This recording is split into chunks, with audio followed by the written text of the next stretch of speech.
Chapter 1. Divine Level Perception. The North Star Dynasty. The Lin family. Clad in white as pure as snow, the handsome and dashing Lin Ze was thumping his head in frustration. North Star Dynasty, Lin Ze. Isn't that the setting from that wretched book? Oh no. 18 years of transmigration before awakening to my past life. If I wait any longer, the opportunity will slip away. Lin Ze had traversed to the Tianlan continent, a realm where myriad races coexisted. In this life, he was the esteemed grandson of Lin Ao, the founding duke of the North Star Dynasty and a legendary war god. His mother was also a princess of the North Star Dynasty, making the emperor, who ruled over countless subjects, his maternal grandfather. Possessing both of these illustrious bloodlines, Lin Ze's status was nothing short of extraordinary, imbued with unparalleled nobility. On the surface, it seemed like a flawless beginning, yet in truth, it was riddled with hidden pitfalls. Firstly, the foremost trap. Lin Ze was the sole heir of the Lin family. The North Star Lin family began with Lin Ao, who had but a single wife throughout his life. Together, they bore 3 sons. Of these 3 sons, the eldest had 2 sons of his own. This constituted the entire lineage of the Lin family across 3 generations. However, in this lineage, both the eldest and the second son perished on the battlefield. The youngest fell ill and died in his childhood. Lin Ze's elder brother, Lin Ze, also succumbed to an unforeseen war, leaving no trace behind. Thus, the illustrious Lin family, a powerful founding clan, was left with Lin Ze as its only surviving scion. Consider that for a moment. Having witnessed countless power struggles in his previous life, Lin Ze was resolute that this was no mere coincidence. The reason he still breathed was solely because he was the last bastion of the Lin family, a source of pressure for those with ulterior motives. For if Lin Ze were to perish, Lin Ao, the war god of the North Star, would be utterly unshackled, descending into reckless madness. But how long could this apprehension endure? The heavens are unpredictable, such matters are shrouded in uncertainty. It is possible that one day, Lin Ze might descend to reunite with his forebears and brothers. Secondly, the second major trap, the catastrophic meteorite pit. The world into which Lin Ze had transmigrated was the very setting of a dreadful novel he had read in his previous life. In that lamentable narrative, all characters were rendered foolhardy by the protagonist's halo, devoid of any logical coherence. Women, regardless of grievances, would eagerly throw themselves at the protagonist. A mere vendetta for the murder of a father? Merely disregarded. Men, on the other hand, exhibited an astonishing level of cunning, opting to let subordinates engage the protagonist, hoarding experience and treasures for themselves. Occasionally, they would even be thwarted by the protagonist, as if it were merely a game. Such novels, one must admit, hold a certain allure. To transmigrate as the protagonist would be akin to indulging in pure ecstasy. Yet to find oneself as a villainous side character is akin to a pure-hearted warrior ensnared in a world of betrayal and existence more lamentable than death. Regrettably, Lin Ze was one such villainous role. Moreover, it was a memory that lingered vividly in his mind. After all, he bore the same name in his past life, Lin Ze. Recalling the plot of the book, a wave of headache washed over him. Did I merely insult you a couple of times, and you truly sent me into this transmigration? In the original tale, as the son of the Lin family, he fell for a woman named Xia Qinghe, willing to sacrifice everything for her, bestowing upon her various rare resources.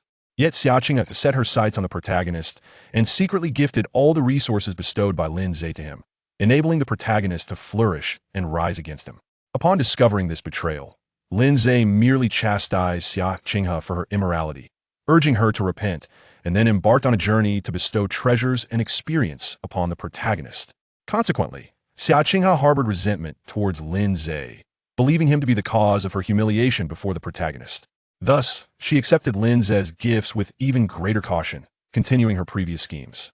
2 years later, bang! The Lin family was no more. Lin Ze, the great fool, was utterly obliterated by Xia Qinghe. The adage "love blinded, the family perishes" indeed rang true. Damn it. One word, absolute. Upon witnessing this plot unfold, Lin Ze immediately deleted the book and left a scathing review, furiously cursing the abysmal author and plot. I could write better with my feet than you do with your hands. Thus, Lin Ze was reborn. He became the new Lin Ze, ready to craft this narrative himself. Sigh. Fortunately, I awakened in my previous life just in time. Xia Qinghe and the protagonist have yet to appear, granting me some maneuvering space. The immediate priority is to navigate the myriad troubles associated with being the Lin family's sole heir. Lin Ze began meticulously analyzing the original text concerning his character, searching for a way to break free from this predicament. At that moment, talent awakening. Divine level perception LV1 activated. From this moment forth, you shall possess an invincible capacity for comprehension. Any technique or principle can be grasped to its ultimate perfection in an instant. Moreover, all energy required for breakthroughs in comprehension shall be automatically drawn from the boundless universe, incurring no expenditure. Upon hearing this unfamiliar notification, Lin Ze's eyes widened in astonishment. In addition to having foreknowledge of the plot, he was endowed with such an extraordinary talent, instantly achieving mastery of techniques. And without the concern of energy consumption, would that not mean he could soar to invincibility? To validate the formidable effect of this golden finger, Lin Ze immediately retrieved the core technique, the Eight Desolations combat art, which was only accessible to the direct descendants of the Lin family. In the Tianlan continent, martial arts were categorized into 3 tiers: heaven, earth, and human, each divided into 12 grades, corresponding to the acquired, innate, and holy realms. These tier names may sound mundane at first. Lin Ze initially shared this perception. He thought it to be a typical martial arts world with modest martial prowess. However, he soon realized that the acquired and innate realms here bore little resemblance to his prior understanding. The acquired realm referred to beings born into the world, representing the human level of existence. The pinnacle of acquired warriors could effortlessly devastate mountains with a single punch, while one person could contend against 10,000 soldiers, holding the power to oppose entire nations, with lifespans extending to a millennium. As for the innate realm, it transcended humanity, reaching heights beyond worldly comprehension. Even the most ordinary innate warrior stood apart from the mundane, capable of incinerating the heavens and boiling the seas, chasing stars and traversing moons with a mere slap. They could obliterate a nation, tearing apart landscapes for thousands of miles, with lifespans measured in eons.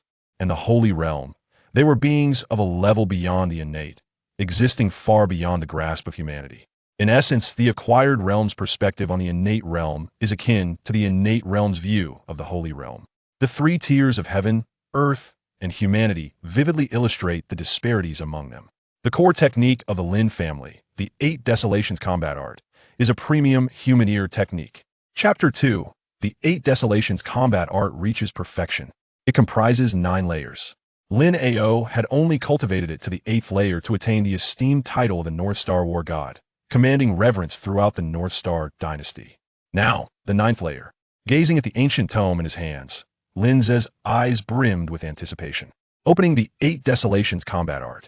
Divine level perception LV1 automatically activated. You have perused the Eight Desolations combat art.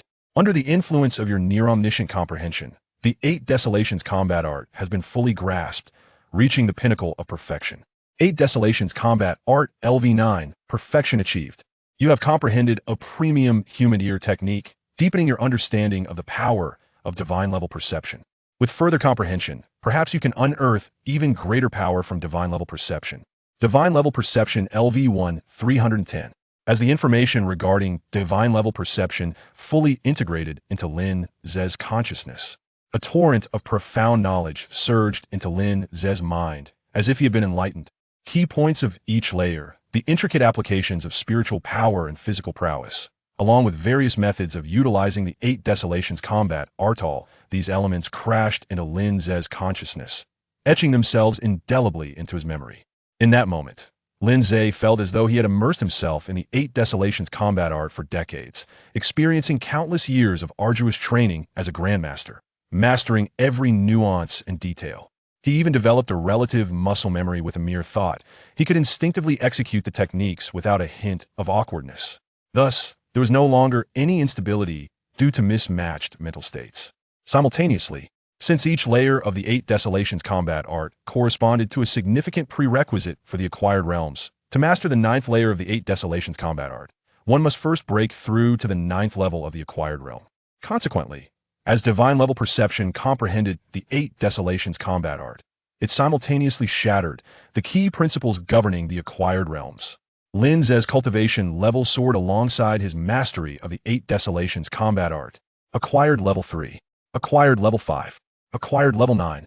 Pinnacle of the acquired realm. In an instant, Lin Ze had ascended to the status of a superlative powerhouse, having attained the pinnacle of the acquired realm through a premium humid-ear technique. In the North Star dynasty, devoid of innate warriors, Lin Ze could now be deemed invincible. At this moment, a formidable and overwhelming aura erupted from Lin Ze's being. A powerful life force exuded like a raging flood. Boom! The overwhelming pressure of the acquired perfection surged forth like a terrifying tidal wave, shattering the confines of the world. It declared his existence to the vast earth. Power. An overwhelming sense of power coursed through Lin Ze's entire being.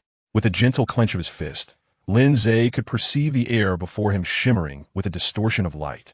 Pinnacle of the acquired realm. Lin Ze's heart surged with joy. Indeed, divine-level perception was remarkable.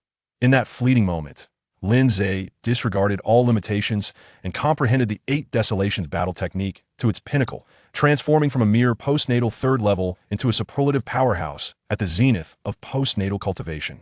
If this were to reach the ears of his grandfather, Lin Ao, he would likely refuse to believe it, even if it cost him his life.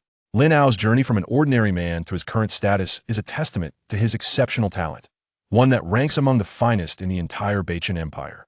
Yet, even with such innate brilliance, it took him over 60 years to reach the peak of postnatal cultivation. Moreover, his mastery of the Eight Desolations Battle Technique had only reached the 8th layer, forever stymied from breaking through to the 9th. In stark contrast, Lin Ze achieved a simultaneous breakthrough in both technique and realm in a mere few seconds. The disparity was staggering. Such a divine level of comprehension and talent was astonishing, and this divine comprehension was merely at level 1. If level 1 could allow him to master various techniques in an instant, what extraordinary effects would level 2 entail? As Lin Ze gazed at the virtual interface displaying the divine comprehension at level 1 with a score of 310, he could not help but feel a surge of anticipation. With such a gift of divine comprehension, no matter the concealed threats against the Lin family or the so-called protagonist narrative, they were inconsequential. He could tear up the script right from the start. Contemplating this, Lin Ze murmured, "Though the Tianlan technique is precious, a few copies of the human-grade superior techniques are merely closely guarded secrets among the prominent families. However, the Lin family is vast and prosperous, and we possess a few copies. Let's see. Even if its effects do not surpass those of the human-grade pinnacle techniques and fail to enhance my talent, it can still bolster my combat prowess. In the world of martial arts, having a diverse array of skills is never a burden. The Eight Desolations Battle Technique is a mental cultivation method, formidable in terms of spiritual energy and offensive capabilities, yet somewhat lacking in agility and body refinement. Lin Ze seized this opportunity to practice body techniques and physical refinement, striving to mold himself into a well-rounded, hexagonal warrior devoid of weaknesses. Without hesitation, Lin Ze pushed open the door and made his way toward the Lin family's library. As he traversed the Lin family estate, Lin Ze had undergone a transformation. With his postnatal peak achievement at the human-grade pinnacle, his cultivation was now harmonious and fluid, embodying the essence of returning to simplicity. With each step, he exuded an aura reminiscent of a master poised to conquer the highest peaks. His entire being radiated strength and hope, brimming with the vibrancy of life. Especially his eyes. They had shed their youthful innocence, becoming imbued with brilliance, exuding absolute confidence and depth. The allure of power lay precisely in this.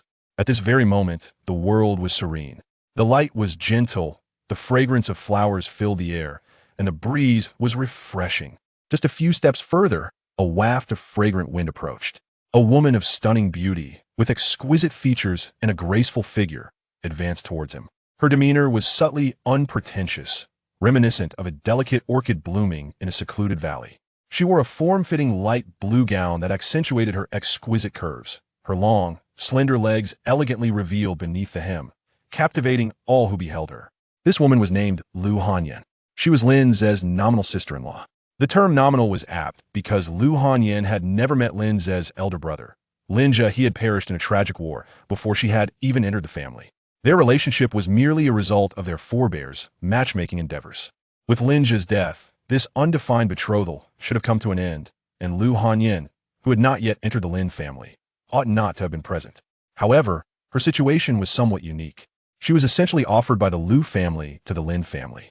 Thus, Lu Hanyan chose to remain in the Lin family as the widow of Lin Ze, rather than return to her dismal family. Consequently, Lin Ao permitted her to stay and, over the years, regarded her as his own granddaughter. Yet, regrettably, Lin Ze sighed inwardly. This so-called granddaughter was merely a figment of his grandfather's one-sided affection. While Lin Ao viewed Lu Hanyan as a granddaughter, she did not necessarily reciprocate the sentiment, considering him a grandfather. Chapter 3. The Lin Family Militia, Lu Hanyan. In the aftermath of the original storyline, Lu Hanyan remained in the Lin family in a capacity akin to that of an unwed daughter-in-law, yet she maintained a connection with the protagonist, fostering ambiguous feelings. Even upon learning of the Lin family's annihilation at the hands of the protagonist, she remained torn between avenging her family and relinquishing her hatred to follow him. As for her ultimate decision regarding vengeance, Lin Ze was uncertain. He could hardly bear to witness the Lin family's demise, as the narrative was so toxic that even a seasoned individual like him felt overwhelmed by it. However, judging by the author's tendency, it was clear that Lu Hanyan would inevitably join the protagonist's harem, becoming yet another character embodying the classic trope of the grudge for a father's murder, ultimately unavenged. In this author's world, every woman depicted in ink seemed devoid of rationality. Nonetheless, despite such assertions, the reality remained complex for Lin Ze. He was not merely a soul transmigrated, he had reincarnated. Over these 18 years, all his emotions were genuinely his own. In Lin Ze's heart, Lu Hanyan was already an integral part of their family, embodying a relationship that resembled both sisterhood and the innocent affection of youth. Why would a woman without a formal engagement, one who had not yet entered the family, be retained by Lin Ao? Because there was still a grandson left after the elder had perished. This was something the Lin family members tacitly understood, and Lin Ze was no exception. Can one not feel affection for those they have lived alongside for nearly a decade? If a mere dog can evoke feelings, how much more so a living person? It was precisely for this reason that Lin Ze's emotions became so intricate upon awakening his memories and realizing he had traversed into a fictional realm. His current feelings were akin to enjoying a delightful life, when suddenly a clairvoyant revealed that the sister he had cherished as a childhood companion was, in fact, a hopeless romantic who might betray him in the future. What a conundrum. Although the plot had yet to commence, and future events could potentially be altered, the unpredictable nature of this narrative world left Lin Ze uncertain of the protagonist's aura and the world's capacity for correction. Thus, regarding Lu Hanyan, he needed to be cautious. With a faint sigh, he suppressed his thoughts and chose to ignore Lu Hanyan, his gaze devoid of warmth, treating her as a stranger. As he swiftly passed by her, Lin Ze subtly stepped aside, as if avoiding a plague, wary of being ensnared by romantic folly or diminished intellect. Lu Hanyan noticed the shift, and it was difficult not to. In the past, even when Lin Ze was in a foul mood, he would still engage her in conversation to alleviate his spirits. But now, he offered not even a simple greeting, treating her as an unfamiliar passerby, which surprised Lu Hanyan. She suspected that Lin Ze was employing some newly learned strategy of flirtation and retreat. This was not mere vanity on her part. She had indeed sensed Lin Ze's interest in her in the past. Moreover, as a young lady of the Lin family, she understood certain dynamics. Marrying anyone would ultimately be the same for her. In fact, compared to the brother she had never met, Lin Ze, she felt a greater familiarity with the Lin Ze who had grown up alongside her. Yet, it is precisely due to their profound familiarity that Lu Hanyan finds it exceedingly challenging to cultivate feelings for Lin Ze that transcend the bounds of sibling affection. In her heart, the person she yearns for does not demand wealth or fame. However, he certainly cannot be a coward, ineffectual, and irresponsible. Just look at the current state of the Lin family. Everyone claims there is no successor. And what of Lin Ze? He continues to lead a life devoid of ambition, entirely lacking the sense of responsibility befitting the heir to the Lin family, persistently evading his imperial grandfather. But can avoidance truly resolve the matter? With a sigh, Lu Hanyan resolved to indulge Lin Ze's whims. After all, he is her younger brother whom she has watched grow up. Yet, as she contemplated this, she noticed the indifference in Lin Ze's eyes, as if he were regarding a stranger, tinged with a hint of wariness, completely unfeigned. Lu Hanyan was perplexed. What had she done to provoke him? Wasn't everything fine just yesterday? Thus, she inquired, Ze, I heard from Sha Chui that you fainted? Lin Ze fainted, naturally due to the sudden awakening of his past life memories, and there was no significant harm done. Otherwise, Lin Ao would have been unable to remain composed.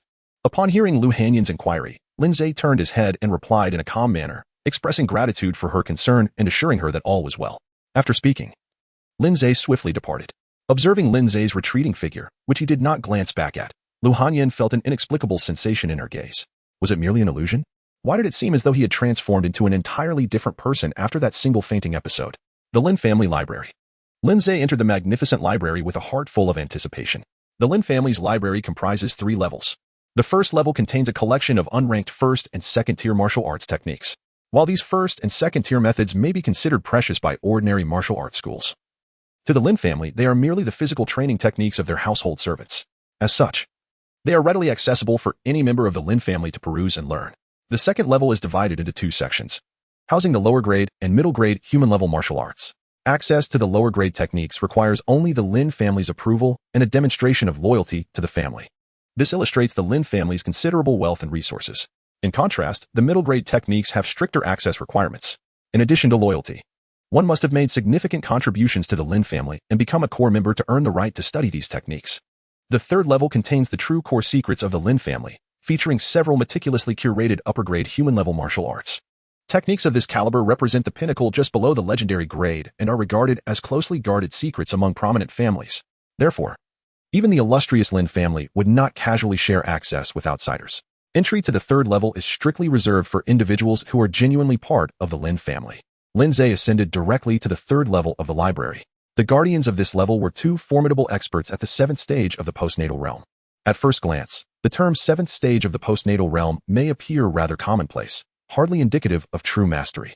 However, in reality, postnatal serves as a broad classification encompassing all the stages that postnatal beings must traverse in their evolution towards innate beings. It includes the 9 pivotal realms of refining the skin, honing the flesh, forging the bones, cultivating the blood, tempering the organs, unblocking the meridians, returning to the source, nurturing the spirit, and the marvelous intricacies of the 9th realm. The 7th stage of the postnatal realm specifically refers to the realm of returning to the source. Practitioners at this stage have undergone rigorous physical refinement, unlocking their corporeal potential, clearing their meridians, and allowing the circulation of spiritual energy within their bodies to flow unceasingly. With each breath, they can unleash boundless spiritual power, capable of effortlessly shattering a small mountain, boasting a lifespan of 300 years. Such formidable beings are esteemed guests wherever they go. In the imperial court of the North Star, they could lead troops and quell unrest with ease. Yet, within the Lin family, these 2 7th-stage guardians willingly humble themselves to serve as mere sentinels of the library. This is solely because they are loyal confidants nurtured by Lin Ao, having fought alongside him for many years, earning their acclaim on the battlefield. Their character and resolve have been tested through blood and fire, rendering them utterly devoted to the Lin family and to Lin Ao, true members of the Lin family and integral parts of the Lin army. The 4 characters Lin Ao, Beichin, Zhanshin are not merely a name without significance. Lin Ao valiantly expanded the territories of the Beichin Empire, leading the charge against enemies with unwavering courage. A remarkable 70% of the Beichin army flourished under his command, elevating his esteemed reputation within their ranks. It could be said that Lin Ao's words held more weight in the Beichin military than even an imperial edict. Thus, when he chose to withdraw from the court and distance himself from the tumultuous political strife, many of his loyal confidants followed him into seclusion, adopting the Lin surname and transforming into the Lin family army. The 2 formidable experts before him, both at the 7th level of cultivation, are none other than the high-ranking members of the Lin family army, Lin Zhong and Lin Yao. Lin Zhonglin respectfully saluted Lin Ze upon meeting him, devoid of any pretense of superiority often associated with skilled individuals. I pay my respects to the young master. Lin Ze smiled and nodded, addressing the 2. Thank you for your hard work. With that, Lin Ze strode directly through the grand entrance of the 3rd level. Outside the door, Lin Zhong and Lin Yong were momentarily taken aback. They exchanged glances, questioning whether they had misheard. When did the young master become so courteous? This is simply baffling. Chapter 4, Divine Insight Level 2. Within the 3rd level of the library, Lin Ze carefully examined each of the techniques within. The collection of martial arts was limited. Even for the Beichin Lin family, there were merely 4 books at the upper tier of human-level techniques. One was a finger technique, another focused on body movement, while the remaining 2 were comprehensive mental methods oriented towards enhancing spiritual energy. Lin Ze first examined the techniques of body movement and finger method. Body movement, Heavenly Feather 6 Illusions. Finger method, Shadowless Sword Finger.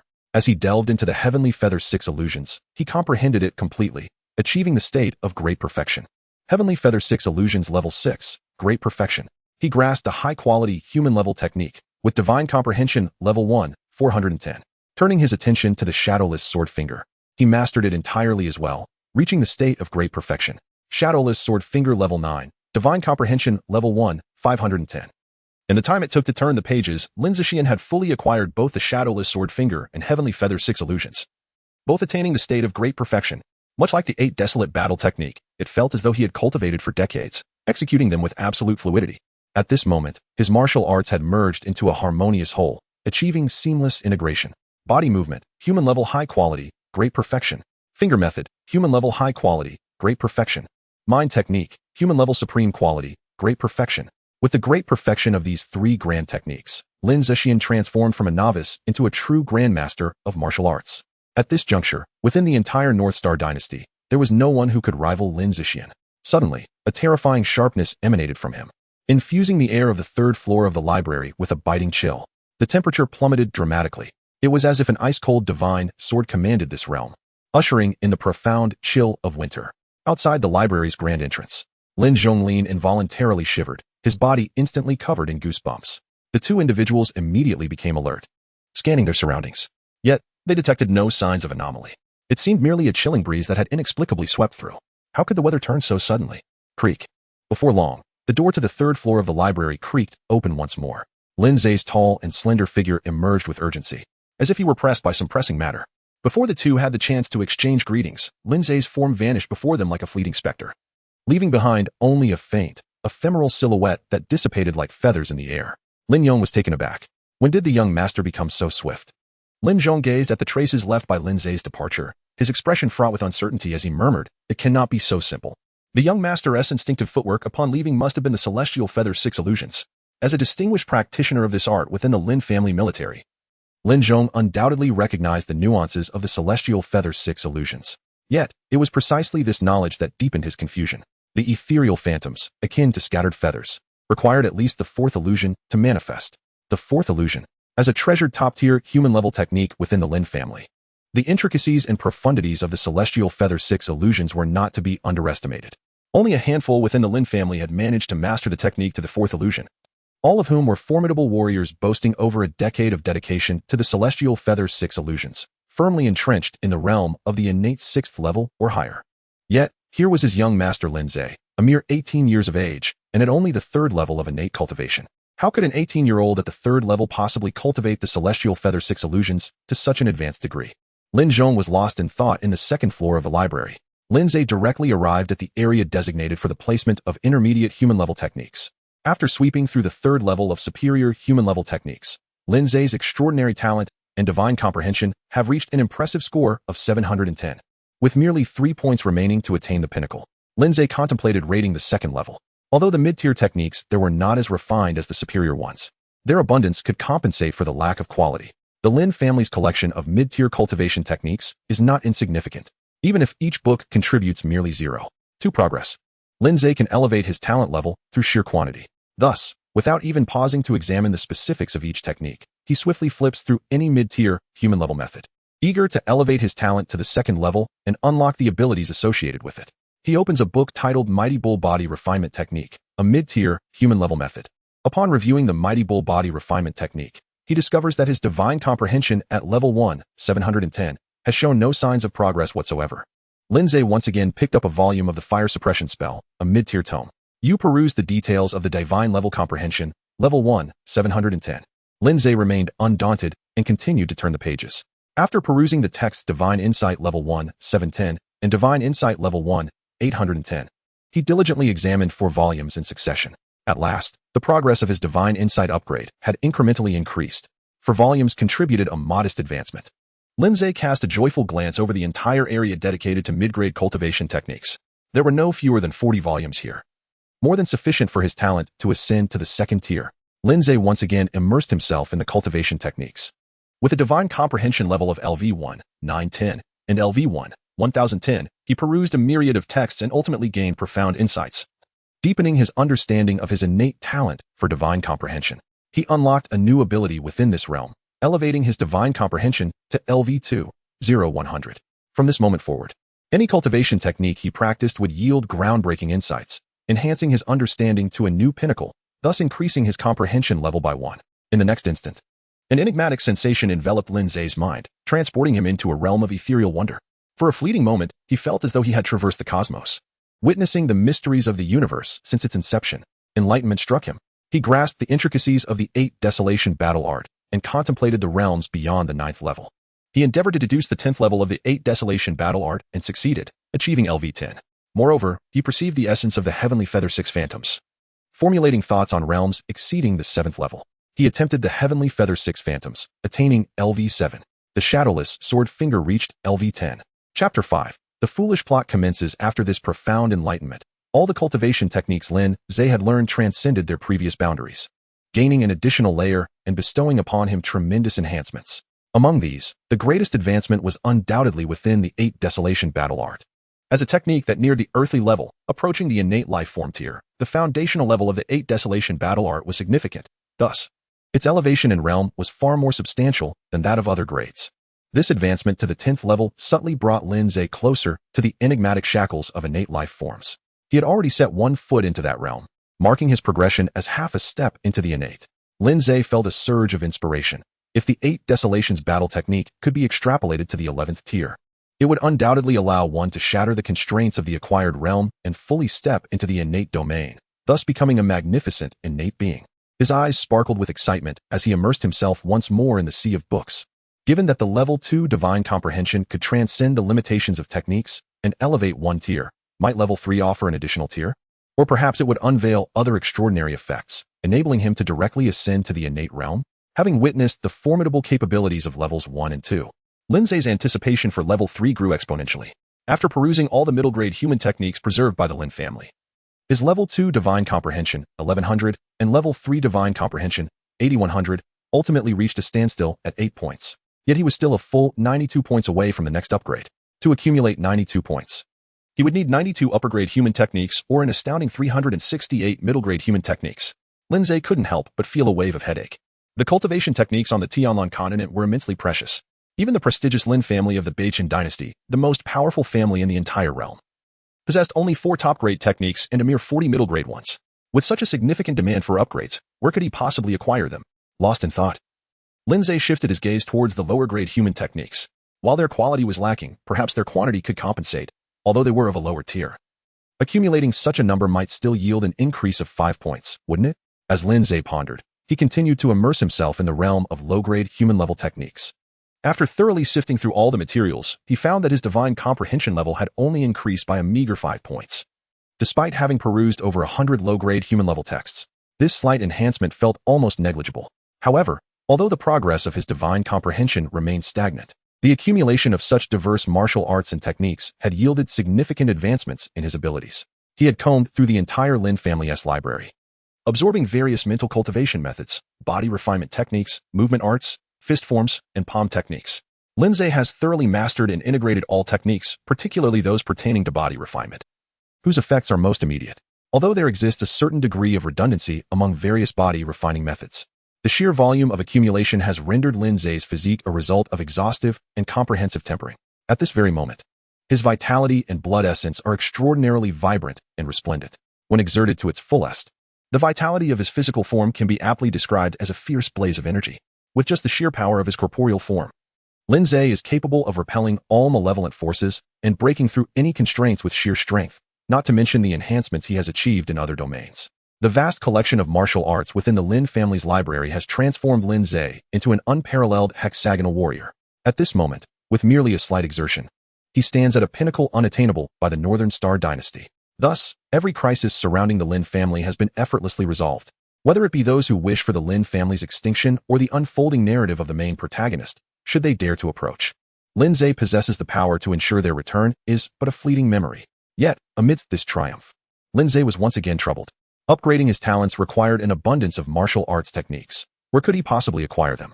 Lin Ze stepped out of the library, pondering whether to visit a nearby establishment. At that moment, a maid hurriedly approached him, exclaiming, "Young master, I have finally found you." Lin Ze nodded gently, urging, "There is no need to rush. Take your time to speak." Lin Zuin's gentle tone left the maid somewhat taken aback. She stared blankly at Lin Ze for a moment. Today, the young master seemed somewhat different. Although the maid, lacking in discernment, could not pinpoint the exact change, it was evident that he appeared more handsome and confident than before. The grace that emanated from within him, coupled with a depth akin to a tranquil abyss, was truly captivating. The maid's cheeks flushed slightly as she said, "Young master, the master is urgently seeking you. It seems quite pressing. Grandfather is looking for me. Is it truly urgent?" Lin Ze meticulously recalled the plot of the book. There was an urgent matter during this period that required his attention. Could it be? Lin Ze's eyes sparkled with a glint of brilliance. The foolish plot within the book was about to commence. Lin Ze strode confidently into the Lin family manor, his gaze immediately drawn to the imposing and majestic figure before him. Despite having retreated from the world for many years, Lin Ao's commanding presence, a remnant of his former authority over life and death, remained undiminished, exuding an undeniable brilliance, particularly striking were his piercing eyes, ablaze with an intensity reminiscent of a bright flame, capable of instilling a sense of trepidation in the hearts of those who beheld him. He stood tall and proud, a timeless deity of the battlefield, exuding an aura that could chill the autumn winds, even in the absence of battle attire. Yet, somewhat incongruous. He held a string of prayer beads in his hand. Lin Ze understood that Lin Ao, throughout his life, battled both heaven and earth. Harboring no belief in deities or reverence for spirits, his faith solely rested in his ancestors. Concerning the notions of divine retribution and karmic consequences, Lin Ao had always regarded them with disdain. Yet, after the entire second generation of the Lin family perished and Lin Ze met an untimely demise amidst the chaos of war, this towering figure, akin to a god of war, ultimately succumbed. "Grandfather, have you summoned me?" Lin Ao remained silent, his gaze fixed intently upon Lin Ze. With Lin Ao's level of discernment, he had sensed something amiss the moment Lin Ze stepped through the door. This lad, having fainted once, had undergone a remarkable transformation. Previously, he had exuded a lack of confidence, shrouded in gloom, always harboring an air of timidity. Conversations with him had been lifeless and uninspired. How could he now radiate such vigor, a dazzling aura that emanated strength from within? Were it not for his unwavering attention, Lin Ao might have suspected that his own grandson had been swapped. Chapter 6. The Golden Autumn Banquet. Could it be that a single fainting spell had sparked a revelation in this boy? After scrutinizing Lin Ze for a moment longer, Lin Ao finally spoke. The autumn examination at Beichen Academy has concluded. In a few days, His Majesty will host the Golden Autumn Banquet to personally assess the Academy's students. You shall attend. Upon hearing this, Lin Ze understood the implications. Indeed, it was the Golden Autumn Banquet, the very inception of all tragedies that befell the Lin family. It was at this banquet that Lin Ze had first encountered Xia Qinghe from Beichen Academy, unwittingly embarking on an absurd saga of gifting treasures. It was also from this banquet that the once mighty Beichen war god, Lin Ao, began to decline, ultimately culminating in his self-detonation to protect Lin Ze, thus drawing the legendary curtain on his life.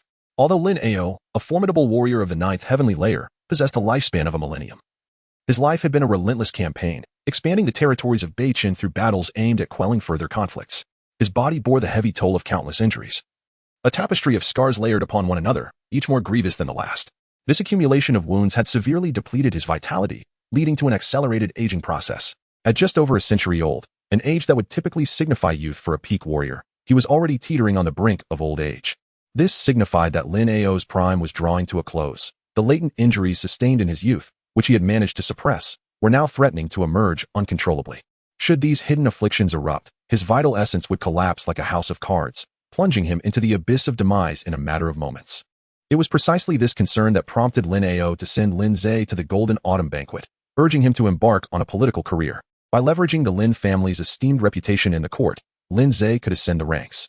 Thus, even if Lin Ao were to depart this world, Lin Ze, with an official position and the backing of the Lin family army alongside the residual influence he had within the Beichen forces, would at least secure his own survival and ensure a semblance of peace in his remaining years. Contemplating this, Lin Ze discreetly began to channel his half-step innate spiritual energy to assess Lin Ao's physical condition. The sight that met his gaze was truly alarming. Lin Ao's body was covered in scars, all indicative of hidden injuries accumulated over time. Such wounds, even for one possessing the prowess of a half-step innate realm, proved to be rather troublesome. What are you gazing at? Lin Ao discerned the glimmer of brilliance in Lin Ze's eyes. Lin Ze withdrew his gaze and directly offered Lin Ao an affirmative response, stating, "I shall attend the Golden Autumn Banquet." Lin Ze recalled that the Northern royal family possessed a prestigious medical technique known as the 9 Extremes life-defying needle. Over the years, this method had saved numerous officials on the brink of death and battlefield generals, earning it a stellar reputation and establishing it as an essential healing practice for the senior members of the Imperial Medical Bureau. However, the efficacy of this technique was strictly correlated with the practitioner's cultivation level. Even the current chief medical officer had only attained the 7th level of postnatal cultivation and mastered merely the 8th needle, rendering him incapable of rescuing Lin Ao. Yet, Lin Ze was different. In his hands, the 9 Extremes life-defying needle could automatically reach perfection, and he could even advance it a needle further. With his half-step innate cultivation and the mastery of 10 needles, saving Lin Ao would be a mere trifle. Thus, Lin Ze resolved to visit the palace to acquire the 9 Extremes life-defying needle. Naturally, if he could seize the opportunity to peruse the royal library, That would be an added boon. When it comes to the wealth of martial arts techniques within the Northern Dynasty, none could rival that of the royal family. Securing access to the royal library would undoubtedly enhance his progress, even if his innate talent did not elevate by 3 levels, at the very least. It would contribute to a significant portion of advancement. Lin Ze contemplated thus. Lin Ao was truly a peculiar individual. In the past, whenever the matter of entering the palace was mentioned, Lin Ze would always be evasive and hesitant. Yet now, he readily agreed without a moment's pause. It's best that you go. Once there, make sure to conduct yourself well and strive to leave a good impression before His Majesty. After a brief pause, Lin Ao cast a complex glance at Lin Ze and continued, I understand that you've been influenced by the rumors circulating outside and have harbored grievances against him. However, he is, after all, your maternal grandfather, and once you enter the imperial palace, he shall not treat you poorly. The so-called whispers of Lin Ao merely reflect the notion of overshadowing one's superior. Given Lin Ao's esteemed reputation within the Bachan army, where his words carry more weight than the imperial decree, it is inevitable that dissonant voices will arise throughout the dynasty. The demise of the second generation of the Lin family and Lin Ze remains a topic shrouded in silence, yet understood by all. If one were the emperor, would they passively allow the Lin family to flourish and entrench themselves within the Northern Star Army? Consequently, whispers of speculation found their way to Lin Ze's ears. This is precisely why both the Lin Ze of the narrative and the real Lin Ze exhibit such aversion towards the imperial palace, harboring a lingering sense of trepidation. The motivations behind the actions of the Lin Ze in the text remain a mystery to him, yet he possesses a profound understanding within himself. Had he not feigned a semblance of mediocrity, he might very well have succumbed to another unforeseen calamity. Lin Ao further remarked, Grandfather does not hold you to lofty expectations. All you need to do is take good care of yourself. The Buddhist beads in Lin Ao's hand began to spin more rapidly. This string of beads had already been polished to a lustrous sheen by Lin Ao's touch. Subsequently, Lin Ao waved his hand and instructed, go down and prepare thoroughly. The Golden Autumn Feast is about to commence, and old Mo will accompany you. The venerable Mo, as mentioned by Lin Ao, is none other than Lin's family steward. Lin Mo, a formidable master of the 8th level. He serves as the commander of the Lin family army and has steadfastly accompanied Lin Ao in numerous battles from the very beginning. He is an unequivocal member of the Lin family, even when the Lin family faced tremendous adversity in the original narrative and after Lin Ao's self-sacrifice. He never wavered in his loyalty. Instead, he resolutely led the Lin family army in rebellion, shedding blood and sacrificing himself for the family, exhausting the last vestiges of his valiant spirit. With such a Lin family army and such loyal kin, they wield an unparalleled hand, a royal flush. Yet, the Lin family scion, Lin Ze, astonishingly faced utter defeat. One must ponder whether such a critique is warranted. Lin Ze bid farewell to his grandfather, Lin Ao, and departed from the main residence. After leaving the estate, Lin Ze walked along the narrow path of the Lin family courtyard. Where should he go to seek high-quality cultivation techniques? Lin Ze is now consumed by the notion of cultivating martial arts. Having experienced the formidable power bestowed by his innate talent, he is deeply immersed in contemplation. Lin Ze now aspires to emulate Zhao Gao, striving step by step to reach the pinnacle of success, lost in contemplative thought. Lin Ze was oblivious to Lu Hanyin, who practiced swordplay in the pavilion ahead. However, Lu Hanyin had taken notice of Lin Ze. The present Lin Ze bore a considerable difference from his former self, whether in temperament, spirit, or the profound essence radiating from within. It was indeed challenging not to be captivated by him. Lu Hanyin ceased the graceful movements of her long sword. Her gaze fixed upon Lin Ze. The midday sun filtered through the rustling leaves, casting dappled shadows upon the ground. Fragments of sunlight danced upon Lin Ze, illuminating his contemplative demeanor and elongating his tall, slender figure. In the embrace of sunlight, the young man appeared strikingly handsome, brimming with vitality, akin to a son of the sun. His earnest and focused expression radiated a dazzling brilliance, so resplendent, Lu Hanyin found herself perplexed. How could a mere day apart result in such a stark transformation in a person? Chapter 7. The true face of Lin Ze, or perhaps this was indeed the authentic Lin Ze? Lu Hanyin stood with her sword sheathed, her elegant figure bathed in the golden sunlight. Her long, shapely legs appeared taut and full under the illumination. She gazed quietly at Lin Ze, as if striving to penetrate the facade he wore, yearning to uncover the truth of his heart. Lin Ze sensed the gaze of Lu Hanyin upon him. He lifted his head and caught sight of her. Instinctively, he furrowed his brow, then gave Lu Hanyin a gentle nod, acknowledging her presence. Subsequently, he hastened away from the garden, returning to his chamber. Lu Hanyin silently watched Lin Ze depart. After a prolonged moment of silence, she resumed her sword practice. This time, her strikes were exceptionally fierce, each slash through the air producing a piercing whistle. How could he have forgotten this? Immersed in the perspective of Lin Ze, he nearly overlooked the existence of the protagonist. Encountering Lu Hanyin instantly reminded Lin Ze of a classic scene from the original narrative, a quintessential moment where the protagonist stumbles upon an advanced martial art. The origin of this esteemed technique was no trivial matter. It was a fragment from the first half of a mid-grade terrestrial skill, although merely a remnant. Its quality reached the realm of innate divinity, possessing profound mysteries unattainable by postnatal levels. It was precisely through this fragment that the protagonist could rise swiftly. With a nod to Lin Ze, the fortunate bearer of this treasure, a mid-grade terrestrial skill, even if it were just the first half of a remnant, should still be worth a significant 5 points of progress, one would think. With this contemplation, Lin Ze stepped outside, making his way to Chonghua Street. If his memory served him correctly, that particular skill should be available at a stall on Chonghua Street, and at this hour. It had yet to be claimed by the protagonist. As Lin Ze stepped out, two remarkable experts of the 6th level of postnatal cultivation from the Lin family army emerged from the shadows, trailing closely behind him. In the Northern Star Empire, such prowess was sufficient to hold significant positions and govern entire cities. Many leaders of medium-sized families within the imperial capital were of this caliber. The presence of these two 6th-level guardians ensured that Lin Ze would remain safe and secure within the confines of the capital. Moreover, among the higher echelons of society in the capital, who could fail to recognize Lin Ze, the sole heir of the Lin family's legacy? The two guards followed Lin Ze with solemn expressions, remaining vigilant of their surroundings. Noticing the lingering warmth of autumn, they thoughtfully presented him with a fan he often used. Lin Ze was not taken aback. He was accustomed to such attention whenever he ventured outside. He unfurled his folding fan and began to fan himself habitually. A gentle breeze caressed him, and he appeared resplendent in his snow-white attire. His hair danced softly in the wind, embodying the elegance of a jade figure amidst the throng. Along the way, Lin Ze captivated the gaze of many love-struck young maidens. As he strolled down Chonghua Street, Lin Ze appeared to wander aimlessly among the various stalls, occasionally picking up an item to examine and inquiring about its price. Ultimately, he paused before one particular stand. He picked up an old and tattered book, casually flipping through its pages. As he perused the volume titled The 7 Stars of the Illusory Moon, he discovered that it was a fragment of the first half of a mid-grade Earth-level cultivation technique. He endeavored to deduce and reconstruct the missing portions, but the gaps were too extensive. He estimated that within 30 days, he could complete the 7 Stars of the Illusory Moon, restoring it to its full form as a complete mid-grade Earth-level technique. Lin Ze's movements abruptly halted. What? Such remarkable comprehension actually possesses this ability? Even the incomplete can be restored. Does this imply that in 30 days, Lin Ze could possess a mid-grade Earth-level technique and officially ascend to the innate realm? What a tremendous gain! Consequently, Lin Ze inquired immediately, how much is it?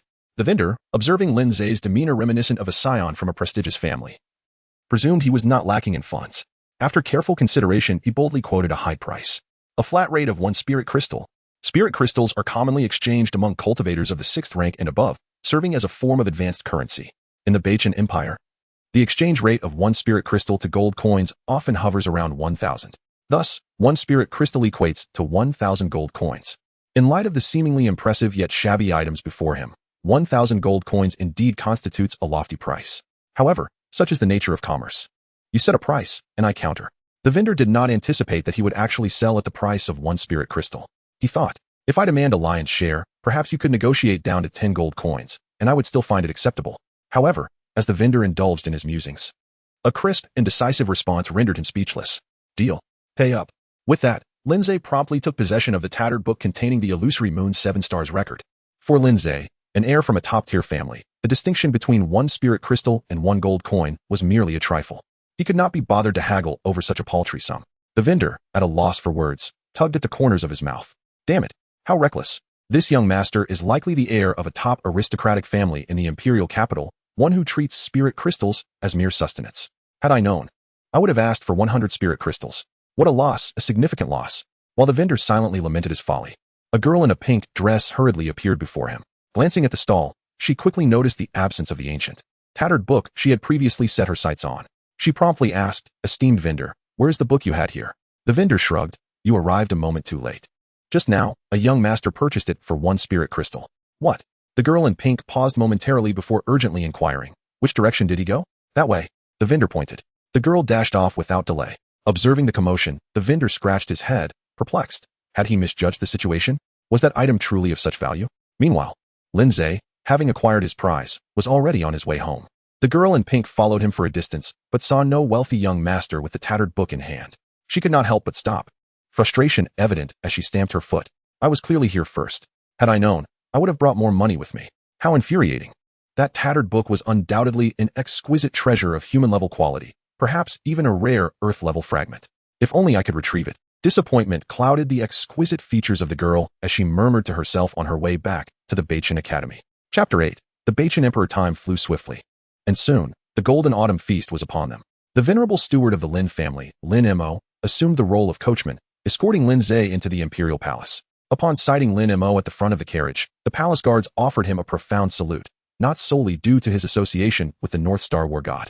As the deputy commander of the North Star War God Lin Ao, and a formidable force of the 8th tier, Lin Mo commands immense respect within the North Star Army. Though both Lin Ao and Lin Mo have retreated from the limelight for many years, the elder members of the North Star Army still vividly recall the tumultuous era steeped in blood and fire, remembering these two esteemed spiritual leaders of their ranks. As the carriage rolled into the royal city, the captain of the palace guards instinctively exclaimed, "General Lin," yet quickly rectified himself. "Steward Lin. His Majesty is aware of the young master's arrival and instructed us to await your presence, to escort both of you to the Fenghua Hall for a discourse. His Majesty has long yearned to see the young master." Lin Mo responded, "Thank you for your efforts. I dare not," the captain of the guards quickly replied, and then swiftly led the carriage to Fenghua Palace. Lin Mo drew aside the car curtain, inviting Lin Ze to alight from the vehicle. "Young master, we have arrived." Within the Fenghua Palace, the North Star Emperor, adorned in a resplendent dragon robe, sat upon the dragon throne, exuding an aura of authority that was both formidable and unyielding. "Your Majesty, Lin Ze of the Lin family has arrived. Summon him." By imperial decree, summon Lin Ze of the Lin family to an audience. The grand entrance of Fenghua Palace swung open. Lin Ze entered the grand hall, while Lin Mo, serving as the steward, awaited outside. "Your Majesty, I humbly pay my respects," Lin Ze proclaimed. The North Star Emperor slightly straightened his posture and replied, "At ease." "Thank you, Your Majesty." The North Star Emperor gestured dismissively, saying, "Such formalities are unnecessary among family. It has been several years since you last graced the palace, hasn't it? Time has transformed you, yet I recognized you instantly. For you bear an uncanny resemblance to my younger self, as if fashioned from the same mold. I dare say, there must be numerous young ladies harboring secret affections for you. Come, tell me, is there someone who has captured your heart? Allow your grandfather to assist you in navigating this significant chapter of your life." Lin Ze smiled, responding with ease. His grandfather remarked with laughter that his grandson was still young, indeed in the prime of youthful exuberance. Upon hearing this, Emperor Beichen burst into hearty laughter, exclaiming, "Ah, what a time of youthful bravado. You rascal," he continued with a hearty chuckle. "Well then, indulge in your flirtations. Should you find yourself enamored with a maiden and feel shy to approach her, do not hesitate to confide in your grandfather." "Thank you, grandfather," Lin Ze replied. Emperor Beichen approached Lin Ze, grasping his hand warmly. "My dear boy, why such formality with your grandfather?" With that, he led Lin Ze to the imperial garden, embodying a demeanor of warmth and kindness. "Come, it has been too long since we last met. Let us enjoy a few cups together, so your grandfather may witness our camaraderie." Turning to a group of eunuchs and palace maids, he commanded, "Prepare a feast." The palace maids and eunuchs were left dumbfounded. When had they ever encountered the illustrious Emperor Beichen, the formidable founding monarch of the Beichen dynasty, displaying such affability? He even took the initiative to share a drink. Surely, even the various princes and princesses had not been afforded such privilege, let alone a grandson by marriage. The palace attendants were momentarily stunned until Emperor Beichen's call to prepare the feast jolted them back to reality. "As you command." Subsequently, Emperor Beichen escorted Lin Ze to the imperial garden, where a private banquet was arranged. Lin Ze said, "Grandfather, you still have the Golden Autumn Banquet to attend shortly." The Northern Emperor waved his hand dismissively. "Ah, a few cups will not delay me. Moreover, that Golden Autumn Banquet, let's not speak of it. Come, come. Let us not dwell on those trivial matters. It has been far too long since we last met. Let us drink to our heart's content today." With that, they raised their glasses and indulged in hearty libations, their cups clinking in joyous camaraderie. Lin Ze engaged in a conversation with the Emperor of Beichen, discussing a myriad of topics as if they were merely family members exchanging pleasantries. As the dialogue progressed, the Emperor reminisced about the battle that had once befallen the two outstanding members of the Lin family. "Your father and your second uncle were among the most exceptional young generals of Beichen. They had the potential to become the next spiritual leaders of our military. Alas," the Emperor sighed, "that accursed kingdom of Wolf City seized the opportunity to launch a nocturnal assault. Oh, how I lament the inadequacies of our intelligence scouts at the time. Had they been more adept, how could we have allowed the kingdom of Wolf City to succeed?" The Emperor's words seemed to be an explanation to Lin Ze. Lin Ze was quietly listening. The demise of the second generation of the Lin family raises the question of whether it was a deliberate act or merely a fierce rivalry on the battlefield. In the original narrative, the Lin family is merely a supporting character, receiving scant attention, and they were eradicated before the resolution could unfold. Thus, Lin Ze remains in the dark. However, clarity has become inconsequential. What truly matters is that Lin Ze has acquired the strength to fear nothing. The wind carries the seeds of stories, while time nurtures their growth. He awaits the moment to calmly observe the swirling tempest. For he knows that sweet fruits bearing all the answers will eventually seek him out. The North Star Emperor remarked as Lin Ze listened in silence. After a considerable passage of time, the sky gradually darkened, and lights illuminating the night flickered to life within the palace.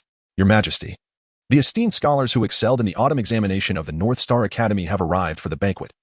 A venerable eunuch responsible for the autumn feast whispered to the North Star Emperor. Oh, has it grown so late? The North Star Emperor rose. In that case, Zehri, accompany me to the banquet, and observe which of these scholars might prove useful. In your future endeavors within the court, these individuals will serve as invaluable allies. The Emperor's words implied a plan to bestow an official position upon Lin Ze. After speaking, the North Star Emperor turned his gaze toward a shadowy corner, his expression turning icy. Are preparations complete? In the darkness, a battalion of fully armed Imperial Guards stood poised for action, exuding an air of lethal intent. It appeared that tonight's autumn banquet would not unfold peacefully. What is this, grandfather? The North Star Emperor replied. This is the unpleasant matter I wish to avoid mentioning. In recent years, the Wolf Kingdom has harbored ambitious designs, infiltrating our North Star dynasty with numerous traitorous officials, enticing some of our citizens with promises of high office and wealth. I have uncovered several traitors for tonight's banquet alone. Those I cannot detect pose an even greater threat. Curse that Wolf Kingdom. I shall eradicate it one day.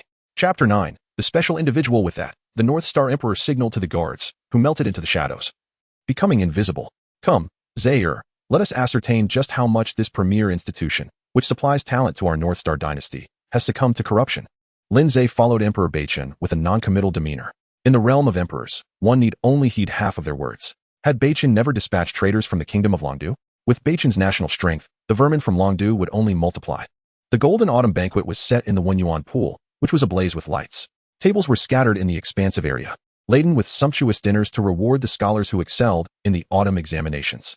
The students of Baichen sat on the ground, engaging in cordial conversations with their peers, awaiting the arrival of their host, Emperor Baichen. Brother Ma, is that the sixth prince over there? Indeed. Oh, I've heard the sixth prince is magnanimous and adept at utilizing the capable. He is the most agreeable among the 13 princes. Having met him, I suppose the rumors hold true. Oh, does Brother Zhang intend to align himself with the sixth prince? Haha, a wise bird chooses its tree. Among the 13 princes, only the first, second, and sixth are truly exceptional. Of these, the sixth prince is the most benevolent, valuing talent above all. As for me, lacking in merit, I wish to try my luck with the sixth prince.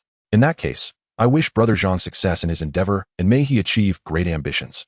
When fortune smiles upon him, he must not forget his humble brother. Such words, Brother Ma. You ranked 11th in our Academy's autumn trials. I still rely on you. Indeed. Indeed. As Brother Ma rises to great heights, do not forget us, your fellow classmates. The students exchanged compliments when suddenly someone inquired. I see all the princes have taken their seats. Why is there still an empty spot beside His Majesty? Everyone turned to see. Indeed. There was a vacant seat near the Emperor's dragon throne. The students were taken aback.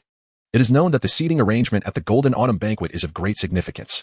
The Emperor's throne is central, followed by princes and nobles, with the autumn examination scholars seated further out. The closer one sits to the Emperor, the higher their status. Now that all 13 princes were present, yet an empty seat remained beside the Emperor, it could not help but astonish everyone. Could it be that someone's status surpassed that of the princes? I've heard whispers that seat belongs to the young master of the Lin family. The Lin family? The son of the war god of Baichen? So it is him. That explains it. This young man has just arrived from the capital to participate in the autumn examination and does not seem to comprehend the court's customs. After all, the young master of the Lin family is merely a subject. How could his status surpass that of the princes? You do not understand. The young master of the Lin family possesses a unique status.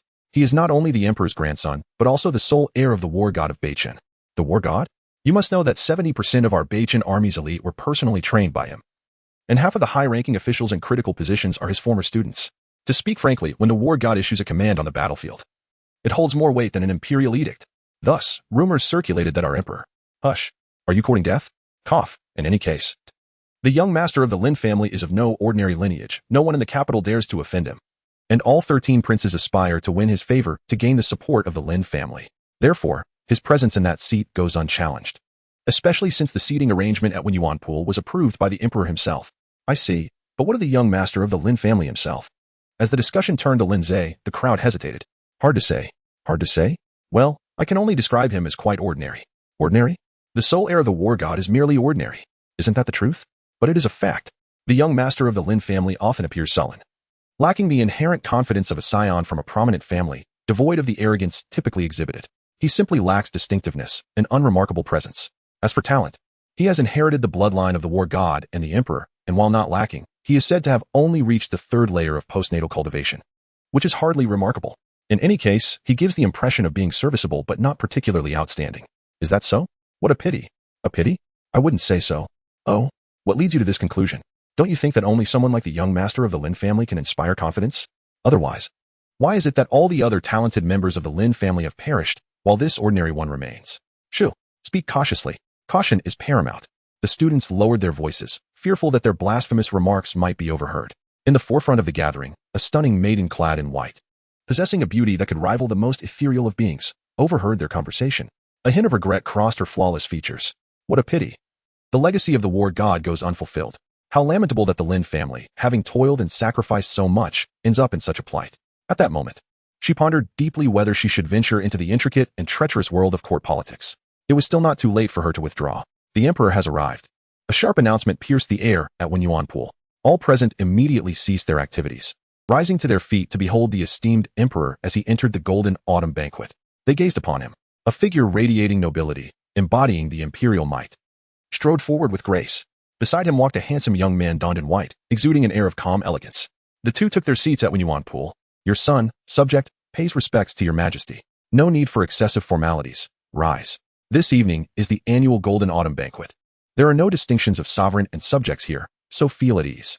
As the emperor's gaze fell upon the gathered scholars, it was profound, as though he were assessing their abilities. Feeling the emperor's scrutiny, the students straightened their postures, striving to present their finest selves before him. Emperor Baichen appraised the students, while Lin Ze's attention was drawn to the enchanting maiden in white at the forefront. As the most beautiful woman at the Golden Autumn Banquet and among the top 10 students, it was no surprise that she was Xia Qinghe. Undeniably, Xia Qinghe possessed remarkable beauty. She exuded a cool demeanor, showcasing a unique resilience, her stunning features not veering into the realm of seduction. She resembled a proud plum blossom, elegant and pure, flourishing amidst the biting cold. Regrettably, her gaze seemed lacking. In terms of status, Lin Ze was the sole heir of the Lin family, destined to wield immense power in the court. In terms of wealth, the Lin family boasted 2 spiritual veins and 8 gold mines, supplemented by generous gifts from prominent officials allied with Lin Ao throughout the years. This vast fortune would sustain the Lin family for generations to come. Regarding talent, Lin Ze embodies the extraordinary gifts of both the North Star Emperor and the North Star War God. At such a tender age, he has already achieved the 3rd level of acquired strength, on the verge of entering the 4th. This innate ability is certainly not to be underestimated. It undoubtedly surpasses that of the current protagonist. In terms of appearance, Lin Ze's mother is a renowned beauty from the royal family, and his father is also a handsome man. Thus, Lin Ze's looks are naturally exceptional, making him the foremost among the 4 young masters of the imperial capital. Furthermore, his first encounter with Xia Qinghe occurred prior to her meeting with the protagonist. How could it be that he still ended up overshadowed by the protagonist? Perhaps it is merely the absence of a protagonist's halo that has rendered Xia Qinghe blind to his merits? Or is it true that those favored by fortune act without fear? After a moment of scrutiny, Lin Ze averted his gaze, unaware that Xia Qinghe had also been discreetly observing him from the corner of her eye. As a scion of the distinguished Lin family, he was destined to be the focal point of attention. Upon first laying eyes on Lin Ze, Xia Qinghe was consumed by a singular thought. Is this truly the Lin Ze of the Lin family? Wasn't he supposed to be gloomy and unremarkable? The figure before her, exuding noble grace and profound depth, akin to a gentle breeze from the Tian Shan Mountains, was a stark contrast. Moreover, he sat comfortably alongside the emperor, engaging in light-hearted conversation without the slightest hint of trepidation in the presence of supreme authority. How could one claim he is unremarkable and of little consequence? Xia Qinghe felt the rumors were gravely mistaken. As these thoughts crossed her mind, Xia Qinghe noticed Lin Ze's gaze fixed upon her. She was not taken aback. As one of the renowned beauties of Baichen Academy, such attention had become second nature to her. However, what surprised and even infuriated her was the pitying manner in which he regarded her, as if she were a simpleton. Had she done anything to provoke him? At that moment, the voice of the North Star Emperor resonated. Enough of idle chatter. I assume you are all eager to begin. Whether it be poetry or political discourse, this evening is yours to enjoy. Let the banquet commence. With the emperor's proclamation, all present raised their goblets in a toast. The first toast was dedicated to the banquet and the sovereign. Thank you, your majesty. The guests drained their cups in unison, and the North Star Emperor reciprocated with his own cup. Thus, the Golden Autumn Banquet officially commenced. A procession of enchanting maidens entered the banquet hall, serving wine and delicacies to each table. The students gathered together, engaging in revelry, drinking, and indulging in poetic exchanges. The royal princes descended from the high platform of Wenyuan Pool to mingle with the students, listening to their eloquent discussions, in search of potential allies for the future. The atmosphere soon transformed into a vibrant celebration. Meanwhile, the North Star Emperor observed the merriment with a genial expression, occasionally sharing a drink and a few words with Lin Ze, seemingly oblivious to any treachery that might lurk in the shadows. Until, in the center of one yuan pool, the eldest prince, having just brushed past a dancer, sensed something amiss. He turned to glance at a maid who was withdrawing the wine vessels and halted. The maid paused, slowly turning around while bowing her head. "Your Highness." The eldest prince approached, asking, from where was this cup removed? As he spoke, he seized the cup and began to shake it. The maid trembled at his inquiry, replying, "Your Highness, I do not know. I was merely responsible for replacing the vessels, receiving it from someone else." "Is that so?" The eldest prince sneered, extracting a slender silver needle from the cup's recess. The needle glinted ominously, a hint of green at its tip. "I shall give you one more chance. From whence did this poison needle originate?" The maid, terrified, fell to her knees. "Your Highness, I truly do not know." The maid's startled reaction caught the attention of others. Some turned pale, others were flustered, while some remained vigilant, and others concealed a murderous intent. "Who dares? How audacious to disrupt our golden autumn banquet." At that moment, the second prince also noticed the maid's peculiar behavior and struck out with a swift hand. Clang! A dagger fell from the maid's sleeve, producing a sharp sound. Instantly, everyone on the scene heightened their guard. "How dare you? Seize all maids and dancers." The hidden traitors could no longer contain themselves. "Kill."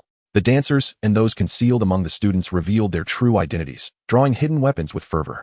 The royal princes and scholars responded with vigor. "Treachery! All shall perish. Protect His Majesty." In an instant, chaos erupted, with flashes of blades and a tumultuous clamor engulfing the banquet. The spectacle was captivating. Indeed, it was nothing short of extraordinary. Above, Lin Ze observed the unfolding drama with a glint of intrigue in his eyes. Meanwhile, the North Star Emperor remained composed, his dragon-like gaze seemingly exerting pressure on the entire assembly, while appearing to be lost in thought, inscrutable as ever. It was then that a maidservant approached Lin Ze with measured steps. Lin Ze's lips curled into a slight smile. "How marvelous! How dare the audacious assassin create chaos? Seize them all."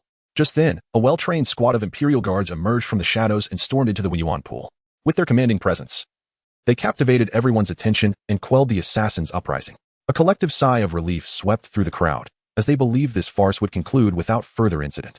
However, a chilling female voice, laced with murderous intent, suddenly echoed throughout the one yuan pool. "Everyone halt. Otherwise, I shall take his life." Chapter 11. The terrifying Lin Ze at her words, silence engulfed the surroundings. All eyes turned toward the source of the voice. What they saw sent chills down their spines. The maid who had been attending to Lin Ze now bore a fierce and murderous expression, pressing a sharp blade against his neck. The crowd's faces shifted, anxiety gripping them. In this grand hall, anyone could perish, even a prince, but Lin Ze of the Lin family must not come to harm. He was the last heir of the Lin clan. If he were to die, Lin Ao would lose his final restraint and descend into madness. Chaos would reign over Beichen, and countless families would be dragged down alongside Lin Ze. "Bold and audacious scoundrel. Release young Master Lin at once. Lower your weapon. Should a single hair on him be harmed, I shall ensure your entire lineage is extinguished." Everyone present froze, their movements stilled as they cast wary glances at the maid holding Lin Ze hostage. The maid let out a cold laugh. "Release him? If I were to do so, would I still have my life?" As she spoke, she pressed the blade deeper, the sharp edge making contact with Lin Ze's skin.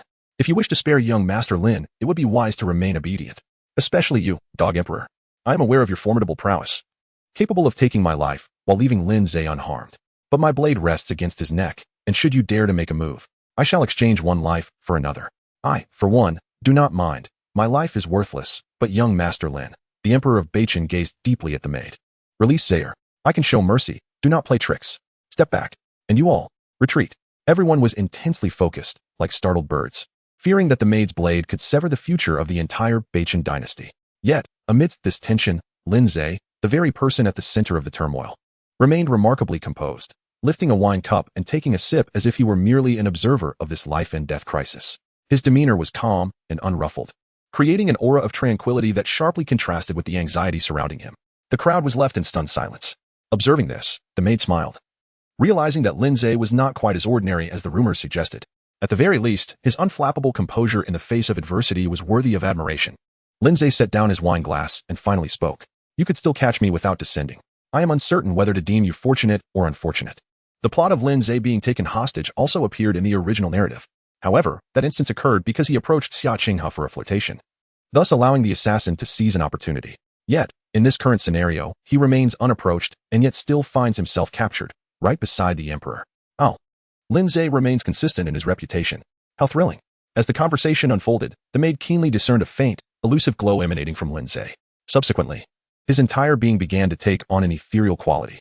The maid's expression shifted dramatically, a profound sense of unease washing over her. She tightened her grip on the blade in her hand, as if such an action could bolster her courage. What do you mean by that? Her pupils constricted sharply. For Lin Ze's voice suddenly echoed from behind her. Meanwhile, the Lin Ze before her appeared to shed spectral feathers, ultimately dissolving into mere illusions, vanishing entirely. Could this be the Tianyu 6 phantoms of the Lin family? Body like feathers, shadow like illusions. This is at least the realm of the fourth phantom. The fourth phantom. Does that imply, indeed, to attain the fourth phantom, Master Lin's cultivation must reach at least the sixth layer of postnatal? But isn't Master Lin only at the third layer of postnatal? Everyone stared blankly at Lin Ze, utterly astonished. Even Emperor Baichen seemed to be encountering his own grandson for the first time, his eyes filled with bewilderment and wonder. Just as the crowd was enveloped in shock, an even more astonishing occurrence transpired. Lin Ze, now an illusion behind the maid, extended his hand. The maid instinctively sensed the looming peril and hastily attempted to retreat. However, he warned, in your next life, be more cautious. With a swift motion, an immense force surged from the palm of Lin Ze. Boom. A tempest erupted from the ground. Lin Ze's palm seemed to transform into a colossal eye of the storm, drawing all things in the universe into its depths, where they were ruthlessly torn asunder by the violent tempest.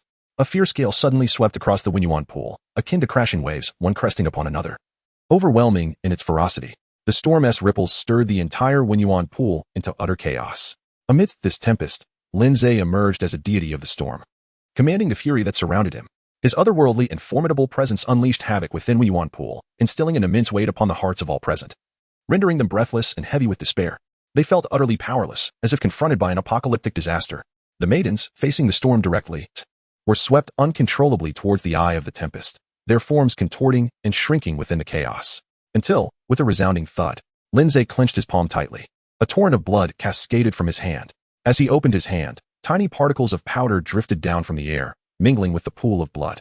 Suddenly, his gaze flickered, and he effortlessly unleashed waves of invisible sword chi.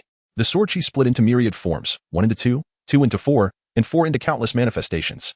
Countless strands of sword chi howled through the Winyuan pool, striking all the nefarious individuals within at various cunning angles and with peculiar trajectories, piercing their hearts or skulls and emerging from their bodies. Spare me, spare my life. The sword chi danced in the air, and heads rolled. One by one, the rebels fell victim to the formless sword chi. The entire scene could only be described as a harvest. In but a moment, all the rebellious scoundrels in the Winyuan pool were left with only a few captured by the Imperial Guards. The rest lay vanquished. Corpses sprawled in the bloody pool, a vivid sight of crimson, bright red, scarlet. The pungent scent of blood filled the entire Winyuan pool. An eerie silence enveloped the area. Not a sound could be heard. At this moment, all were rendered speechless, their gazes fixed on Lin Ze, their minds utterly blank. Chapter 12, The Peerless Prodigy. Stillness. Utter stillness. The wind ceased in the pool. The trees in the forest stood still. Even the surrounding air seemed to halt its flow. The entire Winyuan pool felt lifeless, sinking into the abyss of the netherworld, enveloped in profound silence. Only the gentle sound of the clear spring outside the pool persisted, its trickling water signifying that life had not entirely extinguished in this place. It was unclear how much time had passed. Suddenly, a series of terrified hisses shattered the oppressive silence. Everyone looked at Lin Ze in sheer horror. Surely, they hadn't just imagined what they had witnessed? Lin Ze reduced that assassin made to a mere pile of dust. Such a skill seems to embody the pinnacle of the Eight Desolations combat technique. The mastery of the Eight Desolations. No, it appears to surpass the mere mastery of the Eight Desolations. Hiss.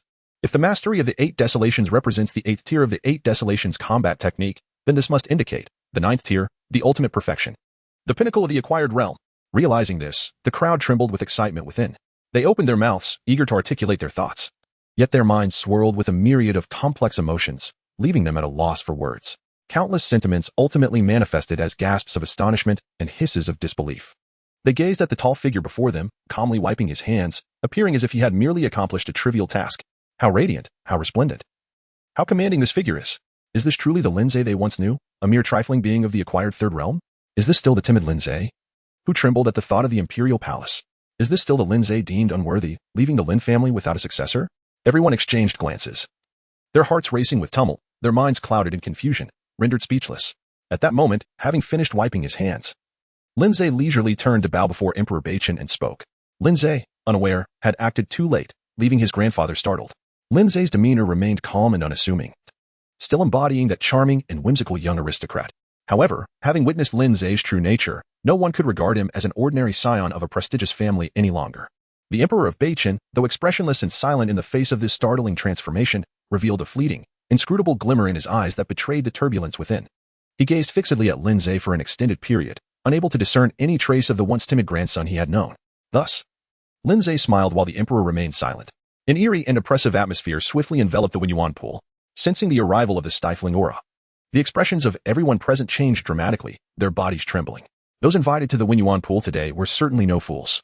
The profound transformation of Lin Ze has led them to recall a terrifying truth. He has never been an ordinary person, nor has he ever been timid.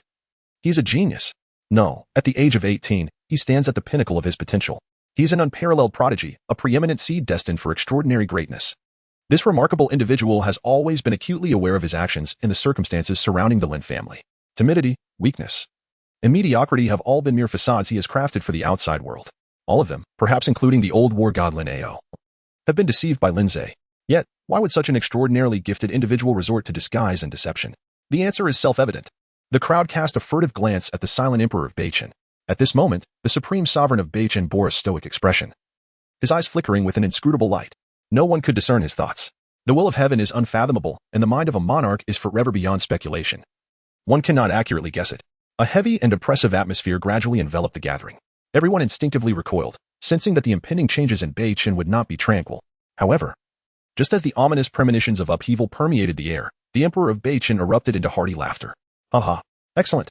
You, young man, have given me a tremendous surprise. The Emperor's tone was filled with nostalgia and satisfaction. I have long asserted that the shared bloodline of the Li and Lin families could never produce a mediocre individual. Good, good, good. The Emperor's voice was animated as he repeated the word good thrice. Zaire, your achievements today would surely bring solace to your father and virtuous son-in-law. Were they aware from the heavens? Lin Ze humbly expressed his regret for failing to inform his grandfather in advance, hoping that he would not hold it against him. Ah, how could I possibly blame you? Emperor Beichen sighed. The Lin family is the pillar of my Beichen dynasty.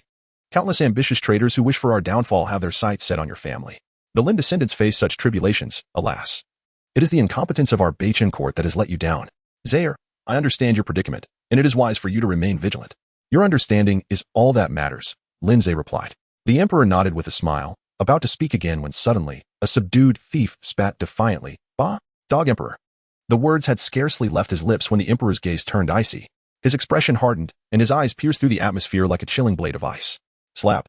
A guard immediately struck the thief across the face, knocking out a tooth. How dare you insult His Majesty? Slap.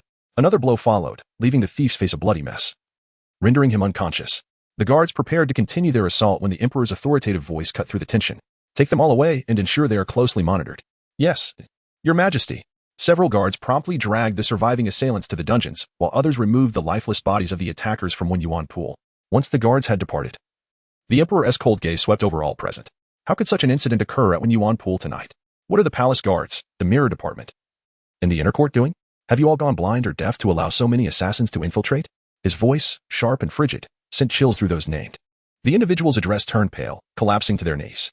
Your Majesty, we had no knowledge of this. We implore Your Majesty for mercy. The Emperor, furious, shattered a wine cup with a resounding crash, striking a chord in the hearts of all present. Unaware?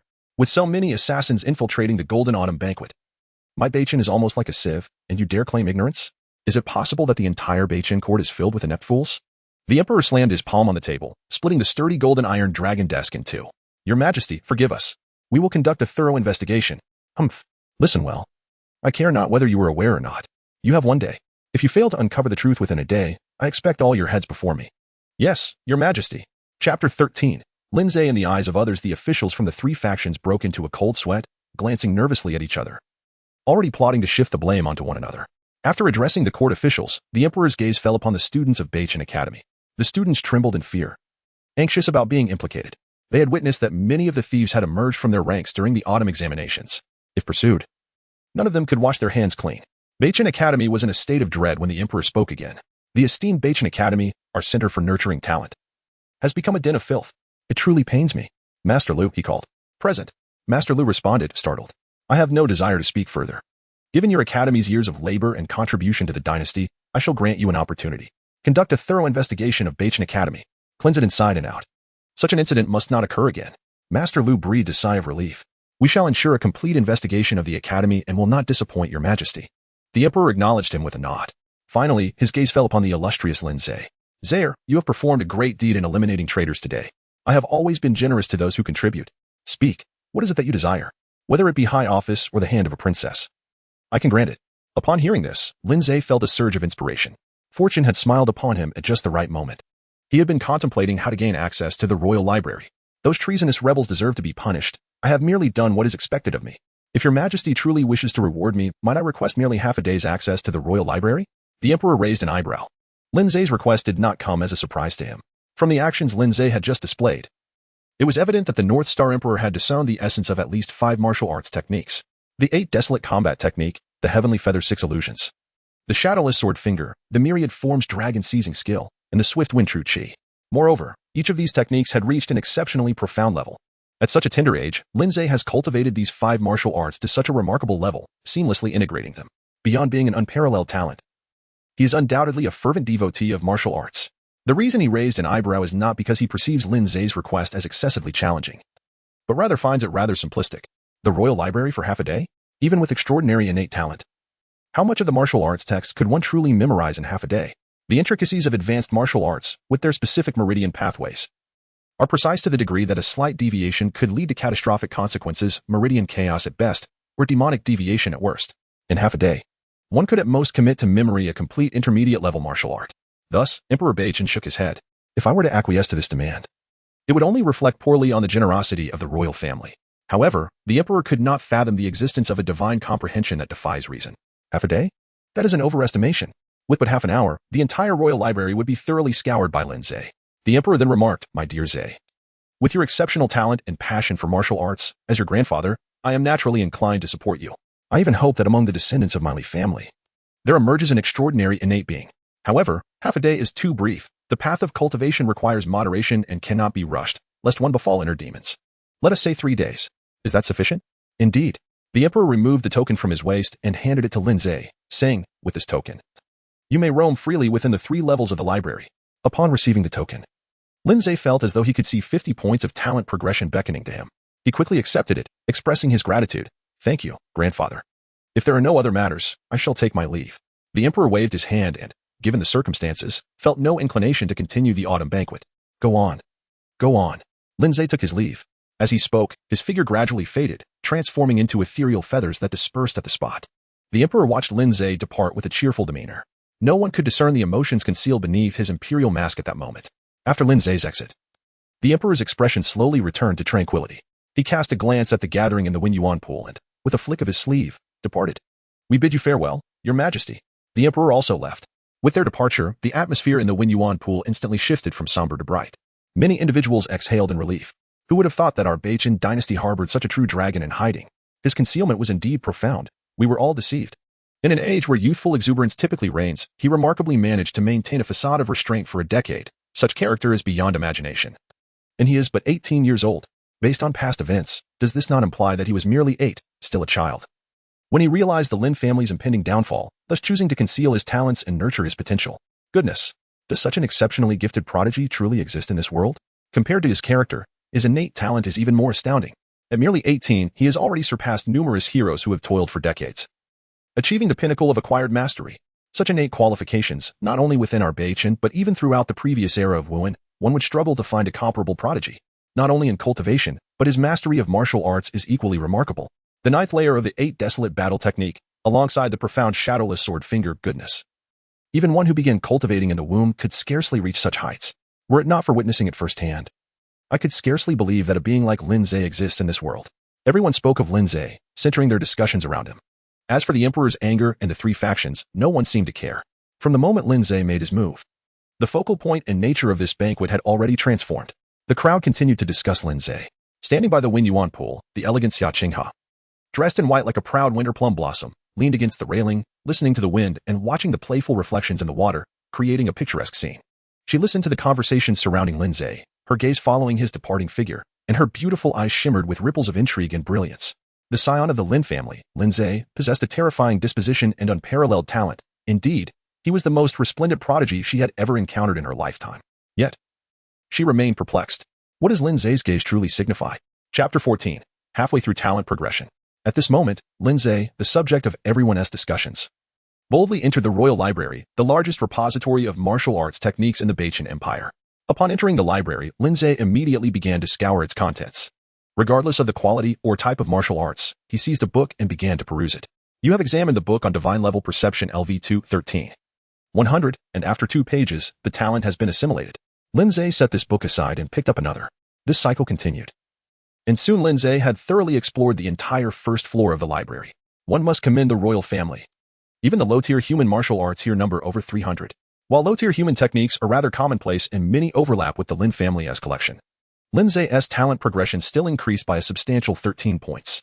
Divine Level Perception LV2 26 100 now stood at 26. The progress is encouraging. At this rate, an increase of 50 points seems absolutely attainable. Consequently, Lin Ze decisively ascended to the second floor, continuing to delve into one book after another. You have perused the work on Divine Level Perception LV2 54 100. Onward, Lin Ze ascended to the third floor. Much like the Lin family's library, the royal third floor housed the most precious human-grade superior martial arts techniques. Outside the grand door, 2 royal guardians stood sentinel to protect the library's treasures from theft. However, possessing the imperial token from Emperor Bachan, Lin Ze was merely scrutinized before being granted entry. Young master, the human-grade superior martial arts are exceedingly valuable and may only be practiced within. You are permitted to meditate for 3 days as per His Majesty's decree. We shall remind you promptly after the 3-day period. Lin Ze nodded slightly and stepped into the third level of the royal library. The door creaked shut slowly behind him. Within the third level of the royal library, 8 elevated platforms stood in parallel alignment. Upon each platform rested a precious tome of superior human-level martial arts. Each volume represented the royal family's renowned techniques. Over the years, the royal family had garnered a multitude of skilled practitioners through these esteemed works. Among them, the 9 Extremes Life Needle, which Lin Ze coveted most, stood out prominently. As you perused the 9 Extremes Life Needle, your terrifying comprehension, nearing the Tao, enabled you to fully unravel its mysteries, even deducing it to the 10th needle. The 9 Extremes Life Needle reached level 10, achieving a state of consummation. You grasped a supreme-grade technique, and the formidable essence of divine comprehension surged within you. Divine Comprehension Level 255. 100. Waves of profound life force flowed into Lin Ze's body, while intricate secrets regarding the human body penetrated his mind. Lin Ze's eyes instantly sparkled with excitement. What a remarkable treasure. Only after comprehending the 9th level of the 9 Extreme Life Needle did Lin Ze realize he had underestimated this profound technique. The 9 Extreme Life Needle possesses the power to both heal and to kill. This medical art encompasses various intricate methods related to the human body, such as acupoint sealing, meridian blocking, and breath manipulation. It enables Lin Ze to gain a clearer understanding of every acupoint, every meridian, and the nuances of every breath within the human body. While it facilitates precise treatment and targeted remedies, it can also transform life into death, striking down foes invisibly. Indeed, regardless of the world, it is always the healer who possesses the deepest understanding of death. After a moment of reflection, Lin Ze turned his gaze toward the remaining 7 texts. Among these, one was a boxing technique, the Fierce Heart King Fist. Another was a palm technique, the Heart-Crushing Palm. There was also a body refinement method, the Small Thunder Flame True Body. The other 4 texts held little significance for Lin Ze, serving merely to enhance his talent progress and provide him with additional techniques. After a brief period of perusal, his talent progress reached 62,100, leaving just 38 points to upgrade to level 3. As his talent progress surged, and after absorbing and strengthening so many techniques, Lin Ze's life force experienced yet another breakthrough. Boom. An overwhelming pressure erupted suddenly, akin to a flood breaching a dam. Powerful essence radiated, coalescing into a mist of vitality that vaguely formed the silhouette of a prehistoric beast. The frenzied, primal, and ancient aura shattered the barriers of time and space, as if this terrifying creature were about to cross epochs and descend from the distant primordial era. A devastating wave of energy swept throughout the imperial palace. At that moment, everyone felt a tightening in their hearts, as if they were being targeted by some fearsome prehistoric beast, a chill running down their spines, causing a tremor to course through their bodies. The 2 royal guardians closest to the source of the disturbance turned pale instantly. The breath of that seemingly nearby beast sent them into uncontrollable shivers, completely stripping them of their sense of life as dominion. In their dazed state, they feared a cataclysm had befallen them, that their lives were in peril. Yet, this violent wave came swiftly and departed just as quickly. Almost as if it were a collective illusion, it vanished in the blink of an eye. The 2 guardians, still shaken, exchanged anxious glances. Did you feel that just now? One asked uncertainly. It felt as though something was fixated on me, a chill racing uncontrollably to my heart, freezing me to the core, sending shivers down my spine. That sensation was 100 times more terrifying than facing the enraged majesty. I felt something similar. It seems we weren't mistaken. They exchanged a horrified look, speculating. Could it be that a legendary innate divine being just passed through our North Star dynasty? Little did they know, their casual conjecture had drawn alarmingly close to the truth. Although Lin Ze is not yet a true innate being, he is not far from it. To attain the innate state, one must consolidate the essence, qi, and spirit, merging the three flowers into a singularity. This requires a foundation built upon the 9 levels of postnatal refinement, where one first cultivates the body, then refines essence into qi, and ultimately nourishes the spirit with qi. In the end, through the clarity of spirit, one commands essence, sustains qi with essence, and nurtures the spirit with qi, forging the cycle of the 3 flowers, returning to the innate unity. Initially, Lin Ze achieved half a step towards the innate state by amassing numerous mental techniques and bypassing the cycle of the 3 flowers in a seemingly cheating manner, successfully condensing the flower of qi ahead of others. Now, after a thorough exploration of the royal library, he has enhanced various advanced body refining techniques and forcibly condensed the flower of essence. Presently, Lin Ze is but a final step away from becoming an innate divine being, needing only the flower of spirit. This has inspired Lin Ze to consider a new approach to his advancement, gathering techniques that strengthen mental awareness. Through the accumulation of mental techniques, perhaps he could ascend to the innate state even before the completion guidance of the illusory Moon 7 Stars record in more than 20 days. However, mental techniques are elusive, with only a few tomes available in the entire royal library. Thus, he finds himself back at the original starting point. He must continue searching for the next repository of techniques. The 2 largest in Beijing have already been exhausted. Where shall he turn next? Chapter 15, The Hexagonal Warrior. Half a day later, Lin Ze emerged from his seclusion. The grand doors of the 3rd floor of the library creaked open. 2 royal guardians stood there, bewildered. "Young master, are you finished already? Has it only been half a day?" "Some modest gains have been made. Sufficient indeed," Lin Ze replied, returning the imperial token to the guardians. With that, he transformed into ethereal feathers, dissipating into the air. The 2 guardians held the token, stunned for a considerable time. Is he leaving just like that? He spent merely half a day of the 3 allocated. After all, he is the sole heir of the Lin family, possessing the unparalleled 8 Desolations battle art. It is only natural that he would find our royal family's superior martial arts beneath his notice. They could hardly believe that Lin Ze had memorized all the superior techniques within such a short span. Even mastering one would be a remarkable feat. Superior techniques were not trifling matters. They were the pinnacle of martial arts accessible to those in the acquired realm. Each of these arts was profoundly intricate, with complex paths of cultivation. To memorize even one in half a day would be considered extraordinary talent. Thus, the guardians never entertained the notion that Lin Ze had comprehended all the techniques. They simply assumed he dismissed them due to his noble heritage. However, one of the guards suddenly realized, "Did you notice anything when Lin Ze departed?" Having served on the 3rd floor of the library for an extended period without contact with the outside world, they remained oblivious to the events occurring in the Winyuan pool during that half-day. Their orders from the emperor had merely instructed them to facilitate Lin Ze's passage for 3 days and not to neglect him. The other guardian, his expression grave, responded, "No. But Lin family's Tianyu 6 phantoms, he has cultivated it to an extraordinarily high level. When he emerged, I felt an overwhelming sense of invincibility from him, as if he were capable of anything, most unsettling indeed." The guardian's perception was not mistaken. Currently, Lin Ze possessed the 8 Desolations battle art of unparalleled quality for his mind, the superior Tianyu 6 phantoms for his agility, the superior Shaolei Yin true body for his physical cultivation, and his techniques in finger, fist, and palm arts were all of superior quality. He was undoubtedly a consummate hexagonal warrior.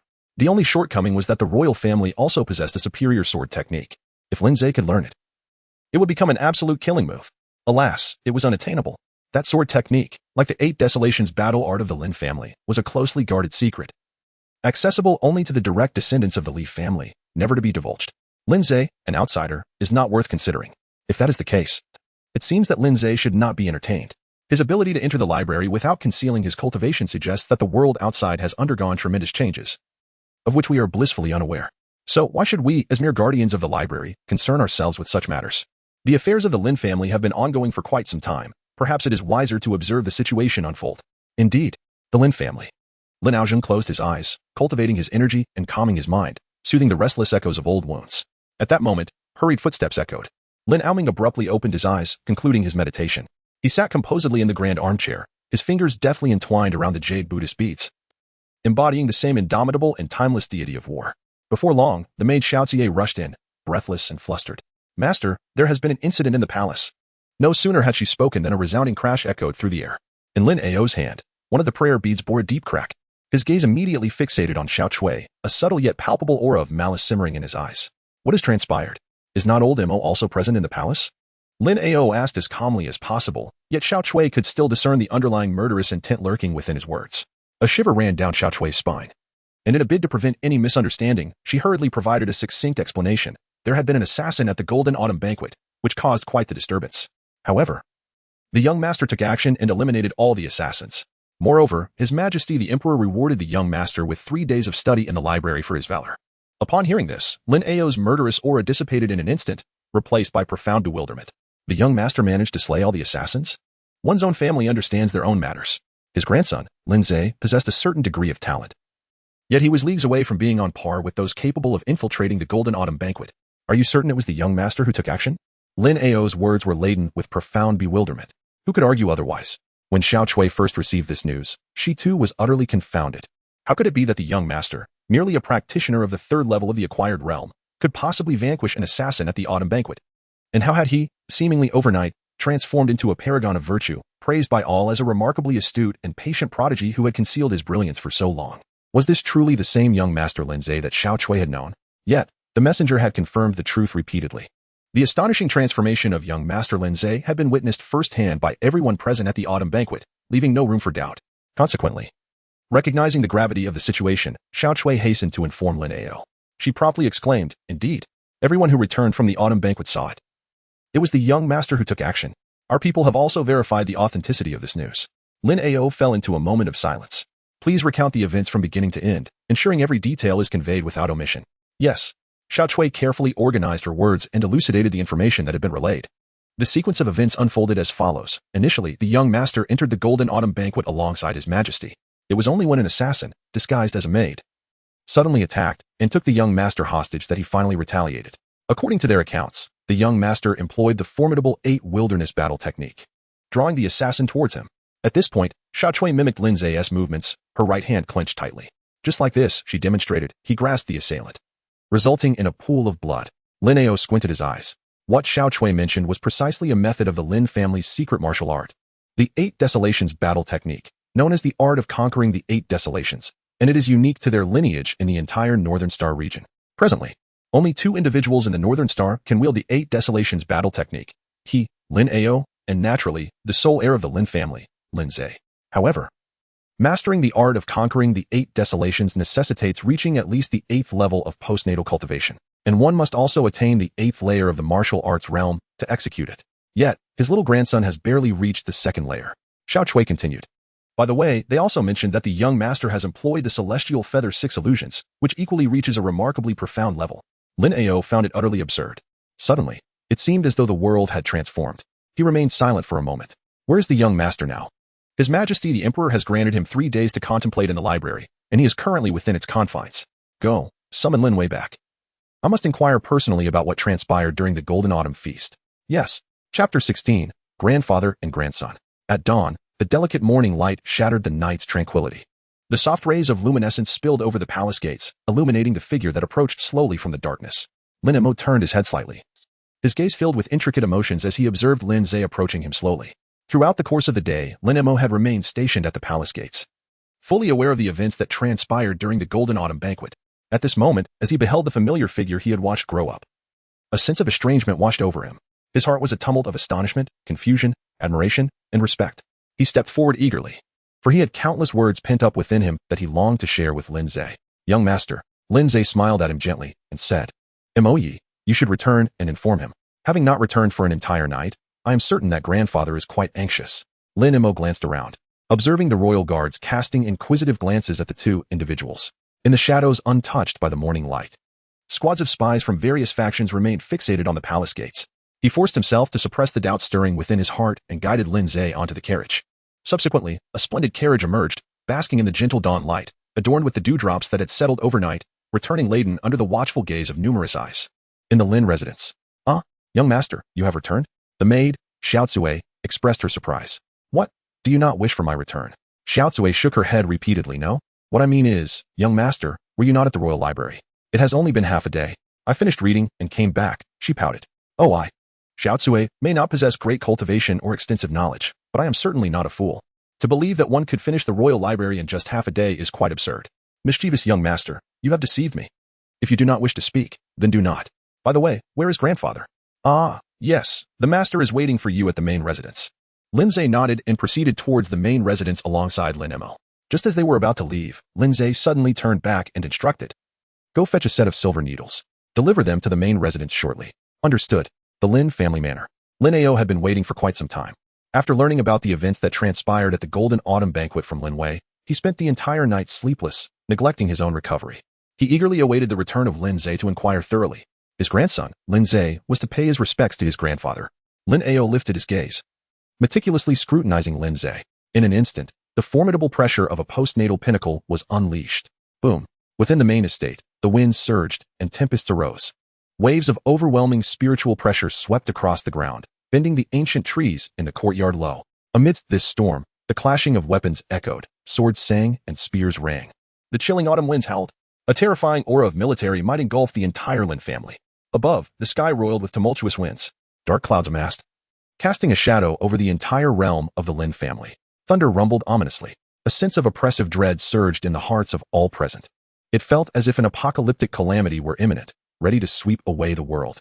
In the face of such overwhelming might, even Lin Mo, at the 8th level of postnatal training, could not help but experience a surge of blood and energy, striving to maintain composure.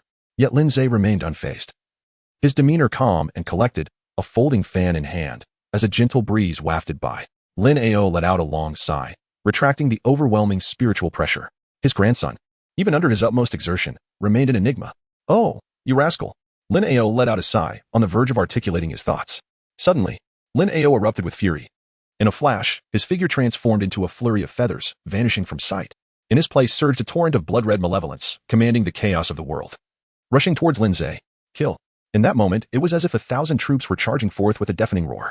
Yet Lin Ze merely waved his folding fan with casual elegance, either parrying, sweeping, or fanning away, effortlessly deflecting all of Lin Ao's assaults. Upon witnessing this, Lin Ao's eyes sparkled with brilliance. The realm of the Eight Desolations Battle Technique was reiterated time and again. His power ascended relentlessly. The ferocity of his attacks grew increasingly fierce and formidable. The figures of the two individuals flickered and transformed continuously within the Lin family estate. Their speed so swift that even Lin Mo, a formidable master of the 8th level of the acquired realm, could scarcely discern their movements. Lin Mo could only express his astonishment with a series of exclamations, marveling at the lineage of the Lin family. After a moment's reflection, he thought to himself. Lin Ao and Lin Ze simultaneously ceased their actions. Lin Ao stroked his beard, filled with both admiration and satisfaction. What a remarkable young man. Tianyu's 6 illusions. The 8 desolate combat techniques and the formless sword point. You have quietly mastered them to perfection. No wonder. No wonder you could remain hidden for so many years without detection. Even I, who have been closely watching you since your childhood, have been deceived by your prowess. Lin Ze smiled as he remarked. The Lin family is like a towering tree that attracts the wind, surrounded by adversaries on all sides. If you do not put on a show, certain individuals will not feel at ease. Without this pretense, you would not have had the opportunity to reach this day. Upon hearing Lin Ze speak of the Lin family, Lin Ao's expression dimmed slightly. He gazed intently at Lin Ze and sighed. Caution is indeed a virtue. Having said this, Lin Ao chose not to pursue the topic further. Your achievements today bring me immense joy. Who would dare claim that the Lin family lacks successors? Who would suggest that Lin Ao's grandson is of no worth? He continued, originally, I was concerned that you might struggle to take care of yourself. I intended for you to seek a position at the Autumn Festival. However, it appears that your sudden agreement to attend the Autumn Festival was a well-prepared declaration of your intent to assert yourself. Lin Ze smiled slightly. But it was not entirely so. Oh, on this occasion, more of her presence graced the imperial palace. As they spoke, Xiao Chui had already arrived at the main estate with a set of silver needles. Young master, these are the silver needles you requested. Lin Ze took the silver needles and said to Lin Ao, this is the primary reason for my visit to the imperial palace. Upon hearing this, both Lin Ao and Lin Mo were momentarily taken aback. They gazed intently at the set of silver needles, which appeared rather ordinary, lacking any extraordinary or formidable qualities. Lin Ze ventured to the palace solely for a set of silver needles? It seemed implausible. The two fell into a contemplative silence, pondering for a while. Eventually, they arrived at a realization that made their hearts skip a beat. The palace, silver needles, could it be? Do you possess medical skills? Facing their somewhat astonished gazes, Lin Ze replied, in the wandering life, one should never underestimate the value of diverse skills. My grandson is still young. It is prudent to acquire a bit of knowledge from various fields, for it will undoubtedly prove useful in the future. Moreover, I have long harbored concerns regarding my grandfather's condition. Over the years, I have diligently studied the art of medicine, preparing for the day when my grandfather's old injuries might resurface, and I would be powerless to assist. Furthermore, you need not conceal your ailments any longer. My eyes have been trained in the Qingyu's spirit eye technique. It is evident that your injuries have reached a point that cannot be suppressed any longer. Upon hearing this, Lin Ao's hand, which was stroking his beard, suddenly froze.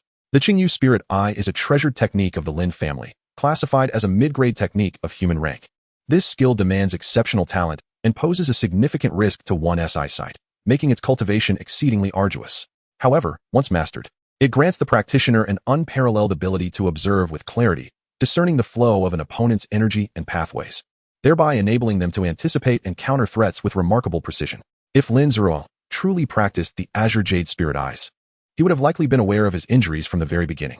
Chapter 17, A Genuine Prodigy. I initially believed that only old Mo was privy to this matter. Lin Ao let out a deep sigh. Lin Mo, with a somber expression, inquired of Lin Ze, since young master is aware, is there a remedy to save the master? His tone carried a hint of urgency. Lin Mo felt a sense of urgency. Ever since Lin Ao had rescued him from the battlefield and brought him into the fray, he had steadfastly followed Lin Ao through countless battles, traversing the north and south, until their eventual retreat from the tumult of war. The two had shared nearly a century of companionship. For him, Lin Ao is a revered warrior and grand commander, the sovereign he serves.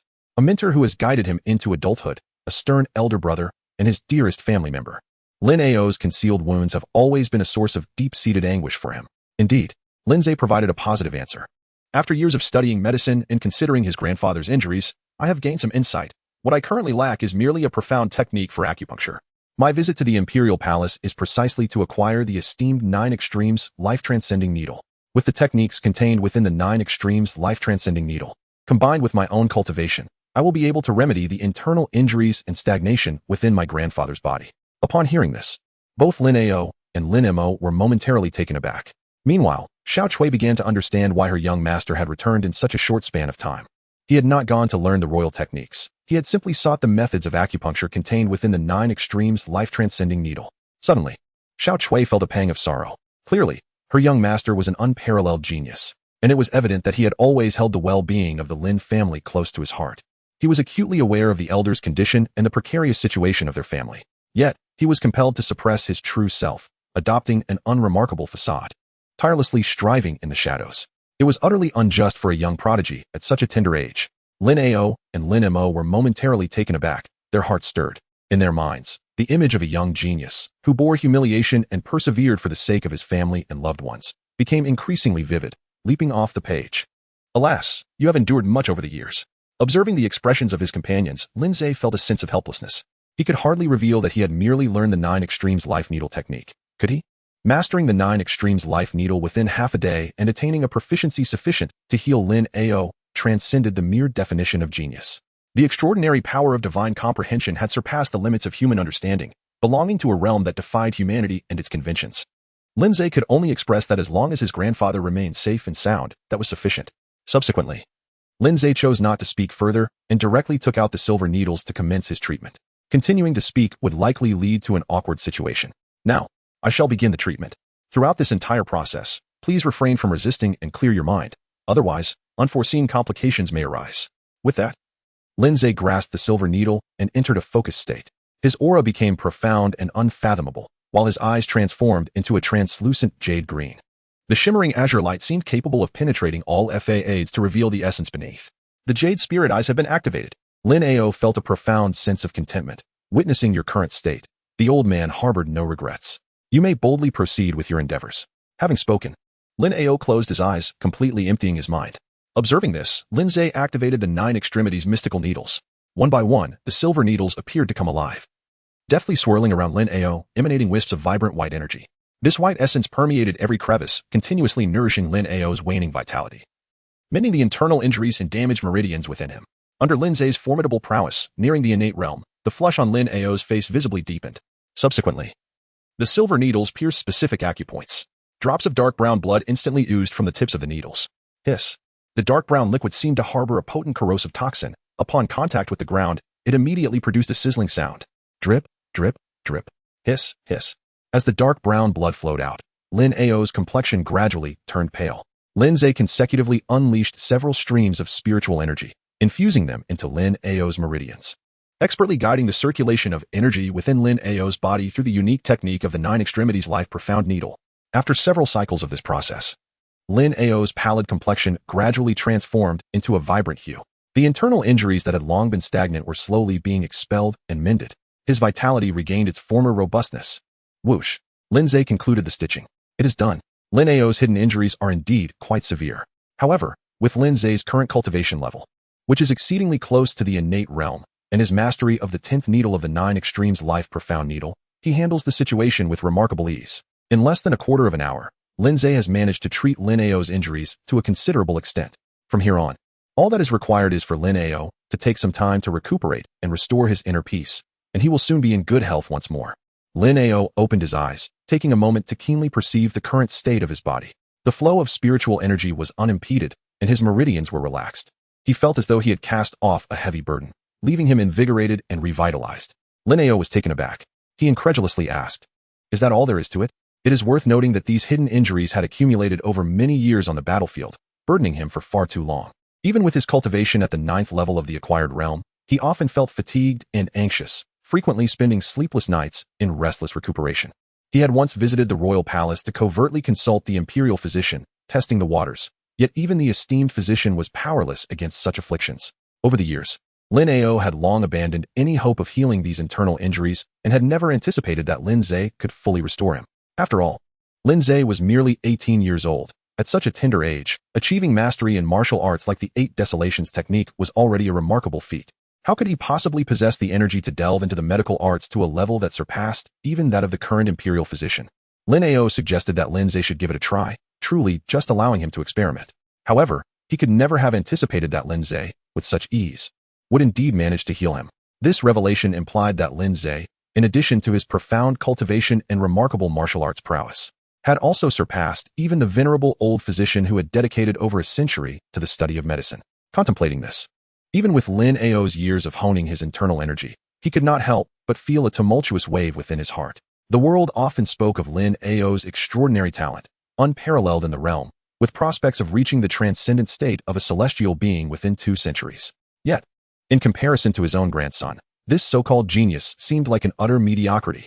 At the age of 18, Lin Ze had already attained the pinnacle of postnatal cultivation, while Lin Ao at the same age was still struggling through the 4th level of postnatal training.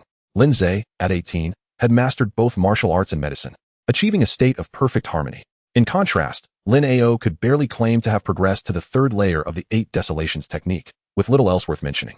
Lin Ze bore the weight of humiliation, exercising patience and discretion, refining an indomitable spirit, and then astonishing the world. Lin Ao, reflecting on his own 18 years, found it best left unmentioned. This comparison made him feel unworthy of the term genius. His grandson was, indeed, a true prodigy. Chapter 18. Do not fall too quickly. Lin Ao felt an overwhelming sense of admiration. Simultaneously, an immense pride and comfort surged within him. For this prodigy was the very bloodline of Lin Ao. He was the heir of the Lin family. The legacy of the Lin family was secured. In his twilight years, his desires were modest. All he sought was for his descendants to establish their own families and for the prosperity of their lineage. For someone like Lin Ao, who had aged prematurely due to injuries and whose family was on the brink of decline, his aspirations were even less. He merely wished for Lin Ze to take care of himself, and beyond that, he desired nothing more. Yet now, Lin Ze had not only met, but exponentially surpassed his expectations. How could this not fill Lin Ao with pride and solace? At that moment, noticing Lin Ao's favorable demeanor, Lin Mo hurriedly inquired, "Sir, how do you feel at this moment?" Lin Ao laughed heartily, his laughter resonating with vitality. The old man now felt an unprecedented sense of well-being, as if he had shed a burden of several hundred pounds, leaving him feeling light and invigorated. "What a remarkable lad. You have once again bestowed upon me a delightful surprise." Lin Ze remarked, "I am not yet fully recovered. I still require a period of serene recuperation to regain my complete health." "Very well, I shall heed your counsel," the old man replied. Thus, Lin Ao was healed. Lin Ze continued, "Furthermore, I recall that among those who retired from the battlefield alongside you, there were quite a number of disabled soldiers, correct? The battlefield is ever-changing, and circumstances can shift in an instant. Consequently, many of Lin Ao's elite guards were left with incurable ailments, rendering their abilities unable to manifest fully. Thus, after their withdrawal, these loyal soldiers chose to leave the capital after a brief stay with the Lin family army, wishing to avoid bringing shame upon them and burdening their comrades. However, Lin Ao has always treated his battle-hardened brothers with utmost respect. Although these elite guards insisted on departing the capital, refusing to remain, Lin Ao consistently provided them with subsidies during festive seasons, ensuring they led better lives. As a result, they cherished the Lin family's kindness and maintained contact with Lin Ao. Should he call upon them, even if they could no longer wield a sword, they would still strive to contribute their meager strength. Indeed, this holds true. In the original narrative, when the Lin family faced adversity, these injured soldiers rushed to offer their support without waiting for Lin Ao's summons.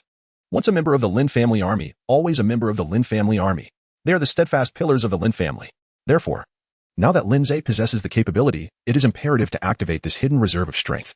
On one hand, this will undoubtedly bolster the Lin family's power.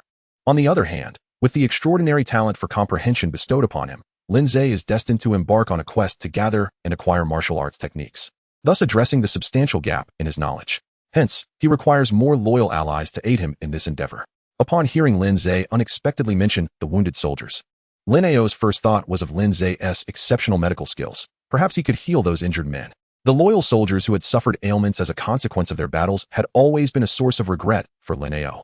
If they could be cured, it would certainly alleviate one of Lin Ao's significant regrets. However, Lin Ao cast a profound glance at Lin Ze, a fleeting glimmer of emotion flashing in his eyes.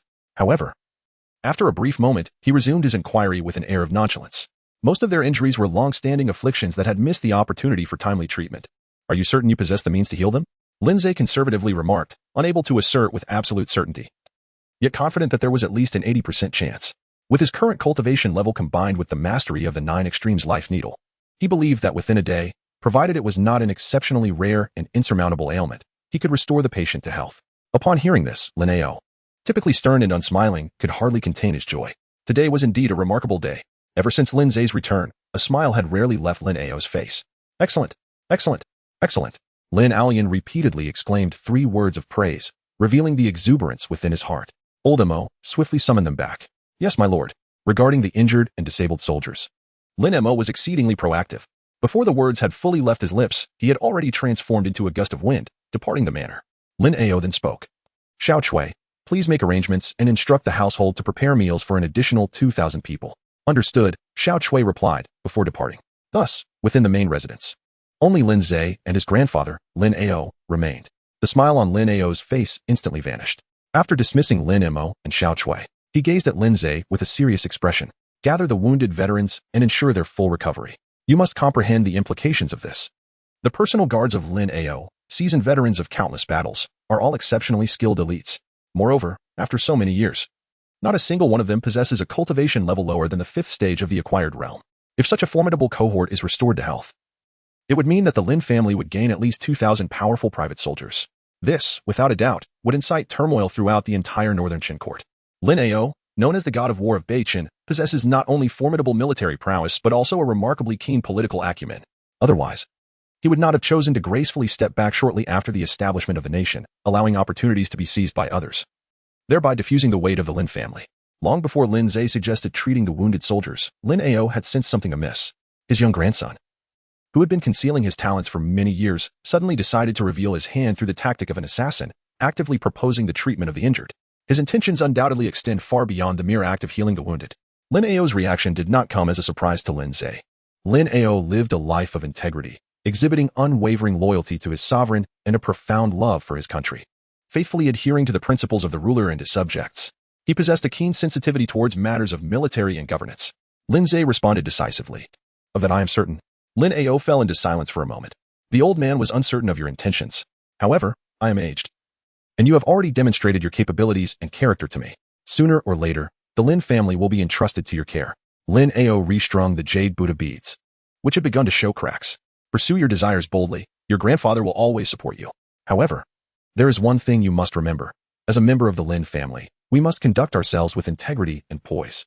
Some actions, once taken, cannot be undone, while others, if not taken, remain unfulfilled. Lin Ze nodded, his grandson understanding the situation well. That is reassuring. Lin Ze spoke with profound significance. Yet it is feared that some individuals remain oblivious to the reality. In the past, the Lin family faced twilight in the western mountains, devoid of successors, inevitably heading towards demise. However, now Lin Ze has risen with formidable strength. Naturally, there are those who cannot bear to witness this.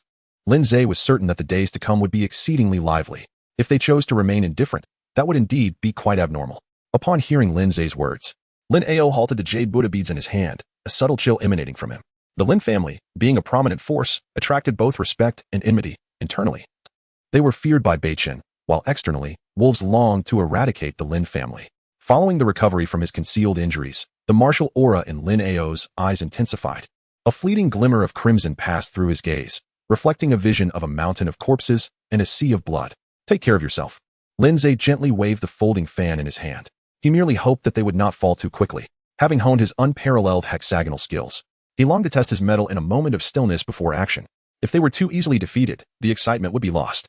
Gazing into the distant sky, a flicker of anticipation crossed Lin Ze's eyes. Chapter 19.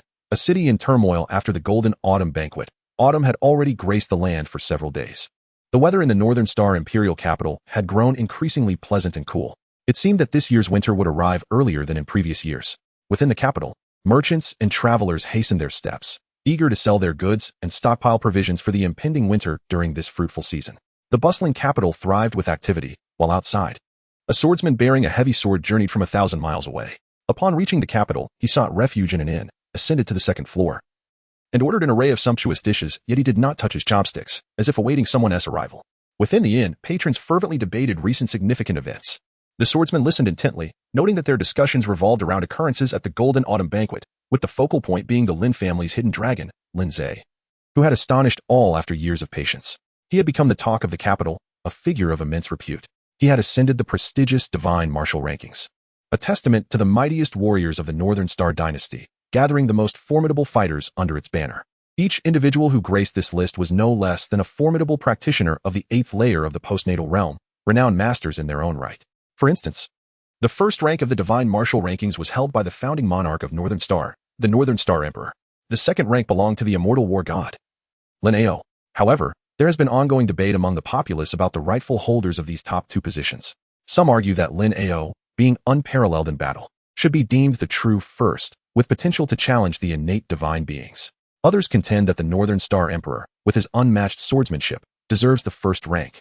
And as the Emperor, he should be accorded that honor to uphold the dignity of the royal family. This contention has persisted without resolution. Regardless of who claims the top spot, the presence of both Lin Ze and the Northern Star Emperor on the list attests to the ranking's prestige. Every cultivator in Northern Star views ascending the divine martial rankings as the highest honor. To secure a position within the top 10 is to achieve fame and glory, bringing honor to one's family. Now, Lin Ze had accomplished this feat. At the tender age of 18, he had claimed the 7th position, displacing the former 7th rank to 8th. The swordsman had come for this very reason. Lin Ze is the one being pushed aside. You arrived quite early. Outside the inn, a scholarly figure clad in a blue robe entered and took a seat directly before the swordsman. Not early, but just right, the blue-robed scholar remarked with a smile. Having sat for a while, you must have heard their discussions, haven't you? The swordsman remained silent, listening intently to the patron's chatter. The diners on the first floor were animatedly discussing Lin Ze's extraordinary talent. In my opinion, the divine martial ranking has unjustly ranked the young master of the Lin family too low. Just look at his performance at the autumn banquet. With the 8th Desolation Combat Technique on the 9th level, he could certainly contend for a place among the top 5, don't you think? That may be the case, but the combat prowess of our cultivators cannot merely be measured by the level of their techniques. Experience, awareness, cultivation, and methods are all indispensable.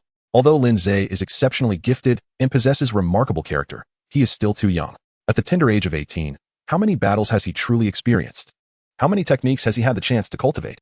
Moreover, even among those at the peak of the acquired stage, who among the top 10 in the divine martial ranking has not spent decades mastering their craft? Compared to Lin Ze, they are on the verge of transcending into the realm of innate beings. This is indeed true. Youth is both an advantage and a disadvantage for the young Master Lin. While he is currently youthful, in a few years, the situation may be entirely different. As the crowd continued their deliberations, a discordant voice interrupted. TSK, I say. Your perspectives are rather limited. You only see the surface, failing to grasp the deeper essence. Oh, what do you mean by that? The individuals savored their drink, smacking their lips. Surely, you haven't forgotten what kind of person the young Master Lin is?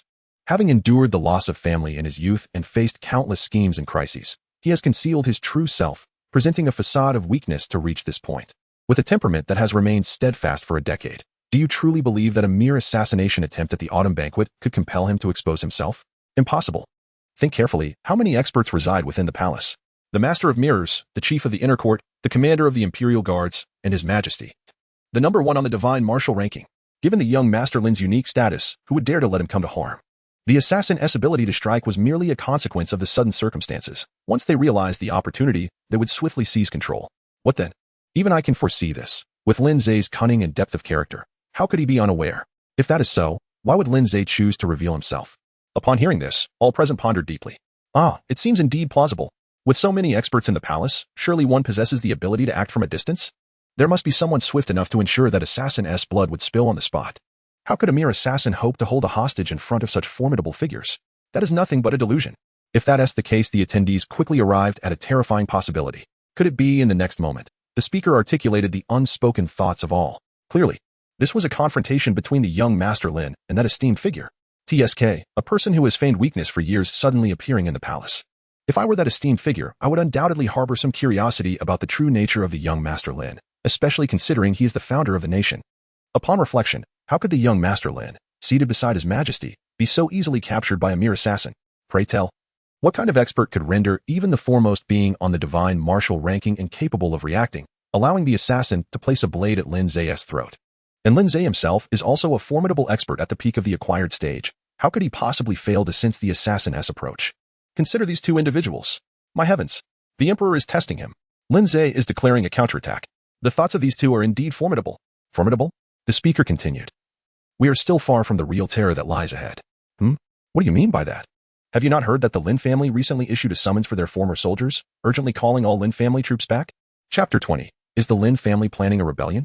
As this news broke, the atmosphere in the inn became instantly tense. Everyone exchanged glances, seeking a semblance of reassurance in each other's eyes. The Lin family summons. What need is there for such a call if a battle is not upon us? Silence enveloped the room. At this moment, even the most oblivious of individuals could discern the unusual atmosphere. Noticing the stillness in the inn, a man poured himself a glass of wine and drank it down. The days ahead promised to be lively. On the second floor, a swordsman and a scholarly figure in a green robe listened intently to the unfolding dialogue. What are your thoughts on such a character?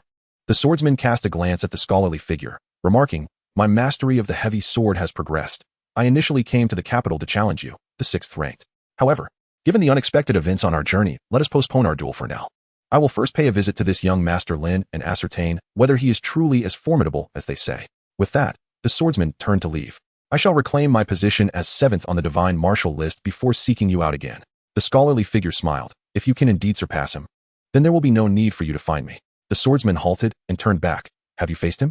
The scholarly figure shook his head. Just a hunch. The swordsman scrutinized him deeply before departing. In the imperial capital, within a dark alley, a cloaked figure confronted Yi Shaoran, ranked 28th on the divine martial list. Is there something you require? I have heard that since taking charge of the Azura Manor, you have yet to fail in your endeavors. You are the most renowned assassin of Beichin, claiming there is no one you cannot kill. Yi Shaoran cast a disinterested glance at the cloaked figure, and? My master wishes to commission you to eliminate a certain individual. Who? Young Master Lin Ze. Yi Shaoran raised an eyebrow. Do you dare to assassinate him? There are far too many who wish for his demise. A cold smile crept across Yi Shaoran's face. You may leave. We at Azura Manor shall not accept this task. Is there a task that the assassin king of Azura Manor dares not undertake? We have no obligation to risk our lives for you lurking rats. It appears the so-called assassin king is not as formidable as claimed. Yi Shaoran narrowed his eyes. In a flash, he was behind the cloaked figure, his icy hand gripping the assassin's throat tightly. It seems your master is quite uncultured, failing to teach you how to respect a formidable warrior on the divine martial list. The cloaked figure struggled in pain, retrieving a package from within his robes and revealing a corner. Yi Shaoran glanced at it. Which is more valuable to you? Life or money? Young Master Lin is a postnatal 9th level warrior. As a mere postnatal 8th level, I would be courting death attempting to assassinate him. The cloaked figure produced another package. Yi Shaoran released his grip. Killing Lin Ze is out of the question. I can only promise to make an attempt. The cloaked figure unveiled a jade vial. This vial contains a lethal poison, colorless and odorless, that seals the throat upon contact with blood. Even a postnatal 9th level warrior would undoubtedly perish if touched by it. It can assist you in eliminating Lin Ze. Yi Shaoran pondered for a considerable time before shaking his head. The risks are too great.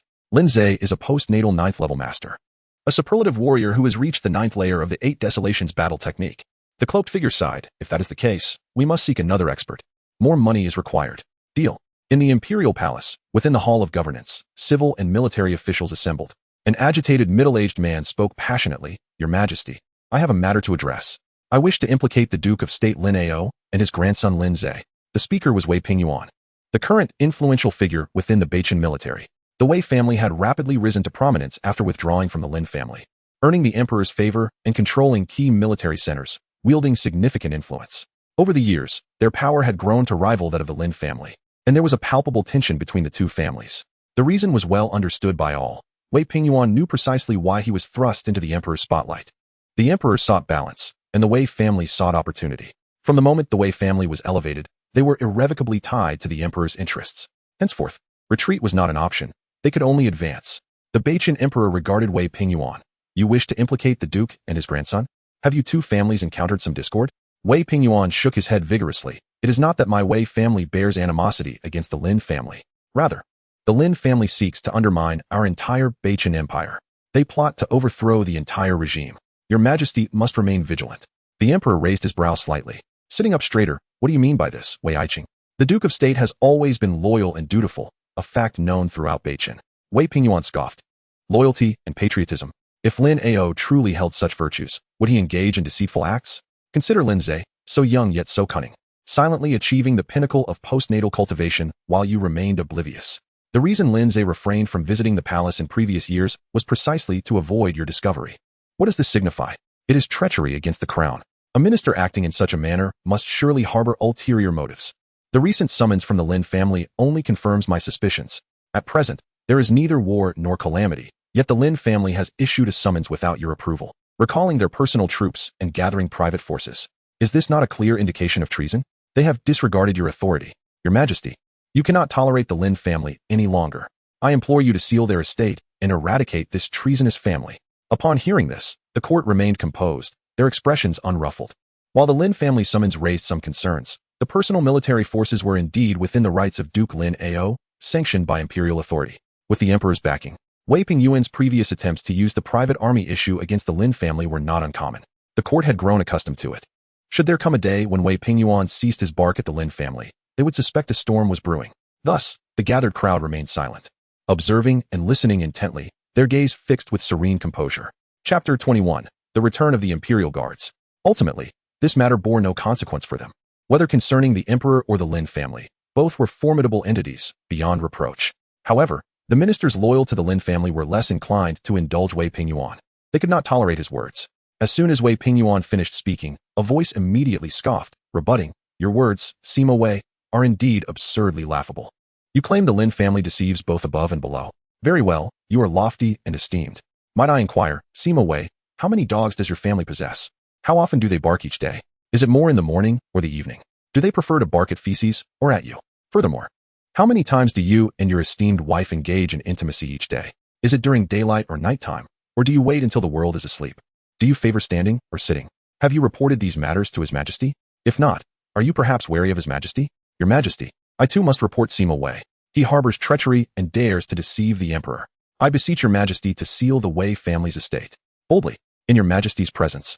You dare to speak deceitfully and sow discord? Wei Pingyuan's countenance darkened, and he retorted, Lu Duzong. What benefits has the Lin family bestowed upon you that you speak in their defense? Speak in their defense? Is it not you, Sima Wei, who conjures falsehoods? What do you mean by you?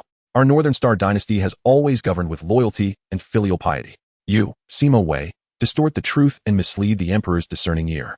I, Lu, stand forth to obstruct this as an act of loyalty, and I refute your insult to my mentor, Duke Lin, as an act of filial piety. Otherwise, would I not become a treacherous rogue like certain others? Wei Pingyuan, enraged, was about to unleash his fury upon Lu Duzong when the Emperor intervened. Enough. Lu Duzong, calm yourself. Yes. The Emperor turned his gaze to Wei Pingyuan. My dear Minister, I have already stated that Duke Lin is a pillar of our Northern Star dynasty, an unwavering support for the nation. I refuse to believe that the Lin family harbors rebellious intentions. Their private military is a right inherited from their noble title. This matter is hereby concluded, and I implore you to refrain from further discussion. Regarding Lin Ze's concealment, the Emperor's side, the Lin family has indeed faced tribulations, and it is our Northern Star dynasty that owes them an apology. Ze's discretion is entirely justified. Moreover, with such a grandson, I find solace in my heart. In the coming year, our Northern Star dynasty shall surely witness the emergence of an extraordinary being, safeguarding our lineage for generations to come. The ministers bowed reverently, proclaiming, Your Majesty is wise. We congratulate Your Majesty. The Emperor raised his hand to silence them. However, the Lin family's assembly of private troops may indeed disrupt the order of the imperial capital. Therefore, as the matter of the autumn banquet's assassination plot has reached a conclusion, and those who excelled in the autumn examinations are soon to enter the court, I have arranged an official position for Zaire, Xiao Guangzi. You shall deliver the edict to the Lin family and remind Zaire to be mindful of the implications. As you command. Xiao Guangzi took the pre-prepared imperial edict and promptly set off to convey the message to the Lin family.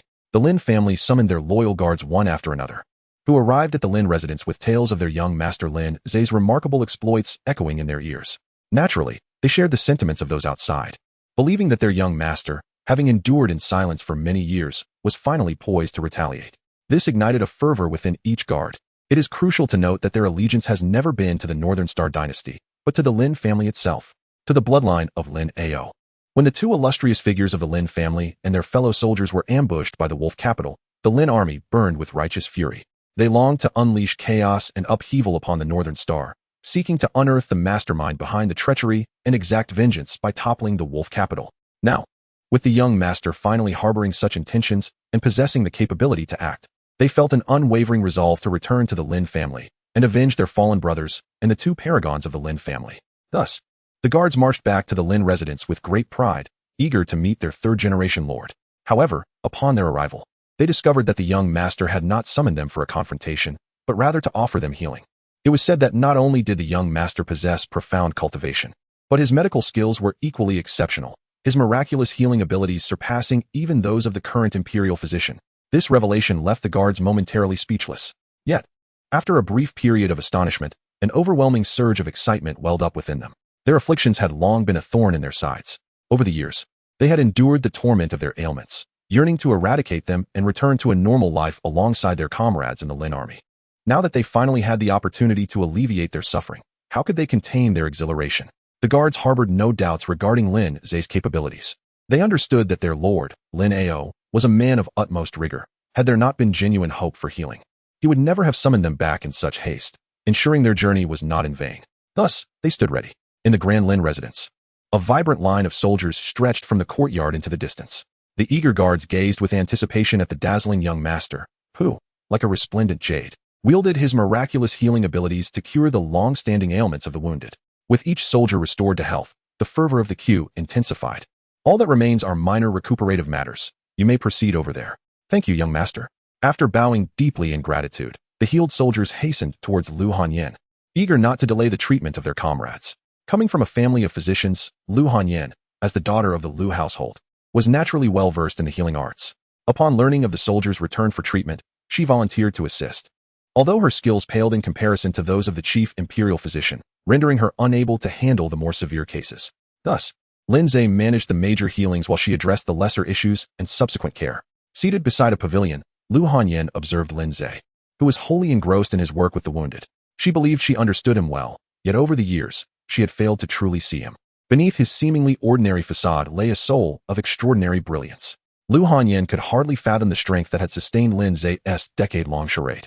For 10 years, he had suppressed the brilliance of a youthful prodigy, curbing the vitality and exuberance that should accompany his age. He bore the burden of humiliation, enduring the derision of others who dismissed him as unworthy, comparing him unfavorably to Lin Ze, and claiming the Lin family would have no successors. He even feigned a persona he despised to placate those who watched the Lin family with scrutiny. Surely, he must be weary from such a masquerade. Miss. Huh. The voice of a soldier snapped Lu Hanyan from her reverie.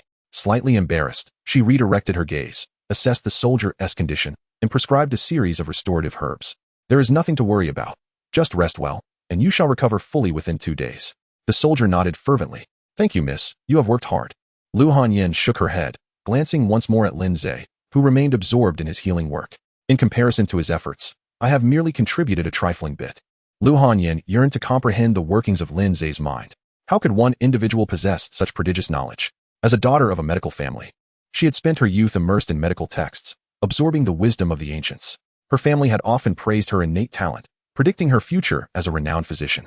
With the resources provided by the Lin family, her medical prowess advanced rapidly, yet even now, she barely reached the level of a second-tier physician, 2 ranks below the chief imperial physician, let alone matching Lin Ze's unparalleled skills. Not to mention the vast chasm between their martial prowess. She was even 2 years his senior.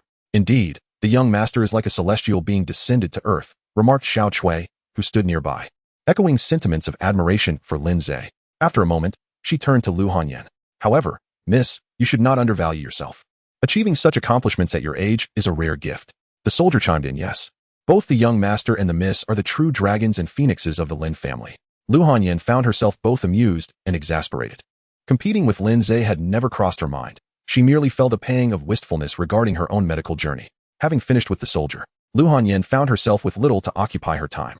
The minor issues she handled required little effort, while each case Lin Ze attended demanded considerable attention. Thus, She patiently awaited, observing Lin Ze's focused demeanor as he treated the wounded, lost in thought once again. At that moment, an enigmatic glance was cast toward Lu Hanyin by Xiao Chui, who regarded her with a mix of surprise and playful teasing. Lu Hanyin felt a jolt of alarm, quickly averting her gaze and pretending to adjust her hair as if it were merely a casual glance. Meanwhile, Lin Ao and Lin Mo, who had been discreetly observing the scene, exchanged knowing smiles. The youth of today. Lin Ao lifted his teacup, gently tapping it before savoring a sip. Instantly, the fragrance of the tea enveloped him, refreshing his palate. What a delightful brew we have today. Time, as ever, rushed forward. Soon, the sun dipped low, and the stars began to twinkle. Lin Ze finally concluded his busy day. After an entire day's worth of treatment, he felt a sense of fatigue settling in. Beneath the radiant moonlight, he practiced his breathing techniques. The soft lunar glow enveloped him, his hair shimmering with a hazy brilliance, resembling a veil of moonlight draped around him. As pure and tranquil as the moon itself.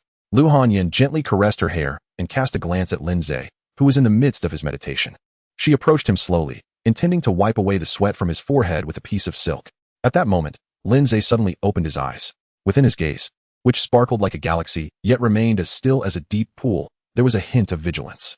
It mirrored the unfamiliar wariness Lu Hanyin had observed that day. Back then, she had not understood the reason behind it. Now, she comprehended. Lin Ze is guarding against her, just as he guards against the emperor and all those who conspire against the Lin family. He does not trust himself. Thus, the facade of interest he previously displayed towards her was merely a deliberate charade to soothe his own heart, was it not? What do you wish to do? Lu Hanyin fell silent for a moment, biting her lip as she extended a silk handkerchief, offering it to wipe away her sweat. Use it with confidence. It is not poisoned. No need for that. A moment of meditation and a wash will suffice. Lu Hanyin said nothing, retracting the handkerchief and turning to leave. Halfway through, she turned her head again and firmly declared to Lin Ze, I am also a member of the Lin family. We grew up together. Indeed, they had grown up together. Who could deny it? As Lin Ze's foster sister and childhood betrothed, prior to the awakening of memories from his past life, he had shared conversations and strolls through the imperial capital with Lu Hanyin. It was anticipated that in a short while, they would wed and further the Lin lineage. Their relationship was genuinely quite amicable. If given the choice, Lin Ze would prefer not to be adversarial towards her. Yet, in this world, where the protagonist's halo reigns supreme, certain matters transcend emotion and defy logic. His protagonist aura could even conjure a scene of resurrecting his beloved from the grave. In such an absurd realm, caution was paramount. Although Lin Ze had altered the course of the Autumn Feast plot, avoiding conflict with the protagonist, the very nature of this protagonist was that of an inherent catalyst for discord, capable of instigating disdain from supporting characters and inciting ludicrous plots where treasures and riches were bestowed upon their families. Even if Lin Ze mitigated the conflict at the Autumn Feast, there would always be another point of contention that would forcibly draw him into conflict with the protagonist. Lin Ze had no doubts about this, for the protagonist in this narrative had never failed to create discord. How could Lin Ze indulge him? Therefore, to ensure absolute certainty, before the protagonist's demise or the verification of the strength of the protagonist's halo, Lin Ze must remain vigilant against her. Lost in thought, Xiao Cui suddenly approached Lin Ze. Young master, the esteemed eunuch Guang from the palace has a royal decree to announce. Seeing that you have been preoccupied, he did not dare to disturb you and has been waiting in the reception hall until now. A royal decree from the palace? Lin Ze's gaze sharpened slightly, and I understood. After speaking, Lin Ze's figure transformed into ethereal shards of light and vanished from sight. In the reception hall, streams of shimmering light fluttered in, spiraling and intertwining, coalescing into a familiar silhouette before the esteemed Grand Eunuch. Grand Eunuch, I apologize for the wait, Lin Ze said, revealing an extraordinary and unique manner of appearance. The Grand Eunuch's expression shifted, filled with astonishment. Could such an incredible technique truly be mastered by someone at the pinnacle of postnatal cultivation? He dared not presume. Young Master Lin is undoubtedly occupied with pressing matters. And it is indeed unfortunate for me to intrude, he replied, lowering his stance as a close aide to the emperor. Having risen from the ranks of a mere palace servant to his current position, he was acutely aware of the intricacies of power dynamics. With others, he might adopt a tone befitting a royal courtier, but with Lin Ze, the young master's formidable prowess alone could easily dispatch him with a single blow. Lin Ze's unique and exalted status was unparalleled within the entire Bachin dynasty. If the royal Li family represented the sovereign, then the Lin family would be the esteemed nobility beneath them. Ultimately, it was not for a mere eunuch to dictate the hierarchy between them. Grand Eunuch, your courtesy is appreciated. May I inquire about the purpose of your visit? The Grand Eunuch smiled and replied, it is indeed joyous news. His Majesty wishes to elevate your standing. Oh, the Grand Eunuch produced the imperial edict. Young Master Lin, shall we proceed with the proclamation? Please, go ahead. The decree from the Emperor Xingwu states, Lin Ze of the Lin family has valiantly slain the assassins at the autumn banquet, restored order, and rendered great service in protecting the emperor. He shall be duly rewarded. Henceforth, Lin Ze is appointed as the Grand Commander of the Mirror Division, tasked with supervising the officials and purging the capital of treachery. Furthermore, the Grand Commander Lin Ze is entrusted with overseeing the Beichen Academy, responsible for ensuring the integrity of the autumn examinations and preventing deceitful practices from infiltrating the institution. Thus it is decreed. Chapter 23. Appointment as Grand Commander of the Mirror Division 1. Lin Ze, accept the decree. The Grand Eunuch respectfully presented the edict to Lin Ze. Congratulations, Grand Commander. The position holds great power, granting you the authority to supervise officials and cleanse the capital of malice. This esteemed role has long been withheld from outsiders, reserved for those within our ranks. The Grand Eunuch continued with flattering remarks, referring to himself as one of their own. Lin Ze appeared to smile politely. His grandfather held Lin Ze in high regard, and Lin Ze would undoubtedly not disappoint the elder. The Grand Eunuch then continued, reassuring the emperor, "Rest assured, Your Majesty. When it comes to matters concerning family, we handle them with utmost care. With Lin's capabilities, I am certain that he will not overlook any treachery within the court." After this statement, the Grand Eunuch shifted the topic, saying, "Furthermore, there is another matter to address. Please, do not hesitate to speak," the emperor encouraged. "It pertains to the differing opinions within the court regarding the Lin family's unilateral issuance of a summons. Some are seizing this opportunity to criticize the Lin family. Of course, the Lin family are founding heroes, loyal to the crown and the nation. Your Majesty would not heed such slander that could tarnish familial bonds. However, the arrival of so many private troops in the imperial capital may indeed create a degree of instability. It is hoped that Lin will be mindful of the repercussions and manage his family's forces judiciously." Lin Ze was suddenly enlightened, realizing the true nature of the matter. "It was my fault for being overly eager and neglecting to inform my grandfather in advance." The origin of this situation stemmed from Lin's encounter with the renowned 9 Extremes Life Needle in the library, which sparked profound insights and significantly advanced his medical skills. He was reminded of the veteran soldiers who had once followed the Lin family through countless battles, contributing to the expansion of the North Star dynasty, yet were now burdened with ailments that plagued them for life, unable to find peace. As heroes of the North Star, they deserved better fates. Thus, Lin summoned various veterans and former comrades, hoping to offer them treatment and simultaneously seek their assistance in gathering more martial arts techniques. Surely, Grandfather Guang was aware that Lin had few interests in life, save for his deep passion for martial arts and his penchant for collecting rare texts from across the world. Little did he expect that this endeavor would lead to misunderstandings, revealing Lin's oversight. Grandfather Guang complimented, noting that at such a young age, Lin had mastered complex martial techniques such as the 8 Desolations Battle Method, Celestial Feather 6 Illusions, and the Formless Sword Finger. Your ardor and talent in martial arts are beyond the comprehension of ordinary folk. It is quite humbling to acknowledge that while Lin has already achieved unparalleled prowess in martial arts at such a tender age, our family, having surpassed 50 years, struggles to comprehend even 2 ancient texts we fortuitously acquired. It seems we are fated to remain disconnected from those volumes." With a sigh, Grandfather Guang continued, "Since ancient times, fine swords have been gifted to heroes. It just so happens that Lin has a keen interest in martial arts literature. In a few days, we shall send some to you. Should you gain any insights, please share them with us, fulfilling a wish of ours." His words were flattering and a gesture of goodwill towards Lin Ze. It would be foolish not to cultivate a favorable relationship with such a prodigious talent who had already reached the pinnacle of postnatal cultivation at merely 18. Grandfather Guang was confident that as long as no unforeseen events occurred, Lin would undoubtedly ascend to the revered status of a congenital being. At that point, the exchange would transcend mere reciprocation. It would warrant a veritable bounty. Very well, then.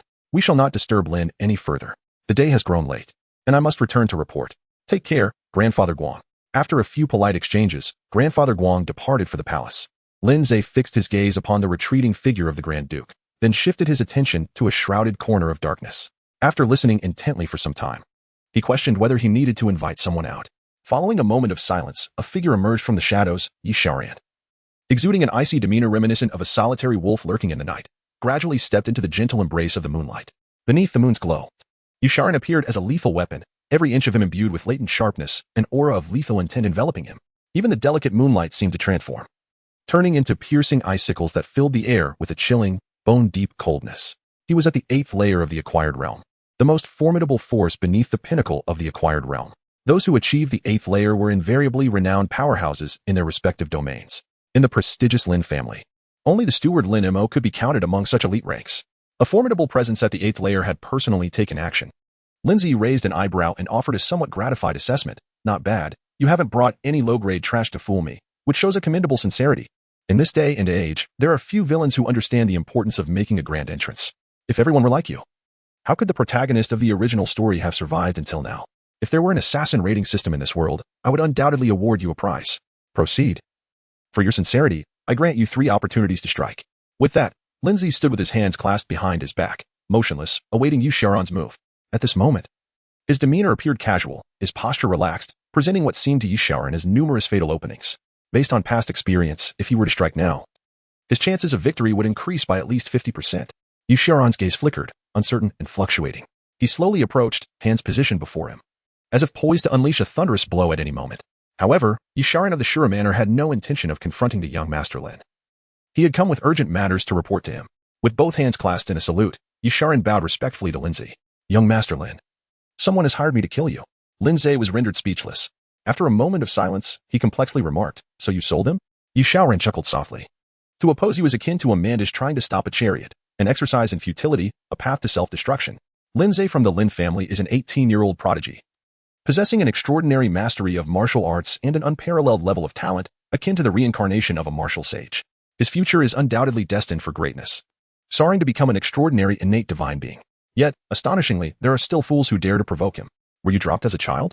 Furthermore, there are those who wish to employ Yi Xiaoran to eliminate Lin Ze.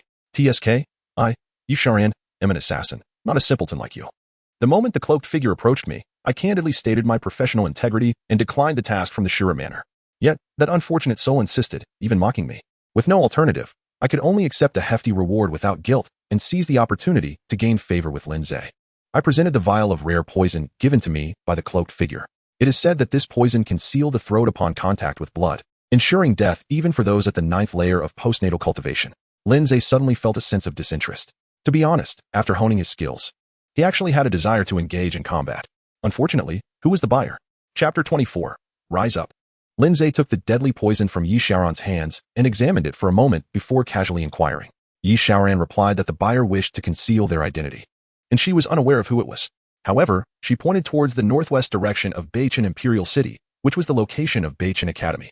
Despite the buyer's attempts to disguise their identity by taking convoluted routes and changing attire, the Shura Manor was inherently rooted in the trade of information, thriving in the realm of assassins. Before Yi, the buyer's skills were but trifles.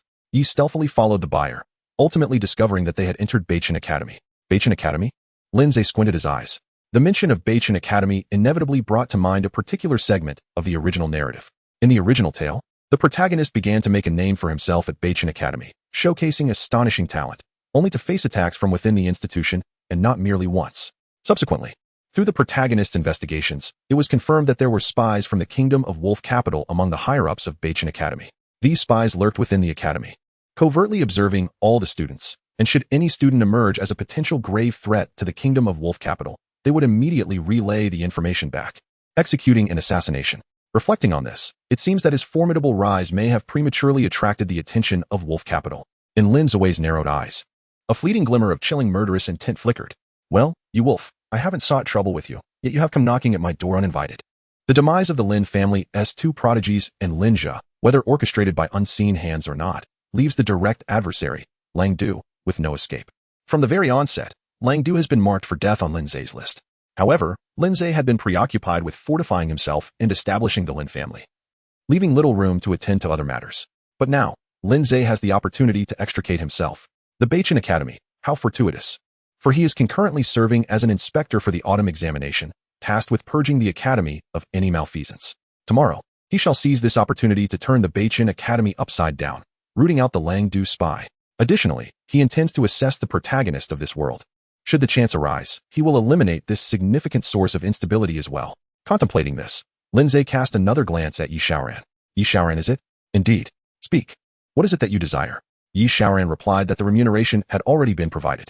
He has come merely to forge a friendship with young Master Lin and cultivate a benevolent connection. In the future, should the opportunity present itself, he hopes young Master Lin will grant him a meal. Lin Ze smiled, remarking that there was no need to wait for the future, as an opportunity presented itself at that very moment. Please, young Master Lin, do tell. This young man had no particular hobbies, save for his passion for various martial arts texts, aspiring to amass the wisdom of 100 schools from across the realm. Given the multitude of disciples at the Azura Mountain Manor, this task would surely not pose a challenge for them. Understood.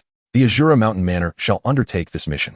Henceforth, Every 7 days, Yi shall deliver the collected martial arts manuscripts to the Lin family. Lin Ze nodded slightly. Yu Shaoran prepared to take his leave. Just as he was about to depart, Lin Ze called out to him once more. Wait a moment.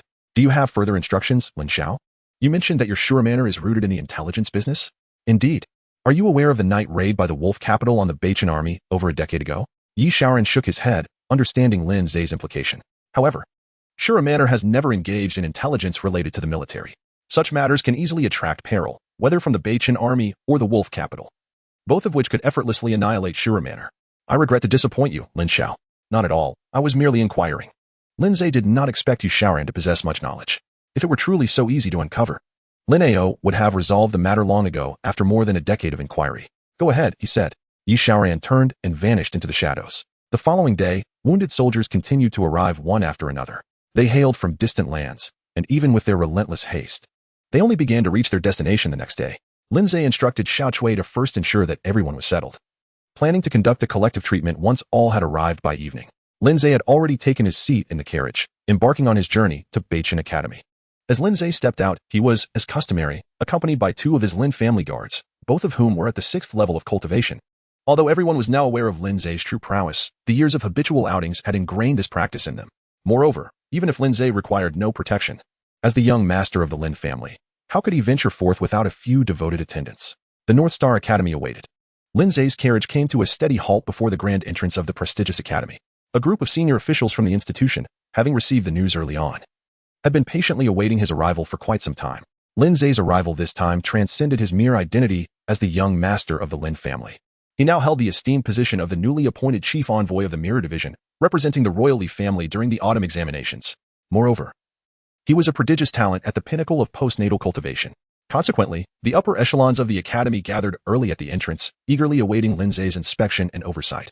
As a gesture of respect for this remarkable scion of destiny, Lin Ze alighted from the carriage, clad in garments as white as snow, wielding a folding fan. His lustrous black hair was elegantly secured in a half-updo with a jade hairpin, and at his waist hung a piece of exquisite ancient jade. He exuded an air of a refined gentleman, possessing a demeanor as gentle as jade. At first glance, one might perceive him merely as a handsome young man, devoid of any extraordinary aura of power.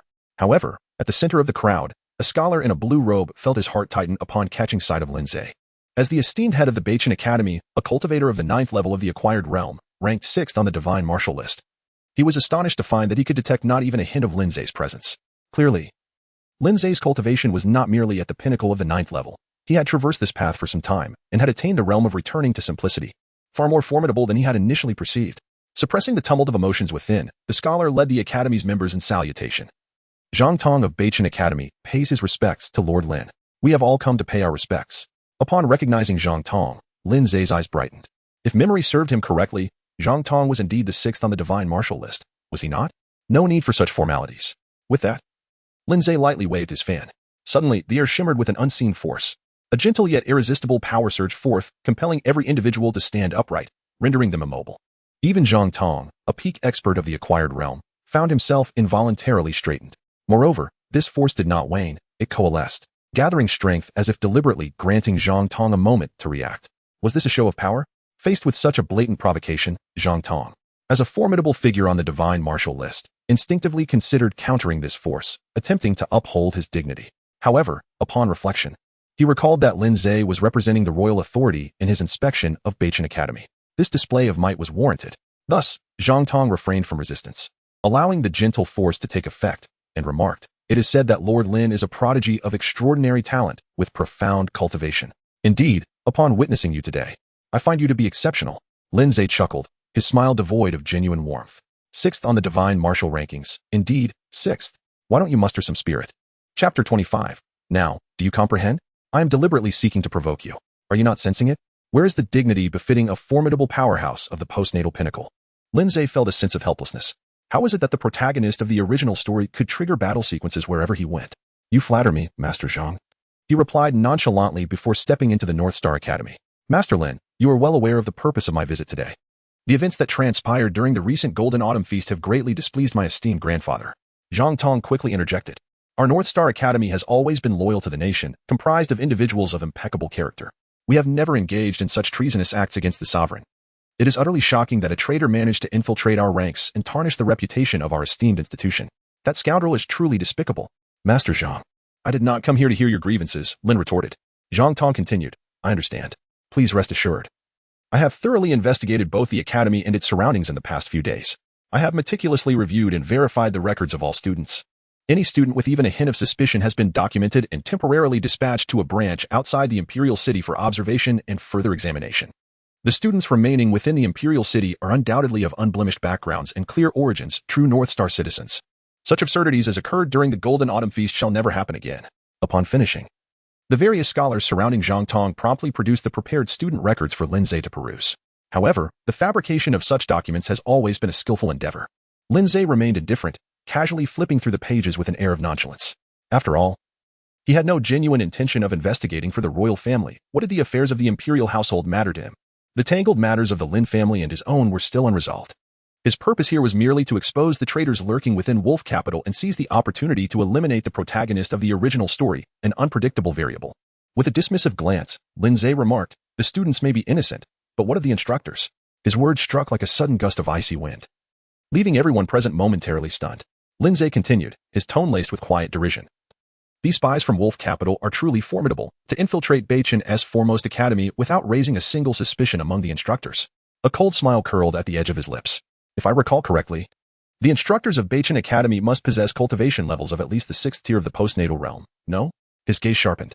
Yet even with such formidable experts, not to mention Headmaster Zhang, a renowned peak postnatal realm master listed on the Divine Martial rankings, you failed to detect a handful of insignificant traitors. Snap. Lin Ze gently closed the folding fan in his hand, producing a crisp sound. His tone shifted, imbued with a hint of chill. So, is it that the teaching standards at your North Star Academy are lacking? Or are some of you deliberately concealing the truth? As soon as Lin Ze's voice fell, the expressions of the gathered scholars shifted dramatically. Master Lin, one of them spoke. We have dedicated ourselves to teaching and nurturing at the Beichen Academy for no less than 20 years. How could we possibly be spies for the wolves? Indeed. The Beichen Academy has maintained its integrity all these years. If we were traitors, would we not have already caused chaos? Furthermore, how could we, the Beichen Academy, possess the audacity to conspire against the Imperial Court? To oppose the court is akin to striking a rock with an egg, a path to self-destruction. Master Lin, please refrain from such jest. Lin Ze chuckled lightly. Do you lack the audacity? It seems to me that you possess quite a considerable amount of boldness. While you may not dare to conspire against the court, you have the gall to plot against the Lin family. What do you mean by this, Master Lin? Everyone was perplexed and confounded. When has the North Star Academy ever dared to conspire against the Lin family? What does this imply? Lin Zexin's mind stirred, and an imperceptible wave of energy spread throughout the entire venue. Subsequently, a delicate bottle materialized before everyone's eyes. This bottle, some of you might find quite familiar, right? At these words, all gazes converged upon the bottle. What is contained within this bottle? Inquired the lord of the estate, Zhang Tong, perplexed. Lin Ze did not respond. He halted in his tracks, turned his head, and fixed his gaze directly upon a middle-aged man who was concealed behind the crowd. Your heart is racing quite rapidly. The middle-aged man's complexion shifted. He forced himself to remain composed, and stated, my heart rate has always been. Lin Ze disregarded his evasive arguments. In the realm of his psychic energy, nothing could hide from him. The moment the jade vial appeared, his heart raced with intensity, and Lin Ze could perceive it distinctly.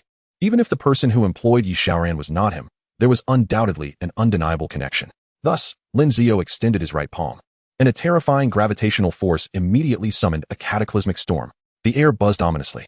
The overwhelming pull rendered the middle-aged man helpless as he was drawn uncontrollably towards Lin Zeo. Thud! Lin Ze's powerful hand pressed down upon the head of the middle-aged man, lifting him effortlessly into the air. The immense strength threatened to deform the man's skull. What are you doing?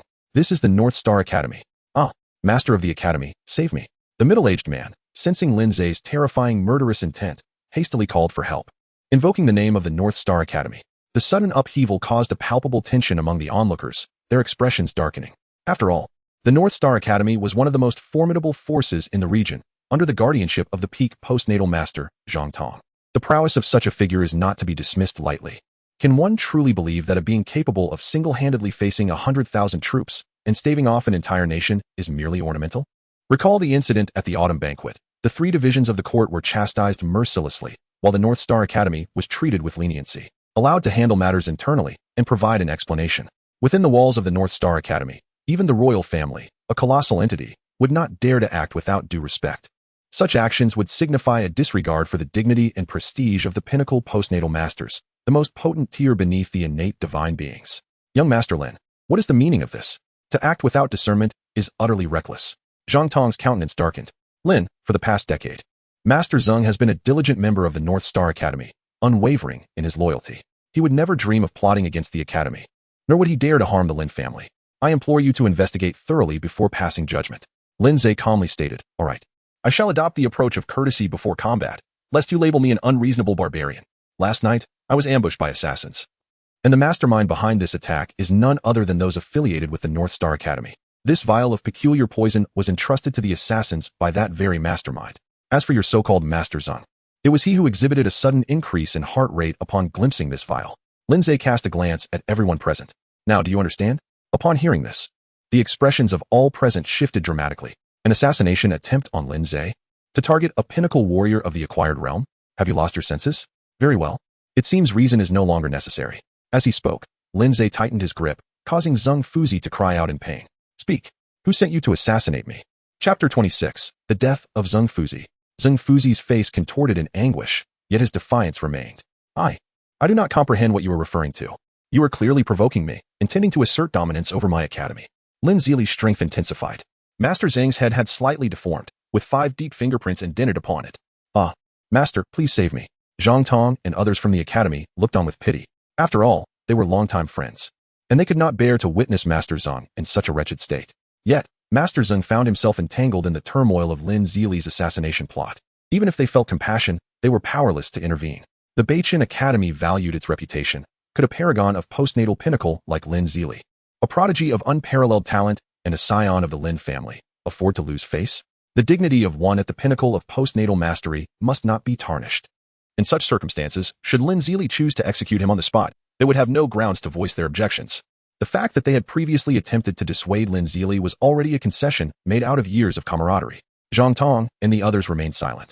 Master Zeng, in desperation, implored, Master, you cannot take Lin Ze's words at face value. He is fabricating lies. I have never left the academy. Lin Ze narrowed his eyes, pondering whether his silence would render him powerless. A tremor coursed through Zeng's heart. What did this imply? Just as the thought flitted across his mind, an overwhelming surge of agony, potent enough to reduce one's very soul to ashes, engulfed Zeng's entire being.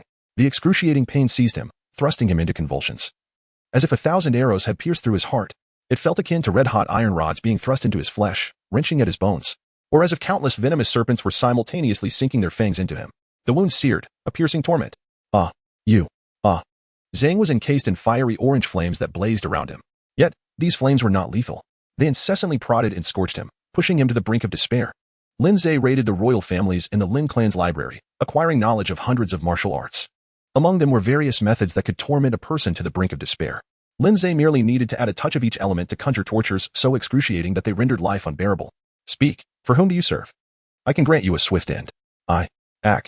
Zeng Fuzi clenched his teeth, his jaws aching violently, hesitating several times to utter a word. Observing this, Lin Ze unleashed a chilling, white aura that surged along his arm, penetrating Zeng Fuzi's very being. In that instant, Zeng Fuzi was engulfed in flames from without, while within, he was ensnared by the frigid grasp of ice, simultaneously enduring the infernal torment of both extremes. His complexion fluctuated between a ghastly pallor and a fiery flush. The agony contorted his form, and cold sweat streamed down him like a torrential downpour. The onlookers from Beichin Academy, witnessing Zeng Fuzi's harrowing plight, felt a sudden chill coursing through their veins, enveloping them entirely. A bone-deep cold permeated their beings, instilling a paralyzing dread. At that moment, they collectively recognized a profound truth about Lin Ze. From this day forth, it would be wise to avoid crossing him. Amidst the dual agony of fire and ice, Zeng Fuzi could no longer withstand the torment of his soul and flesh. I will speak. I shall reveal all. The icy chill and blazing flames in Lin Ze's hands were momentarily subdued. Master Zeng let out a long sigh of relief, gasping for breath. Even the wolves. As soon as this remark escaped his lips, Master Zeng suddenly paused. A strange crimson hue began to seep into his eyes, swiftly filling his entire gaze. Lin Ze squinted his eyes. Master Zeng struggled painfully to rise. Bang. Master Zeng was unable to utter a complete sentence before an extraordinary force caused his head to explode spectacularly. Blood splattered across the ground, both red and white, while the pungent, acrid scent of blood instantly engulfed the scene. The onlookers from the academy, witnessing Master Zeng's sudden demise after uttering the word wolf, turned pale. Their faces drained of color. Each person exchanged glances, rendered speechless. Meanwhile, Lin Ze nonchalantly accepted a handkerchief from his guard and wiped his hands as if nothing had occurred. How intriguing. It was evident that Master Zeng was not slain by Lin Ze. Rather, someone wished to silence him before he could continue. He cast a sidelong glance at the senior members of the academy, remarking to himself how truly remarkable the North Star Academy was, teeming with hidden talents. Clap. Lin Ze smiled gently, casually unfurling a folding fan and lightly waving it as he made his way deeper into the academy. The master of the estate, Zhang Tong, cast a glance at the lifeless body of Master Zhang, followed by a penetrating gaze directed at everyone present. Under the weight of Zhang Tong's meaningful stare, the assembly felt a twinge of unease. Fortunately, Zhang Tong only lingered for a moment before hastening to follow Lin Ze. Let us proceed, he urged. Master, shall we arrange for the disposal of this traitorous body? Zhang Tong turned back to survey the crowd, adding at this moment, it would be unwise for any of you to lag behind. His words sent a shiver through the hearts of those gathered, prompting them to quickly affirm their readiness, leaving Master Zhang's body behind as they hastened to catch up. At the entrance of the Lin residence, a swordsman bearing a heavy sword of mysterious iron stood before the gates. Halt. This is a sacred ground of the Lin family. The guards, sensing the terrifying aura emanating from the stranger, hurriedly obstructed his passage. The swordsman lifted his gaze slightly and declared, I am the 8th on the divine martial rankings. The sovereign of the heavy sword. The sovereign of the heavy sword. They gasped, recognizing him as a peak existence at the 9th level of the acquired realm. Renowned throughout Beichin for his mastery of the heavy sword, he was a king among swordsmen. With his extraordinary skill in wielding the heavy sword, he could effortlessly break through myriad techniques, securing victory with a single strike. 5 years prior, he had engaged in a monumental battle, gaining profound insights into the path of the heavy sword, and subsequently retreated into seclusion, remaining untouched by the world for 5 years. Now, having emerged from his meditation, he was likely more formidable than ever before.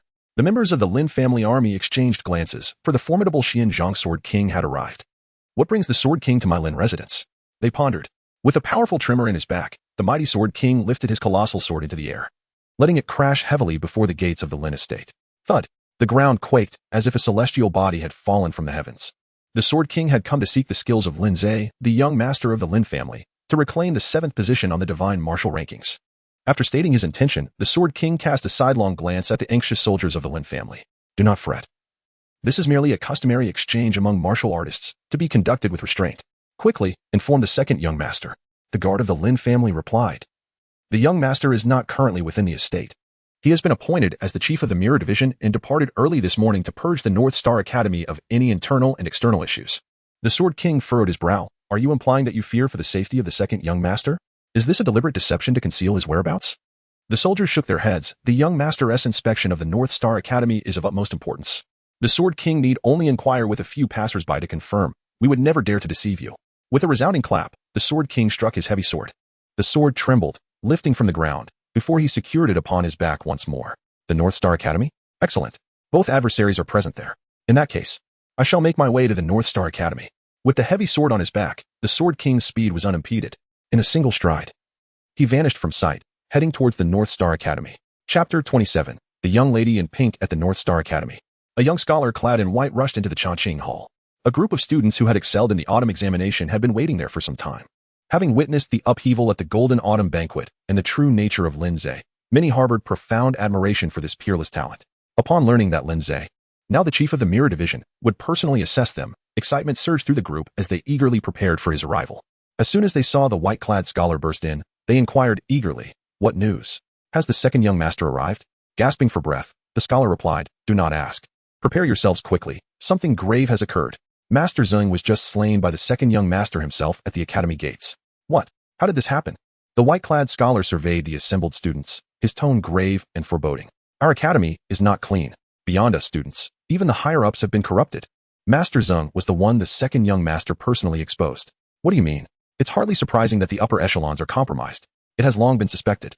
If traitors could hide among the academy students for so long, evading the eyes of numerous teachers, it would indeed be peculiar if no one in the upper ranks provided cover.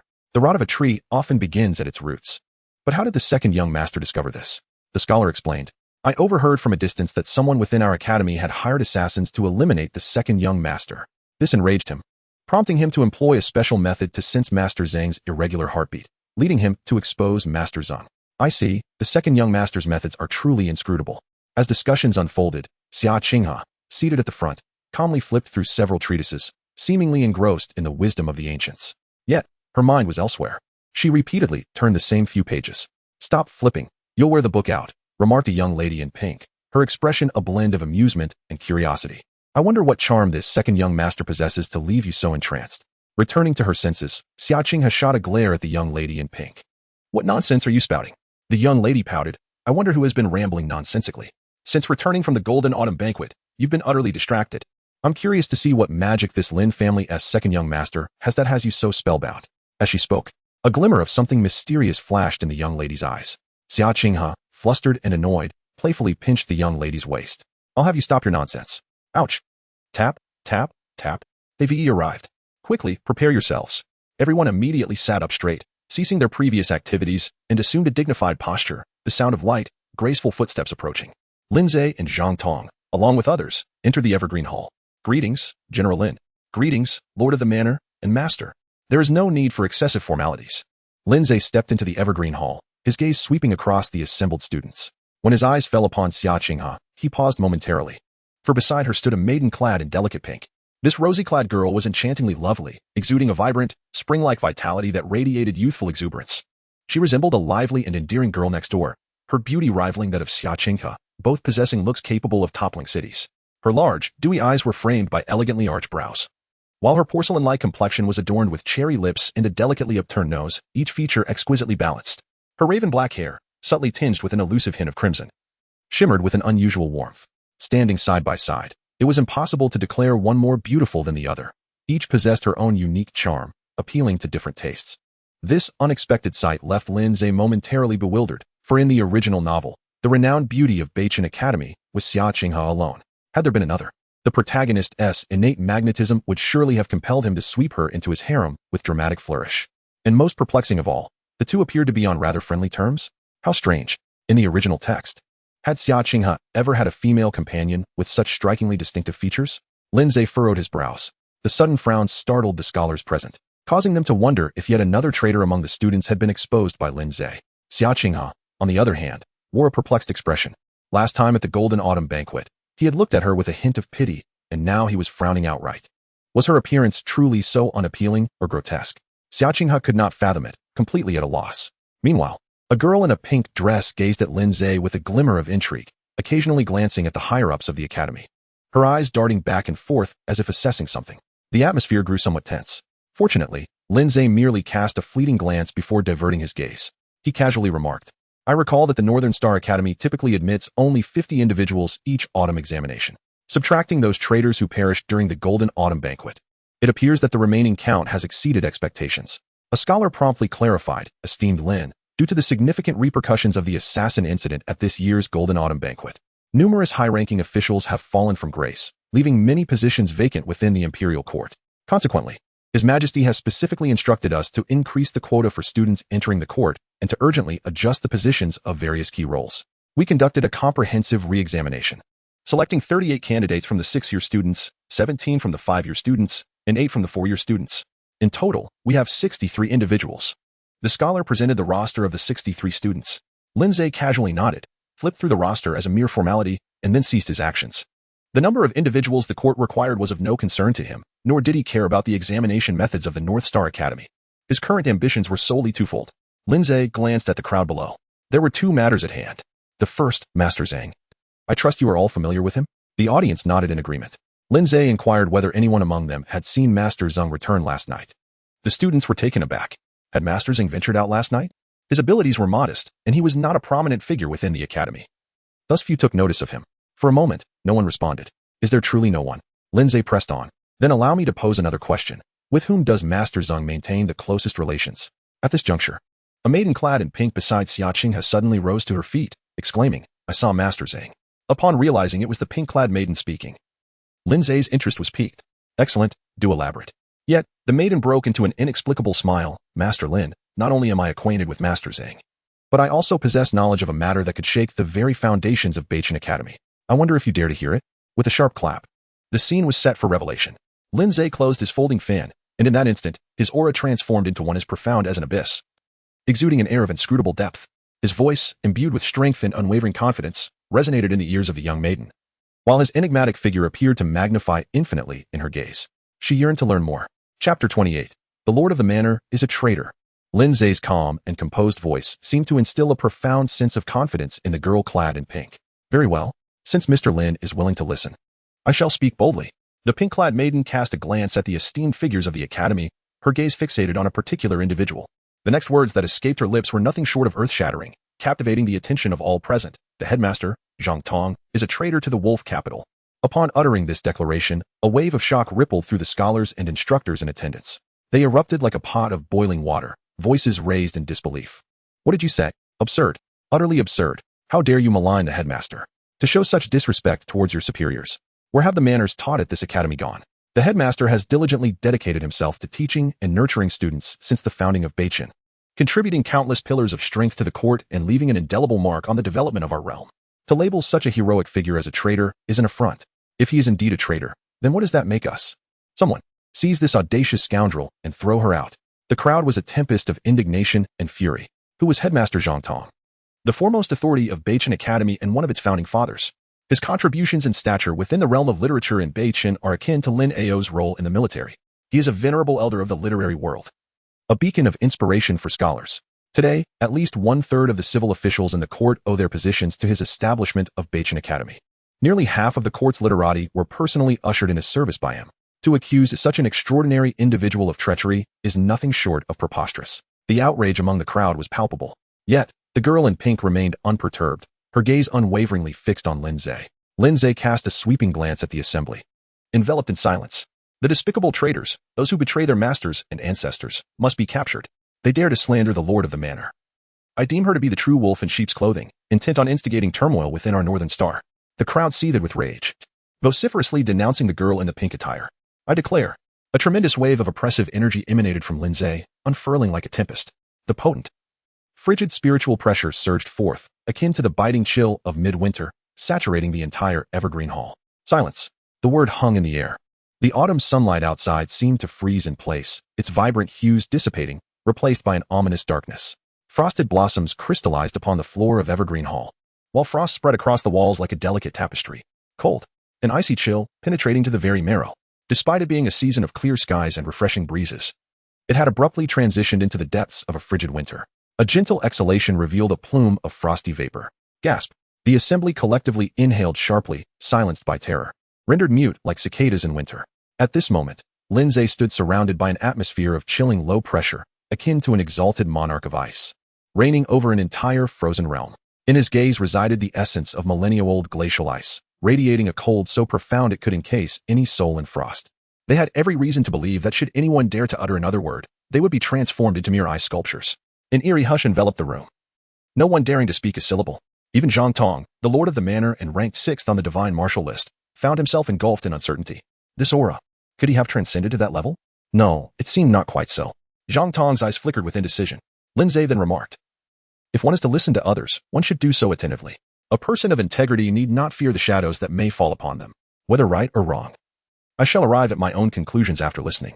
Why the haste among you? What is it that troubles you?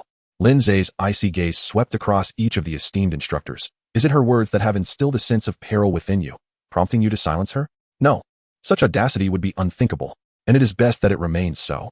Lin Ze seated himself upon a chair, with a sharp snap unfurling his folding fan, which sent forth a chilling breeze that could freeze the very spirit. From this moment forth, should anyone dare to interrupt my discourse, I shall regard them as traitors lurking within the ranks of wolves and execute them on the spot. Master Zhang, what is your opinion on this matter?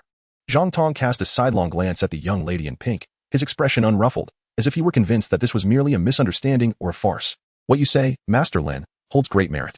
I, Zhang, am upright and fear not the shadows that linger. Lin Ze nodded, casting a glance at the dazed girl in pink. The current trajectory of events left him somewhat bewildered.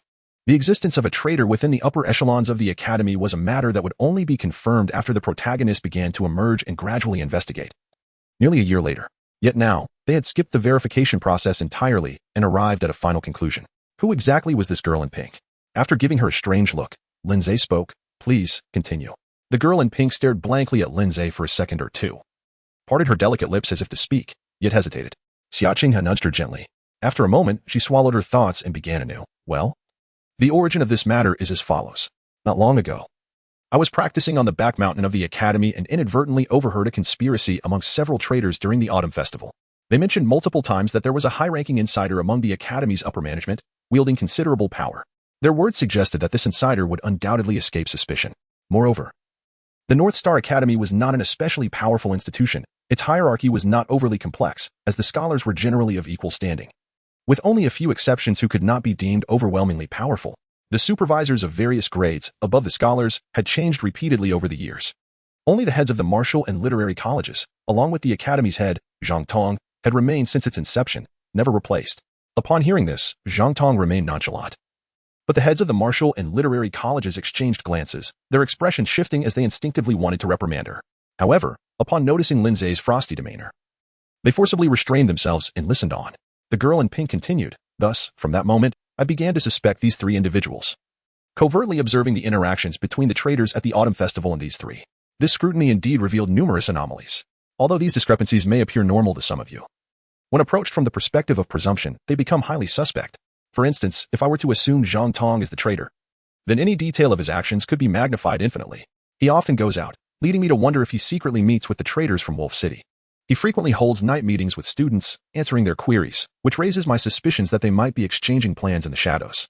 The onlookers gradually began to ponder the implications of the girl's assertions. At first glance, there seemed to be some merit to her claims. Indeed, deducing evidence from established facts could amplify many details, leading to conclusions. Yet, this was merely speculation based on the words of a traitor, all stemming from the girl's singular narrative without any definitive proof. Accusations could easily be fabricated. While the crowd listened to the girl's words, they found themselves caught in a web of uncertainty. Xia Qinghe cast a worried glance at her. Nevertheless, the girl in pink returned a calm, reassuring look. She turned to Zhang Tong, a peculiar smile gracing her lips. I recognize that what I have presented thus far is merely my perspective, making it difficult to conclusively label Zhang as a traitor. However, fear not, for I possess a decisive piece of evidence that you cannot evade. Zhang Tong narrowed his eyes slightly at the sight of her enigmatic smile, his fingers tightening in an almost instinctive reaction. This student is unusual. The others were equally captivated by her declaration. She claimed to hold definitive evidence that could characterize the head as a traitor. Could it be? Was it possible that he truly was? Amidst the collective suspicion, the girl confidently stated, on the third floor of the Mianshu building, on the second shelf of the Tianzi section, the ninth book from the left. As she articulated each word, Zhang Tong's expression grew increasingly inscrutable. A flicker of enigmatic darkness danced in his eyes. If previously he embodied integrity and tranquility, now he seemed shrouded in shadows, like a deep ancient well. What of this evidence? Zhang, shall I continue? Or will you send Lin to personally verify before you concede? Zhang Tong fell silent, his voice lost in contemplation. The atmosphere within the North Star Academy descended into an eerie stillness. The spectators felt their hearts tighten in apprehension. Why was Zhang Tong silent? Could it be that he truly was a spy for Wolf City? No, it was inconceivable. He was the spiritual leader of the North Star Scholars, an elder of the founding generation. How could he possibly be a traitor? The heads of the martial and literary colleges, growing increasingly anxious, pressed Zhang Tong. Head, she must be speaking nonsense. You cannot possibly be a traitor, can you? Zhang Tong glanced at them, sighed deeply, then turned his gaze back to the girl in pink. The Mianshu building is my private collection, forbidden to all. The third floor is protected by my own restrictions. How did you manage to infiltrate? His words sent shockwaves through the assembly. Zhang Tong's admission, in front of so many witnesses, was tantamount to acknowledging that his secret had been exposed and confessing his role as a traitor. The crowd gasped in disbelief. How could their revered head, the embodiment of their ideals, confess to being an agent of Wolf City? At that moment, their faith trembled, teetering on the brink of collapse. Why? In North Star, his stature was nearly unparalleled. With his strength at the pinnacle of the postnatal realm, even the emperor would treat him with deference. Why then would he ally with Wolf City, an eternal adversary to North Star? Zhang Tong remained silent, awaiting the girl's response. She merely rolled her eyes and softly remarked, your so-called restrictions are hardly impressive. They would invite ridicule if exposed. What? Regardless, I have my own methods to discover the truth, so there is no need for the head to concern himself with that. You should focus on explaining this to Lin. As she spoke, a look of anticipation danced across her face. A master at the pinnacle of postnatal strength was no weakling, especially in North Star, where battles of such caliber were rare. Moreover, one of them was a prodigious talent. She was eager to observe this unfolding drama. Upon hearing her words, Zhang Tong sighed deeply, realizing that there were indeed greater forces beyond his comprehension. Who would have thought that after a lifetime of concealment, he would be uncovered by a mere girl? Subsequently, Zhang Tong's gaze fell upon Lin Ze. Lin Ze chuckled. I wonder why the formidable expert ranked 6th on the divine martial list is so courteous today. It seems you are feeling somewhat insecure, Zhang Tong remarked gravely. Both of us are at the peak of our postnatal powers. Engaging in a conflict would inevitably lead to mutual destruction. Continuing down this path would only benefit the Northern Star royal family. Considering the current predicament of the Lin clan, you must understand the necessity of your years of restraint. In truth, we are allies on the same journey, Zhang Tong stated with profound significance. Why not turn a blind eye to this matter, feigning ignorance? Smack. Lin Ze snapped the folding fan shut with a crisp sound, delicately tracing the intricate patterns of the jade carving on its surface. Indeed, from a certain perspective, we are kindred spirits. This young master holds no fondness for meddling in others' affairs. Lin Ze is not one to meddle in the affairs of others. The matters concerning the North Star Academy and whether the Lord of the Academy is a traitor are of no concern to him. As for the duties of the chief envoy of the Mirror Division, the pinnacle of power at the Ninefold Heights has always remained aloof from the North Star dynasty, listening only to proclamations rather than commands. If they are pleased, I am the chief envoy. If displeased, it matters not who you are. Furthermore, the allegiance of Lin Ze's imperial grandfather remains uncertain, making it difficult to discern whether he is friend or foe. Lin Ze refrains from intentionally provoking rebellion, considering the connection to his lineage from the Li family. Thus, whether the Lord of the North Star is a spy is truly of no interest to Lin Ze. Upon hearing this, Zhang Tong's expression brightened slightly, mistakenly believing that Lin Ze had been swayed by his words. However, Lin Ze slowly raised his head. Although a teasing smile lingered on his face, the smile was chilling and bone-cold, sending shivers down one's spine. You should never, under any circumstances, dare to lay a hand on this young master. Lin Ze once again produced the jade vial containing the specially crafted poison. You seek an assassin to eliminate me and resort to poison as well. You certainly know how to play the game, don't you, grandson? Zhang Tong's expression darkened slightly. This was indicative of the intentions from Wolf City. Your talents have begun to pose a threat to them, and they will not permit you to survive. Despite my repeated attempts to persuade them that your Lin family could be of use to us, the factions from Wolf City remain unyielding. The assassination plot is far from my desire. Lin Ze shook his head with a smile, lamenting how age diminishes one's spirit. Enough of this, he declared. You shall have 3 chances to strike. Consider this a mark of my respect for you, venerable elder. Chapter 30, the postnatal ninth layer, the mystical realm. Oh, how audacious of this young pup. 3 chances? Even if Lin Ze possessed unparalleled skills, standing at the pinnacle of the postnatal stage, who among them could claim superiority? In the face of Zhang Tong, an established master of the postnatal realm, even the likes of Emperor Baichen and Lin Ao would not dare to be so presumptuous. Zhang Tong found himself both amused and enraged. The crowd, still grappling with the shocking revelation of Zhang Tong's treachery, momentarily fell silent. 3 chances for Zhang Tong. This was a man who had forged his reputation over many years, having reached the pinnacle of the postnatal realm 3 decades prior. His mastery of the gentleman's righteousness technique was unparalleled, his strength unfathomable. He ranked 6th on the divine martial rankings, a position earned through his humility and aversion to conflict. Were he to fully exert himself, only Lin Ao and the emperor would dare to challenge him in the entire Baichen dynasty. In the presence of such formidable power, Lin Ze had the audacity to offer him 3 chances. The onlookers exchanged bewildered glances. Had they misheard? Were they losing their minds? Lin, do not underestimate him. Zhang Tong, the cunning old rascal, had lurked within the academy for years, his depths of strategy far exceeding his outward appearance. Although you are a talented youth, one must remain cautious against such an adversary. Indeed, Zhang Tong, the treacherous villain, had conspired with wolves for years and surely possessed a multitude of hidden methods. Lin, you must not take him lightly. Commander, you must eliminate this foul scoundrel Zhang Tong. Human emotions are often paradoxical. The greater the hope, the more profound the disappointment when it shatters. They had once revered Zhang Tong as a beacon of faith, a target to strive towards. But now, with his true nature unveiled, their faith had crumbled. All their admiration and aspirations lay in ruins, replaced by boundless hatred and the humiliation of betrayal. Many fervent members of the academy vehemently denounced Zhang Tong, fearing for Lin Ze's safety against the old rogue's schemes. Yet, some remained lost in denial, clinging to the belief that Zhang Tong had merely strayed from the path, perhaps due to unavoidable circumstances. Master, surely you have your reasons? You have often taught us to be loyal and patriotic, to steadfastly uphold the way of the gentleman. I refuse to believe you are a traitor. In the North Star Academy, there was a cacophony of voices, yet only Xia Qinghe and the girl in pink observed quietly, listening in silence, unperturbed. The joys and sorrows of others do not resonate with them. To them, both Baichen and the academy were merely transient havens for learning. They would advance or retreat as they pleased, without anyone being indispensable or revered as a faith. Thus, they watched and listened, occasionally glancing at Lin Ze, their eyes sparkling with intrigue. Zhang Tong absorbed the accusations and lamentations from the crowd, his expression a mixture of complexity. After all, the North Star Academy was the culmination of his life's efforts, a place where he had invested much emotion. Yet, this fleeting moment of complexity dissipated, and with a cold demeanor, he retorted, "Betray Baichen? Perhaps you have forgotten that both Baichen and the wolves once resided in Wuhan. The Li family of Baichen was merely a band of treacherous rebels."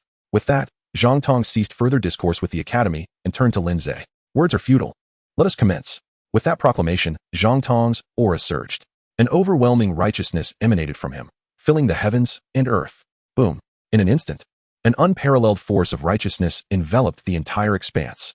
Above Beichun, the winds roared.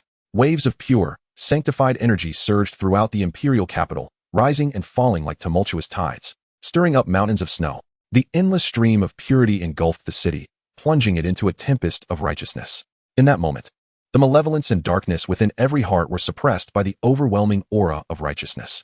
All those burdened by sin felt as if they were struck by divine lightning, as if celestial beings had descended to pass final judgment upon them. What is happening? This is the mystical realm. The postnatal ninth layer birthed the mystical, possessing the ability to sense the world around. With a full display of power, one could summon storms and calm the seas. Such phenomena signified that a being of the mystical realm was preparing to unleash their full might. At this moment, the entire imperial capital was shaken.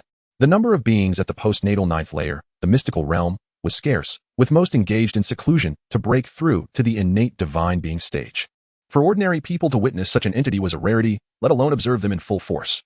Such beings could obliterate mountains with a single strike. One individual could withstand an entire nation. It was inconceivable for a mere mortal to force them to such extremes. If a being of the mystical realm were to unleash their full power, it would imply their opponent was also of the same caliber. Two beings of the mystical realm.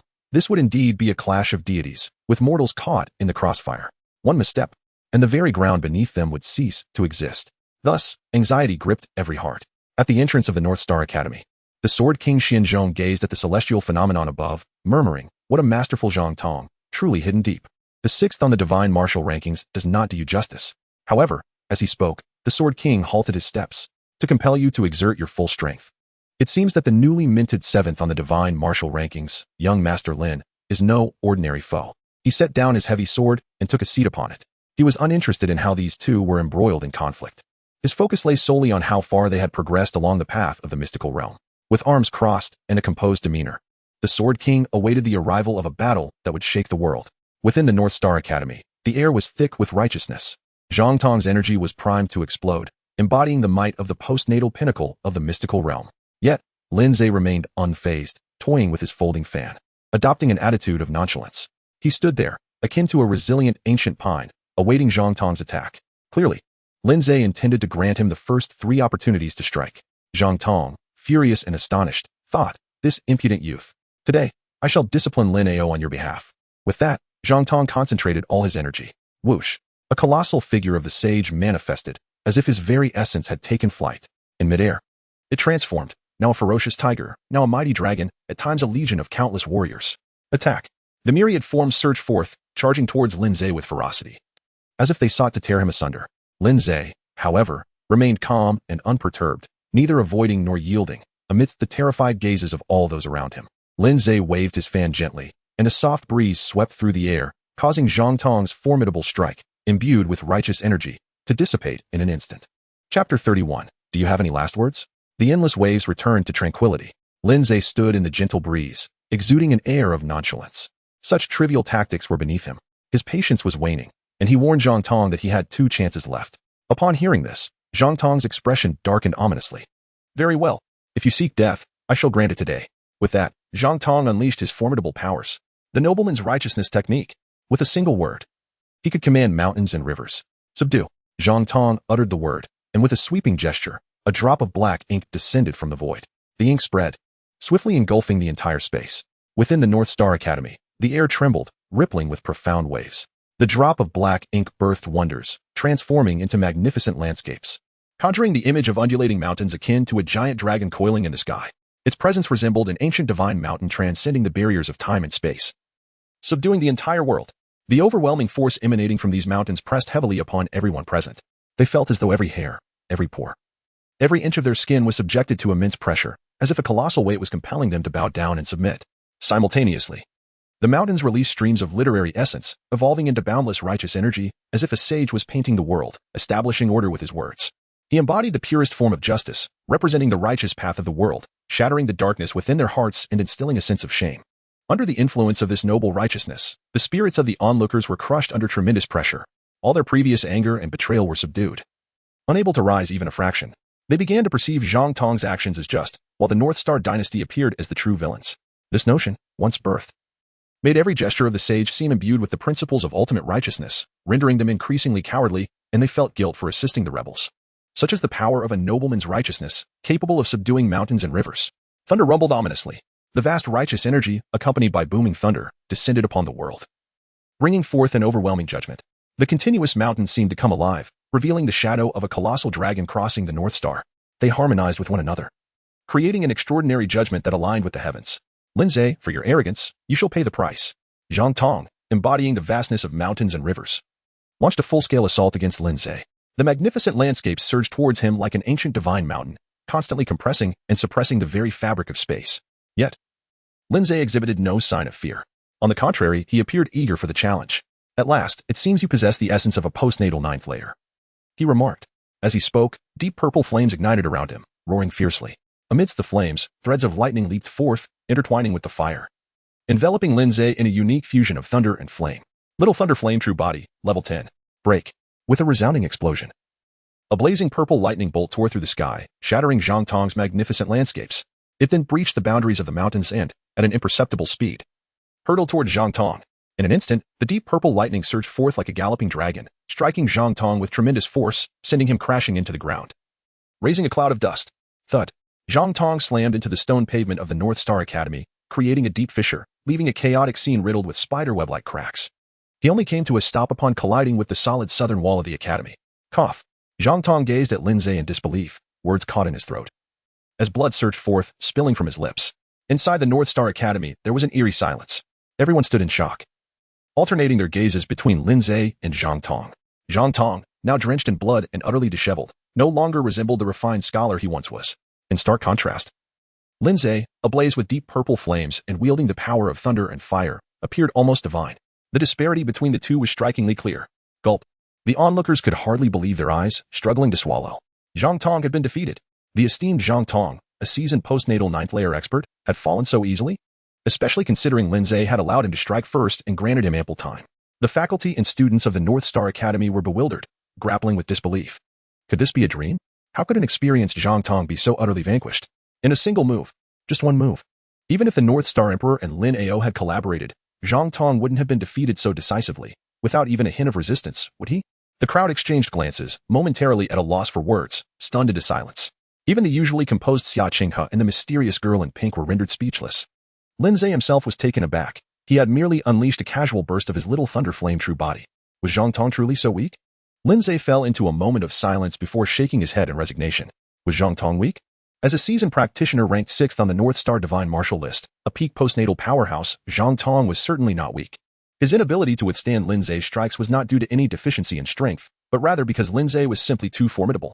With a godlike comprehension, he had absorbed the entirety of the Lin family and the royal Li family's martial arts repertoire, elevating them to an entirely new level. The transformation brought forth by these hundreds of techniques was astonishing, having reached a point where quantitative changes resulted in qualitative shifts. This rendered Lin Ze's combat prowess beyond the measure of ordinary standards. What he deemed a simple strike could very well be an apocalyptic force that others could not endure. How futile. Enough is enough. With a slight sigh, Lin Ze dissipated the thunder flame. His initial enthusiasm had evaporated, leaving him devoid of any desire to continue playing with Zhang Tong. Through this battle, Lin Ze had come to a realization, at the postnatal level, he could not hope to find an equal opponent. His challengers could only be sought among the innate divine beings. Thus, with a sense of disinterest, Lin Ze leisurely approached Zhang Tong. It appeared that he would have no opportunity for the final move. Lin Ze extended his hand, the formidable power of the 8 Desolations slowly brewing within, emanating a lethal aura of impending doom. Do you have any final words? Chapter 32. Am I not the protagonist of such grand proportions? Zhang Tong trembled as he reached out, pointing a quivering finger at Lin Ze. Have you truly taken that fateful step? Lin Ze cast a glance at Zhang Tong, remarking that his last words were indeed peculiar. With that, the 8 Desolations technique re-emerged at the Golden Autumn Banquet. A gust of wind surged forth. A terrifying force coalesced in Lin Ze's hand, forming a colossal eye of the storm. Zhang Tong was wholly engulfed by the tempest conjured by Lin Ze, his body rapidly contorting and disintegrating. In an instant, Zhang Tong was reduced to a mere sphere, crushed by Lin Ze's palm, transforming into a cloud of dust. All of his blood was instantaneously vaporized by the searing heat, dissipating into the haze. Thus, a peak existence at the 9th level of the acquired realm met its demise. Witnessing this, the members of Beichen Academy were inevitably taken aback. The esteemed Zhang Tong, such a prominent figure, had perished so abruptly. It was astonishingly swift and decisive, particularly for the heads of the literary and martial institutes, who had regarded Zhang Tong as both a mentor and a paragon of scholarly prowess throughout many years of collaboration. The occurrence of such an event, which extinguished his life, left them both in a state of lamentation. However, one must acknowledge that as a peak adept of the acquired realm, and having managed affairs at Beichen Academy for years, Zhang Tong was undoubtedly a heavyweight in the Wolf City, possessing substantial intelligence regarding its critical operations.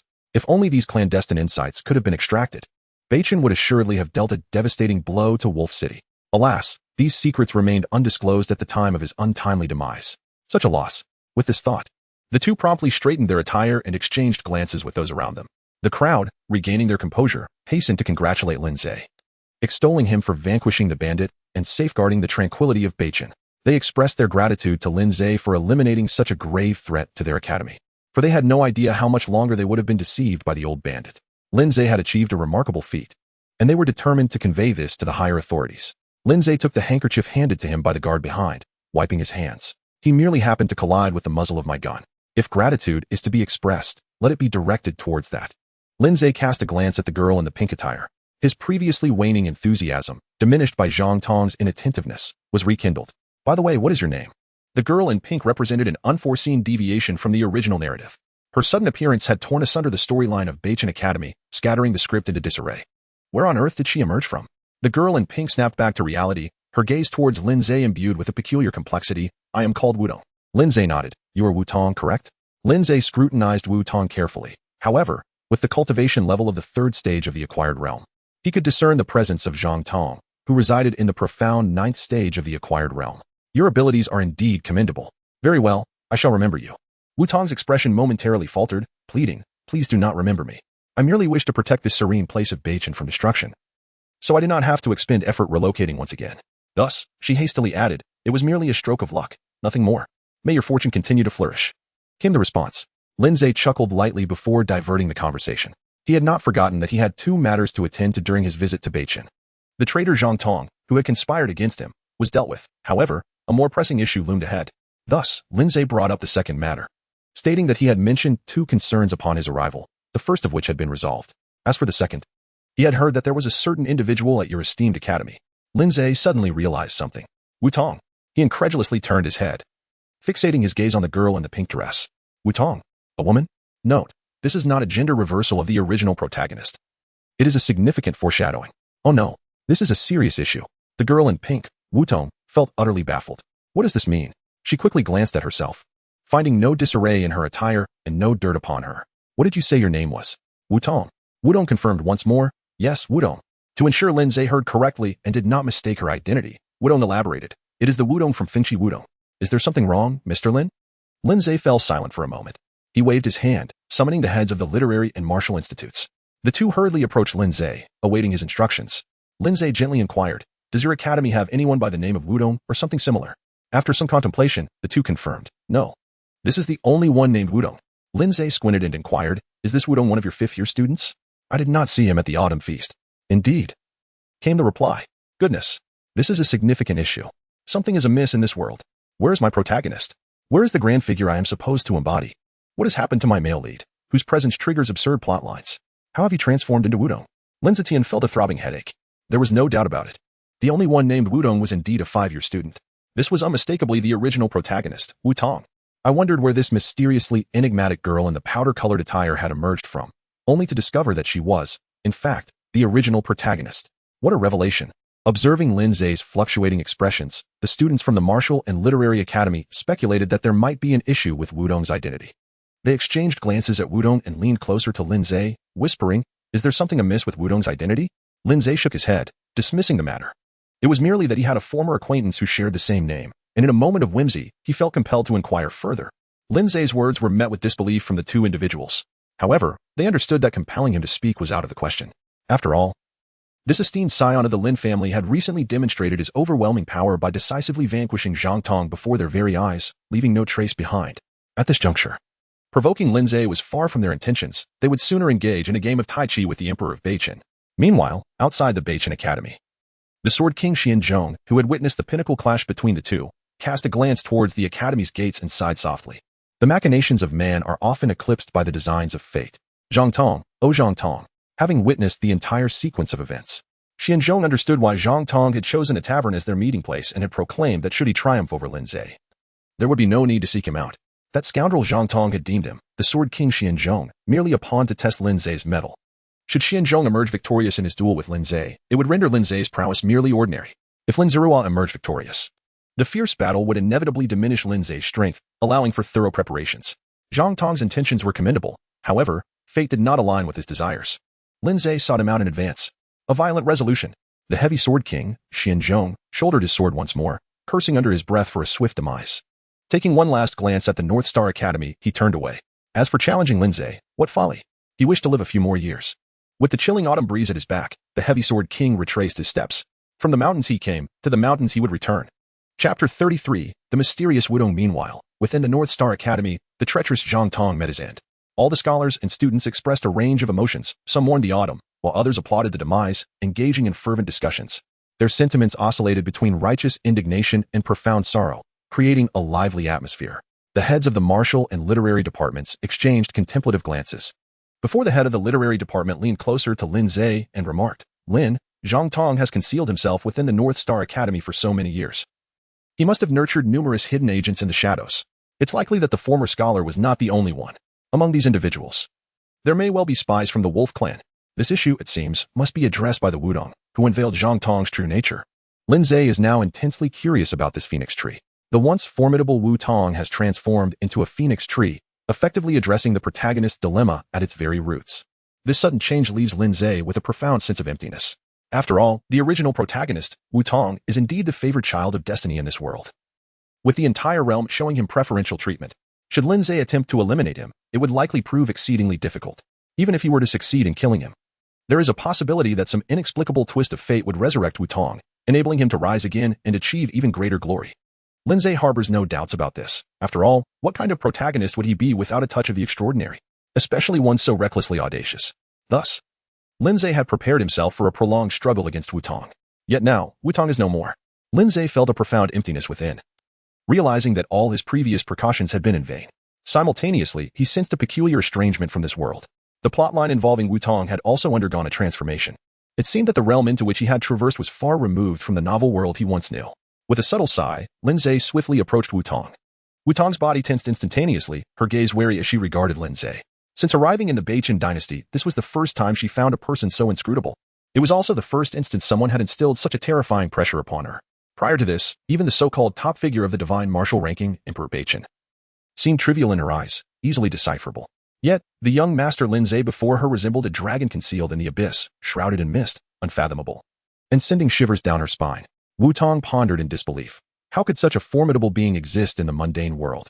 Could he possibly be a noble bloodline from an ancient, reclusive family that had drifted into the secular realm? As these thoughts swirled in her mind, Lin Ze spoke. "Do not be alarmed. I merely wish to inquire. Since you are aware that Zhang Tong is a traitor, surely others have not escaped your scrutiny?" Wu Tong forced a smile, though her demeanor belied her words. "You overestimate me, young Master Lin. I possess no such capability to control the entire academy. I've merely been fortunate. Otherwise, I would have already dominated Beiqin, not remaining in obscurity until now." Regret washed over Wu Tong. She wished she had never involved herself in these troubles. If Beiqin fell, so be it. The world was vast, and it was not the sole sanctuary. At worst, she could relocate to another place. The neighboring Crescent Moon dynasty seemed adequate, despite its proximity to the jurisdiction of Sanjin Mountain. With a touch of caution, she believed she could evade detection. Now, however, she found herself targeted by a monster. Truly, were the people of Sanjin Mountain blind? How could they overlook such an extraordinarily gifted and formidable creature? They deserved to be bullied by the disappearing sect. Contemplating this, Wu Tong deftly shifted the conversation away from herself. "Nevertheless, the evidence left by Zhang Tong should contain the answers you seek, young Master Lin. You might as well investigate it yourself." Lin Ze nodded thoughtfully, expressing curiosity about the evidence in question. What could possibly be contained within? Upon being exposed, Zhang Tong confessed without hesitation. Logically speaking, a person as cautious as Zhang Tong would hardly leave behind any correspondence or accounts as incriminating evidence. Typically, such secret letters would be incinerated after reading. How could they possibly remain intact? Unless he had premeditated a betrayal from the outset. Yet, given Zhang Tong's stature, it seems implausible for him to act as a traitor, nor would it be necessary. Although Zhang Tong refrained from elaborating on his motives for defection, Lin Ze could surmise the truth from earlier statements. Zhang Tong was not a defector. Rather, he had never been a true citizen of Beiqin. As Zhang Tong articulated, Longdu and Beiqin were once part of the same dominion under the Wuan dynasty. However, as the Wuan dynasty waned, the Li family seized the opportunity to usurp the imperial power, slaughtering the Wuan royal lineage to establish Beichen.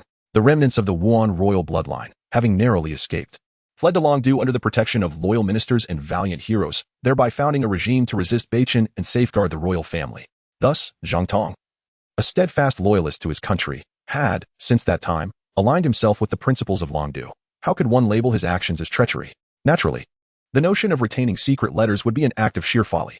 Given this context, what could possibly remain in the Mianchu building that Zhang Tong could not evade? In response to Lin Ze's inquiry, Wu Dong shook her head, confessing her ignorance. I don't know, she insisted. No matter who asks, my answer remains the same. I simply chanced upon Zhang Tong's interest in that book and seized the opportunity to test him. Who would have thought fortune smiled upon me? Another coincidence? Wu Dong chuckled. A person as enchanting as I am is seldom devoid of luck. Lin Ze was left speechless. Never mind, take me to that sleep book pavilion. Zhang Tong had mentioned that it was his private collection. It was likely that within its walls lay numerous techniques seldom encountered in the world. While searching for evidence, Lin Ze could also thoroughly explore the sleep book pavilion. Though it may not rival the treasures of the Lin family or the royal Li clan, it would certainly contribute to his progress and further augment his strength. That seems inappropriate. A lone man and woman together, such rumors could tarnish the reputation of the second young master. Wu Tong declined. She had no desire to associate with the peculiar Lin Ze. Given his formidable prowess, who could ascertain what he might discern? You alone know the exact location, and you expect me to find it myself? Wu Tong hesitated, then glanced at Xia Qinghe. You should accompany me. Xia Qinghe shot Wu Tong a disapproving look, but did not object. Lin Ze was indifferent. Xia Qinghe, at this moment, no longer mattered. With the protagonist absent, who would care whether Xia Qinghe was a human or a ghost? Let us proceed. Before leaving, Lin Ze instructed the heads of the Wenwu Academy to seal off the entire Beichen Academy. Until the matter was resolved, no one was to be absent. Understood. After this, Lin Ze turned to a guard from the Lin family army behind him and commanded, go to the palace and summon someone from the Mirror Division to handle the aftermath. Understood. Once he had given his orders, Lin Ze followed the two from Wudong to the Mianchu building. Chapter 34. The Celestial Gate. Innate Beichen Academy, Mianchu building. This place lay at the deepest part of Beichen Academy, nestled against towering mountains and surrounded by lush bamboo, offering a serene and tranquil environment, seldom disturbed by passers-by, a perfect spot for leisurely enjoyment. The two from Wudong guided Lin Ze through a narrow path lined with bamboo. Arriving at the entrance of the Mianchu building, this is the place. Wudong pushed open the grand door of the Mianchu building, his movements as casual as returning to his own home. Lin Ze nodded and stepped into the Mianchu building. Before him stood neatly arranged bookshelves, filled with a diverse array of books. He approached one of the shelves and casually flipped through the volumes atop it. Titles such as Mengshi Bitten and Jinyu Shouzhong, Haoran Zhengqi caught his eye. These were merely essays and notes, lacking any martial techniques. Observing this, Wu Tong remarked, this first floor is filled with ancient writings and miscellaneous notes collected by Zhang Tong. They are rather unappealing, even tedious for passing the time. It was evident that Wu Tong had frequented the Mianchu building on more than one occasion. Xia Qinghe cast a wistful glance at Wu Tong, saying, I have spent 6 years in the academy and have yet to visit even once. Wu Tong's expression faltered for a moment before she laughed nervously. I too stumbled in here by mistake on one occasion. Just that one time, I uncovered Zhang Tong's secret. Isn't it a remarkable coincidence, Xiaohe? She wore an expression of delight, eager for praise, while her eyes discreetly flickered towards Lin Ze. Xia Qinghe remained speechless. Lin Ze casually flipped through a few books and quickly realized they were merely ordinary notes, after which he ascended to the second floor. The bookshelves on the second floor were equally crammed, meticulously arranged before Lin Ze. It was evident that, given the orderly and abundant appearance reminiscent of an endless supply of cabbages, this floor was likely filled with the cherished collections of bibliophiles. As expected, when Lin Ze perused a few volumes, he found them brimming with poetry and lyrical compositions, occasionally interspersed with ancient scrolls of art. Lin Ze ascended directly to the third floor. At the entrance of the third floor, Zhang Tong had established a layer of enigmatic barriers to prevent others from entering. Anyone who dared to forcefully breach the door, even those at the same level of the postnatal ninefold divine realm, would surely suffer the backlash of the barriers. However, Lin Ze was the exception. With a casual wave of his hand, an exceedingly profound force shattered the constraints of the barriers, obliterating them into nothingness.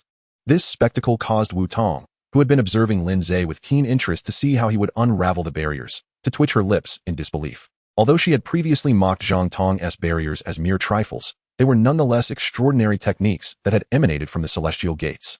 Such extraordinary methods should not be dismantled by mere mortals. Must one not show respect for the fundamental laws that separate the celestial from the mundane? Wu Tong felt a sense of helplessness. She now harbored grave doubts that Lin Ze was a scion of some ancient lineage, lost to the world. After all, how could someone so young possess such formidable prowess? Where's the book you mentioned? She pondered internally as Lin Ze approached the second shelf labeled Tian. He began searching for the tome Wu Tong had referred to. Wu Tong stepped forward and retrieved the 9th book from the left on the first row of the shelf. Here it is. After locating the book, she turned left twice, then shifted right twice, finally pushing it inward. Clang! With a resounding clash of metal. A finely crafted iron box emerged from a hidden compartment beneath the second shelf. She proceeded to open the iron box. Lin Ze's eyes narrowed momentarily. Good heavens. The surface was adorned with jade bottles identical to the one containing the lethal poison in Lin Ze's grasp. Ample in quantity. Lin Ze picked up a bottle and carefully compared it with the one in his hand. He then poured out a small amount of powder from it. They were identical. Lin Ze was puzzled. What does Zhang Tong need so much poison for? Does he have so many people he must assassinate using poison? Wudong and Xia Qinghe were equally bewildered. Lin Ze moved aside the poison bottle. Beneath the surface of the bottle lay an ancient tome that appeared to be crafted from extraordinary materials. He picked up the ancient book, which bore the inscription of 4 grand characters, initial lifting of restrictions. Lin Ze's eyes lit up. From the very term restrictions, he realized that the book in his hands must have originated from the realm of the innate divine beings. Within it lay precious knowledge that had never graced the secular world. Such a rare treasure. How did that rascal Zhang Tong acquire it? As he opened the book, initial understanding of restrictions, a surge of information flowed through him. You have perused initial understanding of restrictions. You have comprehended it. Divine level comprehension LV2, 63,100. The initial understanding of restrictions is not classified as a technique, nor does it possess a defined rank. It merely chronicles detailed information regarding various commonly used basic restrictions. Yet its value astonishingly parallels that of superior human-level techniques, both merely worth 1 point. Truly, it is a method derived from the innate realm. Is this Pengyong? Just as Lin Ze marveled at the extraordinary nature of the innate realm, Xia Qinghe suddenly pointed in astonishment at the annotations on the cover page. On the first page of Initial Understanding of Restrictions, 2 lines of powerful, blood-red characters, exuding an aura of fierce hatred, boldly proclaimed, I, Pengyong, swear here that in this lifetime, I shall eradicate all treacherous scoundrels of the Li family and restore the name of Wuan. This method is shared with you all. I hope you will strive alongside me. Upon my return, I will ensure that the Li family knows no peace. Upon reading these lines, Lin Ze raised an eyebrow. If my memory serves me correctly, the Prince of Wuan, who fled from Beichin to Longdu all those years ago, was named Pengyong. Was he not? Xia Qinghe nodded. As a scholar of the Beichin Academy, studying history was an essential part of her education. She replied, indeed. Pengyong escaped from Beichin and, with the support of the royalist faction, established the political regime of Longdu, declaring himself the first Wolf Emperor. However, not long after, news spread from Longdu that Pengyong had died suddenly. His son, Pengjie, who is now the ruler of Longdu, succeeded him. Upon hearing this news, many assumed that Pengyong had succumbed to injuries sustained during his flight. Little did they know, he had not perished at all. In fact, he had quietly entered the ranks of the Immortal Sect. Based on the most conservative estimates, Pengyong must have joined the Immortal Sect at least 20 years ago. With 2 decades of cultivation in the Immortal Sect, given Pengyong's innate talent, he must have achieved remarkable prowess. Xia Qinghe furrowed her brow, realizing why the actions of Longdu had grown increasingly audacious and reckless in recent years. This posed a significant problem. As she spoke, Xia Qinghe instinctively glanced at Lin Ze, eager to gauge the reaction of this extraordinary prodigy. To her surprise, Lin Ze maintained a serene demeanor, utterly oblivious to the impending arrival of a primordial deity in Beichin. A primordial deity, after all. Even the most ordinary among them could obliterate an expanse of several thousand miles with a mere swipe of their hand, annihilating the entirety of Beichin. Observing Lin Ze's tranquility, Xia Qinghe found herself at a loss for words. Turning her gaze to Wudong, she noted that Wudong too appeared utterly unconcerned. Xia Qinghe fell silent. When did primordial deities become so lacking in gravitas? Chapter 35, The City of Poisoned Souls? Wudong stretched languidly, her graceful figure fully revealed in its alluring contours. Nonchalantly, she remarked, what trouble, if Pengyong truly achieves the primordial realm and returns. That would actually be a fortuitous turn of events. Xia Qinghe was momentarily taken aback, but soon comprehended the implication. Indeed, should Pengyong genuinely attain the primordial realm and return, it would eliminate the need for any exertion or inconvenience. The primordial realm, while seemingly just a step beyond the 9th tier of the acquired realm, appeared tantalizingly close. Yet, the transition from acquired to primordial is a profound metamorphosis of one's very existence. It is akin to the carp leaping over the dragon gate, a transformation of monumental significance. The term deity suffices to encapsulate the exalted and transcendent nature of this echelon of existence. They are the absolute authorities, rising above the mundane world. In the presence of a primordial deity, no matter the number of troops or practitioners at the 9th tier of the acquired realm in Beichin, they would be rendered inconsequential, easily dismissed with a flick of the wrist. Standing with the Wolf capital S forces, the Wolf capital would, in essence, be endorsed by divine right, receiving the utmost legitimacy. Consequently, the choices would boil down to either the annihilation of the entire dynasty or surrendering without bloodshed. Astute individuals would know precisely what to choose. Hence, the notion of trouble was utterly non-existent. Once a primordial deity entered the fray, the course of battle had already been irrevocably sealed with lethal precision. Wudong continued, indifferent. In the end, it will be the Li family that perishes. For us common folk, it would merely mean a change of emperor, a new dynasty. Her words, to the ears of others, sounded audaciously rebellious, particularly in the presence of Lin Ze, the emperor's own grandson. Under normal circumstances, Wudong would have faced severe consequences for such remarks, potentially sentencing her family to annihilation. Yet, she saw the situation clearly. It was evident that Lin Ergongzi and the emperor were not aligned. As for Xia Qinghe, her lack of faith in the Beichen court rendered her hesitant about serving the dynasty. Thus, Lin Ze exhibited no reaction to Wudong's declaration, and Xia Qinghe merely cast her a disapproving glance. Wudong added, "What worries me is that if Pingyong fails to achieve the primordial realm, caught between ascension and descent, Beichen and the Wolf capital would be locked in a state of perpetual discord, resulting in years of incessant strife. In that case, we would be deprived of any semblance of peace, and that would indeed be a true calamity." Xia Qinghe nodded in agreement and turned to Lin Ze. "What is your perspective on this matter, young Master Lin?" Lin Ze replied softly, "I shall sit and observe." Lin Ze held no opinion. He had neither the inclination nor the leisure to concern himself with the royal affairs. As for Pingyong and the wolves, Lin Ze maintained a singular attitude: avenge those who harbor enmity and dismiss those who do not.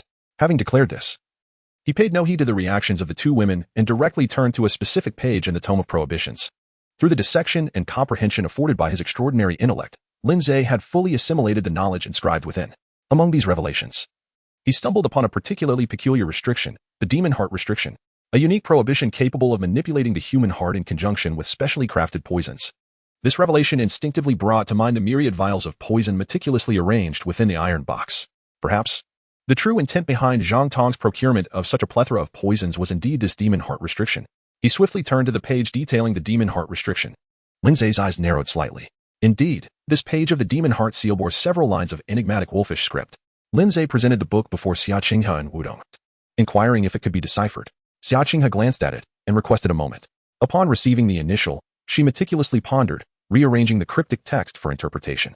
A few breaths later, Xia Qinghe furrowed her pristine brows, her expression turning slightly grim. Observing this, Lin Ze knitted his brows as well, sensing the complexity. Xia Qinghe shook her head and stated that the general meaning of the text indicated that Peng Yong had received assistance from a friend in the celestial realm, discovering a special type of hidden goo worm. If this goo worm were combined with the celestial seals, it could silently infiltrate and manipulate a person's life and death, undetectable even by those at the pinnacle of the postnatal ninth realm. Peng Yong hoped to utilize this method through the werewolves to infiltrate and control all vital centers of Beichen, thereby annihilating it without shedding blood and restoring Wuan. After conveying this, Xia Qinghe turned to Lin Ze, seeking confirmation from him. Upon hearing this, Lin Ze carefully examined the jade vial in his hand. Pouring out a small amount of powder, he employed the celestial techniques of the Heart of Demon S seal to observe. Indeed, under the celestial method, the toxic powder transformed, revealing a new form. Subtle reactions were actively responding to Lin Ze's Heart of Demon S seal amid the powder. This was no mere poison. It was evidently the eggs of goo worms. What a cunning Zhang Tong. The old fox. Even in death, he spoke no truth. He had sent Yusharin not to assassinate but merely to unleash that vial of poison. His aim was to control Lin Ze through the goo poison, to dominate his life and death. Considering this, it was clear that the sudden demise of Master Zeng must have been a result of the Heart of Demon S seal. Seeing Lin Ze's demeanor, Xia Qinghe confirmed the content of the cryptic text. Instinctively, she glanced at herself, her complexion paling slightly, realizing the dire implications. The moment she grasped the text's meaning, a terrifying thought struck her. When exactly had Zhang Tong begun employing this poison? 10 years ago? 5 years ago? Or just a year ago? Xia Qinghe did not know. Yet she was certain that Zhang Tong's goo poison could not have begun recently. Currently, within the entire imperial capital of Beichen, everyone, especially those within significant institutions like the Beichen Academy, could potentially be hidden poisoned individuals. Noticing the usually composed Xia Qinghe displaying signs of anxiety, Wudong's gaze flickered, her slightly reddened hair shimmering subtly as if she wished to speak. However, upon catching a glimpse of Lin Ze beside her, Wudong fell silent again. At that moment, Lin Ze extended his hand, asking to see. Xia Qinghe nodded. In this critical moment, she could no longer afford to concern herself with gender propriety. She stepped forward, approaching Lin Ze directly. Yet, as she drew near, a thought crossed her mind, causing her face to flush slightly. Surely, there was no need to fully undress? Xia Qinghe had once read in an ancient text that those afflicted by goo poison had their skin darkened, with goo worms moving beneath the surface. often requiring needling to seal points to determine and remove the goo. This, of course, would inevitably involve some necessary intimate contact. Lin Ze was at a loss for words. His right hand poised. Xiaoqing's face instantly flushed, resembling a ripe apple. With her head bowed, she silently extended her pristine right hand. Lin Ze's fingers pressed gently against Xiaoqing's wrist. In an instant, two brilliant beams of soft light surged forth from his fingertips, penetrating deep into her body and traversing her entire being. Moments later, the radiant light discovered a shadowy, obscure point within Xiaoqing's meridian.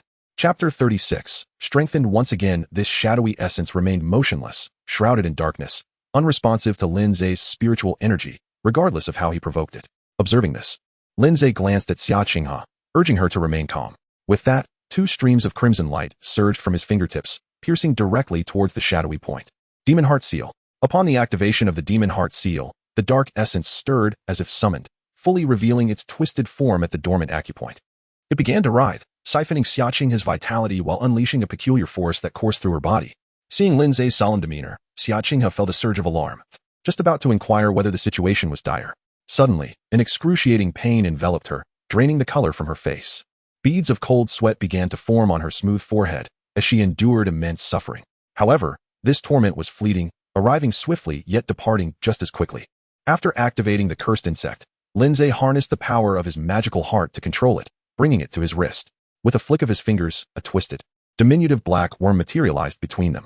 Captured between Lin Ze's fingers, it seemed to sense the imminent peril and writhed desperately, baring its sharp claws in a futile attempt to escape his confinement. Its ghastly and terrifying visage sent chills down Xiaoqing's spine. It was unfathomable to think that such a dreadful creature had been concealed within her all along. Her life had been perpetually threatened by this monstrosity. Had it not been for Lin Ze and Wudong fortuitously uncovering Zhang Tong's hidden secret and extracting the cursed insect, the consequences would have been dire. Xiaoqing couldn't help but feel a wave of dread wash over her. The wolves truly played a dangerous game. After scrutinizing the cursed insect for a moment, Lin Ze confirmed that it was indeed the force behind the sudden demise of Master Zhang at the entrance of Beichen Academy. Just Master Zheng and Xiaoqing. How many more had fallen victim in Beichen? Bang! Lin Ze crushed the cursed insect in his grasp before turning to gaze at Wudong. Wudong quickly shook his head and discreetly took 2 steps back, declaring, "I shall forego it. I had always remained vigilant against Zhang Tong and his companions, so I was undoubtedly unharmed." Lin Ze was indifferent. If the phoenix tree was not needed, then let it be. He glanced at the 2 girls, Xiaoqing and her companion, observing the existence of the goo insects, primarily to ascertain their forms, merely to hone his skills.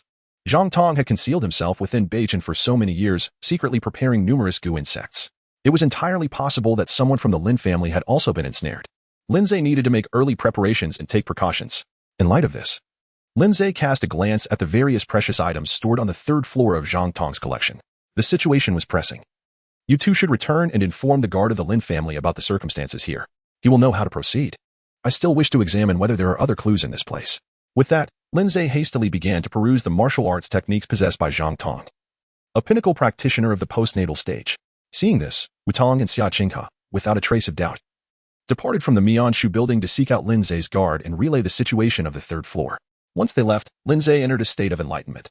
He flipped through the pages, rapidly absorbing knowledge from the techniques, as if he had immersed himself in this discipline for decades, deeply engraved in his mind.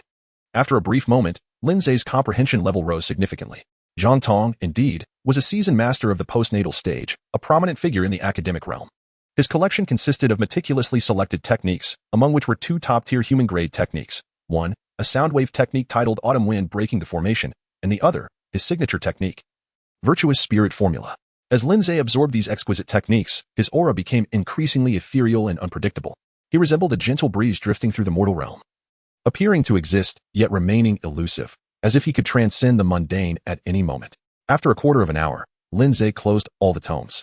Having thoroughly explored Zhang Tong's entire collection, his talent progression reached 74 points. Only 26 points remained for him to ascend to level 3. Level 3 was within reach. As he closed the final volume, Lin Ze's eyes sparkled with an unprecedented brightness, resembling radiant stars that shone brilliantly in the dim candlelight of the Mianshu building. Clearly, Lin Ze's entire spirit and vitality had received a tremendous enhancement. But to what extent had this enhancement truly impacted him? Lin Ze found himself in a state of confusion. Under the profound understanding and integration of hundreds of martial arts techniques, he appeared to have embarked on a distinct path of cultivation, rendering his combat prowess immeasurable by conventional standards. If one were to seek a tangible analogy using Zhang Tong as a unit of combat power prior to his enhancement, Lin Ze could likely dispatch Zhang Tong with a mere snap of his fingers. After his elevation, it seemed as effortless as a gentle exhalation. Snap! Lin Ze casually opened his folding fan and stepped out of the sleep book pavilion, his entire being transforming into an ethereal glow, dissipating into the breeze. Meanwhile, before the gates of Beichen Academy, the personnel from the Jing Division, alerted by an urgent notification, had already arrived. The Jing Division cordoned off the entire Beichen Academy, encircling it with a throng of individuals, ensuring that not even a fly could escape. Naturally, this included the Lin family's guards, who had received the report from Xia Qinghe about the situation. The commanding officer of the Jing Division stood resolutely at the entrance. Is the Lin family so unruly? Such a grave incident has occurred at the academy, and every individual present here is a suspect, until the truth is revealed. No one is permitted to step foot outside the academy. Those who defy this order shall be charged with treason and face execution. This includes your Lin family. The only ones bold enough to challenge the Lin family in all of Beichen are the Wei family, who were supported by the Beichen emperor to contend with them. The commanding officer of the Jing Division was none other than Wei Jinghai, the left secretary of the Jing Division, the second in command under the chief. At this moment, Wei Jinghai was exercising his authority as the second in command of the Jing Division, choosing not to interrogate the most suspicious individuals within Beichen Academy, but instead imposing difficulties upon the two guards of the Lin family. The two members of the Lin family wore expressions of icy disdain, their formidable aura of the sixth realm barely concealed, as they longed to unleash their fury upon the bothersome dog of the Wei family before them. Observing this, Wei Jinghai's face curled into a mocking smirk. What is this? Do you still wish to make a move? To strike a court official? To slap the emperor in the face? So, are you Lin family members plotting a rebellion? He taunted. Come, test me if you dare. Wei Jinghai was exceedingly arrogant. For the Wei family had always been brazen and unyielding when it came to matters concerning the Lin family, showing no mercy whatsoever. The two members of the Lin family gazed at Wei Jinghai's arrogant face, their fists clenched so tightly that they turned pale, the knuckles cracking ominously, filled with an urge to strike him down. Yet, Wei Jinghai held the esteemed position of the Mirror Division's left envoy, wielding significant power and representing the authority of the court. To lay hands upon him would carry dire consequences. Thus, they could only suppress their fury. At that moment, a sharp slap echoed through the air. Chapter 37. This is true humiliation. Everyone turned towards the sound, witnessing a conspicuous crimson handprint emblazoned across Wei Jinghai's previously defiant visage. Stunned, he stared blankly at the two Lin family members, their expressions cold and unyielding. He gingerly touched the stinging spot on his face, and in an instant, an uncontrollable rage ignited within him. He had been struck. As a member of the Wei family, he had been humiliated, and in the presence of the Lin family no less. This incited a burning fury, consuming all reason and obliterating his composure. Wei Jinghai was no stranger to disgrace. The political landscape was riddled with complexities, and he had faced reprimands and humiliations before. However, what he could not abide was that this affront came from the Lin family. For over a decade, it had always been the Wei family that bullied the Lins. When had it ever been the case that a Lin dared to rise above the Wei? If word of this spread, he would become the laughingstock of the entire Beichen and the Wei clan. Infuriated, a murderous intent blazed in Wei Jinghai's eyes, turning them a furious red. He made no effort to conceal his murderous intent directed at the two Lin guards. Consumed by shame and rage, he gave no thought to the fact that two Lin guards, both at the sixth layer of the mortal realm, had struck him, a seventh-layer master, without warning. His mind was clouded. All he desired was to unleash his wrath and erase his humiliation. You dog of the Lin family. Wei Jinghai's eyes burned with fury, his gaze fierce. He gathered a terrifying energy in his hands, ready to strike down the two Lin guards where they stood. However, before he could utter another word, a chilling voice, cold as the depths of the underworld, pierced through his very bones. Do you have an objection to my actions? The extreme cold momentarily dispelled the flames of anger raging in Wei Jinghai's mind. His pupils constricted as he realized the gravity of the situation. Turning his head, he beheld the imposing figure of a noble scion, standing tall and proud like an ancient pine. In the next instant, a slap even more forceful than the last crashed against Wei Jinghai's face. The impact sent him hurtling to the ground like a cannonball, his head smashing into the stone floor of the academy, creating a deep crater. Silence enveloped the academy. After a prolonged moment, the members of the Mirror Division exchanged glances, bowing respectfully to the figure, addressing him as commander. Of course, not everyone was compliant. A few individuals, all members of the Wei family, stepped forward. Lin Commander. What is the meaning of this? Even as the commander, how can you so brazenly humiliate the left envoy? The envoy is merely half a rank beneath you, and he is your elder. What right does the young Lin Ze have to act in such a manner? Lin Ze merely cast a fleeting glance at them, and his frigid demeanor silenced their every utterance, rendering them as if they had a fishbone lodged in their throats. Qualifications? As he spoke, Lin Ze's figure flickered and shifted, transforming into ephemeral shadows, each step leaving an impression. His voice resonated, growing nearer until it reached the ears of several members of the Wei family. With a sudden motion, he placed his hand on one man's shoulder and pressed down gently. In an instant, an immense force surged forth, crushing the man's shoulder with a brutal grip. Simultaneously, the overwhelming power compelled him to kneel. Bang! His knees shattered upon impact with the ground, a pool of mingled flesh and blood spilling forth. The agony contorted his face, and his body arched like a bow, as if he were offering a full prostration before Lin Ze. Ah, Lin Ze, you. Lin Ze once again grasped his cheeks tightly, rendering him speechless. The icy gaze, sharp as a blade and seemingly capable of snatching away his life at any moment. And still the deep sense of terror within him. Did you not inquire about my qualifications? He asked. Do you now comprehend? The man from the Wei family appeared terrified, trembling uncontrollably. It seems you still do not understand. With that, he concluded his words. Lin Ze released his grip. The man from the Wei family let out a sigh of relief, mistakenly believing that Lin Ze had spared him. However, that breath was not fully exhaled when, suddenly, a violent explosion ensued, freezing his consciousness in that very instant. Blood illuminated the sky. Upon witnessing this gruesome scene, the remaining individuals felt as if they had been doused with icy water, their entire beings drenched in a chilling aura that plunged them into despair. They shivered uncontrollably. Rendered utterly paralyzed, they collectively lowered their heads, too frightened to meet Lin Ze's gaze. All notions of the Wei family's pride and dominance were cast aside. At that moment, their only desire was to preserve their insignificant lives in Lin Ze's hands, hoping he would not hold their trivial existence against them. Yet, that frigid voice, akin to a devil's whisper, echoed ominously in their ears. What about you? Do you understand? The suddenness of this inquiry caused their hearts to falter. From the corner of their eyes, they perceived the imposing and icy figure clad in white descending upon them. Their pupils trembled, and they nodded fervently. Understanding. Understanding. We understand. Do you comprehend? Lin Ze spoke in a tranquil tone, gently fanning himself with a folding fan, stirring a subtle breeze. This wind was neither cold nor strong. Yet to the few present, it felt akin to a tempestuous whirlwind at sea, capable of consuming everything. So, what have you comprehended? A tremor coursed through their hearts. How could they articulate this? In that moment of distraction, it became evident that they were still in ignorance. Bang! Another bloom of crimson erupted within the academy, unfurling a mesmerizing tapestry of blood-red beauty. Bang! Then came the second. Bang! The third. They blossomed, saturating the entire space in a sea of scarlet. The pungent, sweet scent surged forth, invading the nostrils of the last member of the Wei family, pushing him to the brink of despair. Realizing he was the last one remaining, soon to face his fate, he hastily exclaimed, I understand. I comprehend. You are the commander. You are the supreme leader. We must obey your words unconditionally. You are a pinnacle cultivator of the 9th level. Your words, your very existence is the greatest qualification. Enough. Witnessing the Wei family's lack of resolve, Wei Jinghai, recovering from the chaos, rose and glared fiercely at Lin Ze. Lin Ershao, killing is merely a matter of striking the head. Do you truly believe that our Wei family and His Majesty the Emperor lack the will to retaliate? Lin Ze turned his head, a slight frown creasing his brow. Insult you? Alas. Lin Ze let out a sigh. In the next moment, shimmering feathers of light began to coalesce around Wei Jinghai. A large hand lifted Wei Jinghai high into the air, constraining all his vital points. With a thud, Wei Jinghai was pressed against the wall. His head was squeezed, and his face repeatedly made intimate contact with the rough, gray stone. Observe closely. This is what true humiliation looks like. Chapter 38. Kneel in this manner. Lin Zebaing's icy voice, accompanied by his figure clad in white, resonated deeply within the hearts of all present. At that moment, everyone in the mirror hall was struck into silence. They beheld Wei Jinghai, subdued like a dog, rendered utterly defenseless. The Wei Jinghai before them now was a stark contrast to the arrogant and overbearing persona he had displayed upon his arrival. Their gazes then shifted back to Lin Ze.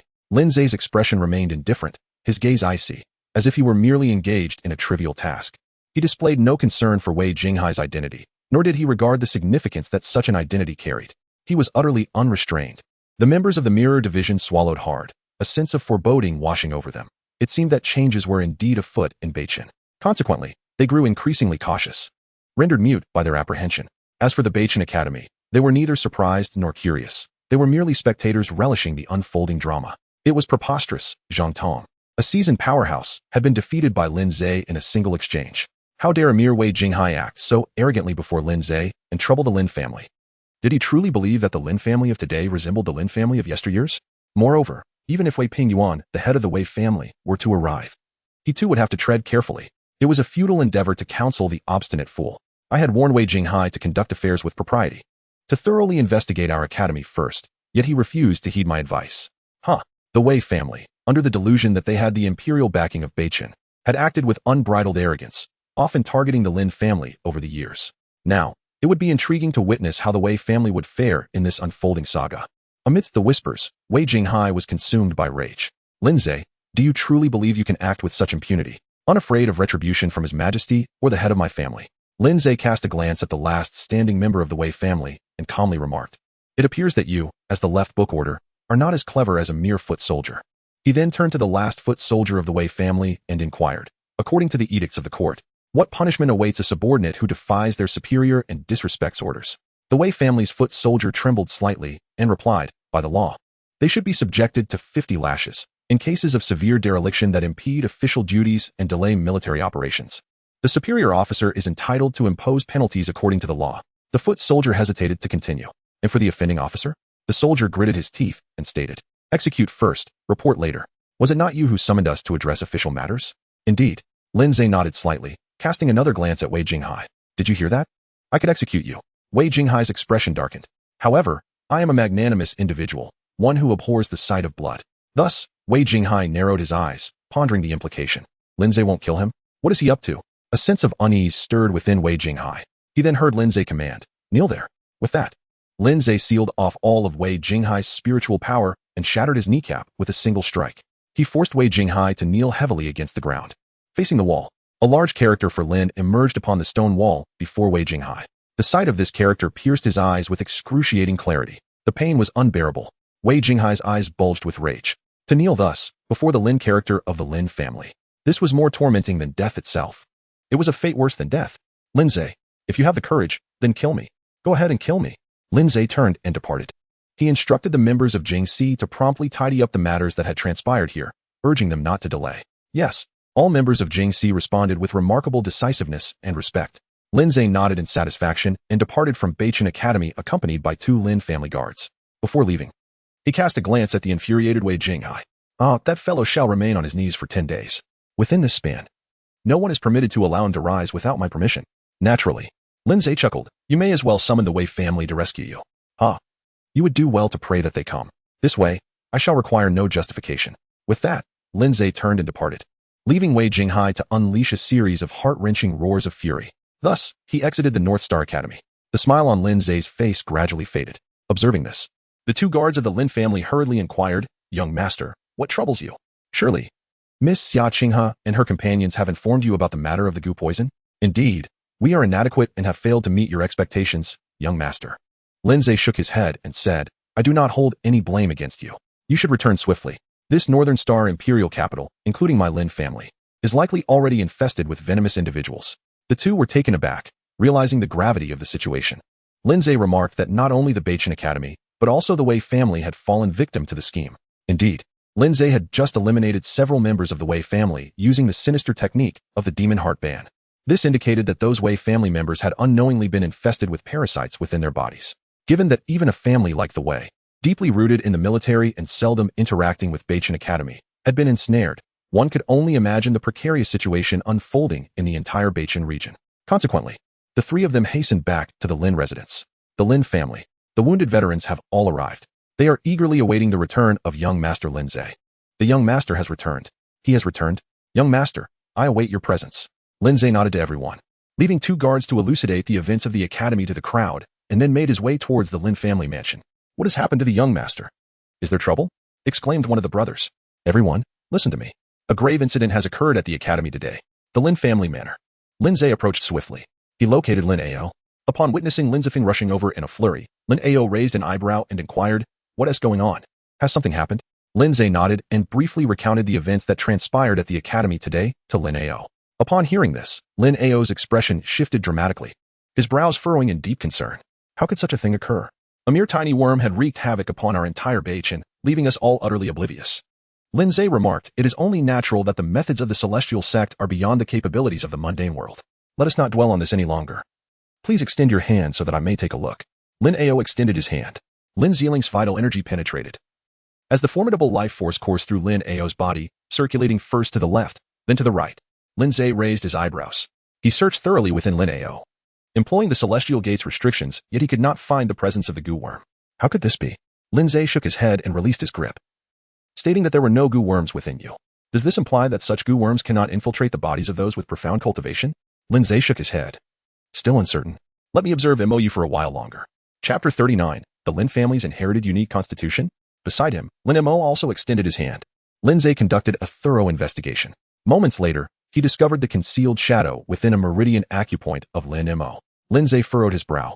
Upon noticing this, Lin Mo's expression darkened. Have I fallen into a trap? Lin Ze responded affirmatively, indeed.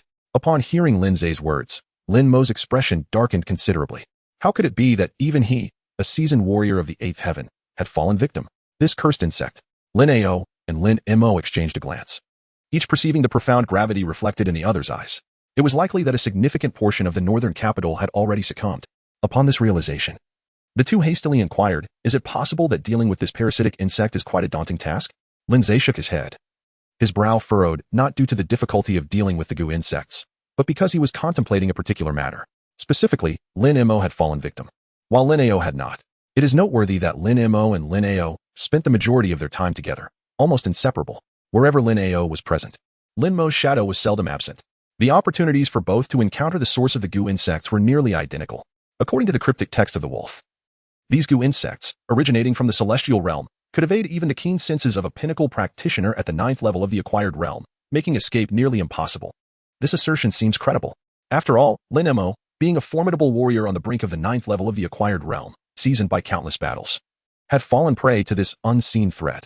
Thus, one could hardly expect a different outcome for a genuine practitioner of the 9th level.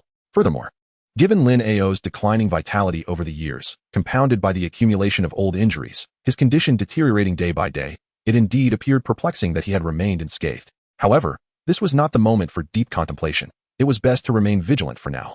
Lin Ze remarked, it's no trouble at all. It is merely an unfortunate coincidence that even you, Master Mo, have fallen victim.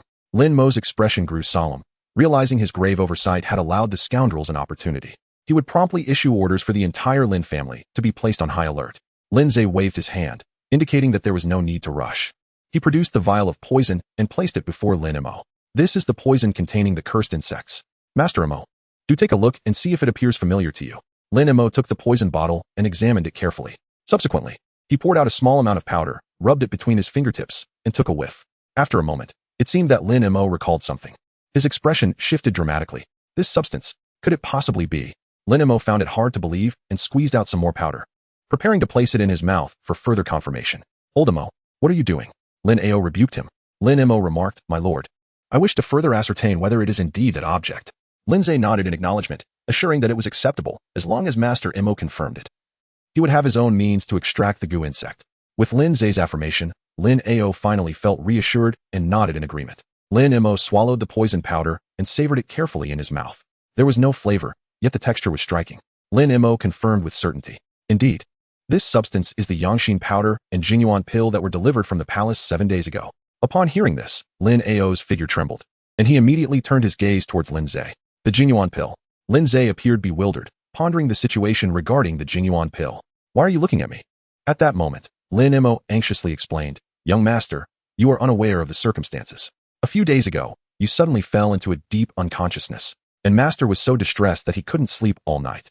Upon hearing the news, His Majesty the Emperor specifically instructed the palace staff to deliver the royal antidote. Jinyuan pill, for you, and a cup of nourishing powder for master. I personally handled these 2 items and verified them for poison, so there can be no mistake. Therefore, you must investigate this matter yourself and then show it to master carefully. Upon hearing this, Lin Ze was taken aback. This meant that he should have been afflicted by poison from the outset, did it not? However, the issue was that Lin Ze had not been poisoned at all. With his current cultivation, he was already well acquainted with his physical condition. How could he possibly be confused about whether he had been poisoned or not? How strange. Among the 3 of them, Lin Ze and Lin Mo had consumed the Jinyuan pill, while Lin Ao and Lin Mo had taken the nourishing powder. Yet, only Lin Mo had succumbed to the poison. The 2 of them, grandfather and grandson, were utterly unscathed. Could it be that the Lin family's bloodline possesses an immunity to all toxins? Is there such a thing? Lin Ze found it peculiar. However, upon reflection, since the poison had already been delivered, why did Zhang Tong still need to proceed? Ah, right, in their minds, I, Lin Ze, have always been wary of the royal family, enduring silently until now, refusing to accept anything from them. Thus, Zhang Tong could not ascertain whether he had consumed the pure origin pill, which led to this assassination plot. Young master? Lin Ze regained his composure and assured, rest assured, I have not fallen victim to any curse, nor has my grandfather. These cursed insects cannot escape my discerning gaze. I am quite certain of this. Lin Mo was momentarily at a loss for words. In other words, among the 3 individuals, he was the sole one afflicted by the curse, correct? Lin Ze inquired of Lin Ao, so do we possess some sort of ancestral immunity to toxins? This question left Lin Ao momentarily speechless. That seems implausible.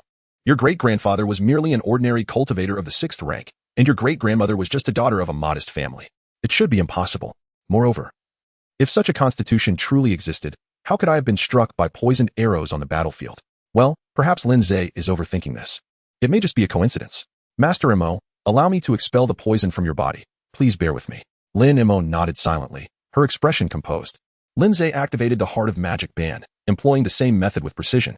Throughout the entire process, there was not a hint of disturbance. In just a few breaths, he extracted the goo worm from Lin Mo's body. Lin Ze's fingers were engulfed in violet lightning flames, incinerating the goo worms into specimens, which he then placed upon the table for Lin Ao and the others to scrutinize closely. This is precisely the object in question. Lin Mo picked up the corpse of the cursed insect and retrieved the poisonous powder. After a prolonged examination, he could not help but exclaim, alas. Such a diminutive creature managed to infiltrate so stealthily, growing to such a size without my slightest awareness. The artifacts of the celestial realm are indeed most ominous. If Pingyong truly possesses the capabilities of the celestial sect, having returned with innate prowess, then my northern star shall undoubtedly face a formidable challenge. Lin Mo gazed at Lin Ao. Master, what are your thoughts? Lin Ao shook his head, and in the old man's view, Pingyong was still far from taking that crucial step into the innate realm. That step is not easily taken. With Lin Ao's exceptional aptitude, even after years of achieving the pinnacle of the acquired stage, he had yet to touch the threshold of the innate level. The arduousness of making that leap was something no one in Beichen understood better than he did. Furthermore, if Pingyong were truly capable of attaining the innate stage, why would he resort to such underhanded means as using goo insects? Why would he hide in the shadows, employing Zhang Tong? A being of innate stature would disdain such tactics. However, Lin Ao shifted the conversation, noting that given the increasingly rampant actions of the Wolf City in recent years, it is indeed true that Pingyong is returning. Chapter 40, The Celestial Destiny Order. Lin Mo nodded in agreement. Indeed, over these past few days, the wolves have grown increasingly audacious and rampant, disrupting the grand celebration at the Golden Autumn Banquet, surreptitiously substituting the Emperor's bestowed elixirs, and infiltrating the North Star Academy to engage in subterfuge. Each act has been utterly outrageous, devoid of any concealment, and showing no concern for the North Star's potential to march southward once more. It seems that Pingyong must be nearing the completion of his studies, which has emboldened the wolves. Emboldened? Ha! Lin Ao scoffed disdainfully. In the midst of his laughter, the formidable shadow of the battlefield deity re-emerged. Lacking inherent talent, one ultimately becomes as insignificant as an ant. Even if he possesses the skills of the celestial realm, how could he possibly rival the mighty forces of my North Star? With his fingers deftly entwined around the Buddhist beads, Lin Ao remained composed and unperturbed, displaying not a trace of anxiety. It seemed as though, in this world, nothing aside from matters related to Lin Ze could stir the emotions of this venerable warrior. Surely, His Majesty has already been informed of this matter? Lin Ze spread his hands. Perhaps he had known all along. Otherwise, why would he specifically assign me to inspect the Beichen Academy? Lin Ze waved the folding fan in his hand with a smile that was neither fully genuine nor completely feigned. Perhaps he was anticipating that I would engage in a fierce confrontation with Zhang Tong, resulting in mutual destruction. Lin Ao halted the prayer beads in his hand. He remained silent for a moment before letting out a soft sigh, perhaps. Old Mo, my esteemed elder, please proceed to investigate the various branches of the Lin family and inquire whether they have encountered such a poisonous powder. Understood. After Lin Mo departed, the atmosphere within the manor momentarily grew somber. Lin Ze waved his folding fan and cast a glance at Lin Ao. Grandfather, you have sent Master Mo away this time. It wouldn't be that you wish to impart another lecture on loyalty to the Emperor and patriotism, would it? Lin Ao gently shook his head. To buy osmanthus flowers and drink wine together is ultimately not akin to the youthful revelry of days gone by. The old man is no longer the passionate youth he once was. He's also no longer the person the old man once knew. He has his own allegiance to the monarchy, while the old man possesses his own lineage and heritage. Let us focus on ourselves and observe as we proceed. Let us turn the page on this topic. Lin Ao proclaimed, I must convey to you a matter of utmost significance regarding fate. This issue is one I intended to discuss with you previously. However, at that time, I believed there was ample time to address it, and thus I did not rush. Yet now that you have encountered it, I shall share it with you, so that you may be adequately prepared. Lin Ze being understood. Are you referring to the Immortal Gate? The existence of the Immortal Gate and the innate divine beings has never been a secret to the secular world. They have always been present. It is merely that ordinary individuals spend their entire lives unable to reach their level. Lin Ao nodded. He turned to look at Lin Ze earnestly and said, Zaire, your talent is truly unparalleled, far surpassing that of an old man like me. In fact, over the past century in Beichen, there has been no one whose innate abilities can compare to yours. Not even the fortunate Prince Pingyong of the Wuan who joined the Immortal Sect. Lin Ao twirled the prayer beads in his hands. The mundane world is, to you, a shackle, a poison. It is an abyss that cannot nurture a true dragon. You must join the Immortal Sect and embark on the quest for the world that rightfully belongs to you. Lin Ze remained speechless. Indeed, it was far too early. There were still a full 20 years until the next recruitment of disciples beneath the Sanjin Mountain, towering above the northern Qin dynasty and the New Moon Kingdom. Among numerous nearby nations, the illustrious sect known as Sanjian Mountain held dominion over this region.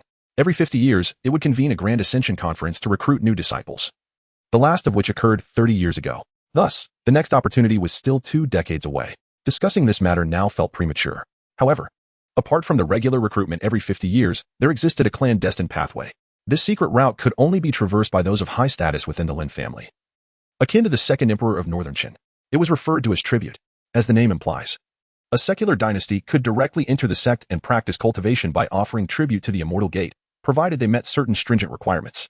Nonetheless, the demands for such tribute were exceedingly high. Even a powerful secular dynasty would require decades of national accumulation to fulfill a single tribute. Although the Lin family possesses considerable wealth, it falls far short of the collective accumulation amassed over decades by the entire nation. Thus, the notion of tribute is virtually unattainable. As for the prospect of the royal Li family providing financial support, such a thought is futile. No matter how talented Lin Ze may be, or how deeply he is connected to the Li lineage, he does not bear the Li surname. He remains an outsider.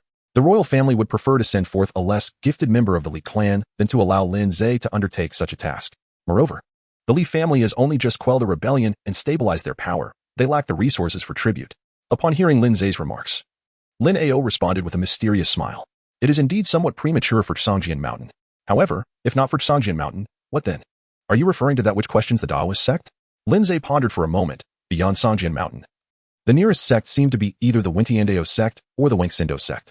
Lin Ze struggled to recall. This world, teeming with myriad races, is vast and boundless. It is simply immense.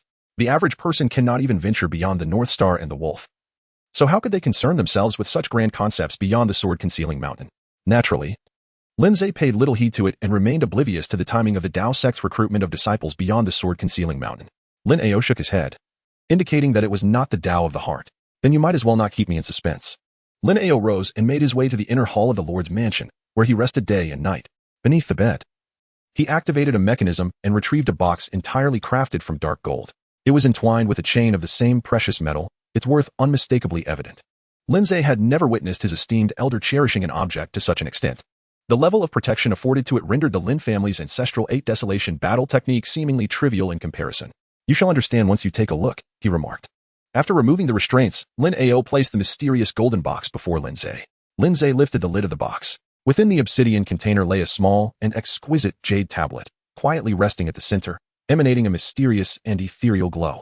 Streams of enigmatic light and pure energy continuously ascended from the jade, transforming into delicate, sinuous dragons that gracefully danced in the air, exhaling and inhaling wisps of mist, inducing a profound sense of tranquility and serenity in the observer's heart. Lin Ze picked up the azure jade token. As the mist dissipated, a swirling, dynamic character for a mortal emerged from the clouds, intricately engraved at the center of the jade. An ineffable and profound essence of the great Tao surged forth, enveloping him in an instant. What is this? The Immortal Fate Order, Lin Ao remarked. Those who possess the Immortal Destiny token may ascend to Daojia Mountain to participate in the trials of the 9 sects of the Qing domain.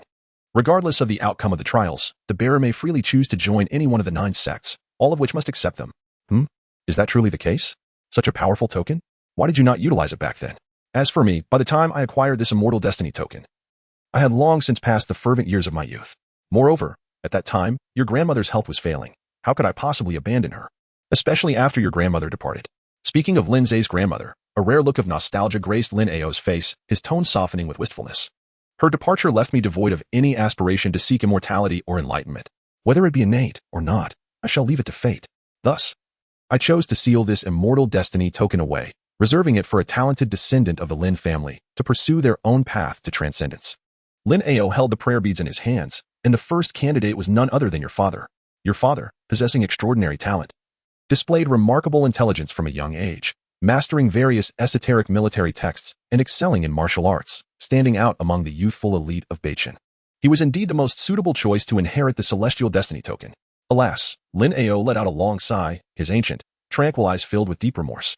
Beneath this regret, a fleeting surge of fury, potent enough to obliterate the North Star, flickered momentarily. The 2 exceptional talents of the Lin family perished on the battlefield.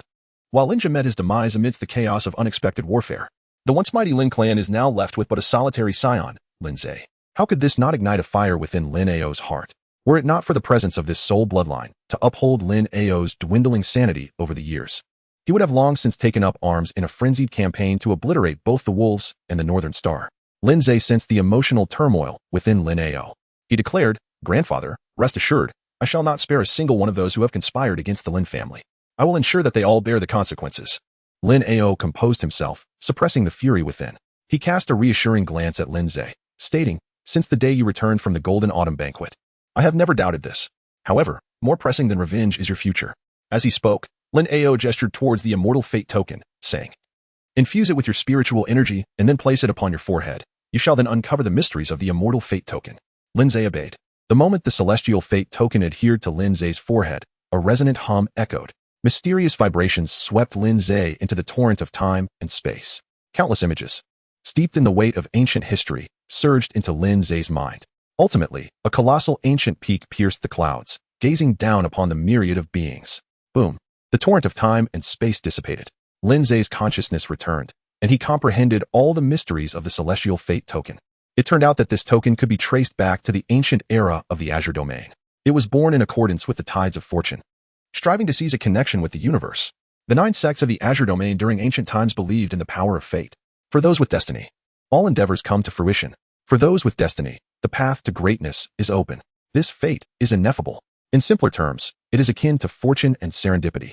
And indeed, this holds true. Every formidable individual standing at the pinnacle of the Azure Domain, aside from their relentless efforts, has never been devoid of a component of luck. The great beings have never denied this fact. To deny the significance of luck is, in essence, to cast aspersions upon their own existence.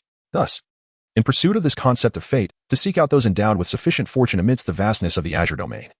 The 9 great masters of the Azure Domain jointly crafted 1,000 celestial fate tokens. They disseminated these tokens throughout the boundless sea of humanity in the Azure Domain. The Azure Domain is vast and immeasurable. Just the expanse of sword-concealing mountain, as Lin Ze knows, encompasses dozens of nations. Merely within the territory of sword-concealing mountain, there exist hundreds of billions of souls. In the grand scheme of the Azure Domain, sword-concealing mountain is but a drop in the ocean. The vastness of the Azure Domain, with its multitude of inhabitants, must be calculated at least in the units of millions. To acquire one of those 1,000 celestial fate tokens amidst such a terrifyingly immense sea of people is, without doubt, to be among the most fortunate individuals of that generation in the Azure Domain, capable of commanding the winds and clouds. Therefore, regardless of whether the individuals who obtain the celestial fate tokens can ultimately pass the trials of the path tribulation mountain, even if they are eliminated immediately upon entry, performing dismally, they may unconditionally join any of the 9 sects of the Azure Domain. After all, fate is ineffable. For the sake of this fate, the 9 sects of the Azure Domain have acquiesced. This means that whoever possesses a celestial fate token is, from that moment forth, a designated disciple of the 9 sects of the Azure Domain. And what status do the 9 sects hold? The 9 sects of the Azure Domain are the absolute overlords, reigning supreme over the entire Azure Domain. Each sect has inherited a legacy spanning over 10 million years, existing since the ancient era until the present day. Even if Lin Ze remains oblivious to the outside world, the name of the 9 sects of the Azure Domain resonates like thunder. Before the 9 sects, Sword-Concealing Mountain appears diminutive. This may seem disrespectful to Sword-Concealing Mountain, but the truth remains. Any elder who emerges from the 9 sects of the Azure Domain could effortlessly annihilate all the territories of the dozens of nations surrounding Sword-Concealing Mountain. The 9 sects of the Azure Domain wield such overwhelming power. And now, in Lin Ze's possession, lies this celestial key that grants direct access to the 9 sects of the Azure Domain. He gazed at the celestial fate token in his hand. Lin Ze was lost in thought. How could the Lin family possess such a treasure, yet the original novel still unfold in such a dismal manner? Do you look down upon the disciples of the 9 sects of the Qing Domain? This is simply outrageous. Well, the original work is absurd. Even Wu Tong has transformed into a phoenix. This is far from the novel world Lin Ze once knew. However, Lin Ze was indifferent, as he had not delved deeply into the original text. He had only read up to the massacre of the Lin family, and this slight deviation bore little significance for him. What now? Are you stunned? Noticing Lin Ze's daze, Lin Ao inquired with a hint of inscrutable amusement. His expression seemed to convey, "So, you can be taken aback too?" The unconditional right to join the 9 sects of the Qing Domain would indeed leave anyone at a loss. Ha ha ha, you still have much to practice. When I first obtained the Immortal Fate Order, I certainly did not react like you. I believe it. Lin Ze, with a sense of helplessness, remarked. As long as you are pleased, esteemed elder. Indeed, he continued. Otherwise, how could you be the formidable war god of Beichin, instilling fear across the north? The grandfather and grandson exchanged knowing smiles. After their laughter subsided, Lin Ao added, "The trial at Daojia Mountain should be in about 2 months, correct?" Lin Ze nodded. "That's about right. Well, then take these 2 months to prepare thoroughly. There is still ample time regarding matters on Beichen's side, Lin Ze resolutely declared. I will take care of matters here in Beichen. Otherwise, I would be quite unsettled. Lin Ao nodded. The matter of the poison had escalated to such an extent that it was reasonable to assume that those lurking in the shadows could no longer contain their urge to emerge. This time, in Lin Ao's eyes, a fleeting flash of crimson killing intent appeared. The old man must capture them. At the North Star Imperial Palace. An explosion echoed. The Emperor of North Star was in a furious rage, shattering treasures one after another. Impudent wretch. Traitor. Who dares to defy me? Who dares to challenge me? Chapter 42. He might be able to break the curse. I have trusted you so deeply, allowing you to manage the North Star Academy. Holding high hopes for you. Yet you turn out to be a traitor. A traitor. Even if I were to tear your body apart, it would not quell my rage. The Emperor drew the Imperial sword, striking the dragon pillars in the courtyard. The ministers below observed in silence, shrinking back in fear, not daring to provoke the Emperor's wrath at such a moment. Amidst the cacophony of destruction, they remained mute for a long time. Finally, after what felt like an eternity, the Emperor seemed to have vented his fury and sat back down on the dragon throne, his eyes, still simmering with anger, scanning every minister present.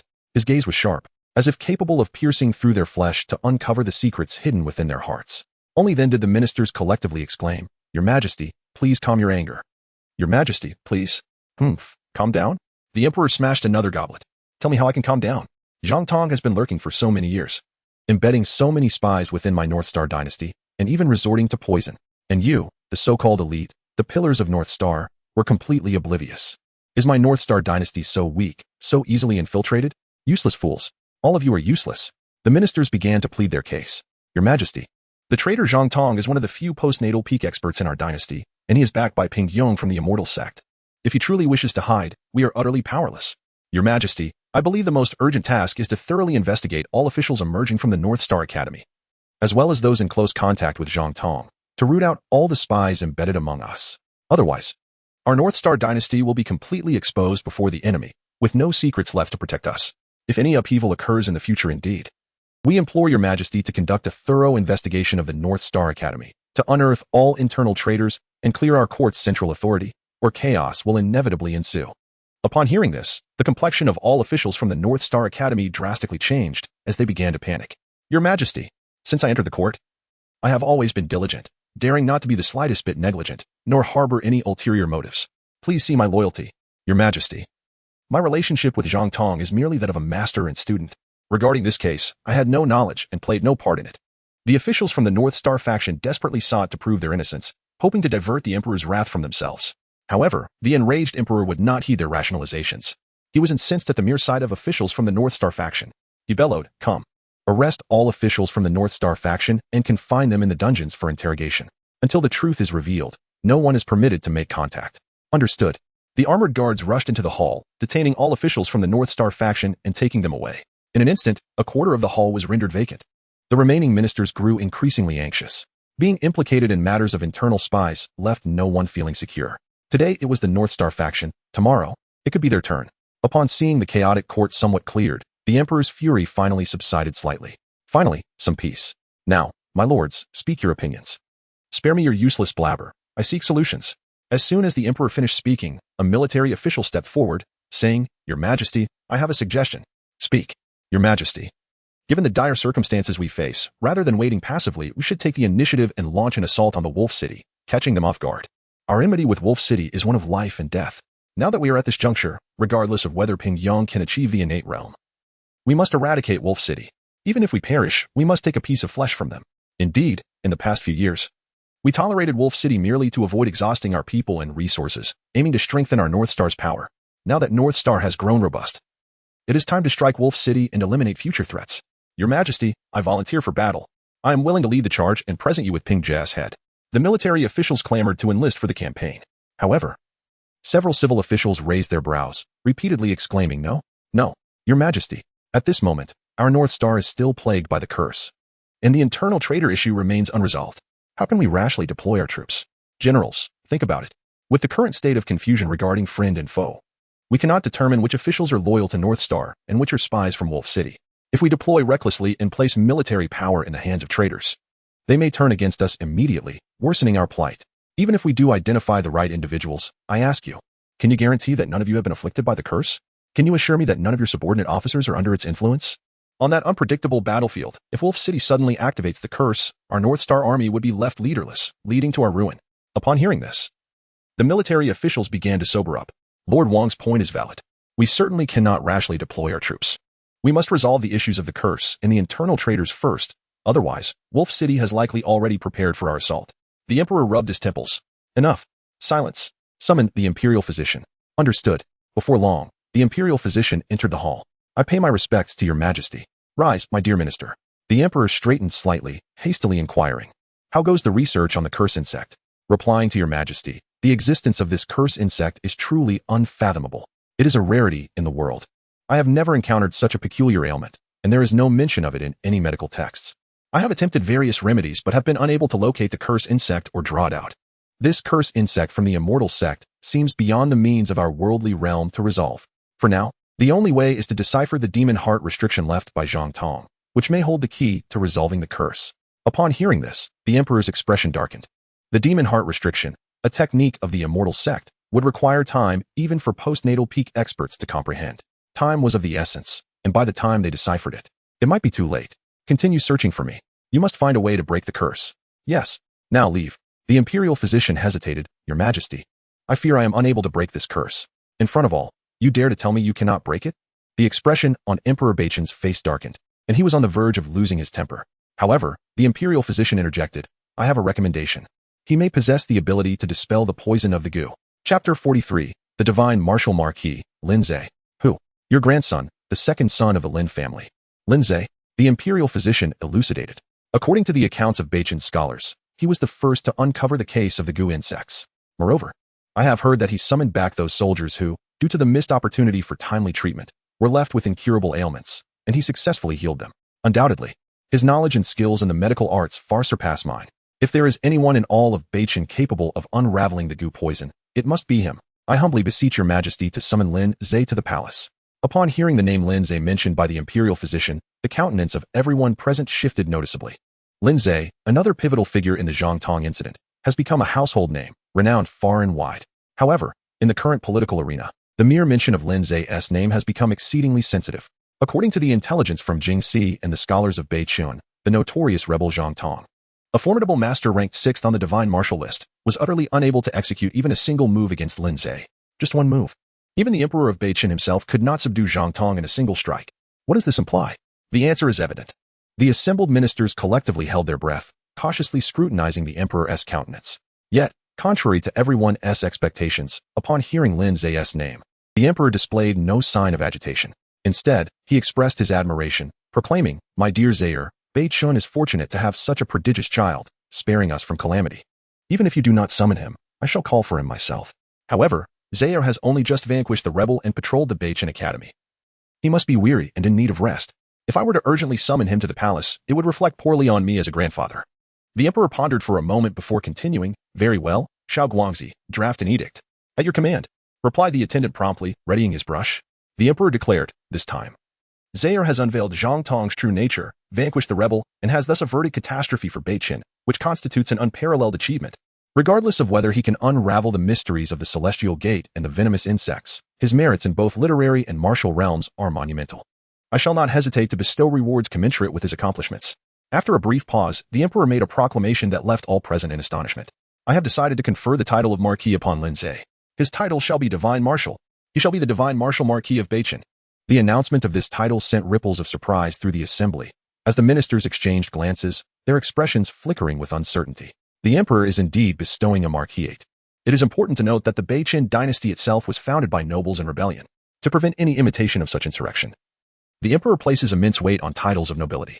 In the decades since the establishment of the Beichen dynasty, no king has ever been ennobled. Even the title of duke has been granted only once, to Lin Ao, a singular pillar of the nation, in a context where neither kings nor dukes are appointed. The title of marquis is essentially the pinnacle of nobility within the Beichen realm. Since the dynasty's inception, the number of marquisites conferred could be counted on one hand. Aside from the 3 illustrious families that expanded the borders of Beichun, only Wei Pingyuan has been granted the title of marquis due to his extraordinary favor with the emperor. Lin Ze is the 5th.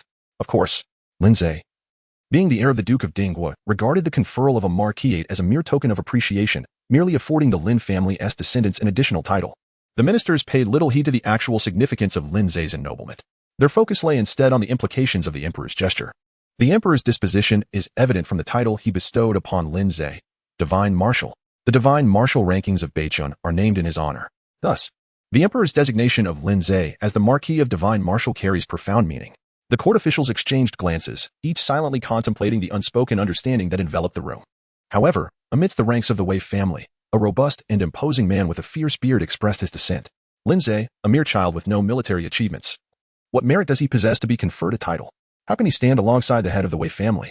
Previously, Lin Ze had humiliated the Wei family, forcing Wei Jinghai to kneel and reflect at Beichun Academy, igniting a simmering rage within him. With the announcement of this title, his anger flared even more. He was prepared to voice his opposition immediately. Furthermore, according to past traditions, His Majesty's conferral of the title of God of War Marquis to Lin Ze was undoubtedly a means to silence dissent, compelling the Wei family to step forward in opposition to alleviate the situation. His dissent was perfectly timed. As the burly man contemplated this, a strong hand seized him, rendering him immobile. Turning around, he caught a subtle shake of the head from Wei Pingyuan. Though perplexed, the burly man dared not contradict Wei Pingyuan and thus relented. His Majesty the Emperor nodded in satisfaction. Xiao Guangzi, swiftly go to the Lin family with the imperial decree. Inform Zaire about the matter of the poison and inquire about his opinion. During this time, if Zaire has any requests, you must fulfill them. Be thorough. I shall obey, replied Eunuch Guang, departing with the decree. At this moment, officials aligned with the Lin family suddenly broached the subject of the war against the Wolf capital. Your Majesty, regarding the second young master, I suddenly have a thought. Speak. Your Majesty, in this campaign against the Wolf capital, why not appoint Lin Ze as the commander? The official spoke passionately, his rhetoric fervent. Lin Ze is the direct grandson of the venerable Grand Marshal Lin Gugong, entirely untainted by any treachery, a true patriot of Beichun. Furthermore, having grown up beside the Grand Marshal, he has absorbed military tactics and strategies, ensuring his exceptional prowess in warfare. Additionally, in terms of martial arts, Lin Ze can certainly defeat the rebel Zhang Tong, possessing the peak of acquired mastery. Should he take command, he will undoubtedly conquer the Wolf capital, vanquishing Pingjie and Pingyong, uniting the realm of Beichun. This proposal elicited a chorus of agreement from the officials close to the Lin family. With their support, others quickly followed suit, voicing their assent. Not a single opposing voice emerged. Even Wei Pingyuan, who had consistently opposed the Lin family, remained unusually silent. On the dragon throne, the emperor pondered for a moment. You all speak persuasively. However, the issue of the poison is no trivial matter. Until this poison is resolved, the Beichun army will remain in jeopardy. Moreover, Zaire has expended considerable effort in dealing with Zhang Tong. I truly do not wish for him to be overburdened. Let us delay for a time. During this period, all entrances and key routes within Beichun must be sealed, particularly within the imperial capital. Only entry is permitted, no exit. All information must remain confined within the capital, with no leaks whatsoever. Not even a fly shall escape. Understood. We shall obey. Very well. All departments of the court shall immediately commence a thorough investigation for hidden traitors within. Within 3 days, I demand to see a cleansed Beichun imperial court. Otherwise, bring their heads to me. Understood. We shall obey. We bid farewell to your Majesty. Chapter 44. The sky of Beichun has changed after the court session. Officials engaged in fervent discussions regarding Lin Ze's title and the rebels of Wolf Capital, expressing various opinions. The Wei family, unable to contain themselves, felt the sting of their diminished status. Traditionally, the Wei family wielded significant influence within the court, directly confronting the Lin family when others cowered in fear. How could they endure such humiliation, especially when a family member was punished by Lin Ze? Uncle, why did you not allow me to speak earlier?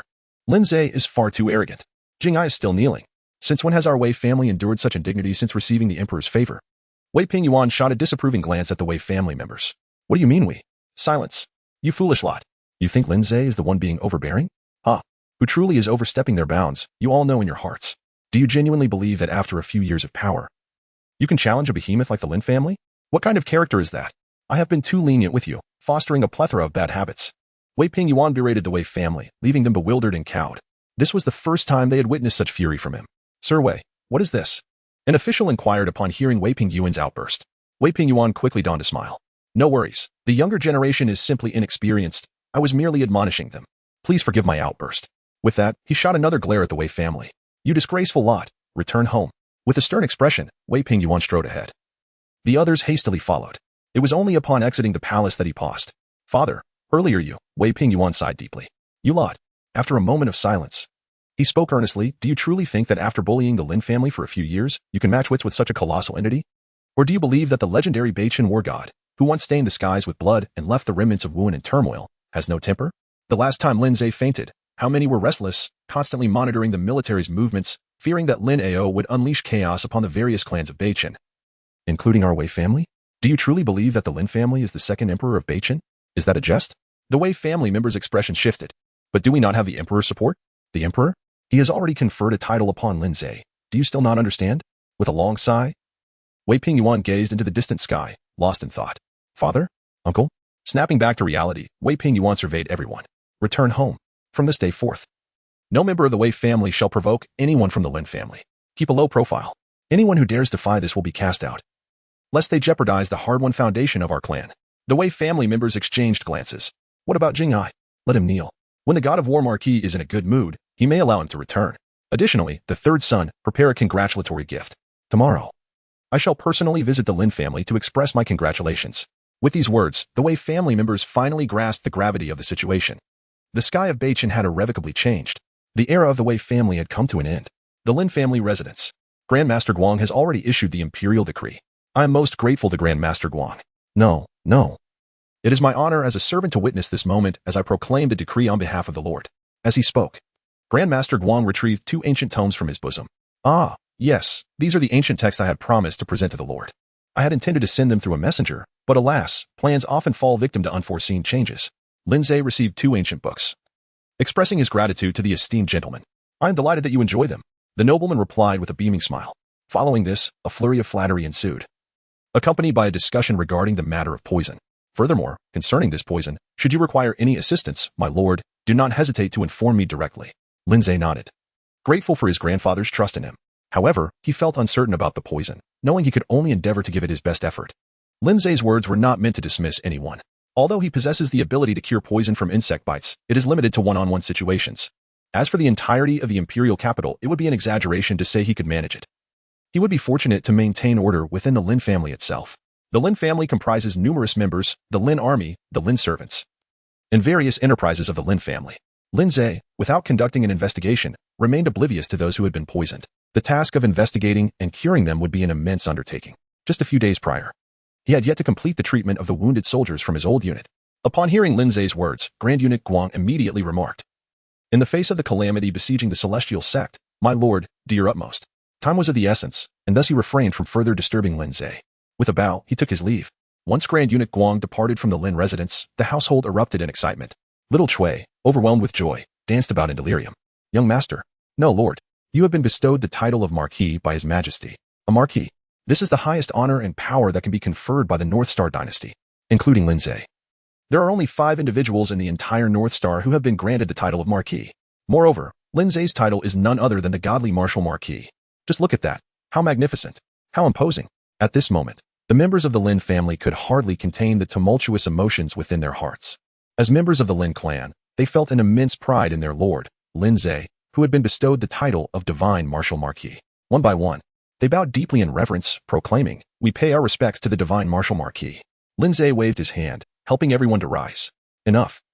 Let us first consider whether any of you have fallen victim to the poison of goose sorcery. Lin Ze remained unperturbed. Being granted the title of Marquis was hardly remarkable. With his prowess, he could easily have been elevated to the rank of king.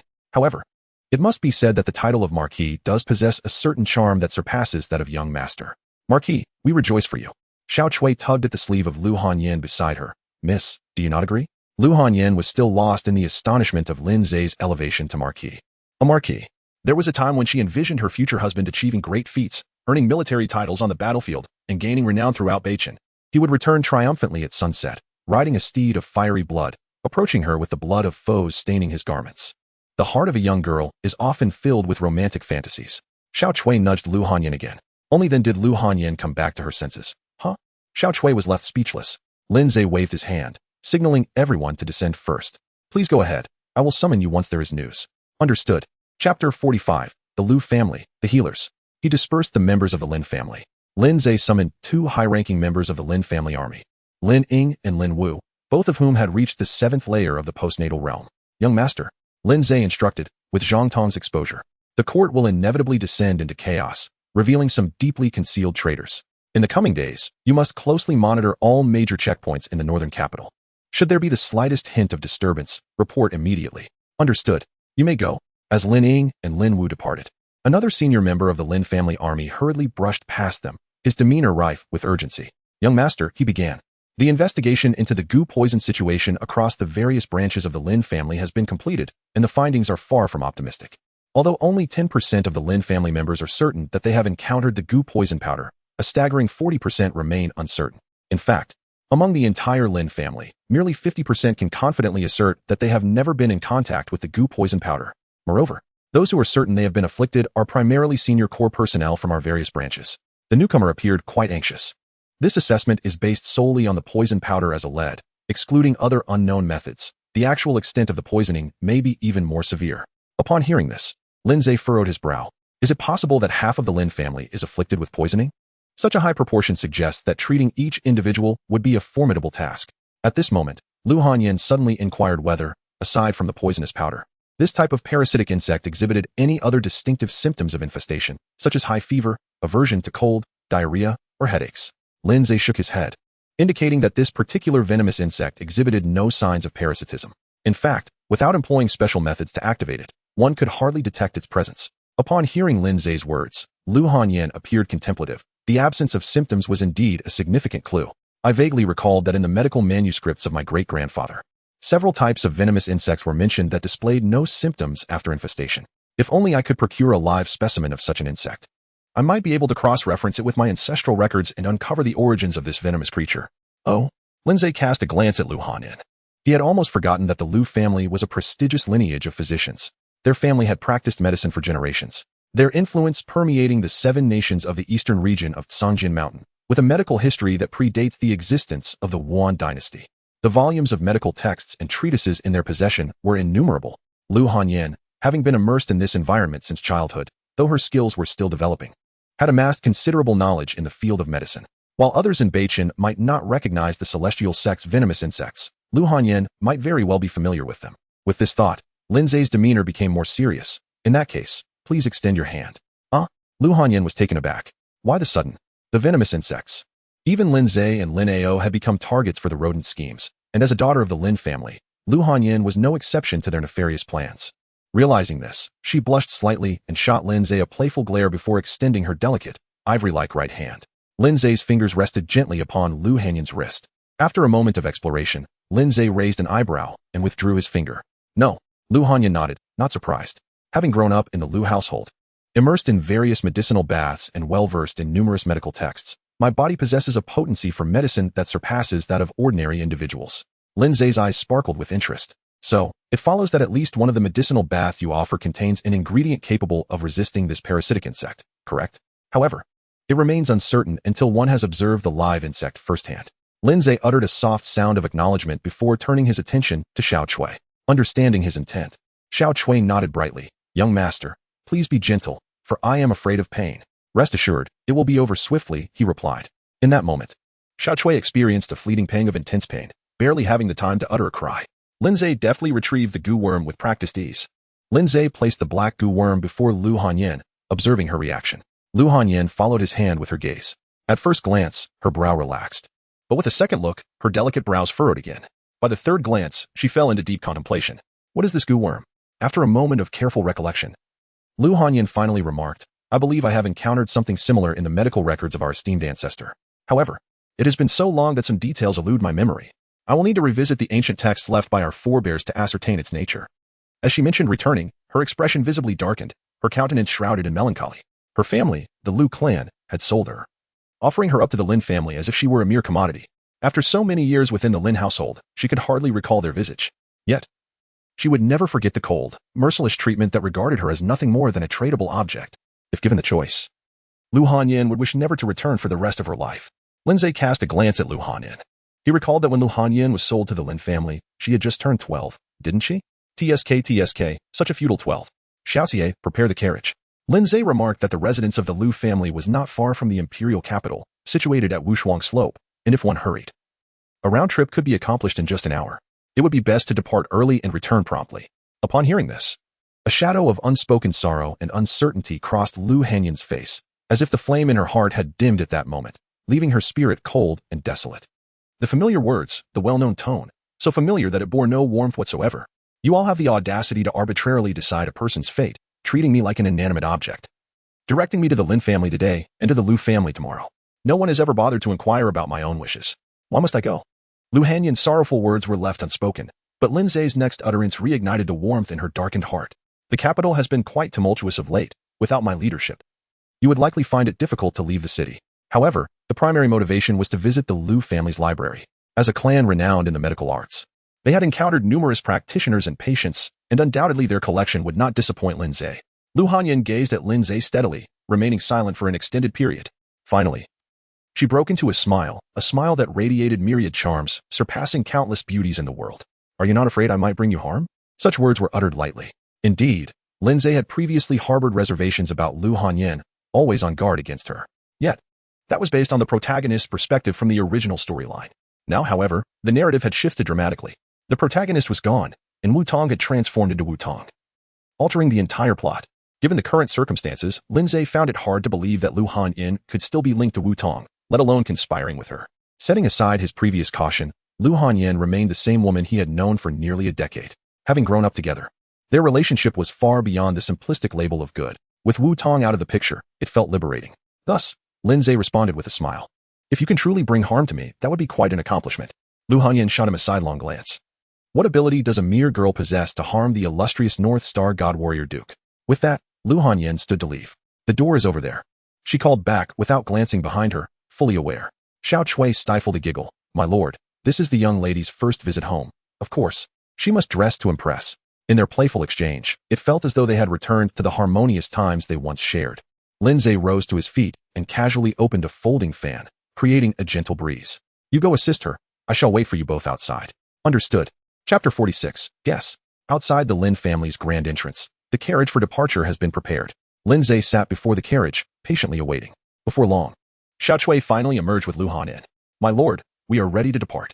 Lin Ze turned his head, and in his gaze, the stunning figure of Lu Hanyan came into view. Lu Hanyan's physique and beauty could only be described as a celestial marvel, even without the embellishments of cosmetics.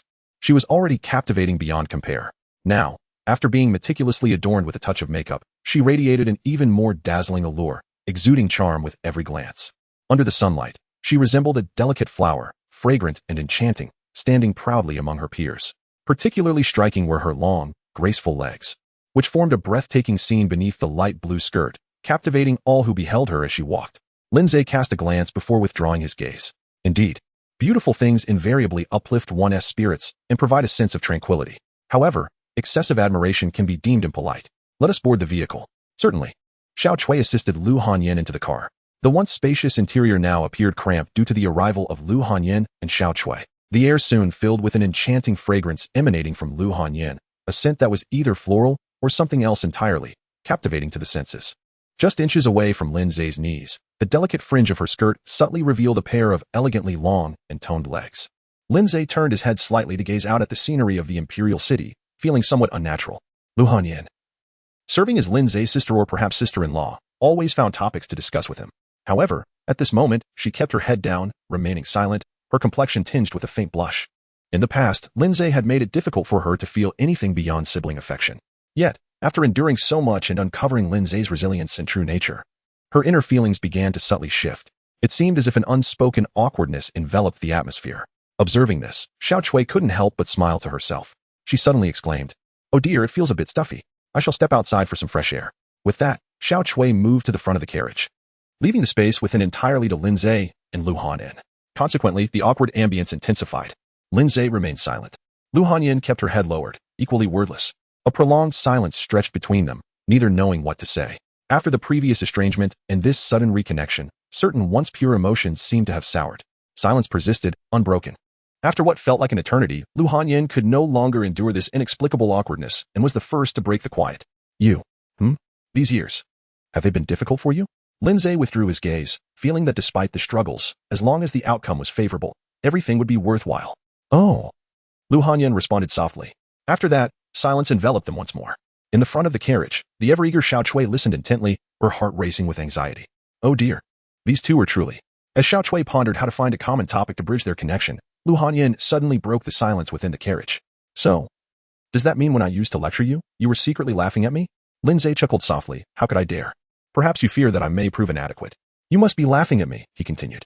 Lu Hanyan pouted. At such a tender age, not a word of truth escapes your lips. Lin Ze spread his hands, revealing that there was indeed a modicum of truth in his words. A semblance of truth? Reflecting on Lin Ze's previous demeanor towards her, Lu Hanyan felt a faint blush creep upon her cheeks. She gently inquired, "Which one?" "Yes," he replied. Lu Hanyan was momentarily taken aback, only to be met with Lin Ze's enigmatic smile. A sudden shock surged through her, causing her face to flush with color, and she quickly lowered her head in silence. Outside the carriage, the wheels turned rhythmically, echoing the tranquility of time.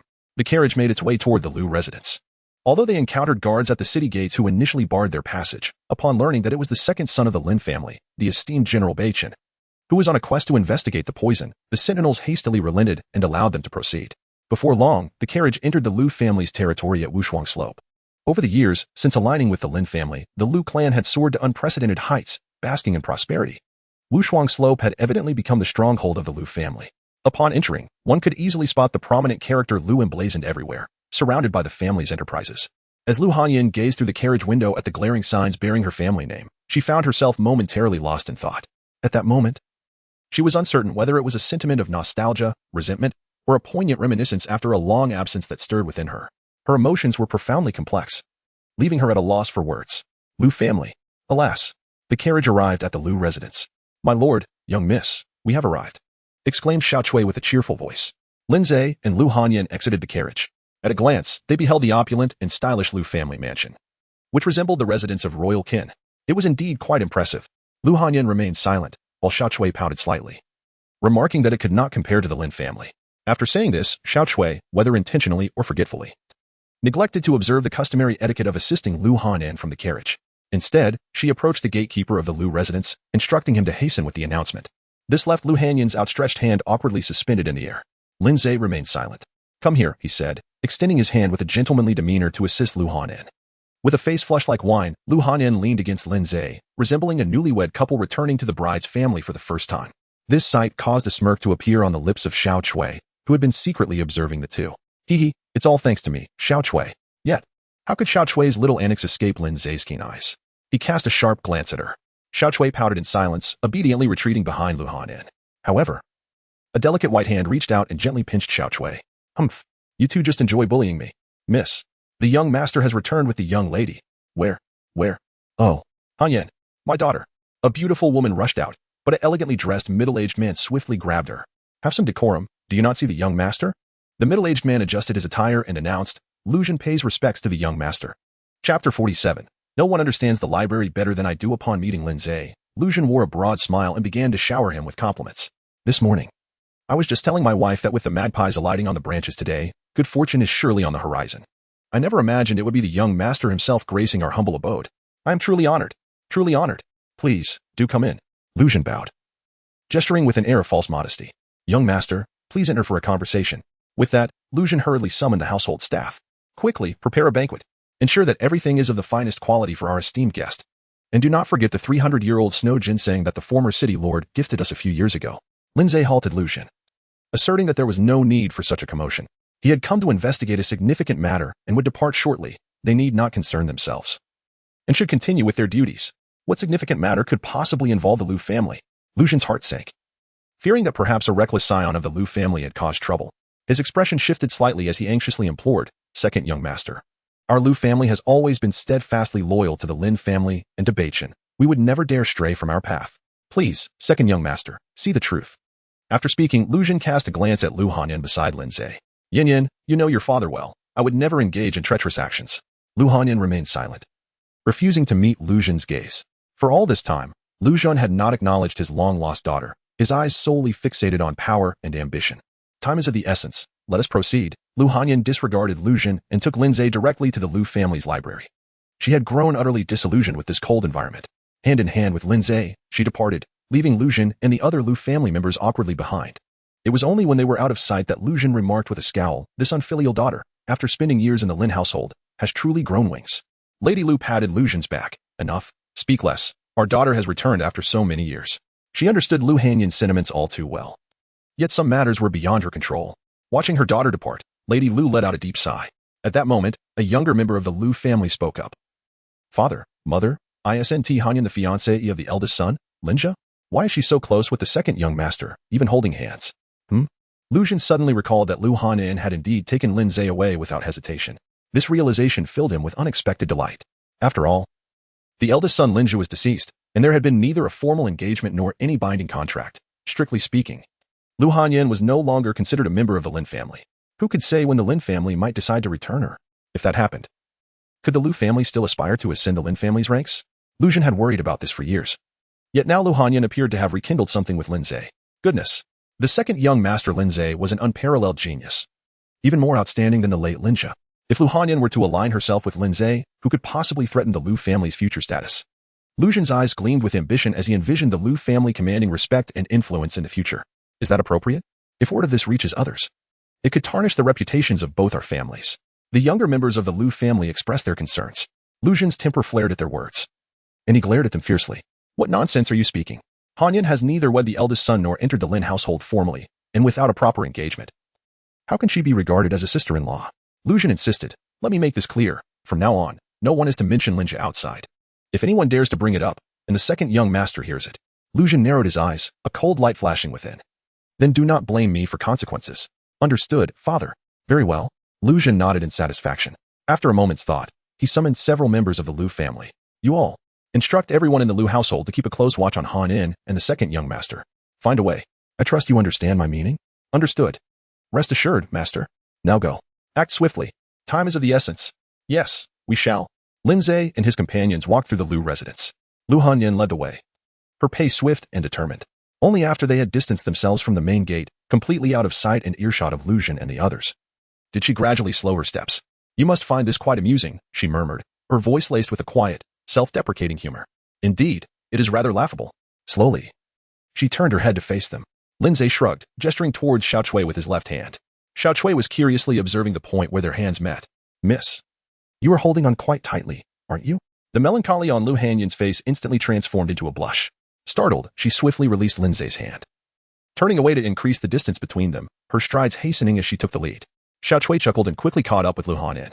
Miss, do tell me, what does it feel like to hold the hand of the Marquis? I have yet to experience it myself. Lu Hanyan's ears turned crimson. Xiao Chui. Oh, look, we have arrived. The Lu family's library is just ahead, isn't it? Xiao Chui diverted the topic with exaggerated enthusiasm. Lu Hanyan shot Xiao Chui an annoyed glance and walked straight into the library. The layout before her had changed significantly compared to her memories, especially the people within the library. Since when did the Lu family have so many eager learners among their ranks? A glance revealed that nearly every bookshelf had someone in front of it. Miss, second young master. Upon seeing Lin Ze and the others enter, everyone in the library immediately bowed, their demeanor exceedingly warm, as if they had rehearsed this moment. Lu Hanyan was momentarily taken aback before she remarked, the changes here are astounding. I may need some time to adjust. Lin Ze nodded slightly and said, it's no trouble. You go ahead and search. I shall browse at my leisure. He understood the library all too well. No one comprehended the significance of the library better than Lin Ze. His visit to the Lu family was, in part, motivated by his desire to explore the Lu family's esteemed library. Without further ado, Lin Ze uttered a single word, translate. Approaching each bookshelf, Lu Hanyan sought her desired volume while Lin Ze examined his own. Soon, the entire library resonated with the swift sound of pages turning, one book, two books. Lin Ze's speed in turning the pages was astonishing, so swift that it left the onlookers in the library utterly dumbfounded. Could the second young master truly discern the words within the pages at such a pace? Chapter 48, The Deadly Goo. The crowd exchanged glances, momentarily frozen in place. After a brief silence, they set aside their curiosity regarding Lin Ze's method and focused on the more pressing matter at hand. The master's instructions took precedence. With mutual understanding reflected in their eyes, they commenced their search for opportunities within the library, poised to act. Though Lin Ze had some awareness, he merely cast a fleeting glance. At present, he had neither the time nor the inclination to concern himself with these individuals. The Lu family, being a prestigious lineage of healers, boasts a legacy that predates the Wuan dynasty. Years of medical practice, traversing the realms, have endowed their library with an extensive collection of ancient texts, remnants, and personal reflections, among which are many fragments of considerable worth. In terms of a complete system and cultivation value, it pales in comparison to any prominent family in Beichin. However, in the breadth of knowledge and diversity of elements, it might even surpass the imperial family of Beichin. For instance, Lin Ze currently holds the travel notes of Lu Zhongxin, a compilation left by one of the Lu family's distant ancestors. This manuscript chronicles the life experiences and medical encounters of Lu Zhongxin, encompassing numerous insights on cultivation gleaned from various masters. These scattered reflections lack a cohesive system and structure, often reduced to mere fragments of discourse. The essence of remnants within remnants. For an ordinary individual, this would hold little value, let alone for a transcendent master like Lin Ze. Yet, Lin Ze possesses an extraordinary talent known as divine insight, an utterly unreasonable gift. With this ability, he can distill and complete these fragmented thoughts into a relatively coherent whole. For example, within the travel notes of Lu Zhongxin, there exists a passage pertaining to the 8th layer of a human-grade superior technique. Lin Ze can extrapolate and reconstruct the entirety of that 8th layer based solely on this fragment. Just like this. Upon perusing the travel notes of Lu Zhongxin, you uncover notes on the 3rd step of the human-grade inferior technique Moon Fairy Steps, the 4th move of the human-grade inferior technique Moon Watching Sword, and the 4th layer of the human-grade medium technique Drunken Immortal Fist.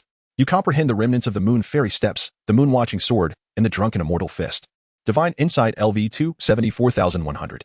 Though these are all distilled remnants, when combined, they represent a significant advancement. And how many travel notes and manuscripts are housed within the Lu family's extensive library? Lin Ze estimated that he could certainly gain over 10 points from this endeavor. He was indeed right to come here. Thus, Lin Ze fully immersed himself in the Lu family's library, diligently searching for knowledge. As time passed, he perused Lu Feiling's notes. After an indeterminate span, Lu Hanyan finally discovered the clues she had been seeking amidst the stacks of ancient texts. She found it. Elated. Lu Hanyan was about to share her excitement with Lin Ze when, in a moment of distraction, a maid accidentally collided with her, causing the water she was carrying to spill over Lu Hanyan. Splash. The clear water cascaded down Lu Hanyan's shoulder, dampening her upper body. Through her wet attire, her delicate shoulders and pristine skin glimmered like jade within the misty hue of the water. The interplay of blue and rosy tones, veiled yet alluring, created an ethereal and enigmatic allure that was utterly irresistible. Oh no, miss. I am truly at fault. Please, punish me. The maid hastily knelt, pleading for forgiveness after the mishap with Lu Hanyan. Lu Hanyan, feeling a twinge of helplessness, sighed, It's all right. I won't hold it against you. Go fetch me a clean garment. Yes, I shall do so at once. At that moment, Lin Ze approached, inquiring about the commotion. Lu Hanyan shook her head, dismissing the incident as inconsequential. It was just a minor accident. With that, she set aside the mishap and raised the book in her hand, exclaiming with delight, What matters is that I have uncovered the origins of the goo worms. Lu Hanyan stepped closer to Lin Ze, opened the ancient tome, and pointed to a page, saying, Look, this is it. The absolute life goo. Lin Ze gazed intently, his eyes falling upon the ancient tome held by Lu Hanyan, which prominently featured the image of a familiar black goo worm. Its grotesque and contorted form bore an uncanny resemblance to the one Lin Ze had extracted from Lin Mo and others. Upon closer inspection of the text inscribed within, he read, Ju Xinggu, a peculiar worm discovered by me during my later years of wandering. Those afflicted by this goo exhibit no outward signs, appearing identical to ordinary individuals. Even skilled physicians, upon examining their pulses, would be entirely unable to diagnose the presence of this sinister creature. However, once the affliction manifests, the goo awakens in a remarkably brief span, voraciously consuming the host's flesh and essence, swiftly traversing to the 8 meridians, culminating in a violent reversal of qi and blood that leads to a gruesome demise marked by a shattered skull and a scene of unspeakable horror. Throughout my life, I have healed countless souls and encountered numerous goo worms, yet I had never encountered one as bizarre as the Ju Xinggu. Consequently, my curiosity was piqued, compelling me to unravel the mysteries surrounding this goo. Thus, I journeyed through lands rife with goo, sought the origins of these creatures, gathered intelligence, and experimented with myriad remedies. Ultimately, I stumbled upon intriguing revelations. It became evident that the Ju Xinggu was not of our mundane world, but rather emanated from the celestial realms. Crafted by a formidable figure within the immortal sect, a notorious entity known as the Blood Poison Old Demon. Who precisely this Blood Poison Old Demon is remains a mystery to me, yet based on the information I have gleaned, it is apparent that this demon is infamous within the immortal sect, shrouded in such dread that discussions about him are often avoided with grave seriousness. In essence, it is said that the Ju Xinggu is merely a rudimentary goo worm employed by the Blood Poison Old Demon against lower-tier cultivators. Upon hearing this news, I was filled with astonishment and admiration for the celestial sect's transcendence. Yet, simultaneously, it ignited within me a fierce competitive spirit. Should I succeed in deciphering the Ju Xinggu, would I not, in a sense, surpass a denizen of the immortal realm? Thus, I intensified my studies on the Ju Xinggu, meticulously dissecting its origins and delving into its depths. Eventually, I discovered 2 remedies remarkably effective against the Ju Xinggu.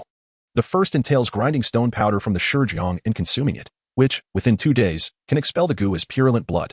The second involves steeping the root of the Yingxiao in water, drinking 3 bowls a day until the root turns pale and tasteless. Should one partake of this remedy for 3 days, it will render the Ju Xinggu incapable of adhering to its host, at which point one may simply use a surgical needle to extract it, facilitated by the infusion of spiritual energy. Lin Ze read at an astonishing pace, swiftly finishing the detailed account of the deadly goo. He diligently noted down the 2 ingredients, Shijiang powder and Yingxiao root. It seemed that Shijiang was not abundantly produced in the northern capital, while Yingxiao root was readily available everywhere. Just as Lin Ze pondered this, a fragrant aroma intensified by water, wafted into his nostrils.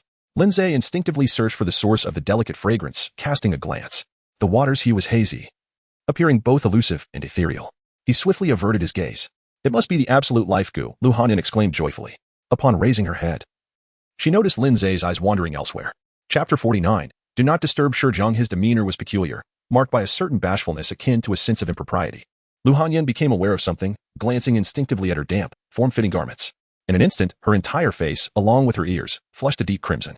She too shifted her gaze, pressing the ancient book in her hands against her chest for a modicum of modesty. For a moment, silence enveloped them, as a subtle atmosphere brewed before the small bookshelf, gradually spreading.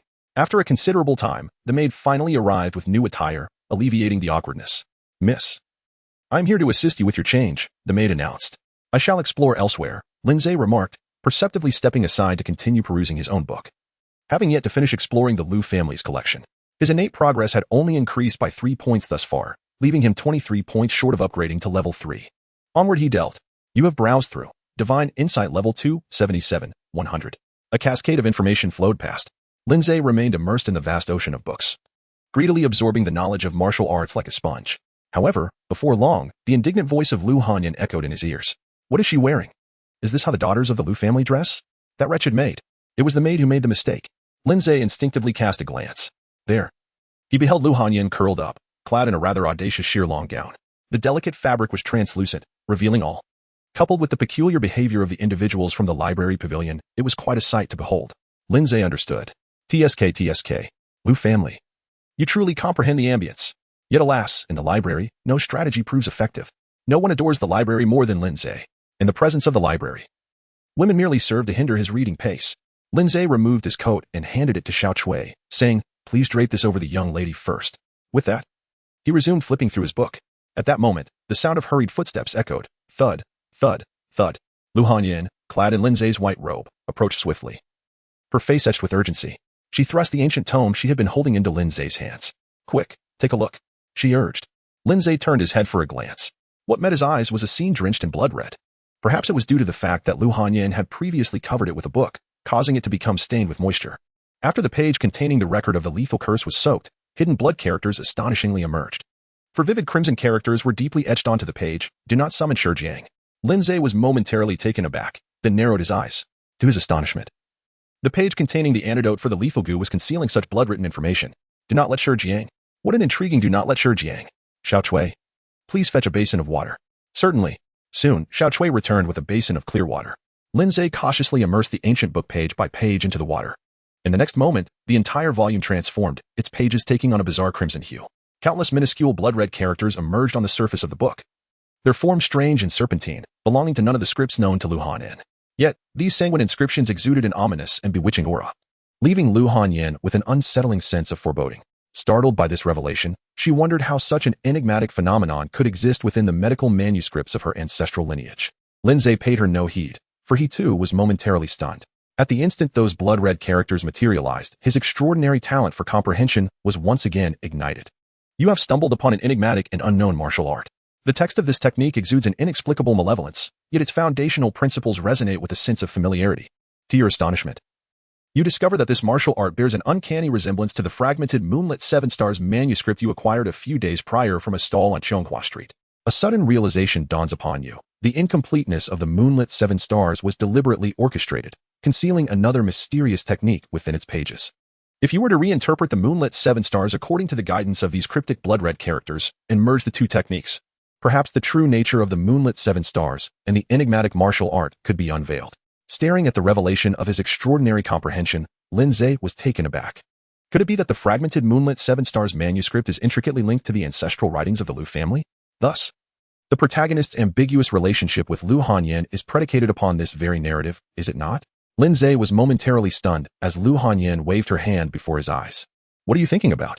Lin Ze regained his composure and glanced at the cover of the book. The cover bore the signature of Lu Chanfeng. Lin Ze cast a sweeping glance over the entire Lu family. A terrifying aura was subtly unleashed, leaving everyone feeling as if they were sitting on pins and needles, their spines tingling with dread. Listen closely, everyone. Immediately locate any documents or records within the Lu family's archives that mention the individual Lu Chanfeng. Not a single detail must be overlooked. After issuing this command, Lin Ze pointed towards the maid who had just assisted Lu Hanyan in changing her attire. You. Summon all the elders of the Lu family who possess any knowledge. Upon hearing this, the maid was taken aback, her heart racing. She could not comprehend how the situation had shifted so drastically in an instant. From the looks of it, their family was on the brink of a significant crisis due to Lu Changfeng. Yes, I shall go at once, she replied hurriedly, rushing out to call for Lu Zhan and others. Meanwhile, the rest of the household began scouring the Lu family's library, desperately seeking information about Lu Changfeng. Observing Lin Ze's fervent mobilization, Lu Hanyan assumed he had deciphered the cryptic blood-red characters and uncovered the true lead regarding the cursed insects. Have you understood? What is written there? To some extent, yes. Lin Ze nodded, but more than these trivial matters. I am presently concerned with a singular issue, the origins of your Lu family. The Lu family has practiced medicine for generations, with ancestors who were renowned physicians. Their influence extending across the 7 kingdoms of the eastern region of Cangjin Mountain. Logically, they should be celebrated and prosperous, enjoying a reputation that allows them to thrive in society. In this world, no one can guarantee immunity from the inevitable cycles of life, aging, illness, and death. Typically, who would oppose a celebrated physician capable of healing and saving lives? Yet, the Lu family finds itself in dire straits. They have sunk so low as to offer beautiful maidens to the Lin family for self-preservation. For a prominent medical lineage to fall to such depths, it is indeed remarkable if they lack any substantial skills. Of course, this invites suspicion. In times of peace, few ponder such matters, but now that a crisis has arisen, it compels scrutiny.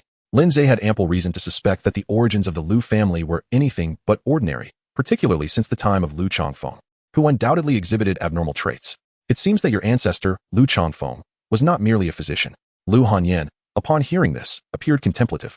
Lu Changfeng, you say? I recall he was a figure from a century ago. A century ago, at that time, our Lu family had also just moved from the Nine Extremities dynasty to Wuan. Chapter 50. The Holy Sect.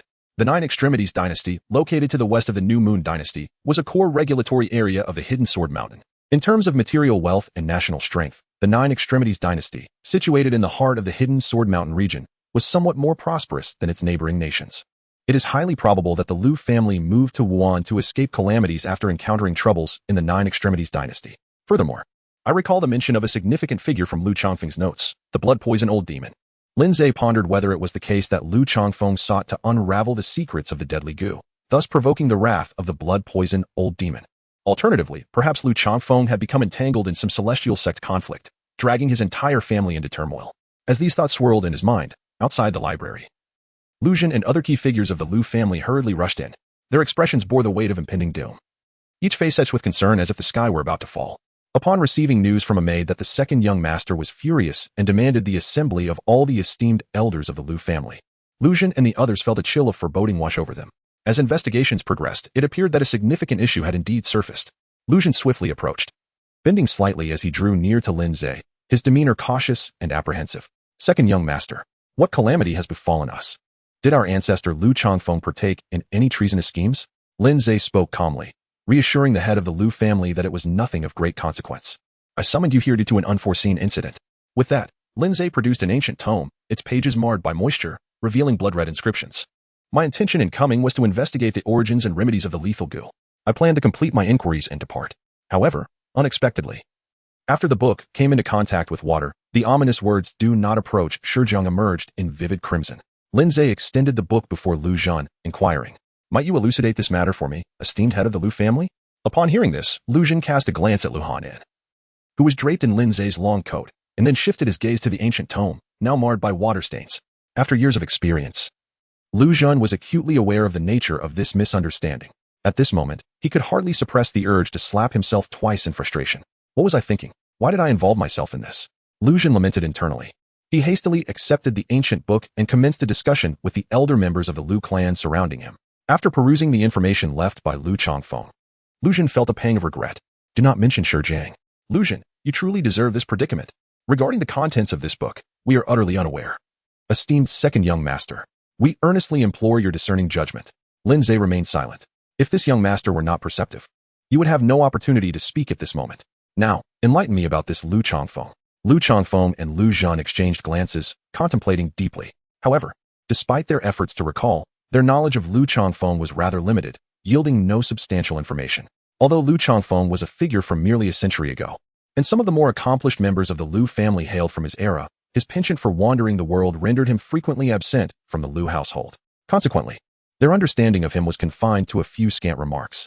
Ultimately, It was an elder of the Lu clan, related to Lu Changfeng by blood, who endeavored to recollect, and said, in response to the second young master, Changfeng, my uncle, delights in traversing the world and practicing medicine, often absent from the Lu family. In a year, even I rarely encounter him more than twice. There are times when an entire year passes without a glimpse of him, and he has gone years without returning home. As for my uncle Changfeng, I have only heard him speak of his joining an organization called the Holy Sect, a celestial order, wherein he gained considerable favor from its upper echelons. To this end, my uncle even approached the previous family head, who is Yin'er's grandfather, expressing his desire to incorporate the Lu family into this holy sect, to ascend together into the celestial realm. However, the former family head appeared to hold a differing perspective regarding this holy sect, and did not grant his approval. Thus, the very next day, my uncle departed from the Lu household. This departure lasted a full 8 years. On a certain day, 8 years hence, my uncle returned once more. This time, however, he bore a poor demeanor, sequestering himself within his chamber to pen his travelogues. During this period, it seemed that a dispute had arisen between the former family head and my uncle, though the cause of their quarrel remains unknown.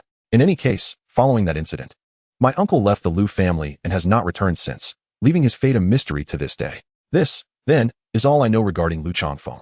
Upon hearing this, Lin Ze pondered for a moment and inquired, I seem to recall that your Lu family relocated from the Nine Extremes dynasty to the Wuan dynasty? The family elder nodded affirmatively. Is there a connection between your move to the Wuan dynasty and Lu Changfeng's last known appearance? At this, the members of the Lu family were taken aback.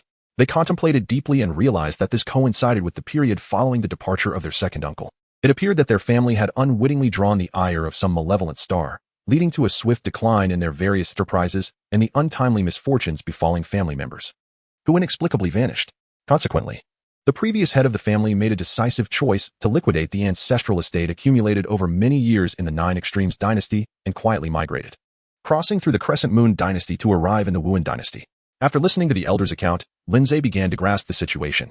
At that moment, the individuals searching the library for records pertaining to Lu Changfeng had completed their task and presented a few thin volumes to Lin Ze. Second young master. These are all the documents containing information about Lu Changfeng. Lin Ze let out a soft sound of acknowledgement and casually began to peruse the materials. However, he found little of noteworthy significance. Thus, Lin Ze resorted once more to his previous method, soaking all the text in water to see if any new blood characters would emerge.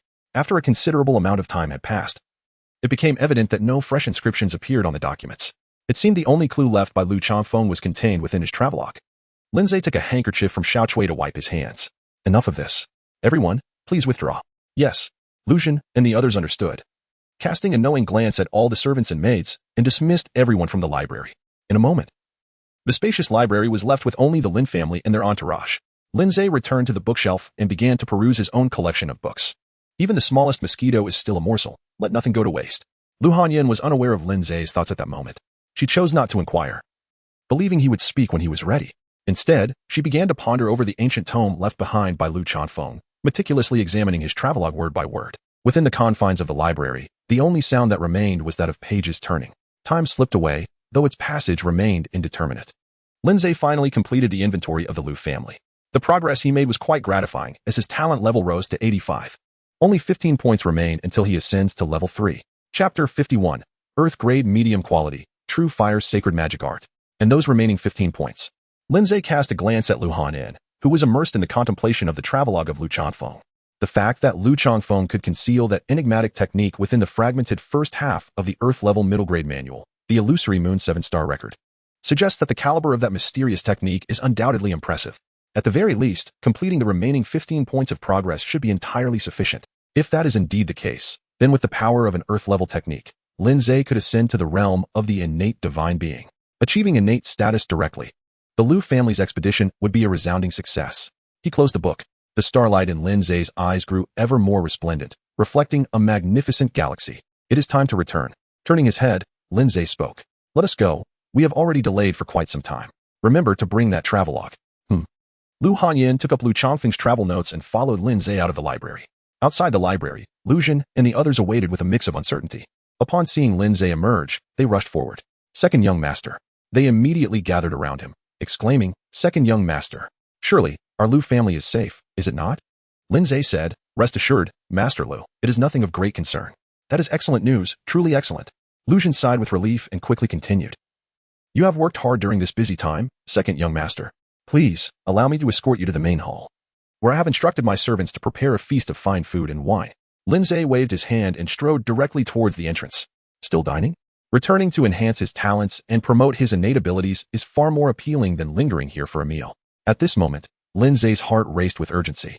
Nothing could deter him. No need for that. This young master has pressing matters to attend to, so I shall not impose any further. Lu Zhan earnestly attempted to retain him. Ah? Are you really leaving so soon, second young master? It is such a rare occasion for you to visit. And I have yet to extend my hospitality. There will be future opportunities. Sensing the strong undertone of refusal in Lin Ze's words, Lu Zhan dared not press further. In that case, I shall await your return, second young master. Please travel safely. With Lu Zhan and the others watching him depart, Lin Ze made his exit. Lin Ze and his companions boarded the carriage. Returned to the manor. With Lin Ze's commanding voice, the Lin family's attendants urged the horses onward, retracing their earlier path. They watched as Lin Ze's carriage gradually receded from view until it vanished beyond the distant trees. Lu Zhan's smile slowly faded, giving way to a solemn expression. He turned to the elder who had just divulged news about Lu Chanfeng. Uncle, what is the true nature of this Lu Chanfeng? The gazes of others converged upon the elder of the Lu family. Confronted by their scrutiny, the elder hesitated, his words caught in his throat. At last, he sighed deeply. Do not inquire further. It is not a matter of good fortune. The less you know about Lu Chanfeng, the better. Simply pretend that he has never existed within the Lu family. If anyone asks, just feign ignorance. With a quiet sigh, the elder turned to depart. In the gentle breeze, his faint murmurs could be discerned. The calamity of clan extermination. The calamity of clan extermination indeed. Within the returning carriage, Lin Ze suddenly exclaimed. One of the accompanying guards, Lin, immediately responded, at your command. You must go to the Shura Villa at once and inform them that I require detailed intelligence on the previous head of the Lu family and Lu Chanfeng. Lin comprehended the situation. Do you believe the Lu family is lying? Lin Ze smiled lightly. This lord is indifferent to whether they spoke falsehoods or truths. Lin Ze lacked the leisure to concern himself with the affairs of others, nor did he possess any interest in comprehending the rise and fall of the Lu family's history. Lin Ze was solely concerned about where Lu Chanfeng had procured the earth-level martial arts technique. Lin appeared to understand, yet remained somewhat perplexed. His subordinate comprehended the situation. However, the Shura Manor has always exclusively undertaken assassination missions. Thus, engaging in intelligence gathering is not an issue. You simply need to state that it is information requested by me, Lin Ze, and the individuals from Shura Manor will undoubtedly understand. Lin was taken aback. Could it be that the Duke had secretly subdued the Azura Mountain Manor for his own purposes long ago? How astonishing. Lin dared not ponder further. Yes. I shall attend to it immediately. Lin's figure flickered and vanished from the spot, returning to the Lin residence. The Marquis has returned. The Marquis. Lin Ze nodded and proceeded into the inner chambers of the Lin family. As he walked, he instructed Lu Han in, saying that the Shizhong powder was most likely unusable. But the Yingqiao root could still be tested. Please prepare to assess the medicinal properties of the Yingqiao root. We shall discuss the rest upon my return. With that, Lin Ze hurriedly took Lu Chongfeng's travelogue and returned to his room in a flurry. Lu Hanyan watched in a daze. Her curiosity piqued about the contents of those blood-red characters that had been shrouded in such mystery and urgency. In Lin Ze's room, Lin Ze retrieved the mysterious tome. The illusory Moon 7 Stars record from the concealed compartment beneath his bed, a purchase made previously from a vendor on Cheonghua Street. The anticipated completion time was set at 21 days. He placed this book alongside Lu Chongfeng's travelogue. In the next moment, guided by the enigmatic techniques, he uncovered the profound secrets concealed within the illusory Moon 7 Stars record. Through his interpretation of both the tome and the arcane methods, he discovered the Earth-level mid-grade technique. The True Fire's sacred demon art. Before Lin Ze, a peculiar transformation occurred between the illusory Moon 7-star record and the travelogue of Lu Chongfeng. Mysteriously, the blood-red characters began to emanate a faint crimson aura along the edges where they intersected, casting a sanguine hue upon certain words within the illusory Moon 7-star record. These fragments of blood-red script coalesced into an entirely new technique, with a surge of eerie crimson energy rippling forth. 5 vivid scarlet characters suddenly ascended from the 2 ancient tomes, manifesting before Lin Ze's eyes. They boldly proclaimed, the sacred magic of true fire. Upon witnessing these 5 striking crimson characters, Lin Ze's thoughts became perfectly clear.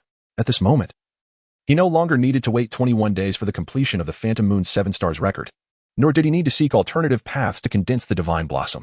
Here and now, the true flame sacred demon art lay before him. And the great Tao of the primordial divine being was unveiled in its entirety. The mysterious gate of the primordial had already opened for Lin Ze. Taking a deep breath, Lin Ze immersed his entire mind into the true flame sacred demon art. You have perused the true flame sacred demon art.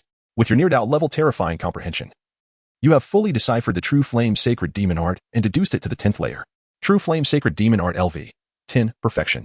In that instant, the 3 blossoms of essence, energy, and spirit coalesced. The primordial singularity was born. From the depths of the unseen, a mysterious and profound gate swung open for Lin Ze. Power, infinite, enigmatic power surged forth from that gate, ceaselessly refining Lin Ze's flesh, purging all mundanity from his being. Thus, he shed his mortal shell, evolving toward the unfathomable existence of a primordial life form. Chapter 52. Finally, the primordial. The true body realm. The greatest sound is silent. The greatest form is formless. Within the primordial gate, self was forgotten. Form was forgotten. Mind was forgotten. Nature was forgotten. No self. No boundaries. Only the surging tides of primordial singularity chi, resonating with the great Tao, roared as they scoured Lin Ze's body, stripping away the dust of mortality, forging the primordial body. 1 breath. 2 breaths. 1/4 hour. 2 quarter hours. Under the guidance and purification of the primordial singularity, Lin Ze's flesh became translucent, radiant, his body like luminous jade.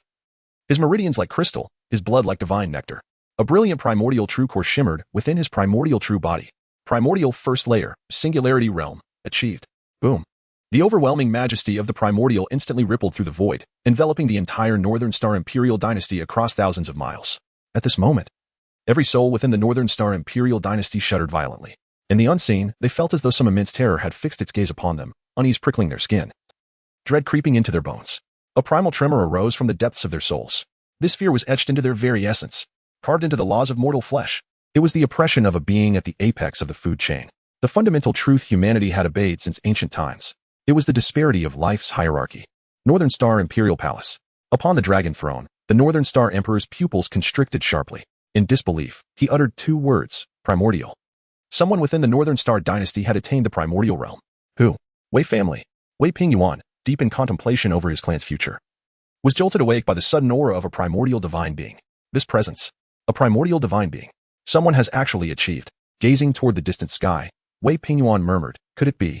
The Lin family. Lin Ao, savoring his authentic fragrant tea while gently manipulating his prayer beads, finds tranquility in his leisure. Ever since his grandson Lin Ze boldly announced his presence, Lin Ao has intentionally begun to gradually transfer authority to Lin Ze, entrusting him with the management of the entire Lin family. In recent days, Lin Ao has been reveling in a rare tranquility, a luxury he has not enjoyed in many years. How delightful it is. Suddenly, a change flickers across Lin Ao's gaze. He rises, hands clasped behind his back, standing proudly amidst the heavens and the earth, reminiscent of the fierce war god of yore. What is this innate presence from Beichin? Could it be? Before Lin Ao could ponder further, the overwhelming aura of innate power surged once more. Boom. At that instant, the skies over the vast expanse of Beichin grew dark and devoid of light. Ominous clouds rapidly gathered, shrouding the entire Beichin dynasty. The world dimmed, enveloped in a somber haze. Boom. Boom. The thunderous roars echoed. As the winds rose and the clouds surged, a tempest of fury unleashed. Within the dark clouds, plasma churned violently. Thick silver serpents danced through the oppressive sky, slicing through the darkness and casting a stunning brilliance that illuminated the realm. In a moment, it felt as if the world were on the brink of annihilation. Moreover, the ominous clouds continued to expand and condense. They had already spread from Beichin to the realms of Longdu and the Crescent Moon dynasty, showing no signs of abating. In an instant, the denizens of the 3 nations of Beichin were engulfed in trepidation, fearing that the wrath of the heavens would descend upon them, obliterating all in its path. On the fringes of the Crescent Moon dynasty, a mysterious figure cloaked in black paused on his way to the Juji dynasty. He cast a glance back at the encroaching storm clouds. Where did such a powerful being from the divine pulse realm emerge? Could the practitioners from Songjin Mountain have sensed it? It seemed he must hasten his pace. With a resigned sigh, the enigmatic figure lamented, alas, even Songjin Mountain has fallen to such a state. Yet, before he could finish his thought, the sky erupted with yet another phenomenon. A colossal sun pierced through the clouds, illuminating the world below. The blazing sun radiated with the terrifying flames of the sun itself, descending upon the earthly realm and scorching the vast expanse. However, upon closer inspection, it became clear that this was not a true sun, but rather a manifestation of gathered essence and blood, forming a crimson solar orb. Amidst this solar spectacle, a resonant dragon's roar echoed. A blood-red giant dragon soared forth from the sun, passing over the head of the cloaked figure, emitting a piercing and majestic cry that bore the potential to transform the world into a fiery inferno. Traversing the 7 territories of Songjin Mountain, the cloaked figure's expression twitched. By the heavens, the essence manifests like a dragon, the 3rd phase of the true body realm. What in the world is happening? He inwardly lamented, having been unaware of the existence of such formidable beings at Songjin Mountain prior to his arrival. Flee. He must flee. The mysterious figure swiftly attempted to distance himself from the awareness of the true body realm power. Yet, at that very moment, all extraordinary phenomena vanished into thin air. The ominous clouds, the thunder, the sun, and the dragon, all dissipated without a trace. In the sky above, the weather was fair, with clouds drifting lazily. It was as if everything that had just transpired had been but an illusion conjured by the mysterious figure's mind. He stood in a daze for some time. Was it merely a passing occurrence? Or a deliberate attempt to instill fear? After a lengthy pause, he cursed under his breath and stepped into the Juji dynasty. Damn it. Are you toying with me? The Lin family. Lin Ze is in the room. Lin Ze concluded a series of consecutive breakthroughs. As he opened his eyes, they were filled with a dazzling, captivating divine light. This divine radiance was so intense that it seemed capable of piercing through the boundless void and perceiving the fluctuations of the human realm. Moreover, his entire spirit had undergone a profound metamorphosis, transcending the mundane. Pure as white jade, brilliant as amber, and formidable as gold and stone, every movement exuded an insurmountable weight of existence. True body realm. The innate beings are divided into 6 realms: primordial, divine vein, true body, divine sea, celestial origin, and fate mystery. With the enhancement of the sacred fire demon technique at level 10, Lin Ze shattered 3 realms in succession, transcending the primordial, navigating the divine vein, and achieving the true body. He has now traversed half the path of innate beings, attaining the 3rd realm of the true body. Furthermore, this is no ordinary true body. The innate true body is categorized into 3 stages. The first stage is akin to a smoke signal of vitality. The second stage is blood like the blazing sun. And the 3rd stage is vitality as fierce as a dragon. Lin Ze has attained the 3rd stage, embodying the superlative true body of vitality akin to a dragon. How formidable is this stage, you may wonder? Exhaling a long breath of turbid air, Lin Ze clenched his fist, and an overwhelming sense of fulfillment surged throughout his being. In this moment, with merely a flick of his wrist, he could instigate tremors across the entirety of Beichen, or rather, the entire 7 kingdoms of the eastern domain of Songjian Mountain. At present, Lin Ze merely needs to lift a finger, and the entire eastern domain's 7 nations will be reduced to a heap of ruins. And when he truly unleashes his full power, Lin Ze found himself in a state of uncertainty. After all, possessing a vast collection of hundreds of martial arts techniques set him apart from ordinary individuals. He had a touch of mastery in every aspect. Moreover, he had achieved a breakthrough in his innate core technique, the unheard-of 10th layer of the true fire sacred demon art. The power he wielded was beyond the comparison of typical true body practitioners. Chapter 53, Godly Comprehension, Level 3. Technique Fusion.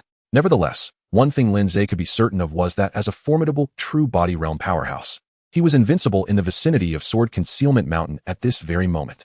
But that was not all. With this breakthrough, Lin Ze not only elevated his life realm to the limit of the 3rd stage of innate mastery, but he also finally upgraded his treasured innate talent, Godly Comprehension, to Level 3. Godly Comprehension Level 2, 185. 100. You have perused a multitude of texts and, at last, gained insights that deepened your essential understanding of this extraordinary talent. You have unlocked a new capability of Godly Comprehension. Godly Comprehension has ascended to Level 3, 851, 000 from this point forward.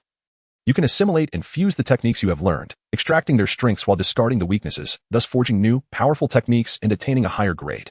Upon witnessing the new capabilities of Godly Comprehension Level 3, Lin Ze felt a surge of excitement. This ability was indeed remarkable. Since embarking on his cultivation journey, Lin Ze had amassed a repertoire of techniques that numbered in the hundreds. It could be said that his knowledge was quite eclectic. However, the overall quality of these techniques was relatively low, with the only exception being the exceptional 8 Desolations Battle Art, which lacked a truly formidable signature technique.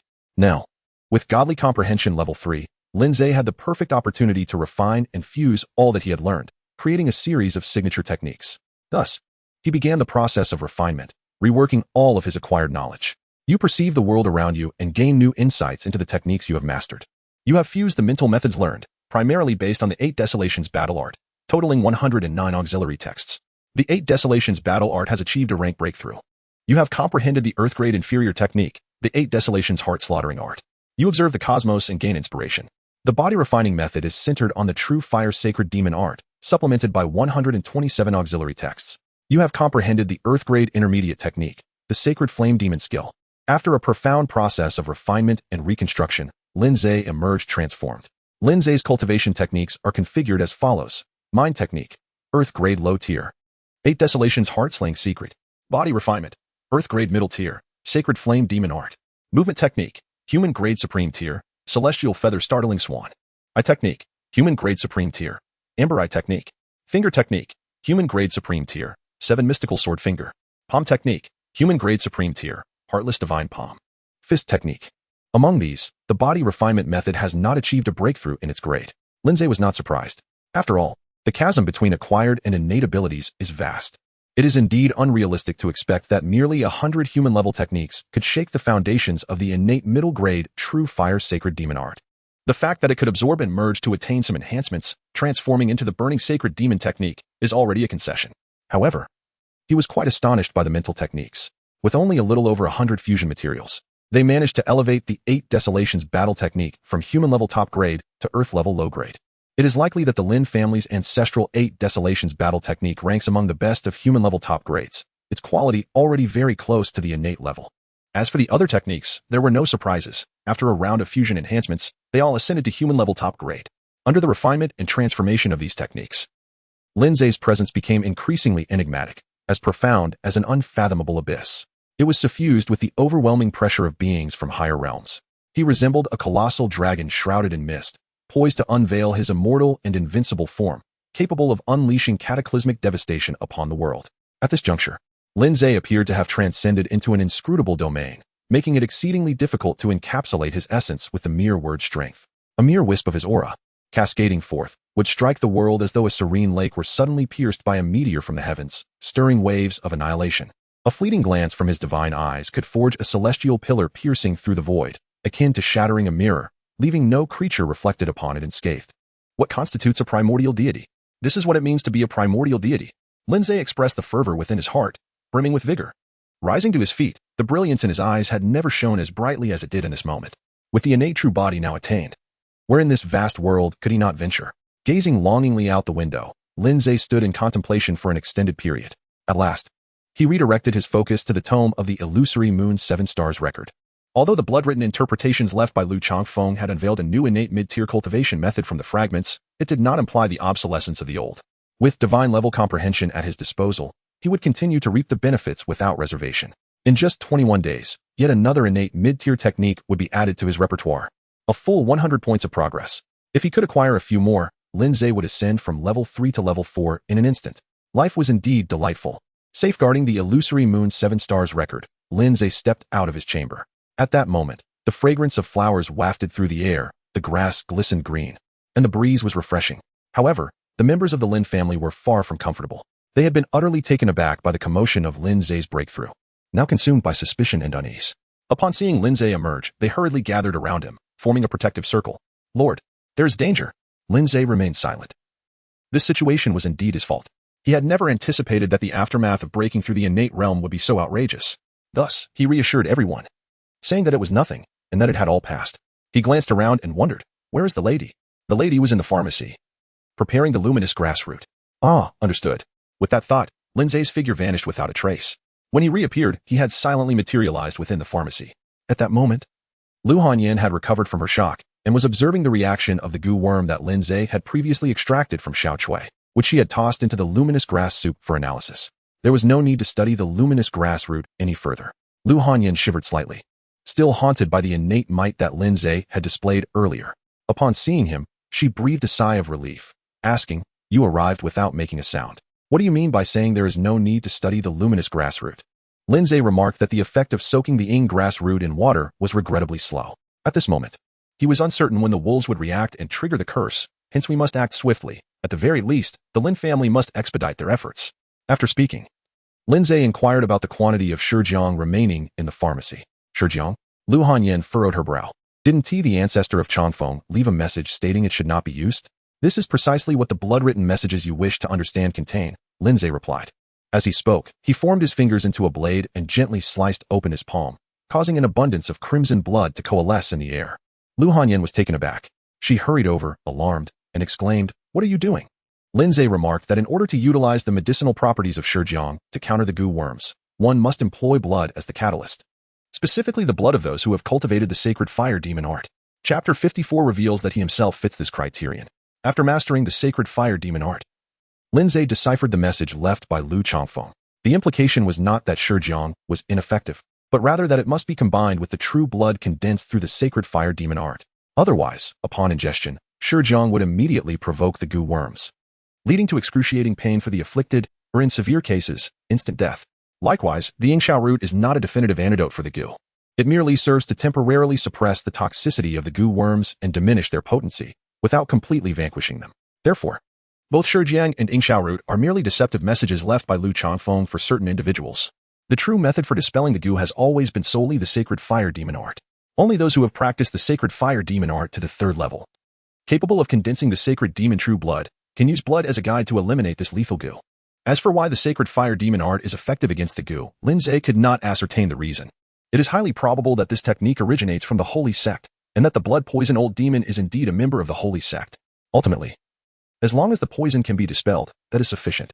Lin Ze harbored no interest in tales related to the sacred teachings or the Lu family. After releasing approximately a bowl's worth of blood, he staunched the wound. In a brief moment, the injury healed rapidly, fading into oblivion. He collected the coagulated blood from the void into a large bowl. It should suffice for the Lin family to dispel the curse. With Lin Ze's mastery of the sacred demon flames technique at level 10, a single drop of his blood was far more precious than that of a minor cultivator at the 3rd tier. Given the profundity of his cultivation, that solitary drop could save thousands. However, to err on the side of caution, Lin Ze decided to yield a bit more. After all, the Lin family were all kin, and it was reassuring to provide ample resources. Once he had filled the bowl with his blood, Lu Hanyin turned to seek healing elixirs. She chided, honestly. If you needed blood, you should have mentioned it earlier. Why the rush, and why so much? The Lin family is not comprised solely of you. Lin Ze waved his hand dismissively, indicating there was no need to search further. At my level of mastery, this mere drop of blood poses no threat to me. First, let us apply the medicine to relieve my family from the curse. Lin Ze has become a primordial true body, with his vital energy flowing like a dragon. The blood within him surges like quicksilver, gushing forth, ceaseless and everlasting. To say that a mere bowl of blood could harm him is utterly absurd. Even a river of blood flooding the entire Baichen Empire would inflict no substantial damage upon Lin Ze, though this assertion may seem a touch outrageous. Such is the nature of a magnificent primordial deity. The distinction between the primordial and the acquired realms represents an entirely different echelon of existence. Upon hearing Lin Ze's declaration, Lu Hanyin had no choice but to seek out the remaining Shijiang and the apothecary. She opened the cabinet containing Shijiang and cast a glance. There appeared to be about 3 or 2 weights remaining. Would that suffice? Shijiang is not a commonly used remedy, its applications being rare, and the stock within the Lu family as apothecary is limited. 3 or 2 weights should suffice for the core members of the Lu family. Lu Hanyin extracted a gray lump of Shijiang, and with a surge of force, she shattered it into fine powder. Subsequently, she mixed the Shijiang powder with Lin Ze's blood. As she blended the two, she instructed Xiao Chui, have Lin Wei and the others procure additional Shijiang from the major apothecaries in the imperial capital. At present, aside from our Lu family, others remain unaware of Shijiang's efficacy, making it relatively easy to acquire. Yes, miss. Xiao Chui swiftly departed the apothecary, thoughtfully closing the door behind her. You lot. Accompany me to purchase more Shijiang. She also redirected the guards, Lin Wei and his men, stationed outside the apothecary. The two exchanged silent glances. That's Xiao Chui. She has removed everyone. Who will test the medicine now? Lin Wu, come see me. Lin Ze summoned Lin Wu through the ethereal medium. In the next moment, feathers began to cascade through the void. The silhouette of Lin Wu materializes amidst the ethereal light and shadows. My lord. Lin Ze pointed to the antidote prepared by Lu Hanyin in Lin Wu's hand. You should give the medicine a try. Lin Wu did not hesitate in response to Lin Ze's request for the drug trial. Yes, my lord. He lifted the small cup of diluted blood medicine, which had been prepared by Lu Hanyin, and consumed it in one swift motion. Subsequently, he focused his energy to expedite the absorption of the medicinal properties. Within mere moments, Lin Wu concluded his meditation. Lin Ze and Lu Hanyin's gazes immediately fell upon Lin Wu. How does it feel? Lin Wu carefully sensed for a moment and, uncertainly, remarked. It seems I don't feel anything. Let me take a look. Lin Wu approached Lin Ze. Lin Ze's eyes instantaneously transformed into a mesmerizing amber hue. Upon achieving his innate true form, Lin Ze no longer required the use of the demonic heart band to directly harness his ocular strength to pinpoint the presence of the goo insects. Within the depths of Lin Ze's amber gaze, the goo insects residing within Lin were disintegrating and dissolving, gradually melting into a pool of crimson liquid. It was evident that the medicine was effective. Everything is fine. This remedy can indeed be utilized. Lin Ze's words hung in the air. Lin Wu was momentarily taken aback. Is this truly the extent of your preparations? My lord, you have not even laid a finger upon it. He then heard Lin Ze instructing him. Lin Wu, summon all members of the Lin family and have them take their medicine. After relaying this, Lin Ze turned to Lu Hanyin and added, additionally, Xiao Chui has gone to procure more medicine. If Shijiang is insufficient, we can acquire more. However, the blood must come solely from me. At this juncture, Lu Hanyin grasped that the blood-red characters undoubtedly concealed further secrets, and that the solution to the curse was not as straightforward as merely using blood. Nevertheless, she refrained from pressing for details. Although Lu Hanyin held disdain for the family that treated her as a mere commodity, she could not deny the wisdom of the Lu family's teachings. A clever girl ought not to pry into matters a man is reluctant to disclose. For when he is ready to speak, he will do so of his own accord. Thus, Lu Hanyin simply committed Lin Ze's words to memory, responding, "I understand. Very well. I shall check on grandfather and the others." With that, Lin Ze vanished from the apothecary and swiftly arrived at the main residence where Lin Ao resided. Similarly, Lin Ze's arrival was silent and unnoticed, failing to alert either Lin Ao or Lin Mo grandfather. Lin Ao trembled slightly. He turned his head and raised an eyebrow, beginning to scrutinize Lin Ze. "When did you arrive, young man?" "I had no inkling whatsoever." Lin Mo was equally astonished. If Lin Ze had not spoken, he would have been oblivious to his arrival. The young master's cultivation had indeed reached a profoundly advanced level, one that even the old man had failed to perceive. Lin Ze smiled mysteriously, and then said, "Now, you two take another look." With that, Lin Ze quietly unleashed a powerful aura of innate life. Whoosh! Within the Lin residence, a tempest suddenly arose. A furious gust swept across the earthly realm in an instant. The wind howled fiercely in the ears of Lin Ao and his companion. The world trembled within their hearts. Thunder roared majestically across the vast sky. Lin Mo was in disbelief, her eyes nearly bulging out in astonishment. Lin Ao's pupils suddenly constricted, and he exclaimed, "You old rascal. It is you." Lin Ze acknowledged the pressure, nodding slightly. "Isn't that just me?" Chapter 55, Strengthening the Lin Family. You this. Lin Ao and Lin Mo were taken aback, their expressions resembling that of someone who had just encountered a ghost, rendered speechless for a long moment. "Old Mo, have you awakened?" Lin Mo fell silent for a moment, suggesting, "Why don't you give me a slap? It is rather absurd, indeed. Absurd. Quite absurd. Lin Zemon is merely 18 years old. At such a tender age, achieving the pinnacle of acquired prowess is already a remarkable feat, worthy of being inscribed in the annals of history. Yet, astonishingly, he has transcended to become a congenital deity. An 18-year-old congenital deity. My goodness. Is it that my perspective is too narrow, or has the world itself undergone a transformation? In the prime of youth, you have attained the status of a congenital deity. How can those prodigies who have languished at the pinnacle of acquired prowess for centuries bear this? Having lived for so long, have they merely become relics? Even Lin Ao and Lin Mo, with their years of experience in high positions, found their hearts stirred by turbulent waves of emotion. They began to scrutinize Lin Zemon from all angles. This young man, after a prolonged pause, no words emerged. At this moment, their feelings were beyond the realm of mere description. If one were to say there was surprise, it would be true, indeed. They had given rise to an extraordinary congenital deity, bringing honor to their lineage.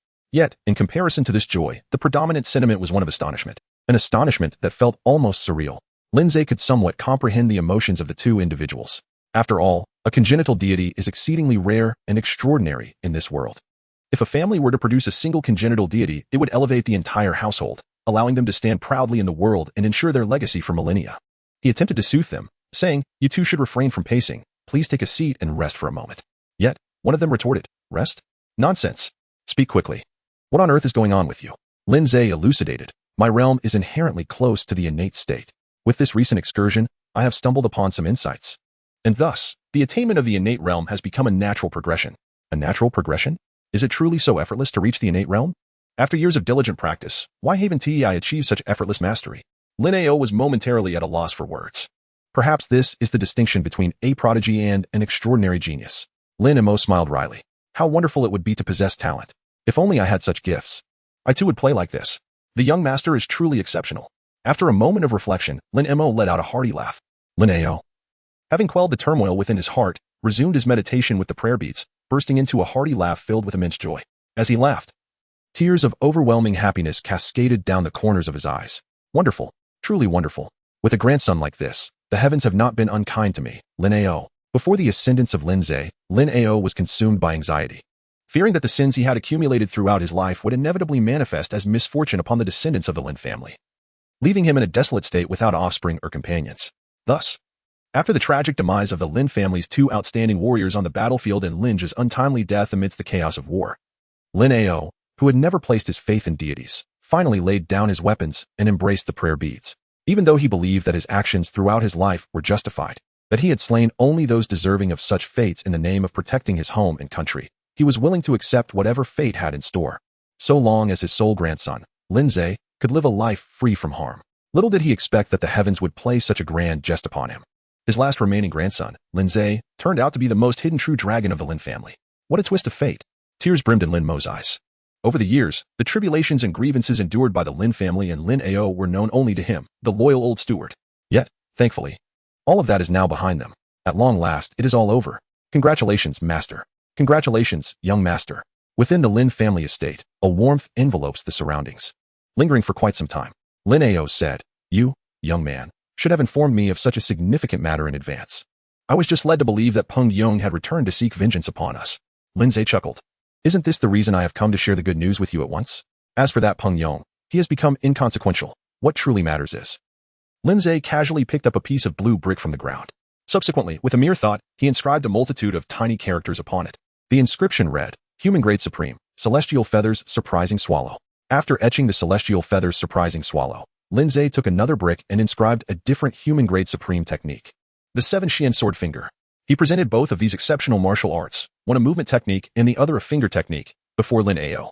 "Grandfather, these 2 volumes are the culmination of my insights upon attaining the innate realm, refined from our Lin family's 2 superior human grade techniques. Please accept them. Henceforth, these 2 techniques along with the 8 Desolations Battle Method shall become the essential teachings of our Lin family army. With the addition of these 3 human grade supreme techniques, I am confident that our Lin family's strength will soar to unprecedented heights, rendering us invincible and attracting many capable individuals to our ranks." Lin Ao received 2 azure bricks inscribed with extraordinary human-grade martial arts. With merely a fleeting glance, Lin Ao could ascertain that the profundity and might of these 2 techniques were undoubtedly on par with the esteemed Lin family's ancestral 8 Desolate battle art. They were indeed authentic human-grade masterpieces. Thus, Lin Ao was compelled to speak. "This is a true rarity among human-grade techniques. Zaire, this martial art." Lin Ze cast a meaningful glance at Lin Ao, silently reassuring him. Then, he unfastened the ancient mutton-fat jade pendant from his waist. With a single thought, he imprinted within it the spiritual essence of the Earth-tier lower-grade technique, 8 Desolations Heart-Slaying art. As for the Flame Sage demonic art, its origins remain shrouded in mystery, entangled with some so-called sacred sect. Lin Ze, unperturbed by the unfolding circumstances, recognized that Lin Ao, albeit innocent, bore the burden of possessing something precious. Therefore, before fully comprehending the intricacies of the sacred fire demon technique, Lin Ze wished to shield Lin Ao from these tumultuous matters. He presented an ancient jade inscribed with the 8 Desolations Heart-Slaying technique. This particular tome represented a refined and breakthrough version of the Lin family's ancestral 8 Desolations battle method. A foundational low-grade earth-level martial art, the 8 Desolations Heart-Slaying technique. He emphasized that this manual should be kept secure. The implication was clear. Lin Ao was to cultivate it independently, refraining from passing it on to the Lin family army. This decision was not born from a lack of trust in the Lin family army. Rather, it stemmed from Lin Ze's profound faith in them, which warranted the transmission of superior human-level martial arts. Conversely, withholding the low-grade earth-level technique was an act of self-respect, akin to the exclusivity of the 8 Desolations battle method, which was reserved solely for the direct descendants of the Lin family. As Lin Ao received the jade, he understood the weight of this responsibility. Lin Ao paused for a brief moment before breaking into a smile. It seemed that he had been somewhat muddled. His grandson appeared to possess a greater clarity than he had anticipated. "Rest assured, grandfather is aware of it." Chapter 56, Not a Single Wolf in Sight. Having said that, Lin Ao inquired about another matter. "By the way, during your journey to the Liu family, have you discovered a remedy for the poison of the goo?" In comparison to the Lin family's promising future, which includes 3 elite martial arts techniques of the human grade and 1 earth grade inferior technique, the immediate concern of the goo poison weighs far heavier. If the poison remains unresolved, the Lin army will forever be ensnared in a perilous vortex, susceptible to sudden outbreaks. It is still too early to discuss the future. Lin Ze further remarked, "Of course, I have instructed Xiao Cui to procure medicinal stones, and I have summoned all members of the Lin family to take the antidote to dispel the poison.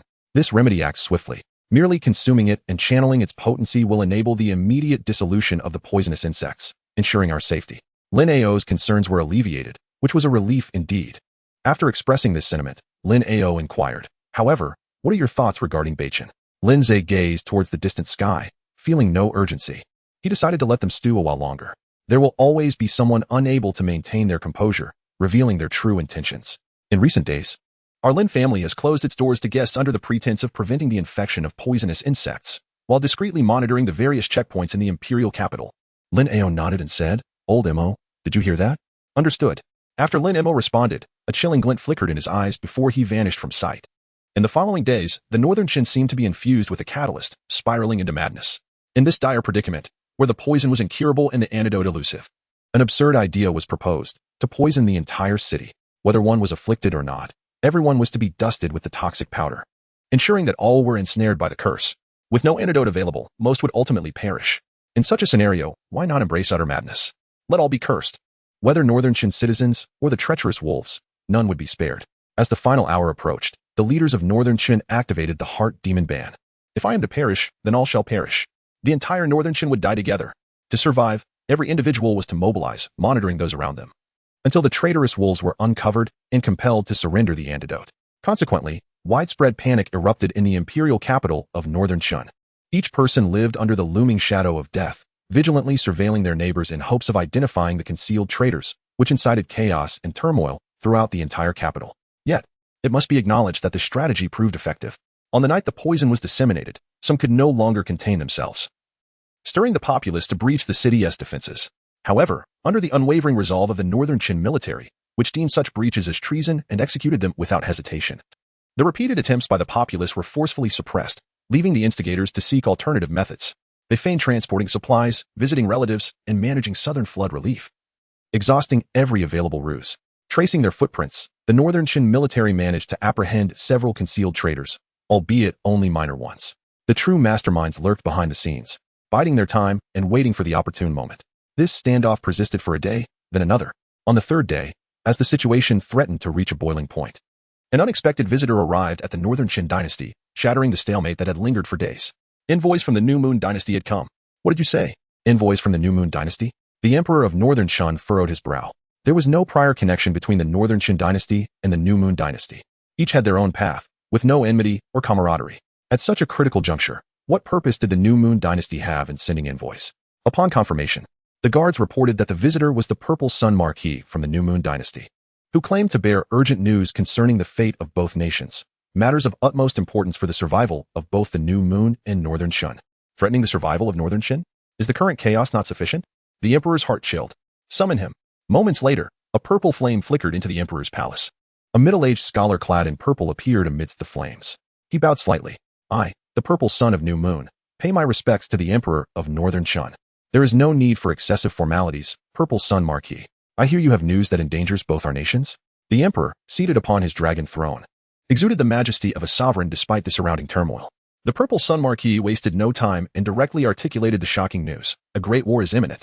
The Nine Extremes dynasty harbors malicious ambitions to annex the 7 kingdoms of the Zhangjian mountain region. The emperor of Northern Qin narrowed his eyes. Are you attempting to frighten me with baseless claims?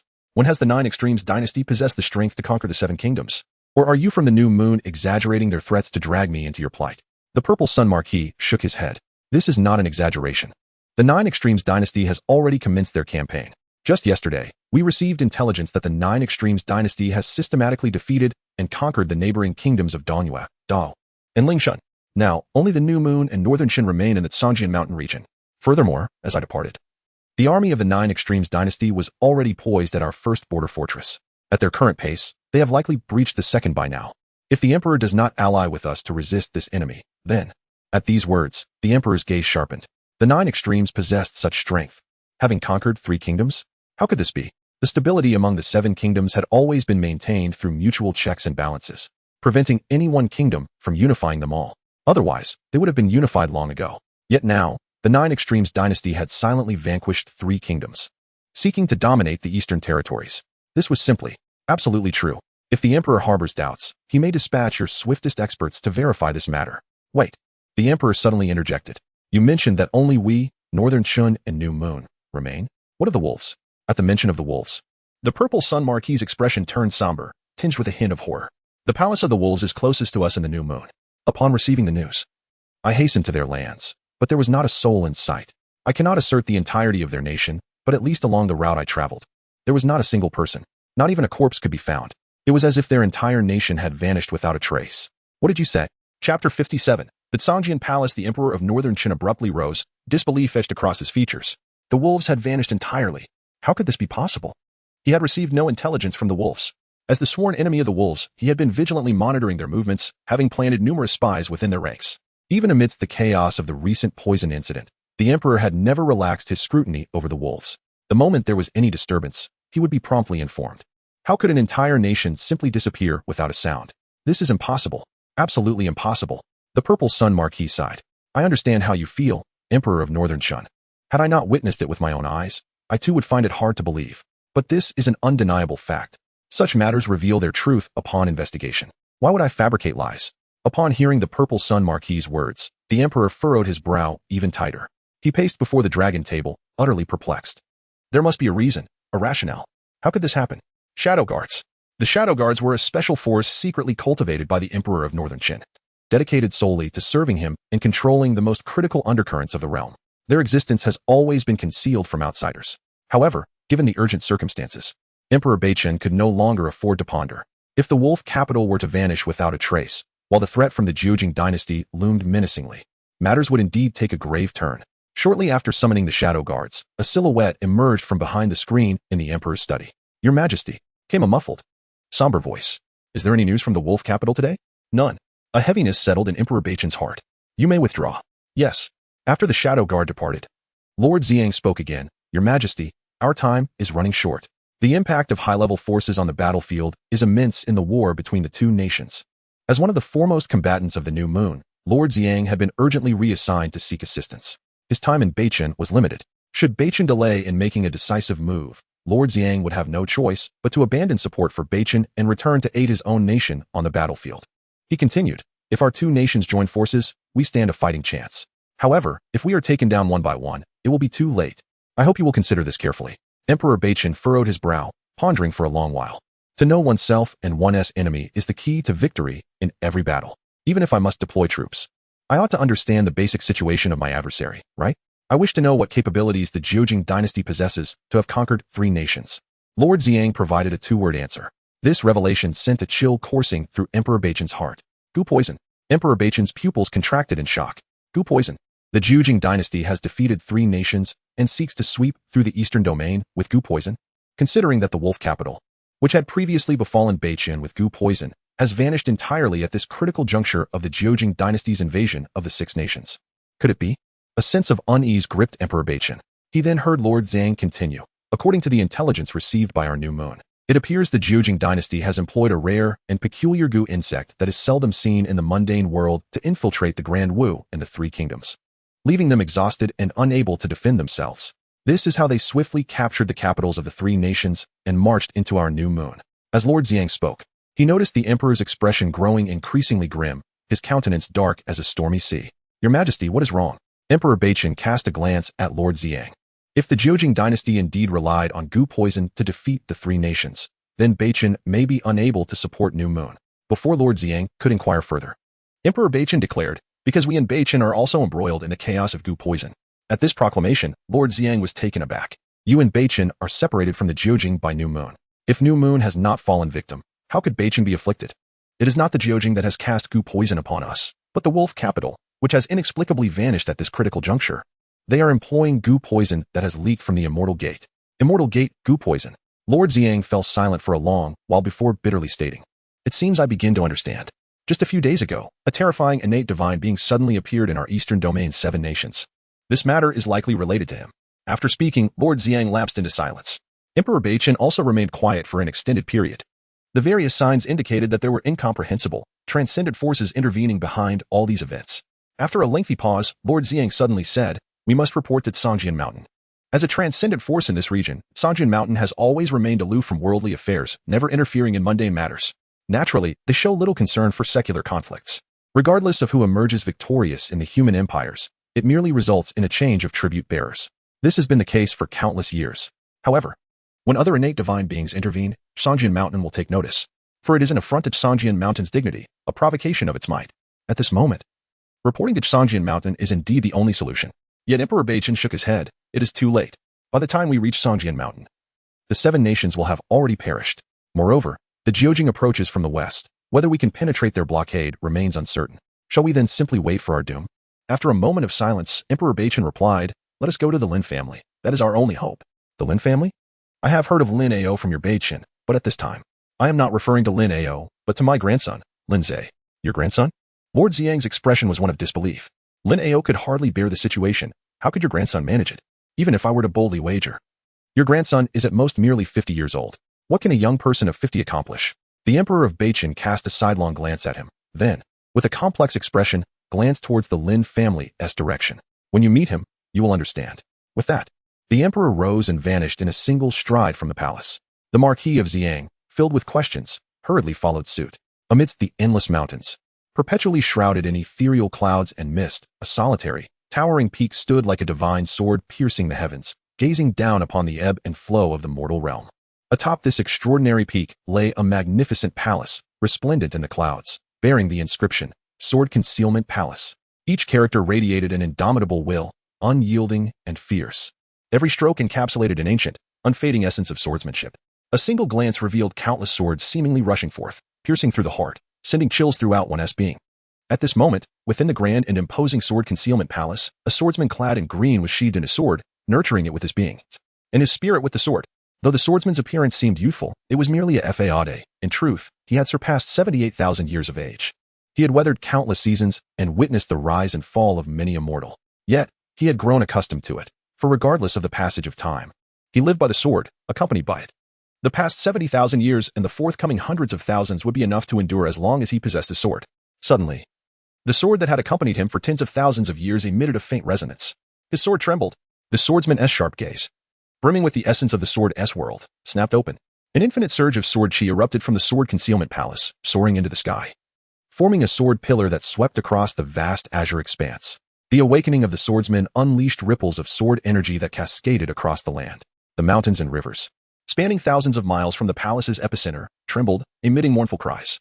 Some fragile mountain ranges were obliterated in the wake of the sword chi, cleaved with massive sword scars. Yet, upon witnessing this monumental upheaval, the inhabitants of Sword Concealment Mountain felt not anger, but elation. The master had awakened. Would they finally see him again? The last time they had the privilege of beholding the master's sword form was 3,000 years ago, during the old man's initial entrance into the sect. Astonishingly, 3,000 years had flown by in the blink of an eye. They wondered if the master, upon this awakening, had made significant progress, breaking through to the second stage of the true body realm, his blood akin to the blazing sun. Should the master indeed break through with his formidable combat prowess? How could Sword Concealment Mountain ever fear the elusive sect? Thus, the gathered crowd at Sword Concealment Mountain congregated beneath the heavenly sword peak, awaiting the master's emergence from seclusion, eager to hear his teachings. At that moment, the icy voice of the green-clad master finally resonated from the peak. Song Feng, come before me. Within the Sword Concealment Palace, a colossal figure of sword light descended from the heavens, transforming into a middle-aged man as he landed before the young swordsman. Brother, the man exclaimed. The green-clad swordsman replied, my sword trembles. Upon hearing this, Song Feng's expression shifted. His elder brother, the master of Sword Concealment Mountain, possessed a natural sword body, with an enlightened heart attuned to the invisible perils of the vast world. Whenever his sword trembled, it signified an impending crisis that could pose a challenge even to him. Calmly, the swordsman in green inquired, has anything significant transpired in the vicinity of Sword Concealment Mountain in recent days? Song Feng responded. The only notable event was the arrival of a formidable warrior of the Blood Dragon realm a few days ago. Blood Dragon. At the mention of these words, the swordsman's gaze flickered. Song Feng continued, however, he seemed merely to be passing through. Since that day, I have sensed no trace of his presence. He has likely departed from our Sword Concealment Mountain. What else? The swordsman pressed. Song Feng pondered and replied, there is truly nothing else. And in the mortal realm? As a primordial divine being, who would take the time to meddle in the affairs of mortals? Just a swarm of insignificant insects. What storm could they possibly stir? Song Feng confessed, I cannot say. The swordsman cast a discerning glance at Song Feng. You should personally venture into the mortal realm. Song Feng grimaced, brother. Must it come to that? You do not comprehend. This tremor bears a resemblance to the presence of the blood poison sorcerer I once encountered. The blood poison sorcerer? At the sound of this name, Song Feng instinctively shuddered. The blood poison sorcerer had once cast a long shadow over their lives. His brother's assertion that this tremor was similar to that of the blood poison sorcerer caused him unease. Could it be that the blood poison sorcerer had returned? If he had returned, it would imply the resurgence of the formidable flame demon sect as well. With clenched teeth, Song Feng declared, brother, rest assured. I shall personally investigate the mortal realm at once. Should I uncover any traces of the demonic sect or the sorcerer, I will return immediately to report. Go, and exercise caution. Understood. With that, Song Feng transformed once more into a figure of sword light, soaring towards the distant mortal realm. Thus began the unfolding tale within the Beichen Empire. The Lin family welcomed the Emperor of Beichen and the Marquis of Xiang. It was rather surprising for Lin Ze that his grandfather did not forewarn him of their visit. The Emperor of Beichen chuckled and mentioned that he had some pressing private matters to discuss, which were not suitable for public knowledge. After saying this, the Emperor turned his gaze towards Lin Ao, a glimmer of nostalgia in his eyes. Old brother, it has been quite some time since we last met. Your Majesty, with your busy affairs of state, I naturally understand, Lin Ao replied, but the Emperor waved his hand dismissively. Oh brother, what are you saying? Between us, there is only brotherhood, not the hierarchy of ruler and subject. Over the years in the palace, I often reminisce about you.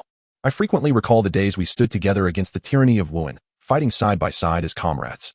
Were it not for my obligations, I would have visited you long ago to indulge in nostalgia and drink to our memories. As the emperor continued to reminisce, the Marquis of Xiang cleared his throat, signaling that it was time to address the matter at hand. I almost forgot to introduce him. This is the Marquis of Xiang from the Xinyue dynasty. He brings with him some crucial intelligence. My visit today is precisely to discuss this matter. Lin Ze and his grandson directed their gaze towards the Duke of Xiang. The Duke of Xiang immediately recounted the events he had previously discussed at the Bachan Imperial Palace. Upon finishing the Duke's narration, Lin Ze exchanged glances with his grandson. Had everyone from the Wolf clan vanished mysteriously? Was the Nine Extremes dynasty suddenly making a move to unify the 7 nations of the Eastern Domain? At that moment, they heard the Xiang Marquis speak, expressing confidence that both of them had sensed the terrifying innate deity from a few days prior. We now suspect that the recent upheavals in the 7 nations are connected to that innate deity. Lin Ze remarked. Is it true that calamity strikes when one is at ease? The Duke of Xiang continued. Therefore, we now intend to seek the intervention of Songjin Mountain in the affairs of the 7 kingdoms.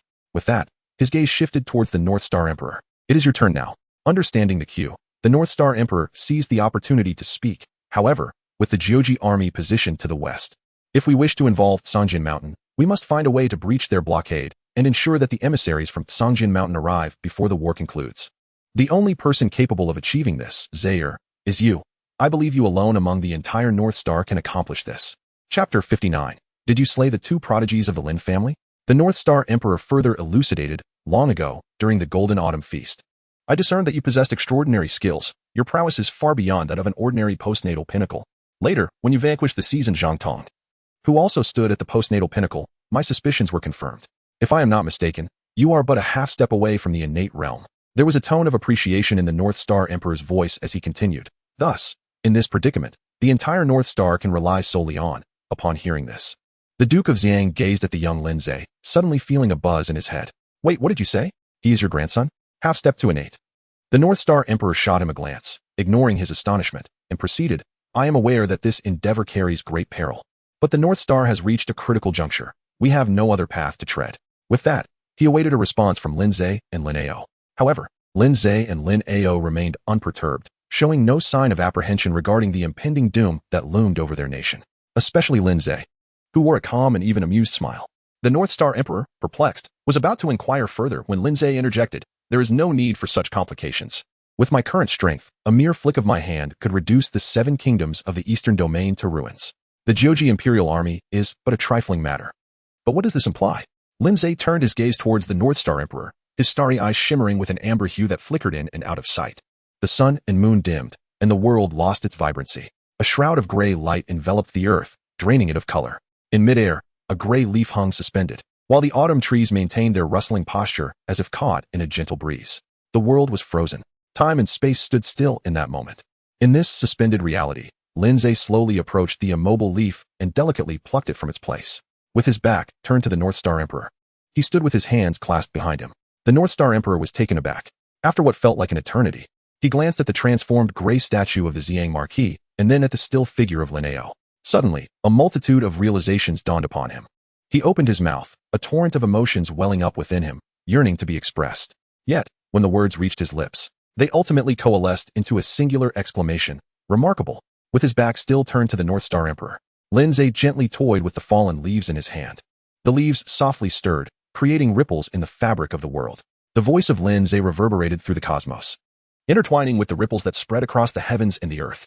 They surged into the heart of the Northern Emperor, incessantly eroding the barriers within his soul with an enigmatic force.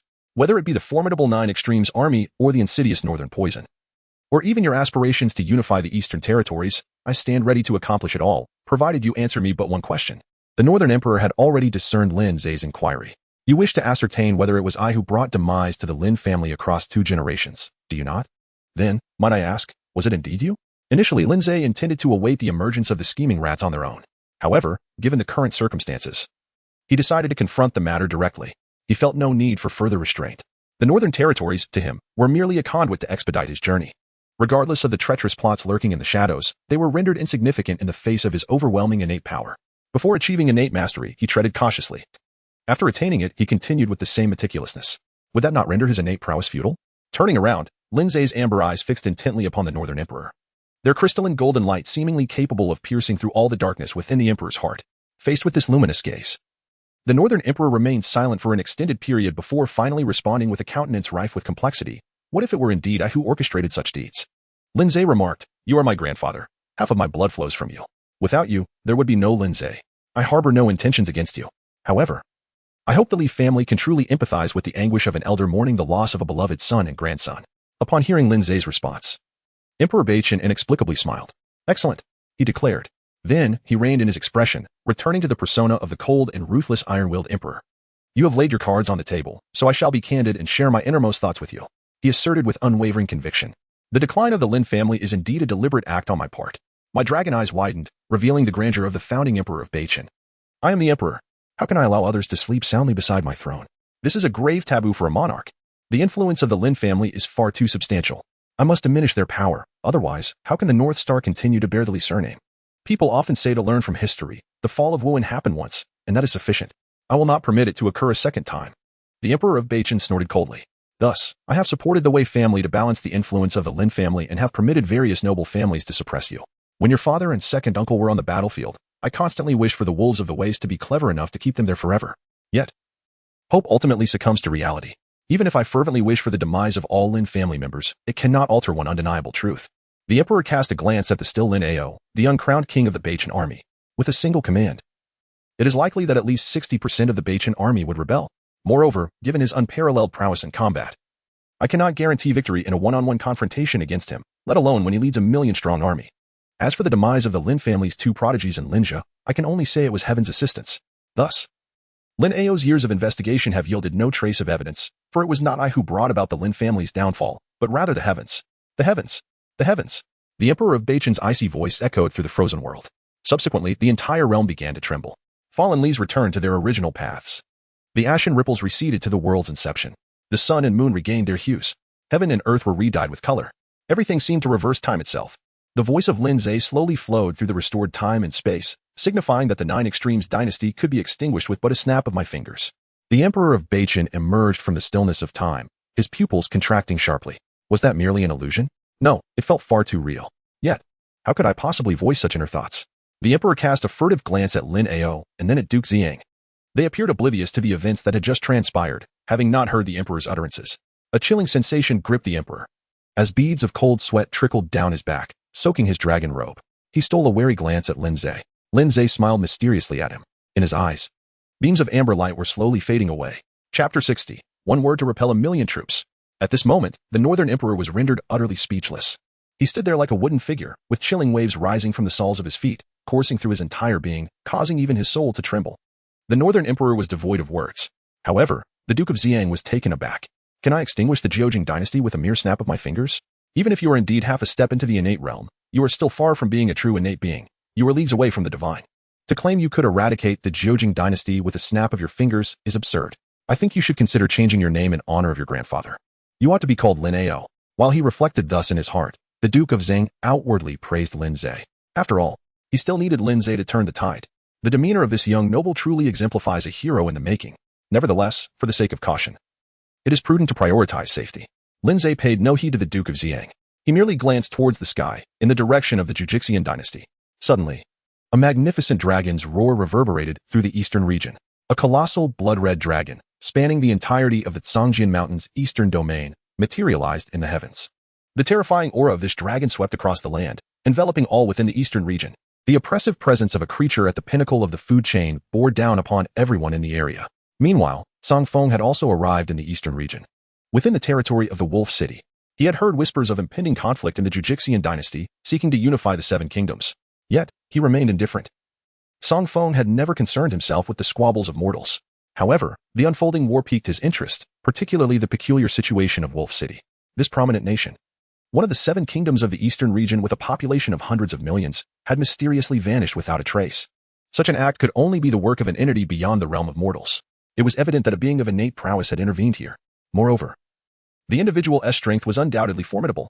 While destroying a nation may not pose a challenge, accomplishing such an evaporation without leaving a single mark is a considerable feat. At the very least, Song Feng, being merely at the Divine Pulse realm, could not achieve such an outcome. The perpetrator must be above the Divine Pulse realm. This realization instantly reminded Song Feng of the danger sensed by his brother, Song Jian. The source of his brother's trembling sword was likely linked to Wolf City. Thus, Song Feng ventured into Wolf City, seeking to uncover the root of these disturbances. He scoured every household in search of signs of their bizarre disappearances. Before long, he caught a whiff of an unusual aura. Was this a blood sacrifice? Song Feng's expression hardened. Someone had performed a blood ritual on the entire Wolf City. Such ruthlessness. Song Feng's heart sank. He could now ascertain that the crisis sensed by his brother, Song Jian, was indeed linked to the demonic sect. Such a frenzied blood sacrifice could only be the work of fanatics from the demonic sect. Damn the demonic sect.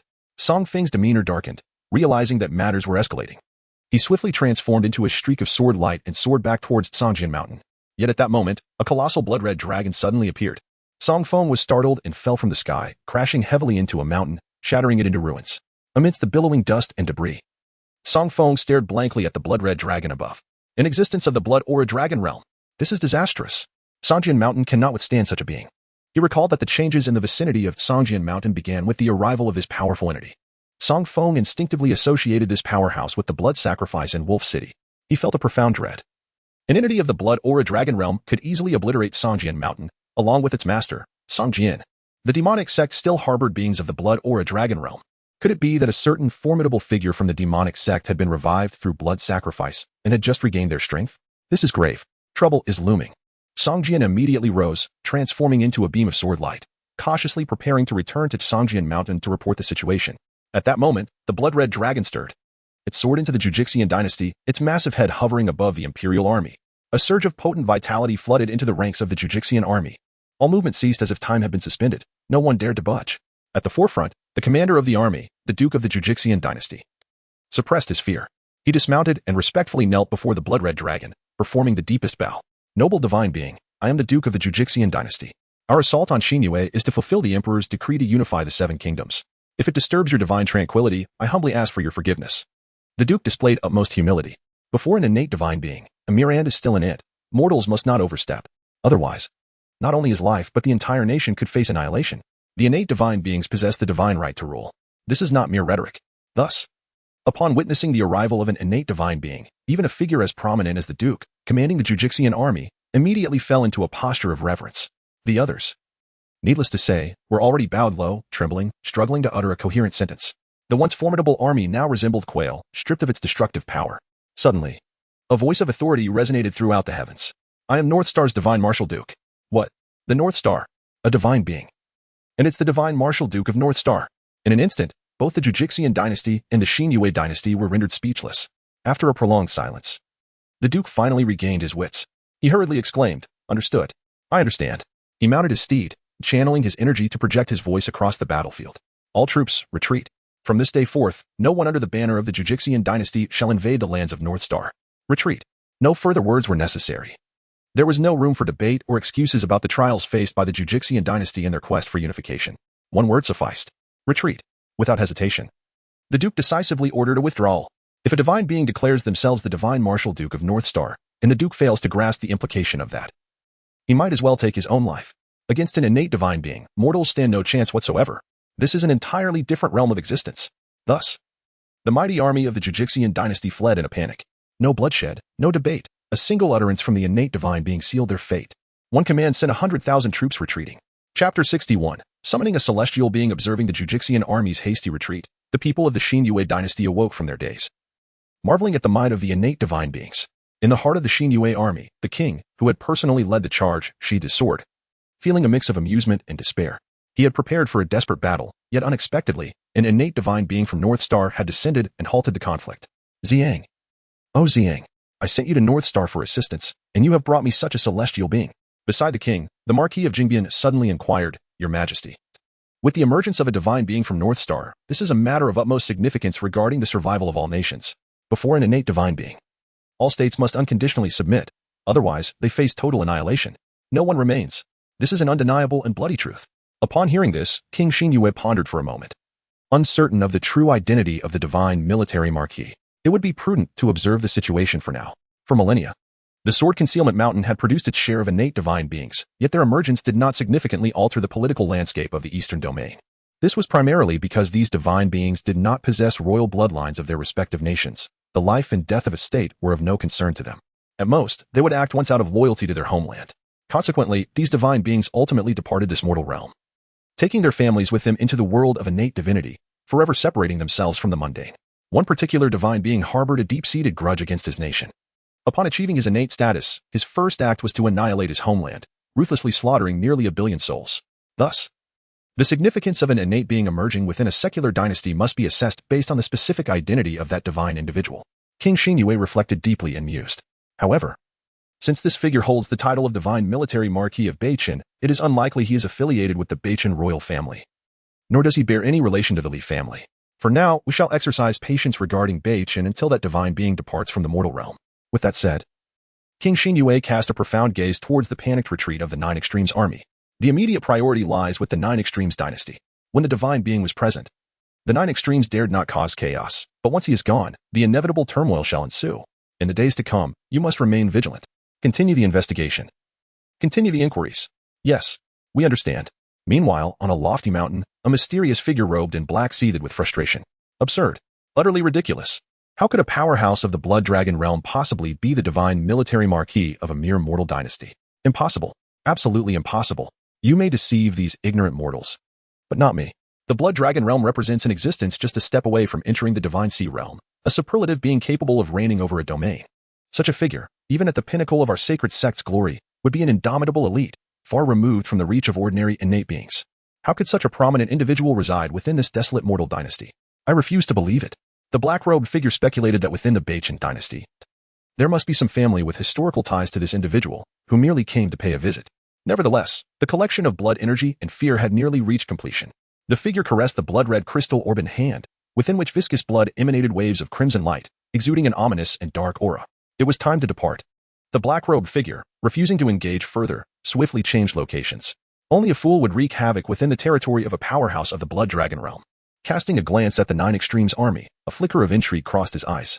However, before leaving, he needed to reclaim some interest. The possessions of our sacred sect are not so easily utilized. In a flash, the black-robed figure vanished from sight. Simultaneously, Song Feng wore a perplexed expression. Beichen dynasty? Divine military marquis? He scratched his head. Was this a familial visit? Like the black-robed figure, Song Feng did not believe Lin Ze to be a local of their sword concealment mountain. After all, they had governed this region for countless years. How could they not be aware of any powerhouses of the Blood Dragon realm among them? As for the belief that Lin Ze was merely a newly ascended innate being, please tell me, which newly promoted innate being possesses the strength of the third stage of the true body realm? I, having lived for tens of thousands of years, would not dare to dream such a dream.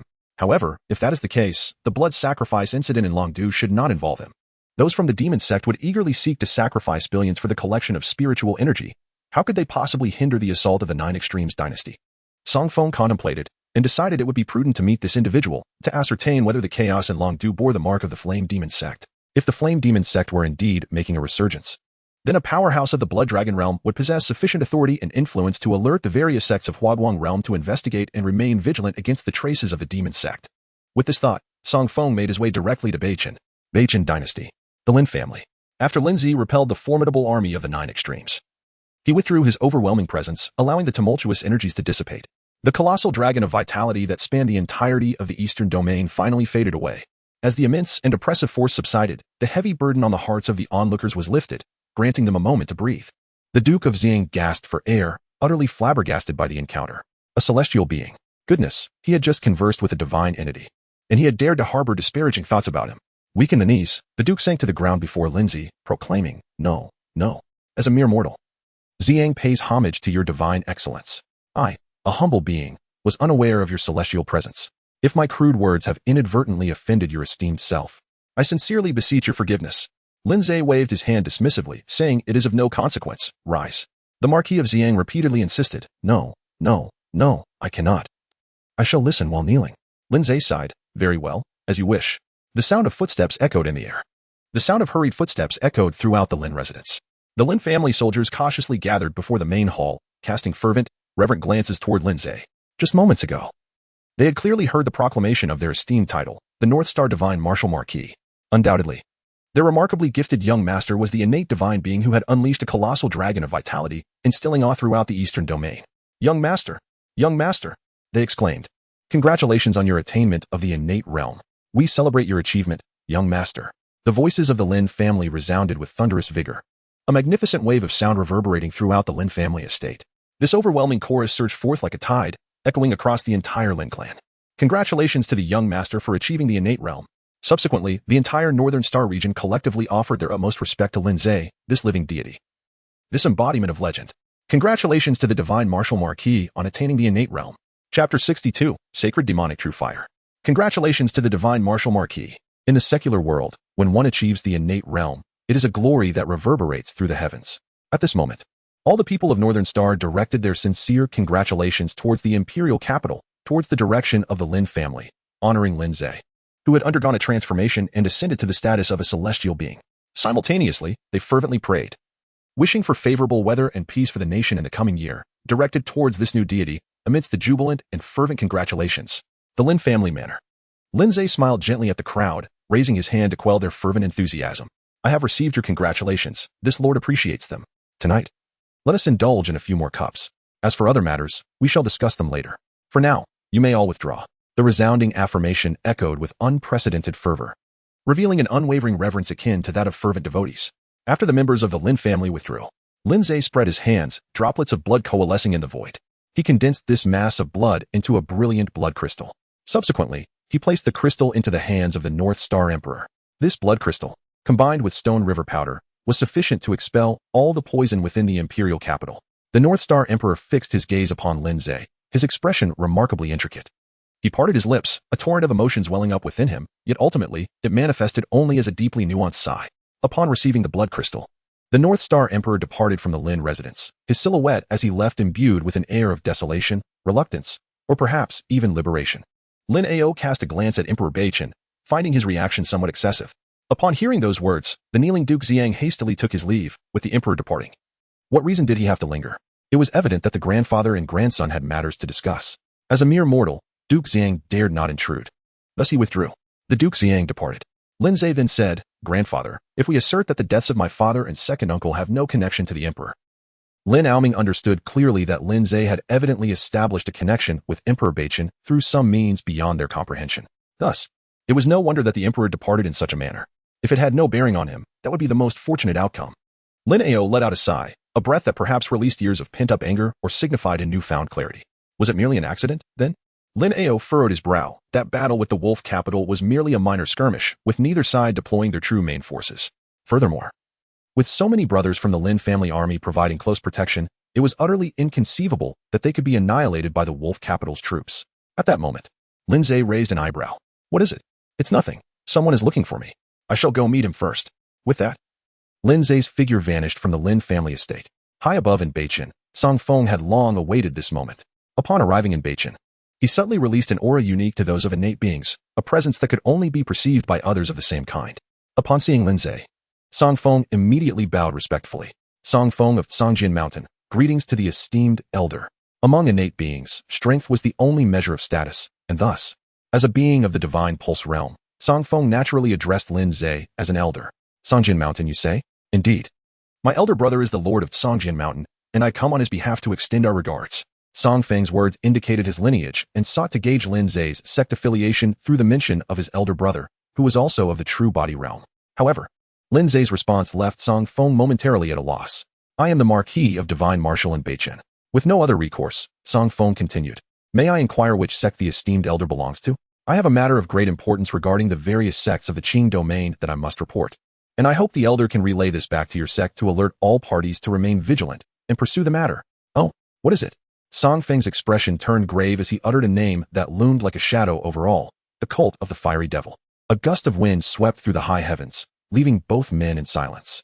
Lin Ze maintained a serene demeanor, while Song Feng appeared utterly bewildered. No, it's the fire demon sect. My dear brother, it is indeed the fire demon sect. Could you at least exhibit a modicum of reaction? Am I not articulating clearly?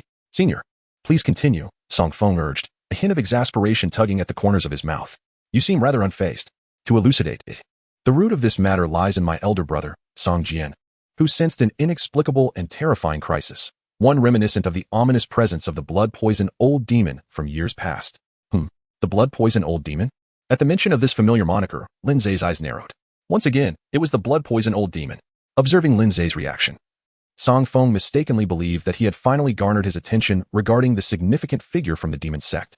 He continued, thus, My elder brother dispatched me to descend the mountain and investigate the anomalies.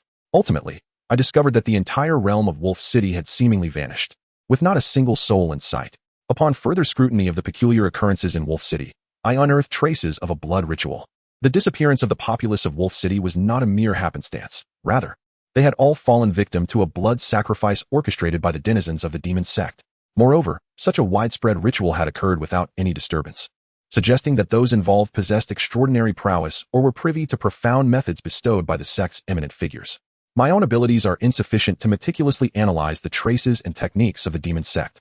I humbly beseech you, esteemed senior, to accompany me to Wolf City, for I surmise that the practitioners of the demon sect would not evade your discerning gaze. Lin Ze nodded, and with a swift maneuver alongside Song Feng, they had already arrived at the Wolf City. Song Feng led the way. Esteemed senior, look over there. It is precisely at that spot where I sense the aura of the blood sacrifice.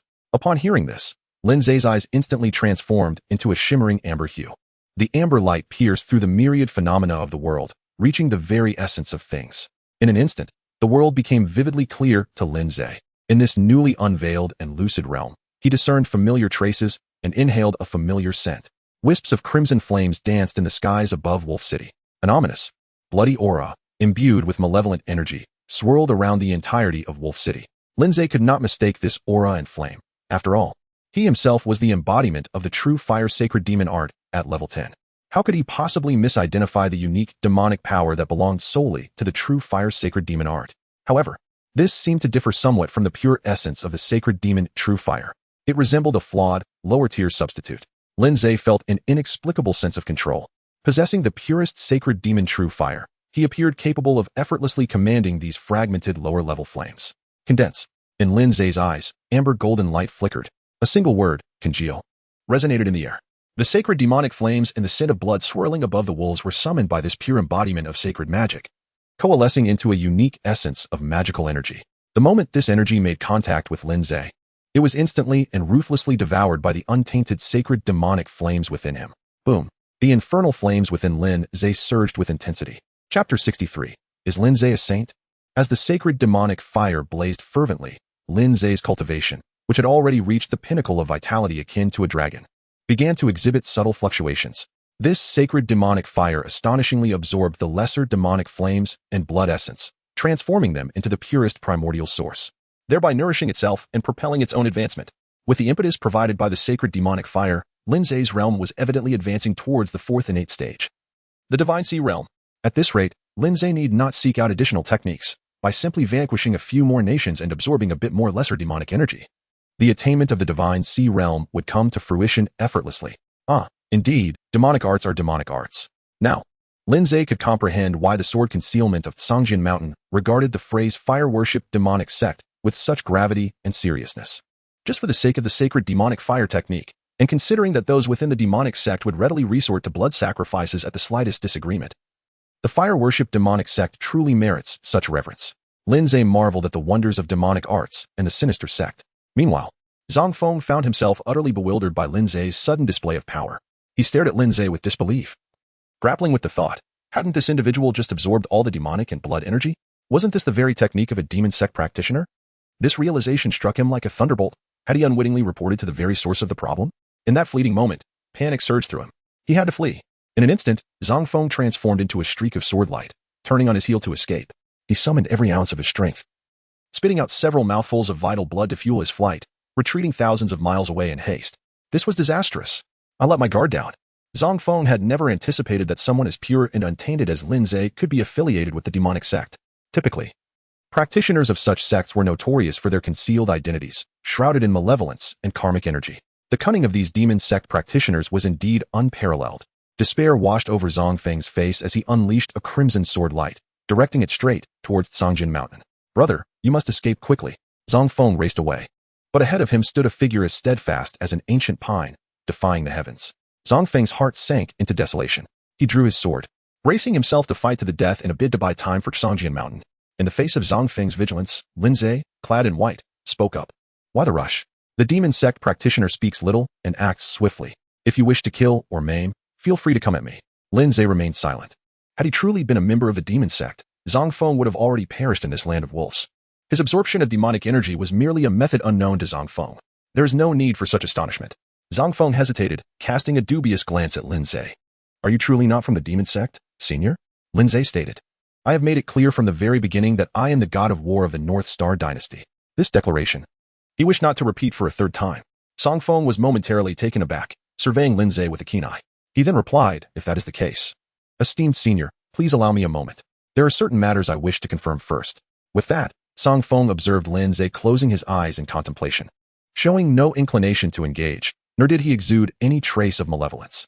Noticing this, Zhang Feng sat cross-legged in midair, his formidable innate divine sense sweeping across the entirety of the North Star dynasty in an instant. After a brief moment, Zhang Feng furrowed his brow. After 2 moments, he manifested an expression of incredulity. After 3 moments, his body began to tremble slightly. Finally, his entire being shook violently. He withdrew his divine sense, overwhelmed with a profound sense of dread. An indescribable chill surged through his bones, instilling an uncontrollable instinctive shiver within him. You. Zhang Feng suddenly felt that the world had transformed into something extraordinarily, even terrifyingly surreal. The young man clad in white before him was indeed the god of war of the North Star, Lin Ze, a formidable powerhouse at the 3rd stage of innate being, the true body realm, and he was merely 18 years old. You are 18. Zhang Feng could hardly utter a coherent sentence. An 18-year-old with innate prowess. He attempted to rationalize this. Perhaps you are a descendant of some ancient family with archaic divine lines. Yet, an 18-year-old at the 3rd stage of innate being, the true body realm, with blood vitality akin to a dragon. How could one comprehend such a phenomenon? Even their own mountain lord, Song Jian, the most talented prodigy in the region for nearly 60 millennia, only broke through to the true body realm close to his 60th year. At your age of 18, you must be a divine being, born as a god, descended as an immortal. This was indeed beyond comprehension, utterly exceeding the limits of Zhang Feng's understanding. He wore a countenance of sheer astonishment. What? Does this not appear as though I am 18? Lin Ze jestingly inquired. No, Junior. What I mean is that your age is not advanced. Junior refers to you. He spoke in a manner that was both perplexed and incoherent. At that moment, a voice as sharp and cold as a blade resonated through the heavens and the earth. Your understanding is shallow, and you have brought laughter to the sage. With a clang, an unparalleled divine sword unleashed its brilliance. In the realm, invisible sword chi sliced through the air's resistance, transforming into a sweeping tempest of sword energy. Streams of sword chi converged from all directions to a singular point. They intertwined and coalesced, ultimately manifesting as a figure clad in blue, sharp and solitary like a sword. His arrival made the very air around him feel as though it harbored a hidden blade, growing colder and sharper. Master of the hidden sword mountain. I have encountered the sage. Sage. At the mention of this, Zhang Feng felt as if he might shatter. What kind of existence could be deemed a sage? Above the innate 6th realm, only the supreme and awe-inspiring sage realm could bear such a title. They were the most exalted beings in the entire Tianlan, ruling over its tides for countless years. Such beings are notoriously elusive, rarely seen. Not to mention Zhang Feng, a mere practitioner of the divine vein realm. Even a heavenly emperor of the innate 5th realm would lack the privilege to behold them.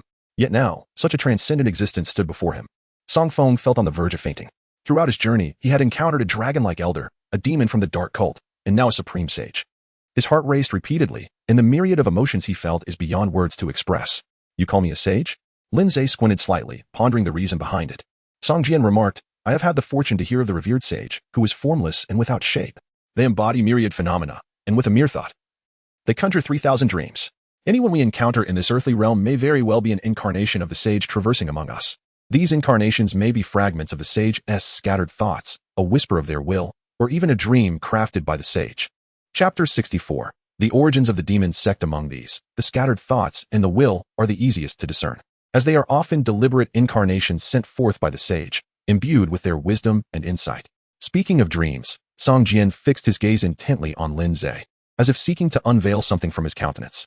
Dreams are the most enigmatic and mysterious. In the sage's dreams, they forget their own existence, becoming a stranger, experiencing an alternate life, embarking on a new journey, lost between the realms of reality and illusion.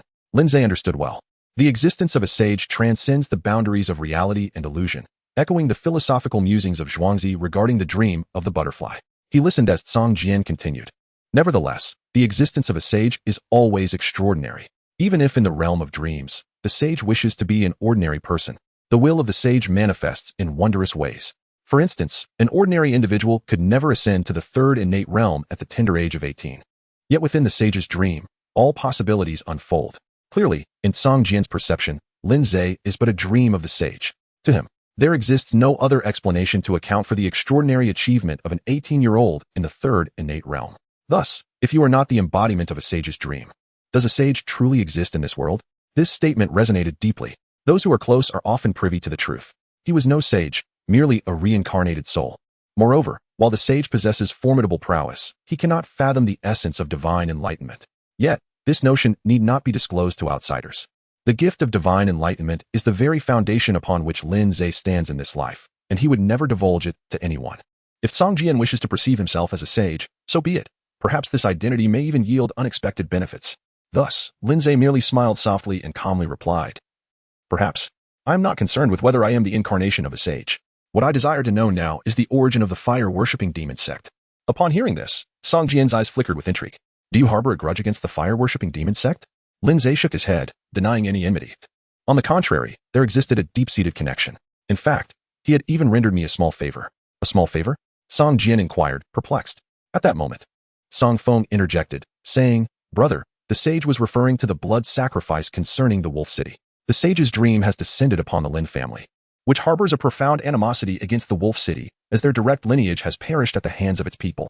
Song Feng assumed that the blood sacrifice to the Wolf City was the connection and favor Lin Ze mentioned. However, while that could indeed be considered assistance, Lin Ze was more specifically alluding to the true fire-sacred demon technique. Were it not for this technique, Lin Ze would still be awaiting the illusory Moon 7 Stars record, bereft of innate talent. Song Jian understood, realizing the truth of the matter. Nonetheless, the sage need not harbor such thoughts. Those from the demon sect are notoriously unruly and capricious, as evidenced by their willingness to conduct the blood sacrifice of the entire Wolf City. The fire-worship demon sect is certainly not comprised of virtuous individuals. With that, Song Jian began to recount the origins of the fire-worship demon sect. It is said that the fire-worship demon sect is not a distant tale, merely a matter of 8,000 years past. Reflecting upon it now, it feels as though it were merely yesterday, approximately 8,000 years ago. Under the leadership of their charismatic leader, the fire-worship demon sect suddenly surged forth with an astonishing momentum, developing at an incredible pace, leaving all in awe. Within a mere century, the sect's influence had expanded across the entire Azure region, reaching its zenith. Its prominence overshadowed even the 9 sects of the Azure region, unparalleled in its might. At the very heart of this phenomenon lies a technique known as the true fire-sacred demon technique. In Lin Ze's eyes, the starlight faintly coalesced. This arcane art was exceedingly sinister. It possessed the ability to absorb the essence and lifeblood of all beings under heaven, along with the fears and wrath of myriad souls, transforming them into the purest innate energy to expedite the ascension of its practitioners at an astonishing pace. It was said that one practitioner of this dark art ascended from a peak of postnatal cultivation to the second level of innate divine pulse in a mere decade. A speed that chilled the soul. Song Jian lamented. Moreover, the sacred fire demon art was divided within the demonic sect into 2 distinct versions. One was known as the lesser sacred fire demon art, a low-grade earth-level technique designed for the ordinary followers of the sect. The other was the true sacred fire demon art, a mid-grade earth-level technique accessible only to those above the rank of Hall Master within the sect. The Hall Masters wielding the true sacred fire demon art held absolute dominion and devouring power over the ordinary followers. In other words, when the time was ripe, a Hall Master could consume those under their command practicing the lesser sacred fire demon art, usurping their cultivation for their own gain. It was akin to raising sheep for slaughter. Once the sheep matured, they could be freely dispatched. The efforts and cultivation painstakingly amassed by ordinary followers merely served as a bridal gown for the Hall Masters. Upon hearing this, Lin Ze comprehended why he reacted to the lingering demonic flames and lifeblood in Wolf City. It appeared that the one who acted in Wolf City was merely an ordinary follower of the demonic sect. Song Jian continued, stating that it did not seem a wise course of action. Yet, despite this, countless individuals still recklessly pursued opportunities within the demonic sect for the sake of an innate technique and the prospect of ascending to Hall Master. It was precisely through such means that the demonic sect's rise was unstoppable, becoming a colossal entity spanning the Azure domain in a mere century. In stark contrast, during that period, death was rampant in the Azure domain, often claiming entire cities and nations in its wake. The death toll was beyond estimation. Song Jian expressed his utter helplessness, recalling those years as a dark moment for the Song Jian Mountain. He could not fathom how many lives were lost in their domain during that time. Did the 9 sects of the Azure domain remain indifferent? Song Jian replied, stating that the 9 sects did intervene. However, besides the lower ranks, the demonic sect also had 4 great protectors and 2 masters. They represented the true core of the sect, wielding demonic arts even more profound than the sacred fire demon art, their power unfathomable. The experts of the 9 sects had repeatedly attempted to besiege them, yet they still managed to break through and escape. It was only when the situation escalated to an intolerable level that the Chang'e Sword sect of the 9 sects spared no expense to awaken their slumbering half-saint ancestor, thus decisively altering the balance, slaying the upper echelons of the demonic sect, and quelling its influence, restoring order to the Azure domain. Otherwise, had the demonic sect continued to develop, the consequences would have been unimaginable. Chapter 65, The Library of Tsongjian Mountain. Following this, the demonic sect vanished overnight, and all records related to the sacred fire demon art were jointly obliterated by the 9 sects of the Azure domain. Thus, the calamity instigated by the fire worship demon sect was finally buried beneath the sands of time. Songjian's eyes gleamed with a fierce light, yet little did he expect. Nearly 8,000 years later, the fire worship demon sect would rise again. Had the 9 sects been unable to completely eradicate the remnants of the sacred fire demon art? Given their capabilities, that should not have been the case. Song Feng suggested that perhaps 1 or 2 copies had slipped through the cracks into the hands of others. Songjian shook his head. The matter was far more complex. The rise of the demonic sect was not solely attributable to the sacred fire demon art. It was primarily due to the enigmatic master backing them. Moreover, the sense of impending crisis he perceived could not be attributed to a single tome of the sacred fire demon art. However, this was not the time for deep contemplation. The urgent task was to unearth the members of the demonic sect. Song Feng, you must swiftly inform the various sects and realm masters, urging them to remain vigilant. Understood. I shall depart at once. With that, Song Feng departed with resolute determination, transforming into a beam of sword light, vanishing miles away. As he watched Song Feng leave, Songjian turned to Lin Ze, saying, the arrival of the saint at Tsongjian Mountain, amidst the ignorance of the past, must surely present many challenges regarding the innate realm. Why not accompany me back to Tsongjian Mountain for a few days of hospitality? Upon hearing this, a glimmer of intrigue flickered in Lin Ze's eyes. As the sole celestial gate governing over 20 nations, Tsongjian Mountain was undoubtedly perceived as sacred and mysterious. Over the years, countless individuals have strived to gain entrance to Tsongjian Mountain, flocking towards it like moths to a flame. During the quinquennial recruitment of disciples, Tsongjian Mountain was particularly bustling, with seekers of immortality continuously arriving. Had it not been for the absence of celestial fate and the presence of the sacred fire demon art and the illusionary moon 7-star record, Lin Ze would likely have joined the ranks of those seeking immortality. However, times had changed. Lin Ze had achieved the 3rd level of innate cultivation, his status surpassing even that of the mountain master, Songjian. Consequently, Tsongjian Mountain had lost its allure and necessity in Lin Ze's eyes. Now, the only aspect of Tsongjian Mountain that captivated him was the library, for as the supreme celestial gate ruling over the northern Qin dynasty and more than 20 nations, its treasures were incomparable to the mere royal collection of northern Qin. If Lin Ze were to visit the Tsongjian Mountain, even with the multitude of redundant techniques, he could effortlessly accrue several hundred points of progress, and perhaps even elevate himself directly to level 4. Thus, he immediately smiled and remarked, then I shall impose upon you. Tsongjian Mountain, a sanctuary long yearned for by countless souls in Beijing. The sage chuckled lightly. Songjian performed a graceful gesture of invitation, saying, please. Lin Ze left a voice transmission for Lin Ao, and then followed Songjian to the coveted Tsongjian Mountain, a celestial gate long sought after by all.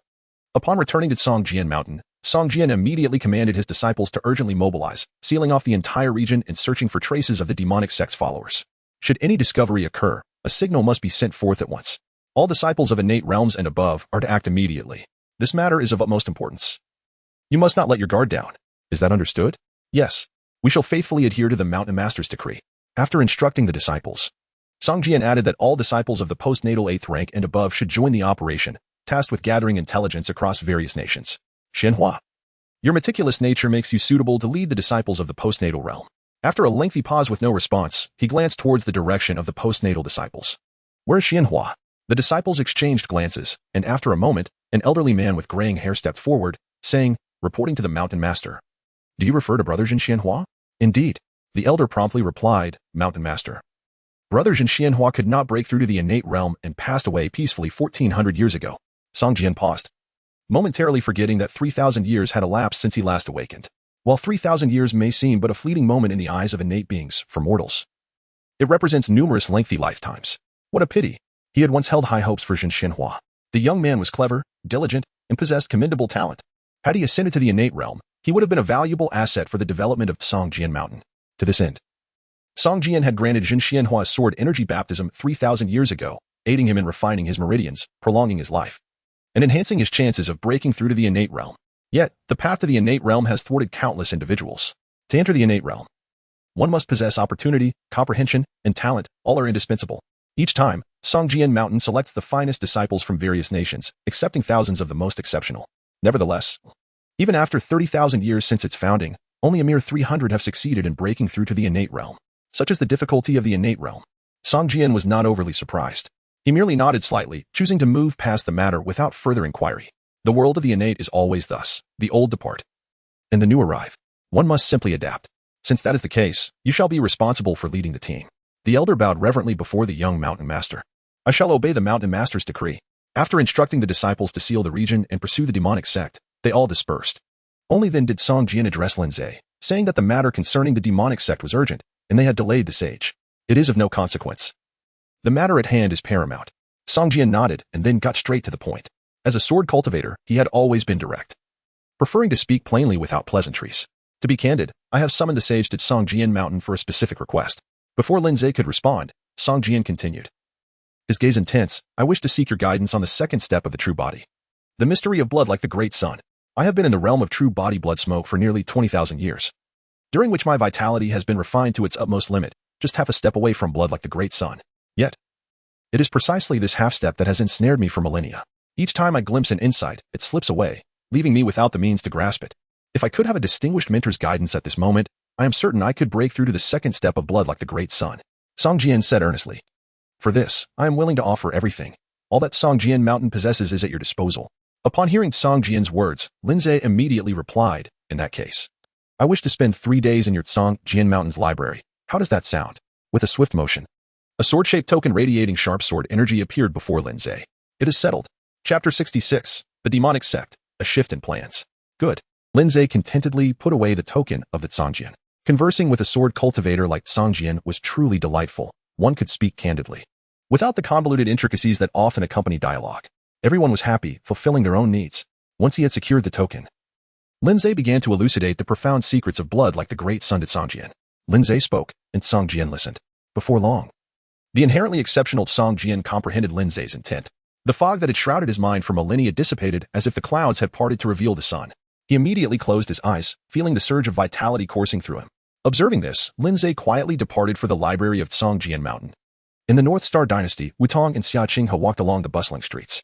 Xia Qinghe listened with great interest to the myriad praises and admiration expressed by passers-by regarding Lin Ze, their words flowing like an uncontrollable torrent. Meanwhile, Wutong appeared somewhat troubled, her brow furrowed, revealing a countenance laden with concern. She thought to herself, it is all over. Lin Ze is a character shrouded in mystery. He turns out to be in existence at the third level of the innate true body realm. This is quite alarming. I wonder if he discerned anything during his time at the Dreambook Pavilion. Given his formidable vitality, it is likely he sensed something, even subconsciously, at such close proximity. Yet, if he did pick up on it, why does he appear utterly oblivious? It is quite perplexing. How could one remain so unaware? Wutong finds this utterly baffling and is unable to comprehend it. The joys and sorrows of individuals are not always aligned. While others marvel at Lin Ze's unparalleled and unprecedented prowess, Wutong is solely concerned about whether she has exposed herself. Tong tong? Tong tong? Huh? What is it? Xia Qinghe inquires, noticing her friend's troubled expression. Isn't everything resolved now? Oh, I'm fine. Just... Wutong evades the topic. After a series of fleeting expressions, she comes to a resolution. I have a stomachache. Xiaohe, you enjoy yourself. I must return. With that, Wutong abandons Xia Qinghe and retreats to her room at the North Star Academy. Once back, Wutong begins to gather her essential belongings. Indeed, she has made the decision to flee. Her previous stay at North Star was motivated by its remote and inhospitable environment, which is not under the critical surveillance of the sword-hidden mountain, nor is it likely to give rise to any innate beings, allowing her to pursue her endeavors in peace. However, the emergence of such an outrageous innate third-realm individual at North Star has changed everything. In such a dismal place, one would expect even a dog to flee. It is a pity for Xiaohe, she had finally found a confidant in her sisterhood. Alas, after some contemplation, Wutong leaves behind a farewell letter for Xia Qinghe, indicating her impending journey. Should fate allow, they may meet again. Subsequently, she dons her travel bag and stealthily departs under the cover of night, while everyone else is immersed in the joy of the achievements of the formidable Marquis Lin Ze. To unknown territories. In the Nine Extremes Empire, the royal palace is ablaze with the fury of the young emperor. Innate. Where did this innate being from North Star emerge? I was on the verge of unifying the 7 kingdoms and establishing an unparalleled legacy. Cursed be it. All of you are worthless. The young emperor, filled with youthful exuberance and impatience, rages within the palace, in a fit of anger killing several palace maids and eunuchs, leaving all around him fearful to approach. At that moment, in the empty chambers, soft footsteps echo. What? Does His Majesty seem to be blaming me for incompetence? A mysterious figure in a black robe silently enters the palace. Upon seeing the black-robed figure, the flame of anger in the young emperor intensifies. How fortuitous. Did you not claim that North Star was entirely under your control? Then where has this wretched Marquis of Divine Marshal emerged from? I demand an explanation. Explanation? Ha ha ha, the black-robed figure chuckles. Oh, little emperor. It seems you have misunderstood a matter. How dare you? The young emperor is about to explode with rage. Suddenly, the black-robed figure slowly raises his head, revealing a pair of blood-red demonic eyes. In an instant, two terrifying beams of divine light shoot forth from the black-robed figure's eyes, sending a wave of innate pressure that rends the emperor's heart with fear. His pupils tremble uncontrollably. Why you are? The black-robed figure leisurely stretches. Do not be so alarmed. Was this not something you could have anticipated from the beginning? You, as an emperor, are far inferior to someone named Ping Yong. At least he knew from the outset who I truly am. Although, he met a foolish end by believing that I, a being of innate power, would assist him in reclaiming his kingdom. TSK, it is fortunate for me that he was so foolish. It allowed me to smoothly utilize blood poison to manipulate the entire pack. It is a pity for North Star, having laid such a strategy. Yet the divine martial marquee appears before it could be executed. I am now compelled to hasten all proceedings, and I dare not even approach areas near North Star. My precious death poison, I possess so little of it. The young emperor's face twitches. What do you mean? What I mean is, the black-robed figure appears behind the young emperor. A terrifying blood claw grips the emperor's head. You know too much. I shall not inquire further. With a crunch, the black-robed figure shatters the young emperor's skull. The emperor's blood is swiftly absorbed into the black-robed figure's body in a bizarre manner. Apologies. However, what I have said, you have already heard. Be cautious in your next life. With a thud, only a desiccated corpse remains on the dragon throne. The black-robed figure kicks the corpse aside and reclines comfortably on the throne. Before those of true body realm, he is submissive.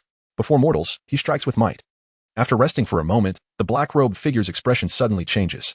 He quickly kneels on the ground as a wisp of crimson demonic energy surges from his body, coalescing into his skeletal visage devoid of flesh. Master, your subordinate is tirelessly working towards the revival of our sacred order, not daring to show any signs of laxity. Currently, I have completed the harvesting plan of Sword Hidden Mountain and am about to proceed to the location of the escaped sect. The skeletal face announces, however, the plan has changed. All under our sacred order are to remain still for the time being, conceal themselves, and await the opportune moment. The black-robed figure is puzzled. Has the 9 sects of the Azure Domain already taken notice? The skeletal face shakes its head. This is an order suddenly issued by the leader. You need only comply. Chapter 67. Scouring the Library Mountain, growing stronger once more the leader. It is indeed an order from the leader. The black-robed figure is startled and dares not ask further, repeatedly affirming compliance. The leader of the sacred order, the origin of the sacred order, the embodiment of faith, a mysterious existence standing at the pinnacle of the Azure Domain. Though no one within the sacred order, aside from the 4 great guardians and the deputy leader, has ever seen him, in the hearts of all disciples, he is the absolute deity. An order issued personally by God, they need not question it. They must simply follow. Yes, master. Your subordinate will strictly adhere to the leader's decree. The skeletal visage dissipates. The black-robed figure glances at the corpse on the ground before transforming into a wisp of demonic energy and vanishing from the 9 Extremes Empire.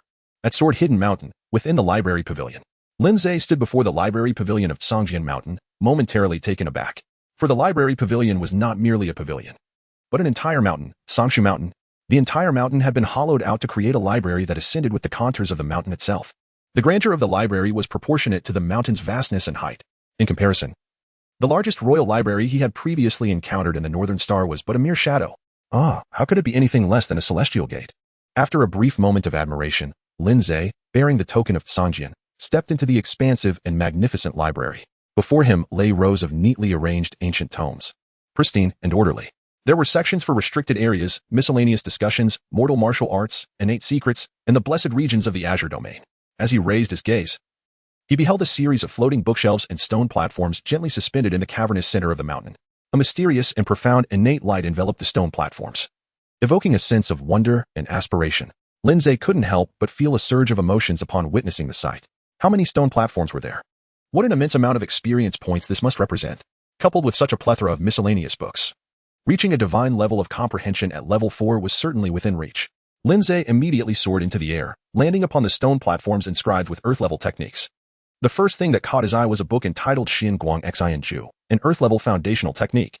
For many years, Songjian Mountain has established itself as a sect, producing numerous innate deities. Beyond the Songjian Ju, which was personally crafted and passed down by Songjian, there are, of course, other remarkably gifted innate deities who have distilled their understanding of the world into unique techniques. Although most of these were created by initiates at the first level of innate mastery, they nonetheless represent a realm of sophistication that is unattainable by those of acquired nature. Together with Songjian Ju, these techniques constitute the profound foundation of Songjian Mountain as a celestial sect. The Earth-level techniques upon these airborne stone platforms are safeguarded by specialized prohibitions, and disciples of Songjian Mountain must accumulate contributions through celestial assessments and tasks to exchange for access. However, Holding the Songjian token grants Lin Ze the highest authority within the entire Songjian mountain, liberating him from the constraints of contribution requirements. Thus, he is free to select from the array of earth-level techniques without limitation. He picked up Xinguang Xinju, casually flipping through a couple of pages. As streams of information surged through his mind with divine clarity. You have perused Xinguang Xinju. Xinguang Xinju LV10, Great Perfection. Divine Comprehension LV3, 105, 1000. He then took up another book, Jingkong Jiubian, and began to peruse its contents. Lin Ze was immersed in the boundless sea of knowledge. After a thorough exploration and comprehension, he completed the study of all the earth-level martial arts, including the treasured technique of the Songjian sect, the Songjinju. In total, there were an impressive 11 techniques. All of them were of the inferior earth level, providing Lin Ze with a remarkable advancement of 220 points. Lin Ze's extraordinary comprehension has reached an astounding level of 3,051,000. The progress afforded by these 11 cultivation techniques surpasses the total sum of all the advancements Lin Ze had cobbled together in the Northern Star by a factor of 2. The realm of innate divine beings is indeed otherworldly. After a moment of reflection, Lin Ze's gaze once again fell upon the shelves suspended in the air. They contained an array of knowledge pertaining to the initial understanding of the mystical realms, the secrets of spiritual talismans, the yin-yang arts, and the profound techniques of the 5 elements, akin to the nascent innate methods. Lin Ze casually picked up several books and commenced a new round of exploration. From dawn to dusk, and then from dusk to dawn, time swiftly slipped away. Before long, an entire day had elapsed. By noon the following day, Lin Ze had finally perused through the vast mountain of tomes. All the knowledge contained within this monumental repository had been thoroughly absorbed by him. The remarkable progress in his level of enlightenment was equally astonishing. Divine Comprehension at level 3,850,1000. His innate talent had surged to 850, leaving a mere 150 points before another elevation to level 4. Subtracting the 100 points from the illusory Moon 7 Stars record, only 50 points remained. With over a month remaining until the trial of the Immortal Fate token commenced, Lin Ze was confident that he could easily gather these scant 50 points. His expedition to the Sword-Concealing Mountain had proven to be immensely fruitful.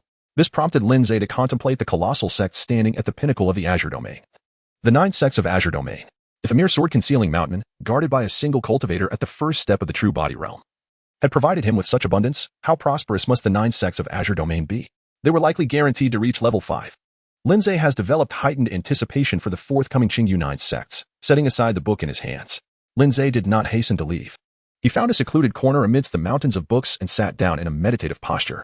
The activation of his divine comprehension at level 3 commenced. In this instance, he adeptly assimilated a multitude of martial arts techniques, including 11 inferior-grade earth-level methods. Lin Ze must thoroughly integrate and refine his skills, striving to use these 11 low-grade earth-level techniques as the foundation to cultivate a few mid-grade earth-level techniques. After all, his current realm and the grade of his techniques are utterly mismatched. Aside from the mid-grade earth-level technique, the Burning Saint's demonic art, he can only present the low-grade earth-level technique, the 8 Desolations heart-slaying formula. The remainder of his techniques still reside at the postnatal level of the human grade, rendering them insignificant amidst these innate beings who have lived for thousands or even tens of thousands of years. As he observes the heavens and the earth, a new understanding of his learned techniques emerges. He merges his acquired mental techniques with the 8 Desolations heart-slaying formula as the primary focus, supplemented by a total of 367 texts. The 8 Desolations heart-slaying formula achieves a breakthrough in grade. He comprehends the mid-grade earth-level technique, the Great Desolation as Fallen Sky record. Once more, he observes the heavens and the earth, leading to fresh insights regarding his learned techniques. He amalgamates his acquired physical techniques, centering on the 9 transformations of the sky soaring, with a total of 425 supplementary texts. The 9 transformations of the sky soaring achieves a breakthrough in grade. He comprehends the mid-grade earth-level technique, the crossing of the surging phoenix. In silence and stillness, Lin Ze has meticulously refined and integrated all his acquired knowledge once more. His skills have finally undergone a qualitative transformation and leap, elevating them to the innate level. Chapter 68, The Divine Martial King. Presently, Lin Ze's primary techniques are as follows. Mental Method, Mid-Tier Earth Grade, Great Wilderness Falling Heaven Record Level 10. Body Refinement Technique, Mid-Tier Earth Grade. Burning Sacred True Demon Art Level 10. Movement Technique, Mid-Tier Earth Grade, Crossing the Surprised Swan Level 10. Sword Technique, Mid-Tier Earth Grade, Concealed Sword Hidden Light Level 10. Fist Technique, Low-Tier Earth Grade, Surging Waves Extreme Fist Level 10. Eye Technique, Low-Tier Earth Grade, Illusory Heart Demon Eye Level 10. The elevation of his skills has finally aligned Lin Ze's realm with his techniques, transforming him once again into a formidable hexagonal warrior. At this moment, even among the numerous prodigies of the true body realm's 3rd step in the Azure Domain, who possess blood as fierce as a dragon, Lin Ze stands as a unique presence. The forthcoming trials of the 9 sects of the Azure Domain at the Tao Tribulation Mountain appear to be assured. Exhaling a long breath of stagnant air, Lin Ze's spirit and demeanor ascended to a new level after this transformation. The starlight in his eyes coalesced into a vast sea of stars, shining with utmost brilliance. Beneath this radiant light, the mysteries of the universe unfolded, elucidating the profound wonders of the great Tao. A wondrous power, seemingly divine yet not, demonic yet not, settled and accumulated within him. Should anyone provoke his reverse scales, they would witness the unparalleled might forged beneath this resplendent light. He stepped forth from the library mountain, returning to the Sword Concealment Palace. At this time, the Sword Concealment was still in closed-eye breakthrough, comprehending the mysteries of blood as a great sun. His entire being was a nexus of energy, occasionally ethereal, sometimes dense. At times manifesting the image of a great sun, and at others dissipating like smoke and clouds. It seemed that he would not awaken anytime soon. Seeing this, Lin Ze departed from the Sword Concealment Mountain. After a thorough sweep of the library mountain, Lin Ze had gleaned all that was necessary about this innate world. There was no longer any need to remain in the Sword Concealment Mountain. It would be better to return and visit the Lin family, to spend some quality time with his grandfather and the others. In a moment of thought, Lin Ze stepped out of the Sword Concealment Mountain, returning to the North Star Dynasty. In the following days, the Sword Concealment Mountain scoured the entire realm, probing for hidden intelligence from various nations, yet for several days. They could find no trace of the Demon Sect personnel. It appeared that the Demon Sect had silently departed from the Sword Concealment Mountain, leaving no sign of their presence. Thus, after leaving a few disciples to remain in the mortal realm to continue monitoring the movements of various nations, the disciples of the Sword Concealment Mountain returned to report the intelligence they had gathered. This intelligence ultimately pointed to two main sources of calamity, a young emperor of the Nine Extremes and a nation-reviving figure, Ping Yong. One had been reduced to a desiccated corpse, while the other had sacrificed the entire wolf capital. Naturally, there was no way to pursue further. In the end, the Sword Concealment Mountain could only impose minor penalties on the Nine Extremes dynasty, thereby concluding the incident involving the interference of the Demon Sect. As for the wolf capital and Ping Yong, they would never again exist. The once mighty Wuan dynasty would ultimately be buried in the sands of history, forgotten by all. Thus, the incident involving the Demon Sect at the Sword Concealment Mountain seemed to reach a conclusion. The North Star and other nations, with the disappearance of the Demon Sect's influence, finally returned to their former paths, no longer shrouded in tumultuous undercurrents and treacherous uncertainties. Meanwhile, the various sects of the Huaguang realm, alerted by the Sword Concealment's warnings, grew vigilant upon learning of the minor episode at the Sword Concealment Mountain, conducting thorough inspections of their respective regions to guard against the conspiracies of the Demon Sect. Yet, for several consecutive days, the entire Huaguang realm exhibited no signs of abnormality. The Demon Sect's emergence at the Sword Concealment Mountain seemed to be nothing more than the echoes of past struggles, fleeting like a blooming ephemeron. The Huaguang realm, with the Demon Sect's silence, regained its former tranquility. On this day, within the North Star Palace, the North Star Emperor bid farewell to the envoy from the Sword Concealment Mountain. Safe travels, immortal master. The envoy from the Sword Concealment Mountain smiled and replied, I am merely a peak postnatal being. How can I be worthy of such a title? Your Majesty, please refrain from saying so, lest my fellow disciples find it laughable. Upon reaching this point, the envoy continued, the purpose of this journey has been fulfilled. I must return to the mountain to report. Your Majesty of the North Star, may we meet again by fate. With that, the envoy cast a meaningful glance toward the direction of the Lin family before departing the North Star Palace with a knowing smile. Watching the envoy depart, the North Star Emperor let out a deep sigh. Upon hearing this, Grand Eunuch Guang hurriedly approached, Your Majesty. For the Sword Concealment Mountain to recognize us as the legitimate rulers of the Eastern region is indeed a tremendous blessing. The expression of the North Star Emperor shifted to one of profound contemplation. Do you think the Sword Concealment Mountain has done this for no reason? Grand Eunuch Guang quickly replied, I understand now. However, regardless of where the Divine Marshal Duke is or what identity he holds, he is ultimately your grandson by blood. With such a grandson, Your Majesty can rest easy and enjoy lasting peace. I congratulate Your Majesty. Congratulations. The North Star Emperor halted Grand Eunuch Guang. Ah, you do not comprehend. The North Star Emperor sighed, the mortal realm has not been without its innate divine beings. Take the True Valley Kingdom of the Southern region. For instance, their royal lineage once produced an innate divine being. Yet, even so, the Southern region's True Valley Kingdom did not receive the Sword Concealment Mountain's formal recognition. Nor were they allowed to represent the Sword Concealment Mountain in unifying the Southern region. But now, we of the North Star have achieved this. Furthermore, the innate being achieved is not from our North Star's legitimate lineage. What does this signify? Grand Eunuch Guang was momentarily taken aback. Upon further reflection, the actions of the Sword Concealment Mountain indeed appeared excessive. This, Grand Eunuch Guang pondered. At this moment, the North Star Emperor suddenly spoke, Little Guangzi. Draft an edict. As you command. Grand Eunuch Guang immediately emerged from his contemplation to draft the edict. The North Star Emperor instructed, write it down. Halfway through, Grand Eunuch Guang suddenly realized something. Could an ordinary innate being summon a blood-colored giant dragon? History does not seem to record such an occurrence. At this moment, the North Star Emperor recited a phrase that left Grand Eunuch Guang in a state of bewilderment for quite some time. Little Guangzi, did you take note? Hiss. Grand Eunuch Guang, reflecting on the implications, immediately understood. He swiftly inscribed 3 characters on the Holy Edict, Divine Martial King. Before the extraordinary and unique existence of the innate divine being, the North Star, which had never conferred titles of kingship, ultimately did so. And this transcendent divine martial king, apart from Lin Ze, would not have a second. After inscribing the edict, Grand Eunuch Guang, in a daze, went to announce the decree. He returned in a daze afterward.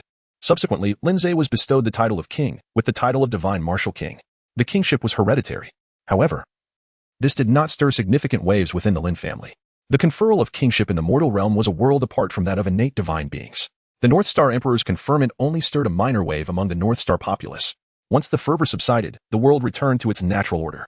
That year, winter descended upon the North Star, enveloping the world in a silvery shroud, freezing all into a deep slumber. Chapter 69. I dug his grave. Time flies. Once again, it is the day of the first snow of the year. Delicate snowflakes drift gently from the sky, resembling ethereal blossoms cascading from a celestial realm. Though the snowfall is light, the occasional shimmering flake descends slowly, blanketing the bare trees with a delicate layer of frost. Occasionally, a biting cold wind sweeps through, failing to stir the branches, yet caressing the walls of the Lin family's courtyard, producing a haunting whisper of the wind. Lin Ze sat in the secluded courtyard of the Lin family, brewing a pot of fine tea while softly listening to the whispers of the wind and snow. Ever since the disappearance of the demonic sect and his own retreat to the sacred sword mountain, life had gradually settled into a tranquil rhythm. No one dared to provoke a family of innate divine beings, and the intricate webs of schemes had ceased to descend upon the Lin household. The Northern Star Emperor had elevated the Lin family to great heights, shielding them from any desecration. Upon learning of Lin Ze, the divine martial king of the Northern Star, neighboring nations surrendered without the need for the sacred sword mountain's decree or the smoke of war, willingly relinquishing their imperial authority. Thus, the Eastern domain was unified. The Lin family has ascended from the status of a minor prince in the Northern Star to that of the supreme emperor of the entire eastern domain of the sword-concealing mountain, attracting the attention of various nations who come to pay their respects. They have heard of the illustrious King Lin Ze, renowned for his passion for gathering and studying martial arts from across the realm, seizing the opportunity while he remains among mortals. They bring forth their own martial techniques as offerings, hoping to cultivate a favorable relationship with the Lin family. If they could receive even a fragment of primal teachings from this living deity, it would be nothing short of a remarkable fortune. Lin Ze accepted the offerings without reservation, for he had always believed that one could never possess too many cultivation methods. There was a perpetual scarcity. However, he did not wish to receive them without due costs. Lin Ze was averse to being indebted to others, for in this world, while material debts can be repaid, the debt of human kindness is far more challenging to settle. Thus, when they presented him with these techniques, Lin Ze regarded it merely as a transaction, whether he paid with spirit crystals or exchanged methods. He sought to conclude matters on the same day. It is noteworthy that, having perused the vast compendium of texts at Songjian Mountain, he discovered that among the techniques they offered, 7 out of 10 were merely repetitions. Many could only return with their aspirations unfulfilled, lamenting their lack of opportunity. This state of affairs persisted for several days before gradually returning to tranquility. Subsequently, the Lin family thrived in the serene days, diligently practicing the 3 supreme human-level techniques imparted by Lin Ze, flourishing remarkably, with nothing pressing at hand. Lin Ao had long entrusted all family affairs to Lin Ze 10 days prior and withdrew into seclusion, striving to break through to the innate realm. As for whether this breakthrough would be achieved, that would be left to fate. The path to innate mastery is an evolution of life. Akin to the koi fish leaping over the dragon gate, this step is exceedingly arduous. Songjian Mountain had accepted the most gifted individuals from over 20 surrounding nations for training. Each generation, amidst billions, was meticulously selected, with the finest nurtured through the methods of the celestial sect. After 30,000 years, only 300 innate beings had emerged. Whether Lin Ao can become the next one remains uncertain. However, Lin Ze is not in a hurry. The Lin family has plenty of time ahead. Sipping a cup of fragrant tea, he heard the voice of Xiao Chui. Young master, Yisharan from the Shura Manor seeks an audience. Initially, Xiao Chui preferred to address Lin Ze as Lord or Prince. Yet, after some contemplation, she realized that calling him Lord or Prince would undermine his innate celestial status. After much deliberation, Xiao Chui concluded that referring to him as young master was the most fitting. Yisharan? Lin Ze recalled that he had previously instructed someone to seek out Yisharan to investigate the Lu family. However, he had since learned from Songjin about the origins of the cult of the blazing fire and the true fire sacred magic. As for Yisharan, well, it might be worthwhile to listen. Perhaps he could uncover the source of Lu Chongfeng's acquisition of the illusory Moon 7-star record. Let him in. Yes. Shortly thereafter, Yisharan, the solitary wolf lurking in the shadows, appeared behind Lin Ze. I have met young Master Lin before. Congratulations on your ascension to the realm of innate divinity. You have arrived a bit late. Reporting to you, young master, the intelligence regarding Lu Chongfeng and the previous head of the Lu family is rather ancient, and it is also intertwined with the Jiujing dynasty. Our manor has spent considerable time just to piece together some information. Speak. Yusharan promptly presented a sealed letter. Lin Ze took the secret letter and glanced at it several times. After extensive investigation by our mountain villa, we discovered that Lu Changfeng was a renowned genius over 170 years ago in the old grounds of the Lu family. At the age of 29, he had already ascended to the 6th level of the postnatal realm, and his medical skills had reached the esteemed rank of a first-level physician in the 9 Extremes medical office. The local populace believed that the Lu family was on the brink of producing another extraordinary physician, with hopes of birthing a transcendent medical sage. However, such a claim did not endure for long. It is said that around the age of 30, Lu Changfeng departed from the 9 Extremes dynasty and thereafter wandered the world, seldom returning to the Lu family. The reasons for his departure are twofold. One theory suggests that the prolonged interval before the next disciple recruitment at Songjian Mountain led Lu Changfeng to leave in search of opportunities at Duni's sect and Wingxindo sect. Another posits that he considered remaining with the Lu family a hindrance to his medical advancement and chose to travel extensively to hone his skills and cultivation. Ultimately, Lu Changfeng vanished from public view, shrouding his existence in obscurity. It was not until he reached the age of 90, precisely 110 years prior, that he concluded his wanderings and spent some time at the Lu family estate. During this period, Lu Changfeng persistently urged the previous family head, Lu Hongxin, to embrace a certain holy sect. Lu Hong vehemently opposed and rejected the idea of this so-called holy sect. As for the name of this sect, Yusharan shuddered at the mere mention. He spoke with a voice tinged with an unsettling chill, noting that those who were aware of this matter had indeed heard the name of the sect, yet curiously, all had forgotten it. Even upon reflection, no one could recall any details about the sect, leaving only the two characters holy sect in their minds. Clearly, an enigmatic force was at play, distorting the truths of the past. After speaking, Yushiran's gaze flickered, akin to a lone wolf awakening under the moonlight of a dark night. Nonetheless, despite these revelations, our Shura Mountain Villa has upheld its mission and unearthed some hidden secrets. Oh, a mere mortal force like Shura Mountain Villa possesses such capabilities? Lin Ze looked at Yusharan with a hint of surprise. He then heard Yusharan say, "We have excavated Lu Hong's tomb." Lin Ze, in the information we have received, it is evident that Lu Hong was aware of the true nature of the holy sect from the very beginning. He was vehemently opposed to Lu Changfeng's involvement with them, resulting in numerous heated arguments between the two. Shortly after Lu Changfeng completely severed ties with the Lu family and vanished, Lu Hong, a formidable expert at the 8th level of the acquired realm, inexplicably met a sudden demise. I dare to assert that Lu Hong must have been privy to some crucial details. Therefore, I pried open his grave, and indeed, I uncovered some clues. Chapter 70, The Disappearing Taoist Within Lu Hong's Grave. We discovered a specially crafted blood silk, concealed amidst the flesh of his chest. It was not until Lu Hong's remains had decayed into mere bones that this blood silk finally emerged into the light once more. As she spoke, Yusharan retrieved an object tightly wrapped from her bosom. Unwrapping the layers, it revealed a deep crimson hue. Inside lay the blood silk itself, covered in an intricate scrawl of fine characters. Yusharan remarked, "This contains information regarding the holy sect. Young master, please take a look." Lin Ze opened the blood silk and began to read. The contents inscribed upon it were similar to the information he had gleaned from Song Jian regarding the cult of the fire worshippers. However, it concluded with a cryptic warning, "Beware of the All Things Celestial sect." The All Things Celestial sect? This sect was certainly not a minor faction. Lin Ze discovered information about the Wanwu Tianqian sect in the library of Songjian Mountain. The Wanwu Tianqian sect reigns supreme in the Xuanwu realm, with a lineage spanning over 700,000 years. The sect leader is the master of the Xuanwu realm and the foremost innate cultivator within it. His cultivation has reached the pinnacle of the 4th level of the Divine Sea realm, earning him the title of a grand cultivator throughout the Qing domain, where he commands great respect and wields considerable influence. Additionally, the sect boasts 2 supreme elders in the Divine Sea realm and 10 elders in the True Body realm, making it one of the most renowned and esteemed sects in the Qing domain, largely inaccessible to the average person. Moreover, the distance between Huaguang realm, where Songjian Mountain is located, and the Xuanwu realm spans several million miles. How could Lu Hong, residing in Huaguang realm's Songjian Mountain, have knowledge of its existence? Furthermore, he cryptically warned to be wary of the Wanwu Tianqian sect. It is utterly perplexing. Lu Hong, even in death, seems to retain secrets that remain unspoken.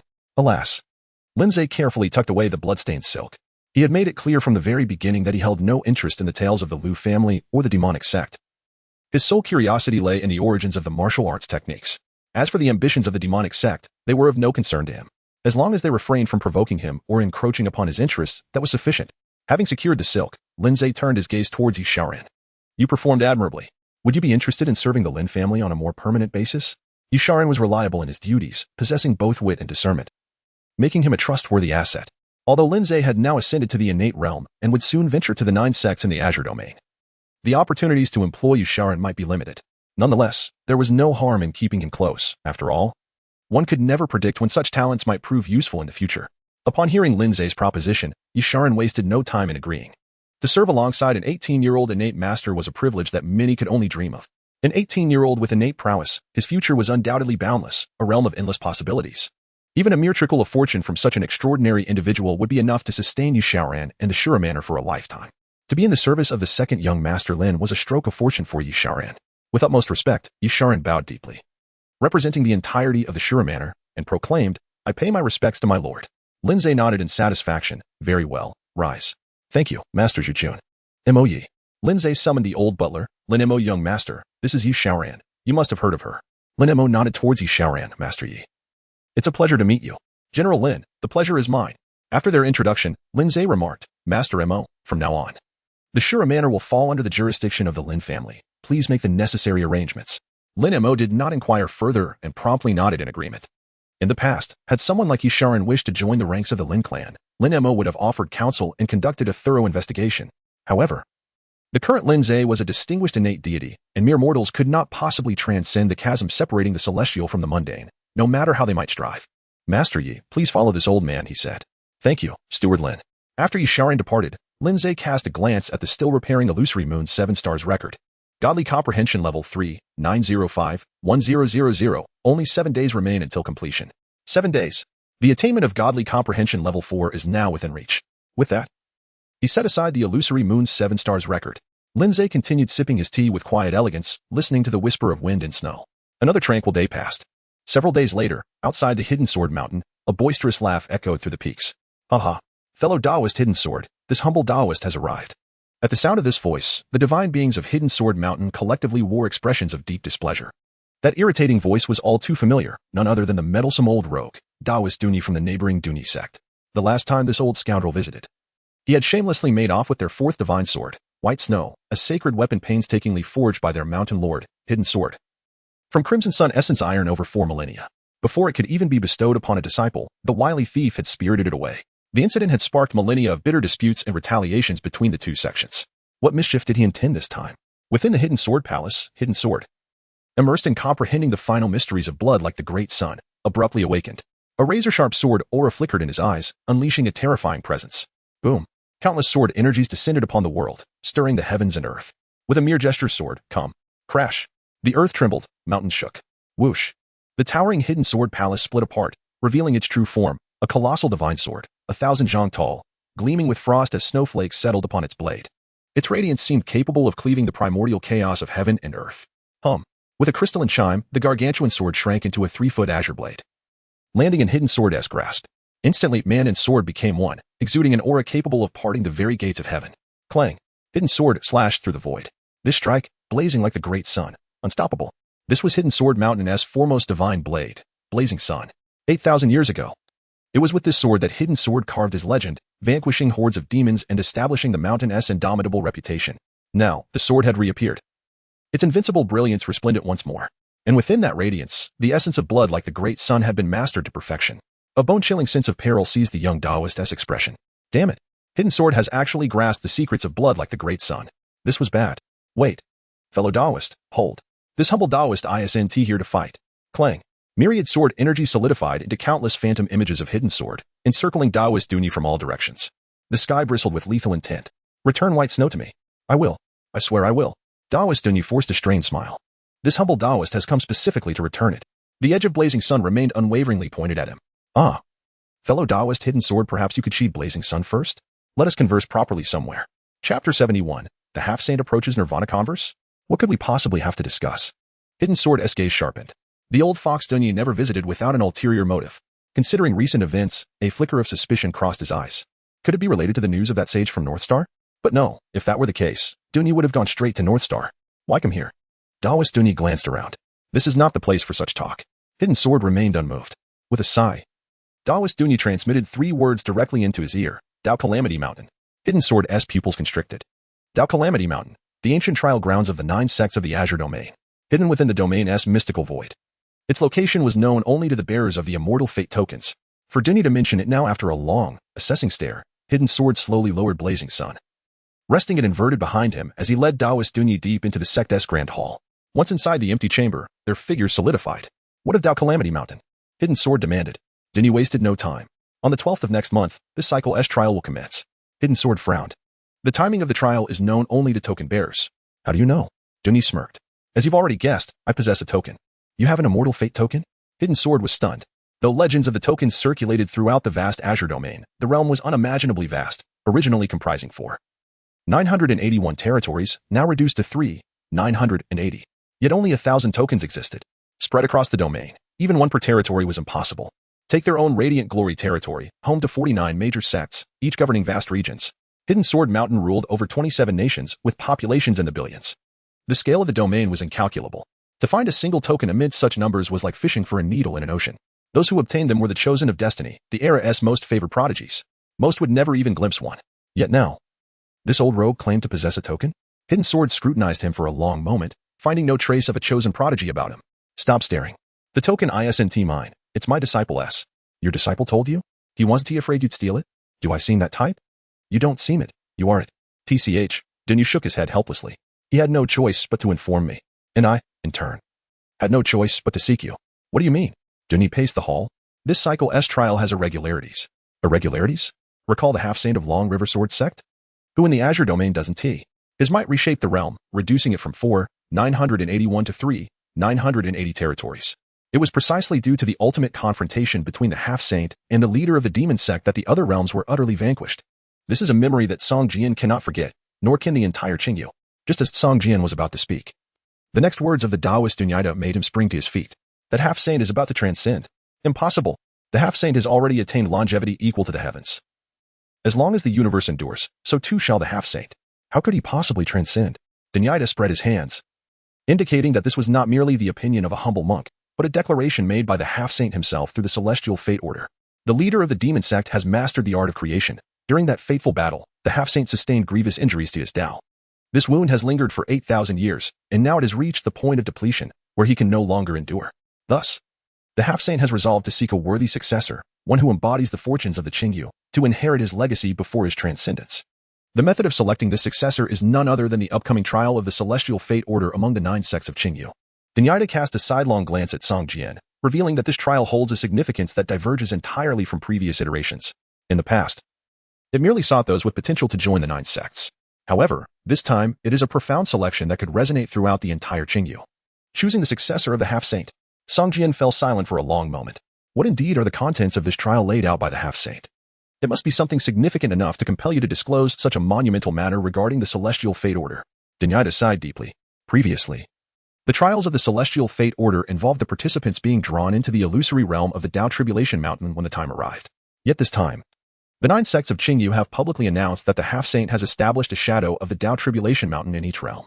As long as the holders of the celestial fate order ascend the shadow before the official trial commences, they will reach the true Tao Tribulation Mountain. They have effectively placed the Tao Tribulation Mountain on display for all to see and hear. This will undoubtedly stoke the flames of competition. Innate lamented that the intent of the 9 sects of Qingyu is to incite conflict throughout the entire realm, testing everyone's mettle. Just think, once this announcement is made, all sects within the Huaguang realm will surely be in turmoil. They will vigilantly guard the shadow of the Tao Tribulation Mountain, striving to identify who possesses the celestial fate order, so that they may take their place. Meanwhile, the holders of the celestial fate order must face trials of courage and wisdom, seeking ways to conceal their identities while stepping into the shadow of the Tao Tribulation Mountain under the watchful eyes of the masses. This game of cat and mouse will determine who emerges as the true victor.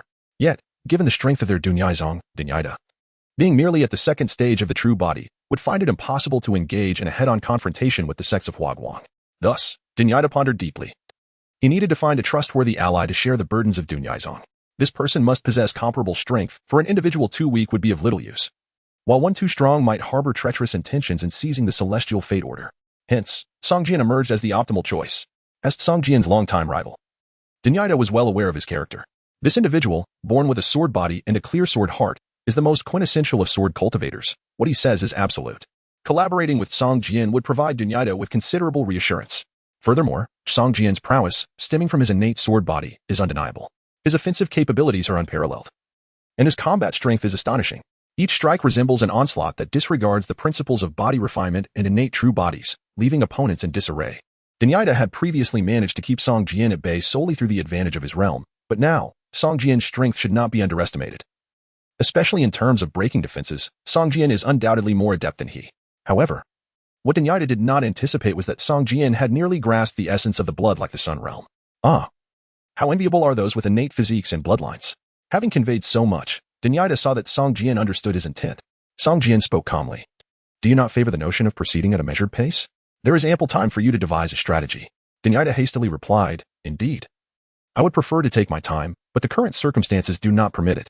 The moment the 9 sects of Qingyu made their announcement, the trial for selecting the half-saint's successor commenced. The first to reach the Dao Tribulation Mountain across the entire Qingyu will receive a reward of 1,000 Dao Tribulation energies. The second will receive 999, and so forth, with the final, 1,000th individual left with but a sliver.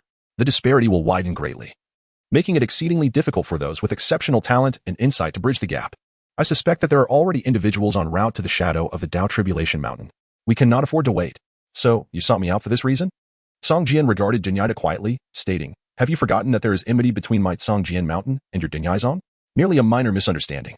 Dinyaida replied, Song Jian. My friend, there are no eternal enemies in this world, only everlasting interests. What price can you offer? Song Jian asked. Dinyaida responded directly. I am willing to allow my disciple to join your Song Jian sect, becoming our shared apprentice. A gentleman's promise is as good as gold. Both he and I shall vow with our hearts to uphold this. Dinyaida began to paint a grand vision. Should he become the successor of the half-saint Song Jian interjected? You dare to dream. Fine, as long as he can ascend within the 9 sects of Qingyu, achieving renown, then he may return to us with profound teachings. And we shall at least glimpse the vistas of great cultivators within the divine sea realm. This is far superior to us blindly groping in the dark while stationed in Huaguang. Dinyaida earnestly urged, Song Jian, you have built your success from nothing, accumulating painstakingly over 70,000 years to reach your present accomplishments. You ought to understand more than others the struggle of lacking a legacy, where everything relies solely on one's own efforts. To speak a truth you may not wish to hear, had it not been for your lack of inheritance. With your innate sword body talent, would you have taken 60,000 years to break through to the true body realm? Now, the opportunity for the pinnacle inheritance of the 9 sects of Qingyu lies before you. Can you truly bear to let it slip away? Song Jian fell into silence, his gaze flickering slightly as his fingers tapped rhythmically against the table. After a long while, he finally spoke, Tell me about your disciple. Dinyaida was overjoyed, interpreting Song Jian's words as a sign that progress had been made. However, Song Jian added, But do not rejoice too soon, if your disciple does not meet my requirements. Do not blame me for taking what is mine. We shall settle old scores and new grudges alike. Dinyaida hurriedly assured him, Fear not. My disciple is exceptional. Or else I would not have gone to such lengths to seek you out. Having said that, Dinyaida began to introduce his outstanding pupil. Let me say just one thing, and you will understand. My disciple hails from the esteemed Crimson Spirit lineage, having just reached the venerable age of 1,200 years, and possesses innate prowess at the first level of the foundational realm. Upon hearing this, Song Jian's eyes widened slightly, the Crimson Spirit lineage. Indeed, Song Jian had no further objections. The Crimson Spirit lineage is recognized among the various bloodlines as a prestigious heritage, certainly superior to his innate sword body by several tiers. Merely based on lineage, the disciple of the Taoist of Escape is worthy of Song Jian's investment. Moreover, he is still in the bloom of youth, poised for rapid advancement. Song Jian acquiesced. Give me time to prepare. Agreed, replied the Taoist of Escape. I too must hasten back to make arrangements for the Escape sect. Prepare yourself swiftly and come to find me at the Escape sect. We shall set forth immediately, striving to secure a position among the top 500 for my disciple.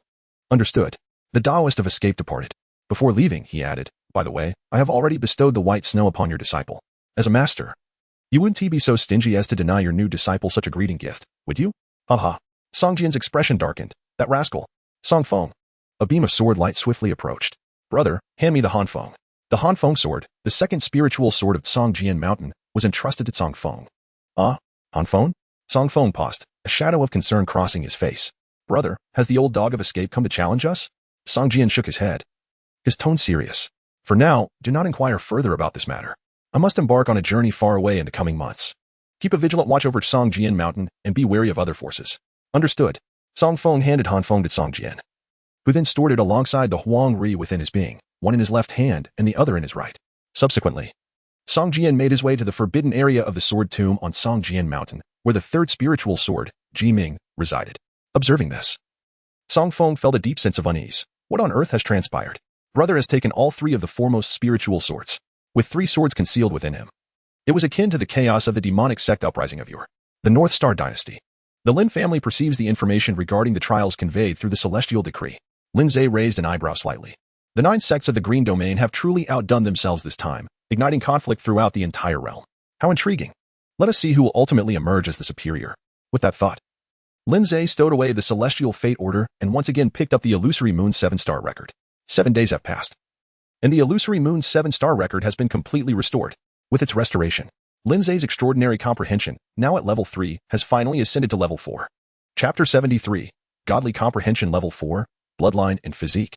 As you peruse the Lunar Moon's 7 stars record, your terrifying understanding, nearing the Tao, has allowed you to completely unravel its mysteries, advancing to the 10th tier. The Lunar Moon's 7 stars record is now at level 10, achieving perfection. You have grasped a mid-grade Earth-level technique, deepening your understanding of the power of Godly Comprehension. Godly Comprehension Level 3, 10101000. As you survey numerous tomes, enlightenment dawns upon you, granting you a more profound grasp of the essence of this extraordinary talent. You have unlocked a new ability within your Godly Comprehension. Godly Comprehension has now upgraded to level 4, 101000. From this moment on, you will possess the capability to complement your bloodline and physique according to the specificities of particular techniques. What? The ability to complement bloodline and physique based on specific techniques? This implies that if Lin Ze encounters a technique that necessitates a specific bloodline, he can forcibly practice it and simultaneously acquire the corresponding physique and bloodline without cost. This ability is indeed formidable. Regardless of the realm, bloodlines and physiques have always been extraordinary and beyond comprehension, especially in a grand world like the Tianlan continent, where myriad races coexist. Take, for instance, the so-called Hanguang clan. Those possessing its bloodline advance rapidly in their mastery of various eye-space techniques, far surpassing their contemporaries. Furthermore, they can unleash the celestial cold light within them during combat, continually enveloping their foes in frigid air, causing them to be frozen in ice, drastically diminishing their combat effectiveness. In moments of crisis, they can fully release their celestial cold light, transforming into an ice spirit state, forming ice armor to withstand attacks and further eroding their opponent's will to fight with chilling energy. In gaming terms, this equates to a 30 damage reduction and a 30 decrease in the enemy's attack speed. Truly, it is a privilege reserved for those who invest heavily. However, with Godly Comprehension at level 4 in hand, Lin Ze merely awaits the opportunity to acquire a technique constrained by bloodline and physique, thus opening the door to such celestial experiences. For now, though, it seems improbable. In the vicinity of Songjian Mountain, few individuals possess special bloodlines or physiques. If one were to consider, perhaps only the innate sword body of the Songjian could qualify, yet regrettably, it lacks a corresponding restricted technique. As these thoughts linger, Lin Ze feels a shift in his realm. With the arrival of the Lunar Moon's 7 stars record, a mid-grade Earth-level technique, new possibilities unfold before him. Lin Ze had reached the pinnacle of the 3rd stage of the true body realm, progressing towards the threshold of the semi-divine sea. In a state of bewilderment, Lin Ze's consciousness was illuminated by a spark of inspiration. Within this glimmer of insight, Lin Ze beheld a vast and illusory sea, wherein resounded the myriad voices of humanity, rising and falling like the tides. There existed the eternal sunset in the slanting stars, alongside the profound transformations of history, reminiscent of the shifting sands of time. This sea embodies the human realm. It is the boundless expanse of existence. It is the ocean of heaven and earth. Lin Ze seeks to navigate the vast ocean of this world, in pursuit of the path that leads from the earthly realm to the celestial shores, chasing after his own resplendent celestial essence. Guided by the celestial essence, he aspires to comprehend the profound mysteries of fate, thereby liberating himself from the ocean of worldly suffering. He endeavors to unlock the gates of the universe, leading to the celestial beyond. This is the divine sea, until he stands at the earthly brink, gazing upon this ethereal expanse of the ocean of the world. Lin Ze understood why there are distinctions among earthly beings, mountain dwellers, sea inhabitants, and celestial entities in the realm of primordial existence. Within this domain, the journey of cultivation through the stages of postnatal, prenatal, and sacred realms is whimsically likened to humanity's ascent from the earth towards the heavens. Those bound by the postnatal realm, who have yet to grasp the profundities of the prenatal, remain tethered to the ground, spending their lives gazing up at the lofty peaks, thus earning the designation of earthly beings. Conversely, those who have attained insight into the mysteries of the universe have liberated themselves from terrestrial constraints, scaling towering mountains in their quest to approach the unattainable heavens. When these mortals ascend the mountains, each individual becomes a sage, transforming into mountain dwellers. However, the mountain dwellers soon realize that no mountain can bridge the gap between heaven and earth, leading to the emergence of sea dwellers. Recognizing the futility of relying solely on mountains to reach the celestial realm, they forsake the mountains and traverse the vast ocean that separates the heavens from the earth, perpetually soaring towards the skies. Should a sea dweller reach the shores, ascend to the heavens, and attain sanctity, they would ultimately become the celestial beings. This metaphor is indeed quite vivid, capturing the essence of transcending the mundane to reach the divine. Lin Ze rose and gazed at the delicate snowflakes falling from the sky. His eyes seemed to pierce through the gentle flurry, transcending the realm of existence, and discovered the portal to the other side of the heavens. From an ordinary late-stage practitioner to now a half-step into the divine sea, Lin Ze had accomplished this transformation in merely a month. Yet, how long would it take him to ascend from half-step divine sea to the sacred realm known as the Celestials? It is not far now. Lin Ze murmured softly to the sky. He then withdrew his gaze. Xiao Chui. Young master, I am here, Xiao Chui replied as she entered. Lin Ze said. I must embark on a journey soon. With Master Mo overseeing matters here, there should be no cause for concern. Should grandfather emerge from seclusion, please inform him that I am off to fulfill a 2-month appointment. He will undoubtedly comprehend. Xiaochui nodded. Oh, I understand, young master. How long do you intend to be away? Allow me to prepare your belongings. There is no need for that. You may go. By the way, during my absence, I expect the Lin family to diligently cultivate their skills and not become complacent. Understood. You may leave now. With that, Xiaochui departed. Lin Ze soared into the sky, departing from Beichin, embarking on a journey towards the shadow of Daojia Mountain, in the Lin family residence. A captivating figure gazed silently at Lin Ze's departing silhouette for a long while. She stared at the sky, lost in thought, her mind wandering through the realms of contemplation. Eventually, she returned indoors, leaving a delicate trail of footprints in the snow. In the Huaguang realm, shrouded in mist, the Tianyun mountain range loomed majestically. A colossal mountain emanating an ancient and profound aura, seemingly having appeared from the mist of time. At times, it radiated an enigmatic energy of the Tao, where countless wonders and life forms evolved, nurturing the marvels of heaven and earth. Yet, it would also unleash an unfathomable aura of destruction, causing cataclysms to erupt within its confines, as if embodying the trials of the Tao, obliterating the vastness of the cosmos. All living beings within the Tianyun mountain range were awestruck by this monumental peak. Silence enveloped the surroundings, and eerie stillness prevailed. After an indeterminate period, several figures seemed to sense the mysterious presence of the mountain. They rushed into the Tianyun mountain range, arriving at the foot of the great mountain, Daojia Mountain. I never imagined I would have the fortune to witness this legendary mountain of the Qing domain in my lifetime. What a worthwhile endeavor. It is said that stepping into Daojia Mountain grants one the status of a disciple among the 9 sects of the Qing domain. Allow me to give it a try, one of the wandering cultivators exclaimed. Suddenly, a colossal hand tore through the clouds, reaching out toward him. Try? Do you perhaps possess the Xiang Yuanling? It inquired ominously. Let me have a look. The wandering cultivator's expression changed drastically. Senior, I do not possess the Xiang Yuanling. I am merely curious about Daojia Mountain. The gigantic hand seized the wanderer, lifting him effortlessly.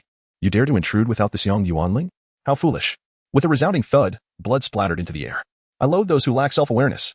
The elder's hand crushed the wanderer, and upon confirming the absence of the Xiang Yuanling, the colossal palm retracted into the mists. The nearby cultivators were shaken by the sight. They gazed around at the towering mountains and the shrouding clouds. The arrival of these celestial masters was swift. They feared that the vicinity of Daojia Mountain was now surrounded by hidden dangers, lying in wait for the bearer of the Xiang Yuanling to arrive. Exchanging glances, the wandering cultivators retreated to the mountain's periphery, blocking the main paths, anticipating the arrival of the fateful individual. An unseen struggle had begun. Deep within the Tianyun mountain range, amidst the towering peaks veiled in thick fog, the leaders of the major sects convened at the cloud's summit. The bloodstained sword master expanded his consciousness, encompassing an area of 100,000 miles around the shadow of Daojia Mountain. Any suspicious entity, potentially a holder of the Xiang Yuanling, entering this expanse would be immediately detected. As the bloodstained sword master meticulously searched for the bearer of the Xiang Yuanling, an elderly man with white hair and youthful features descended gracefully from the clouds, standing before him. Those who possess the Xiang Yuanling are no ordinary beings. You won't find them this way. The bloodstained sword master opened his blood-red eyes and shot a glare at the elder. Speak plainly. The elder chuckled heartily. I mean to say, if I were the bearer of the Xiang Yuanling, I would disguise myself as one of the hunters, engaging in subterfuge to deceive all. The bloodstained sword master's gaze sharpened. Are you insinuating that I possess the Xiang Yuanling? The elder smiled knowingly. I didn't say that. However, since you brought it up, I must inquire. I have never seen what the Xiang Yuanling looks like. If you have it, why not show it to me? A slight smirk appeared on the bloodstained sword master's lips, a fleeting glimmer of madness crossing his eyes. With a resonant clang, a sword brimming with a terrifying aura floated beside him. The scabbard, bound by countless blood-red chains, creaked open slightly, revealing a chilling crimson blade. An overwhelming scent of slaughter surged throughout the Tianyun mountain range. The bloodstained sword master focused intently on the elder. Indeed, I possess the Xiang Yuanling. Right here in my possession. Come, approach, and I shall reveal it to you. A heavy silence fell. Within the sea of clouds, the atmosphere thickened with murderous intent. Blood-red fissures, resembling rifts in the heavens, rapidly spread across the skies. Slaughter! Slaughter! The overwhelming scent of bloodlust engulfed the entire Tianyun mountain range. All present paled at the ferocity of this bloodthirsty aura. In the Huaguang realm, aside from the notorious bloodstained swordmaster, no one else could evoke such terror. As the bloodstained swordmaster prepared to strike, all eyes turned toward the cloud's summit, sensing the imminent emergence of the Xiang Yuanling. Amidst this tempest of slaughter, the elderly man remained unperturbed, steadfast as a mountain. As one of the 5 great leaders of the Huaguang realm, both were half-step divine sea cultivators. Neither would cower. I was merely inquiring, the elder remarked, yet you seem rather agitated. Have I struck a nerve? The bloodstained sword master tightened his grip on the sword's hilt, the chains trembling as if on the verge of breaking, ready to unleash the formidable weapon. Come, test it for yourself. The elder squinted, scrutinizing the bloodstained sword master. At that moment, a sultry voice interjected, laced with an alluring charm. I say, dear fellows, now is not the time for us to bicker. If you engage in conflict, the true bearer of the Xiong Yuan Ling may slip away amidst the chaos. From the clouds descended a woman, clad in revealing attire. Her graceful form gliding barefoot through the void. She radiated an irresistible allure. Every inch of her being exuding an enchanting seduction that stirred primal desires within all who beheld her. Upon her arrival, the elder's eyes flickered with a hint of trepidation. Even the notorious blood-stained sword master instinctively tightened his grip on his sword. The elder smiled. What brings you here, Myriad Desire Fairy? What a surprise. Myriad Desire. One of the 5 great leaders of Hua Guang was renowned for her heavenly desire scripture. Not even the blood-stained sword master or the elder dared to underestimate her. As even the foremost leader of the Hua Guang realm, a divine sea master, regarded her with caution. Myriad Desire cast a glance at the elder, effortlessly exuding an aura of irresistible charm that captivated the very essence of time. How could I miss such a significant event as the selection of a successor by a half-saint? I wish to witness which fortunate child of destiny from the Hua Guang realm secures the Xiong Yuan Ling. Alas, you may find your visit to be in vain. The elder replied. The elderly man stroked his grizzled beard and chuckled, stating that there were only 1,000 celestial fate tokens, while the Azure domain boasted 3,980 realms. Competing for this opportunity against others blessed by the fortune of the Azure domain would likely be beyond the reach of my Hua Guang realm. Hearing the words of his friend, the sage of heavenly mechanisms, he laughed heartily. How could I dare to send the esteemed lady away? I only fear to waste your precious time. Since there is nothing pressing, I shall merely observe the spectacle. As they spoke, their gazes fell upon the commotion below. A group of loose cultivators had begun to fight, driven by suspicions that one among them possessed a celestial fate token. Such was the nature of the Tianyan mountain range, where anyone within its confines could potentially hold a celestial fate token, and conflict could erupt at any moment. Meanwhile, outside the Tianyan mountain range, the sword concealer and the Taoist of escape had arrived at its periphery, accompanied by their disciple, Luo Wuchen.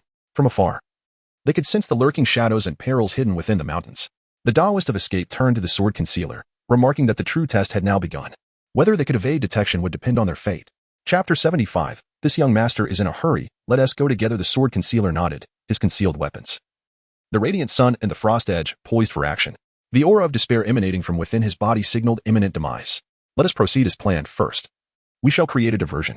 If that fails, I shall reveal myself with a false celestial fate token to draw everyone's attention while you escort Wuchen into the Dao Tribulation Mountain. The Taoist of escape agreed, noting that they would adapt as necessary, leaving it to the will of heaven. At that moment, Luo Wuchen expressed his concern, asking what would happen to his masters if their plan succeeded. The sword concealer and the Taoist of escape exchanged reassuring smiles. Fear not. As long as you reach the Dao Tribulation Mountain, we will ensure your safety. In this world, there are no eternal enemies, only eternal interests. Those above, who have cultivated for tens of thousands of years, certainly understand this truth. Once you enter the Dao Tribulation Mountain, you will be a disciple of the 9 sects of the Azure domain, backed by such a formidable force. Before the transcendent 9 sects, even the masters of the Huaguang realm must bow down. Should they dare to harm us, they would be willingly obliterating decades of their cultivation and legacy. So, go forth with confidence. Luo Wuchen nodded, understanding the gravity of the situation. He vowed not to disappoint his masters. If they dare to touch a hair on your heads, I shall do whatever it takes to summon an elder from the 9 sects to eradicate them. You young man, there will be plenty of time for talk later. For now, the trial of the celestial fate tokens takes precedence. Prepare yourselves. With that, the Taoist of escape signaled the commencement of their plan. Just as they were about to leave, he added, remember, my teachings will remain with you even in my absence. Both Luo Wuchen and the Taoist of escape spoke in unison. There are no eternal enemies, only eternal interests. Indeed, remember that well, the sword concealer replied. Is there anything else you wish to impart? Old sword? The Taoist of escape was taken aback, noticing that the sword concealer seemed distracted. In such a critical moment, what could possibly hold your attention? The sword concealer turned back, his expression grave and solemn. Our plans may need to change. He has arrived. Who? The Taoist of escape blinked, his heart heavy with uncertainty. He had never seen the sword concealer this serious. Who is this he? The sword concealer spoke in astonishment. A being who may very well be an incarnation of a saint. At these words, both the Taoist of escape and Luo Wuchen were rendered speechless. An incarnation of a saint? What just is this? Saints are celestial beings, elusive and unseen, the pinnacle of divinity. It has been nearly 1,000,000 years since a saint's presence graced the Azure domain. To claim one has manifested now is hardly amusing. I speak not in jest. The sword concealer insisted, gesturing toward the sky where a striking youth, gliding through the falling snow, approached the Dao Tribulation Mountain. He is the North Star Divine Martial King. In the 3rd stage of his true form, merely 18 years of age. By heavens! The Taoist of escape and Luo Wuchen stared in silence at Lin Ze, drifting in the sky for a long while. Suddenly, the sword concealer shuddered, an instinctual tremor coursing through him. A sword's intuition awakened within. His sword quivered as it had when he sensed danger from the demonic cult, but this time, the tremor spoke of opportunity. His sword instinct urged him, follow? What? The sword concealer repeated, follow. My sword's intuition compels me to pursue him. This may be Wuchen's sole chance to infiltrate the Dao Tribulation Mountain. The Taoist of Escape responded, if that is the case, I will trust your insight this once. Let us go. With that, the two men trailed behind Lin Ze, ever vigilant of their surroundings, ready to adapt. Meanwhile, Lin Ze gazed towards the imposing mountain exuding an ancient and mysterious aura. The celestial fate token in his possession grew hot, resonating with the shadow of the Dao Tribulation Mountain, yearning to unlock the gateway to the true Dao Tribulation Mountain. As the celestial fate token radiated heat, Lin Ze drew ever closer to the mountain. Within the Tianyan mountain range, sinister gazes, akin to venomous serpents, fixated on Lin Ze. They lurked in the shadows, quietly observing him as he approached the Dao Tribulation Mountain, poised to strike at any moment. Another one approaches. How dare he come near the Dao Tribulation Mountain? Does he possess a celestial fate token? Atop the Tianyan mountain, the bloodstained sword master and his companions also turned their attention to Lin Ze. He was the first to arrive at the Dao Tribulation Mountain without concealing himself, boldly striding forward. When circumstances appear unusual, beware of danger. Even if danger is absent, those who dare approach the Dao Tribulation Mountain must be eliminated without exception. A youth. Your brilliance is unrestrained. The sage of heavenly mechanisms leaned forward, oblivious to the need for restraint. The bloodstained sword master shot a glance at the sage. Isn't this precisely what you wished for? As he spoke, the ominous sword hovering beside him flickered with a crimson light. Yet, the ever-curious Miaoyu remained silent. Her gaze fixed on Lin Ze, revealing an inscrutable expression, lost in her thoughts. Amidst the myriad of gazes directed at him, Lin Ze continued his approach. Oblivious to the unfolding drama, Lin Ze continued his journey towards the mountain of tribulations. Halfway there, just as he was nearing the mountain, he came to a halt. At that moment, a piercing wind howled around him, and delicate snowflakes gracefully danced through the air. His figure remained motionless, gradually elongating amidst the swirling storm of wind and snow. What was he up to? There was something amiss. Numerous figures emerged from the shadows, their predatory gazes fixated on Lin Ze like wolves and serpents. Observing this, a faint smile curved at the corners of Lin Ze's lips. An ancient talisman inscribed with the character for immortal emanated a mystical light, rising from the palm of his hand and hovering above it. Thank you for your patience, he announced. The immortal destiny token is here. For those who dare, come and claim it. Lin Ze's voice, imbued with a chilling yet unparalleled wildness, reverberated throughout the entire Tianyan mountain range. I suggest you all better join forces. 4. In Lin Ze's eyes, a brilliant starlight shimmered, eager to surge forth and dominate the world. This young master is pressed for time. As Lin Ze's words fell, a cacophony erupted, whoosh, zoom, and hum. In an instant, the entire Tianyan mountain range trembled. Everyone, akin to the 8 immortals crossing the sea, showcased their unique abilities, all rushing towards the celestial token in Lin Ze's grasp. The celestial token. How audacious. You insolent wretch, prepare to meet your end. A myriad of attacks surged forth, shadows converging upon Lin Ze simultaneously. Chapter 76. Let the three of you converge. Chaos enveloped the Tianyan mountain range. Streams of spiritual light threatened to turn the mountains into rivers of blood. Yet, in the face of this onslaught, Lin Ze remained unfazed, even exhibiting a hint of impatience. I have already stated my urgency. You insignificant creatures should not embarrass yourselves in my presence. With a casual strike, he unleashed a blow. Boom. Accompanied by Lin Ze's fist. An unparalleled will soared into the heavens, enveloping the entire Tianyan mountain range. The force of his punch descended from the sky, sweeping away an entire army. Bang. This strike resembled a falling star, crashing into a tranquil lake, sending forth a flurry of waves. Buzz. The mountains crumbled, and the earth quaked. A visible shockwave emanated from Lin Ze, radiating outward in all directions. The wave carried countless boulders, shattering the forest with an earth-shattering force. Wherever it passed, colossal peaks were obliterated within the tempest of his might. Boom. With a single blow, 1,000 miles of smoke and clouds, 10,000 miles of tumultuous waves. As the haze settled and the tumult subsided, a glance around revealed no mountains, no trees, no majestic peaks, nor the rolling hills of the distant shores. A pristine expanse lay before him, utterly barren. The Tianyan mountain range had vanished without a trace. In its stead was a desolate plain of shattered stones. The only remnant of the ancient Daojia mountain stood tall and unmoving amidst the devastation. The entire Tianyan mountain range, spanning thousands of miles, had crumbled and disintegrated beneath the casual might of Lin Ze's fist. The cultivators who had initially showcased their prowess had long since been entombed alongside the mountains and forests. Forever buried beneath the rubble, their very bones obliterated. With one strike, the heavens shattered. At that moment, in the sky above, an ethereal blood-red dragon coiled majestically upon the illusory sea, emitting a resonant roar that echoed across the realms. An overwhelming pressure radiated from Lin Ze, unabashedly revealing his formidable presence. Streams of blood and vitality illuminated him, rendering him both divine and demonic. This was the manifestation of a half-step into the divine sea. Proceed. All insignificant beings have been cleared. The celestial token in Lin Ze's hand floated gently, drawing the gaze of all present. Silence enveloped the surroundings as everyone stared at Lin Ze with wide eyes. To their astonishment, he was a formidable figure at the threshold of the divine sea. In the entire Huaguang realm, there were only 4 such individuals, all of whom were the esteemed leaders of the major sects, renowned throughout Huaguang. And each of them recognized those 4. But who was this unfamiliar half-step divine sea powerhouse that had emerged before them, on a small hill of shattered stones? The enigmatic Lin Yi and Luo Wuchen exchanged glances at Lin Ze, and then at Song Jian. Is this what you referred to as the 3rd stage of true embodiment? Song Jian's eyelids fluttered. He had broken through once more. High above, the venerable Tianji Lauren and the bloodstained sword master wore grave expressions. While the uninitiated marveled at the spectacle, the seasoned experts discerned the underlying principles. Others might have merely observed Lin Ze's overwhelming strike, which obliterated the combined efforts of numerous loose cultivators and devastated the Tianyan mountain range for thousands of miles. Yet, as fellow half-step divine sea practitioners, they sensed the unfathomable depth of Lin Ze's prowess from that single punch. The sheer might of his strike was boundless, akin to the tumultuous waves of the vast ocean, penetrating into the extremities of the path. The caliber and mastery of his technique were undoubtedly formidable. A half-step divine sea of such strength, when did Huaguang realm produce such a figure? The bloodstained sword master and Tianji Lauren exchanged glances. As the 5 titans of Huaguang, they were acutely aware of every notable figure within the realm. They had a mental catalog of all potential candidates who might ascend to the half-step divine sea. Yet as they rummaged through their memories for any familiar face, none bore resemblance to the one before them. Their eyes turned once more to the ever-mysterious Miao Yu, who maintained an air of tranquility, a cryptic smile adorning her face. It appeared she was not surprised by Lin Ze's explosive emergence. Could it be that she knew him? At that moment, Lin Ze's voice, tinged with disappointment, echoed once more. Is there truly no one else? The members of the sect below lowered their heads, unwilling to meet Lin Ze's gaze. Had the possessor of the celestial token been a mere insignificant figure, they might have dared to employ some tricks or test their luck.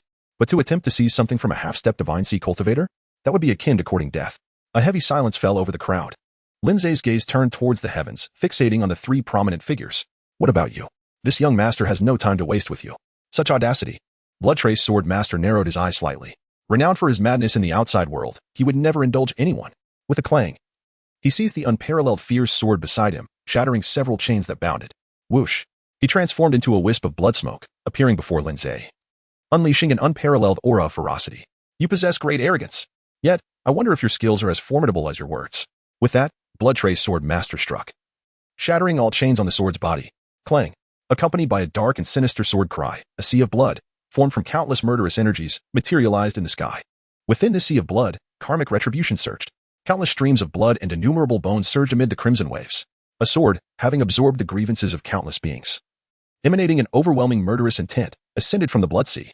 It traversed the world with unparalleled wickedness and brutality, wreaking havoc upon the earth, and landed firmly in the hands of Bloodtrace sword master. With the fierce sword in his grasp, the very essence of Bloodtrace sword master transformed. He became a harbinger of death, a deity of despair, releasing an inexhaustible aura of bloodthirst. Under this bloodthirsty aura, the trees and flowers buried in the stony plains were instantly drained of their vitality, losing their verdant hues, becoming desiccated and decayed. The blood essence of various cultivators was also incessantly devoured by that unparalleled fierce sword, transforming into sustenance for its ferocious flames. Once this blood sea sword is unsheathed, it can never be retracted. Bloodtrace sword master donned a cloak of crimson demonic blood, mysterious red markings creeping across his face, imbuing him with a hint of madness. He pointed the sword at Lin Ze. The fierce flames surged forth, tangible and overwhelming, enveloping the entire world in a sea of crimson. Do you have any final words? This phrase sounded somewhat familiar. Lin Ze's lips curled into a faint smile. This was precisely the kind of formidable opponent he yearned for. Having cultivated astonishing skills, Lin Ze had yet to find a suitable opportunity to showcase his true prowess. He effortlessly defeated Zhang Tong, leaving no room for resistance. He confronted the formidable Jujidi army, which retreated decisively. He sought to confront his archenemy, Lang Do, only to have the demon sect annihilate the nation through a blood sacrifice. As a result, Lin Ze found himself yearning for a chance to unleash his abilities, feeling constrained in his desire for an exhilarating battle of high stakes. And now, before him stood the bloodstained sword master, arriving at the most opportune moment. A final message? Lin Ze smiled, his grin radiant and brilliant. He gestured towards the elder of heavenly mechanisms and Miao Yu, declaring, "Let the 3 of you join forces." An overwhelming surge of unbridled madness erupted forth instantaneously. The bloodstained sword master was fierce, yet Lin Ze surpassed him in fervor. Chapter 77, The Bloodstained Sword Master, Meet Your End. All present were taken aback by Lin Ze's unparalleled arrogance. It must be noted that the bloodstained sword master is one of the 5 titans ruling over the Radiant Realm. His esteemed position was not merely a matter of empty accolades, it was secured through remarkable feats of valor that solidified his status among the realm's elite. Sitting alongside the lords of the Divine Sea, in his earlier years, while still in the realm of Qi and blood, the bloodstained sword master single-handedly wielded his sword to annihilate an entire clan of a half-step Divine Sea sect, leaving the ground soaked in blood. Thus, he earned his fearsome reputation. Subsequently, the Bloodstained Sword Master ascended to the half-step Divine Sea level. From that day forth, his Blood Sea Sword remained dormant. For despite the vastness of the Radiant Realm, no one could compel him to unleash its power. Yet today, the Blood Sea Sword is drawn once more. The Bloodstained Sword Master has returned to the state of a lone warrior slaying entire families of foes. He now poses a genuine threat to this enigmatic half-step Divine Sea powerhouse. Yet, rather than cower in fear, he dares to challenge 3 titans at once. The Bloodstained Sword Master is formidable, and the other 2 who share his esteemed rank cannot possibly be weak. How audacious of him to invite the 3 titans to join forces. Such audacity is beyond comprehension. How can one encapsulate this sheer madness? As men, we ought to embody such spirit. But what folly is this? To engage in a one-on-one battle is one thing, yet he summons the 3 titans to his doom. The clash of half-step Divine Sea warriors promises to be a spectacle worth witnessing. The crowd eagerly anticipated an extraordinary and unprecedented battle. High above, the Elder of Heavenly Mechanisms, pointed out by Lin Ze, darkened in countenance. Humph. The youth is brimming with fiery spirit. I shall see for myself what skills enable such brazen words. With a cold snort, the Elder unleashed an astonishing aura of the celestial mechanism. He straightened his posture, a glimmer of profound mystery flickering in his eyes. His robes billowing dramatically in the air. Waves of enigmatic energy converged. The Elder's once white hair and beard transformed into a lustrous black. The signs of aging dissipating from his face as he reclaimed the vitality of his youth. A proud young man clad in white descended gracefully from the void. Standing beside the Bloodstained Sword Master, facing Lin Ze from a distance. Excellent. Lin Ze cast his gaze upon the enigmatic Miaoyu, who unexpectedly broke into a smile. In that fleeting moment, her charm blossomed, and the atmosphere brimmed with desire, rising like the morning sun. Yet, she nonchalantly remarked, "But this is of no concern to me. I merely came to witness the spectacle. Please, continue." With that, Miaoyu conjured a swing suspended high in the clouds, gracefully swaying her long, smooth legs as she quietly observed the imminent clash among the 3 combatants. Her actions prompted Bloodstain and the Elder of Celestial Mechanisms to furrow their brows in concern. This woman, Miaoyu, was not one to be trifled with, despite her seemingly carefree demeanor. She was far from easy to provoke and would not hesitate to unleash her wrath upon those who dared to misbehave in her presence. Such behavior could transform her into a vengeful witch, mercilessly annihilating her adversaries. This peculiar display was unsettling, completely out of character. Bloodstained Sword Master and the Elder of Celestial Mechanisms found themselves at a loss. Moreover, recalling Miaoyu's earlier recognition of Lin Ze, an inexplicable sense of unease began to swell within the Elder.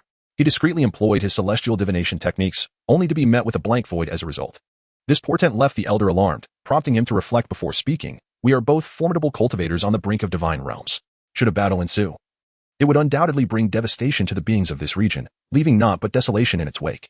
Young man, you are fortunate to possess the destiny token, marking you as the most auspicious figure of our generation in Huaguang. It is rare for Huaguang to produce such a talent, and it is indeed a pity. I shall not press you unduly. Let us simply reach an understanding. If you possess true merit worthy of the destiny token, I shall acknowledge it. Bloodstain, what say you? The Elder inquired. With a disdainful laugh, Bloodstained Sword Master retorted. After years of interaction, he was well aware of the Elder's nature. Upon his words, Bloodstain realized the Elder had faltered. While you fear him, I do not, he declared, the bloodthirsty sword standing resolutely before him. If you lack the courage to fight, then step aside. With that, he pointed his sword at Lin Ze. Let us engage in battle. Spare me the trivialities. As he spoke, Bloodstained Sword Master invoked the extreme malevolence of heaven and earth. An overwhelming aura of bloodlust and slaughter swiftly enveloped the azure sky. Clang. Bloodstained Sword Master swung his sword through the air, its brilliance illuminating the 19 provinces. A slashing sword in tint, capable of cleaving the heavens and heralding the end of the world. Surged forth at an imperceptible speed. Swift as the wind, fierce as thunder. This single strike summoned a chilling, blood-soaked hell that sent shivers down the spine. Countless souls wailed in agony amidst the ravaging crimson light, their cries echoing with heart-wrenching lamentations. Slash! With the rush of a gale, the condensed sword energy raced towards Lin Ze, threatening to rend him apart in the next heartbeat. However, the very next moment, swordplay? This young master is also adept. Whoosh! A blade, more terrifying and ferocious than bloodstains, rent the fabric of space, transcending from the distant primordial era. A mid-grade earth sword technique, hidden blade, level 10. Lin Ze finally unleashed an unparalleled sword aura without reservation. The 10th level of the earth-grade middle-tier sword technique, concealed sword, was activated in an instant, a feat unprecedented in history. After a decade of concealment, today, the sword reveals its brilliance. In that moment, Lin Ze transformed into an ancient divine sword, his sword energy soaring, cleansing the universe. Slash! Whoosh! A myriad of sword energies converged into a river of sword light. In a flash, it pierced through the blood sea of the bloodstained sword master, striking with lethal precision, arriving before him like a tempest. Clang! The bloodstained sword master's pupils abruptly contracted. He immediately employed sword escape to distance himself. Yet, the concealed blade of the sword was swifter and fiercer than he anticipated. A thread of astonishing white erupted within the river of sword energy. This was the essence of concealed sword. Not good. The bloodstained sword master had no time to react. Boom. The storm of sword energy surged forth, radiating a light of annihilation. Bang. The bloodstained sword master was torn apart by the tempest of sword energy, his body akin to a cannonball, crashing heavily into the ground. He struck the stony plain, creating an unfathomable pit. Silence reigned for a long moment. It was only when the onlookers probed with their divine senses that they discovered the truth, in that singular strike. The bloodstained sword master had been shredded into pieces, devoid of life. The fierce sword, which had absorbed countless lives and blood, also shattered amidst the clash, losing its divine radiance. Looking at Lin Ze, as he sheathed his sword, he had already retracted his sword energy, seemingly as if nothing had transpired. In the wake of a single strike, the disparity was unmistakable. The bloodstained sword master, a giant among the Huaguang, had perished today. Chapter 78, A Blow Unmatched Gasp. Everyone inhaled sharply, unable to believe their eyes. The bloodstained sword master was truly dead. With one sword, just one sword. The formidable ruler who had dominated the Huaguang realm for 100,000 years was slain by a single strike. How preposterous. Even the master of the Divine Sea realm could not achieve such a feat, could they? Who exactly was this enigmatic powerhouse? The crowd was astonished. Concealed Sword was even more astounded. If he was not mistaken, that last strike appeared to be an exclusive technique derived from his Concealed Sword school. Although it carried more profound meaning and power than the original technique, the core essence of the Concealed Sword was unmistakable. This was indeed a refined technique of the Concealed Sword. Realizing this, Concealed Sword began to doubt his own life choices. How long had it been since he observed the Concealed Sword technique? Perhaps 20 days? No, it couldn't have been that long. In less than 20 days. This individual had not only grasped the core principles of the Concealed Sword, but had also innovated upon it. He had dedicated a staggering 70,000 years to mastering the Concealed Sword. Absurd. Utterly absurd. Even a saintly incarnation could not be this outrageous. Concealed Sword fell into a contemplative reverie. Meanwhile, high above, the whimsical Miaoyu, who had been lounging on a swing, wore a subtly complex expression. She seemed to smile. Yet not truly smile, flirtatious, yet not entirely so, enveloped in an enigmatic emotion that eluded comprehension. The arena was engulfed in a profound silence. Not a sound to be heard. After a long while, attention turned to another prominent figure, the Elder of Heavenly Mechanism, who had joined the fray for the chance at the Celestial Fate token. Upon looking, everyone was momentarily stunned. At some point, the once arrogant and spirited Elder of Heavenly Mechanism had shed his youthful guise, reverting to a venerable elder with white hair and a youthful face.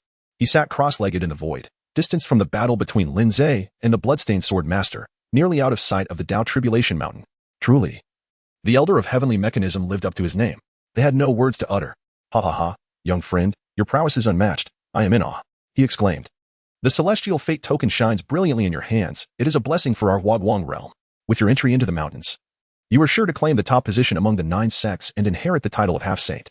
Here, I wish you smooth sailing and swift success. On the surface, the elder displayed no reaction, offering compliments with a cheerful demeanor. Yet within, his heart thundered like a tempest, pounding fiercely. Cold sweat beaded on his brow. As the longtime rival and friend of the bloodstained sword master, he was all too aware of his strength. The two were evenly matched, making it difficult to determine a victor.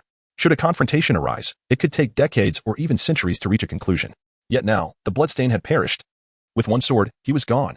This meant that he too was not safe. The Elder of Heavenly Mechanism could not help but feel grateful for his vigilance. Had he not sensed the anomaly in advance and acted to mitigate the situation, following the bloodstain foolishly into a 2-on-1, he might very well have met the same fate. How fortunate. What immense fortune.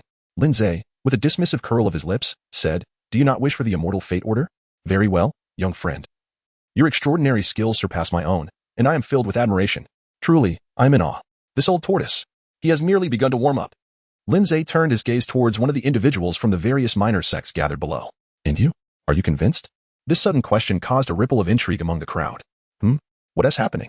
Is there someone among us who has caught his attention?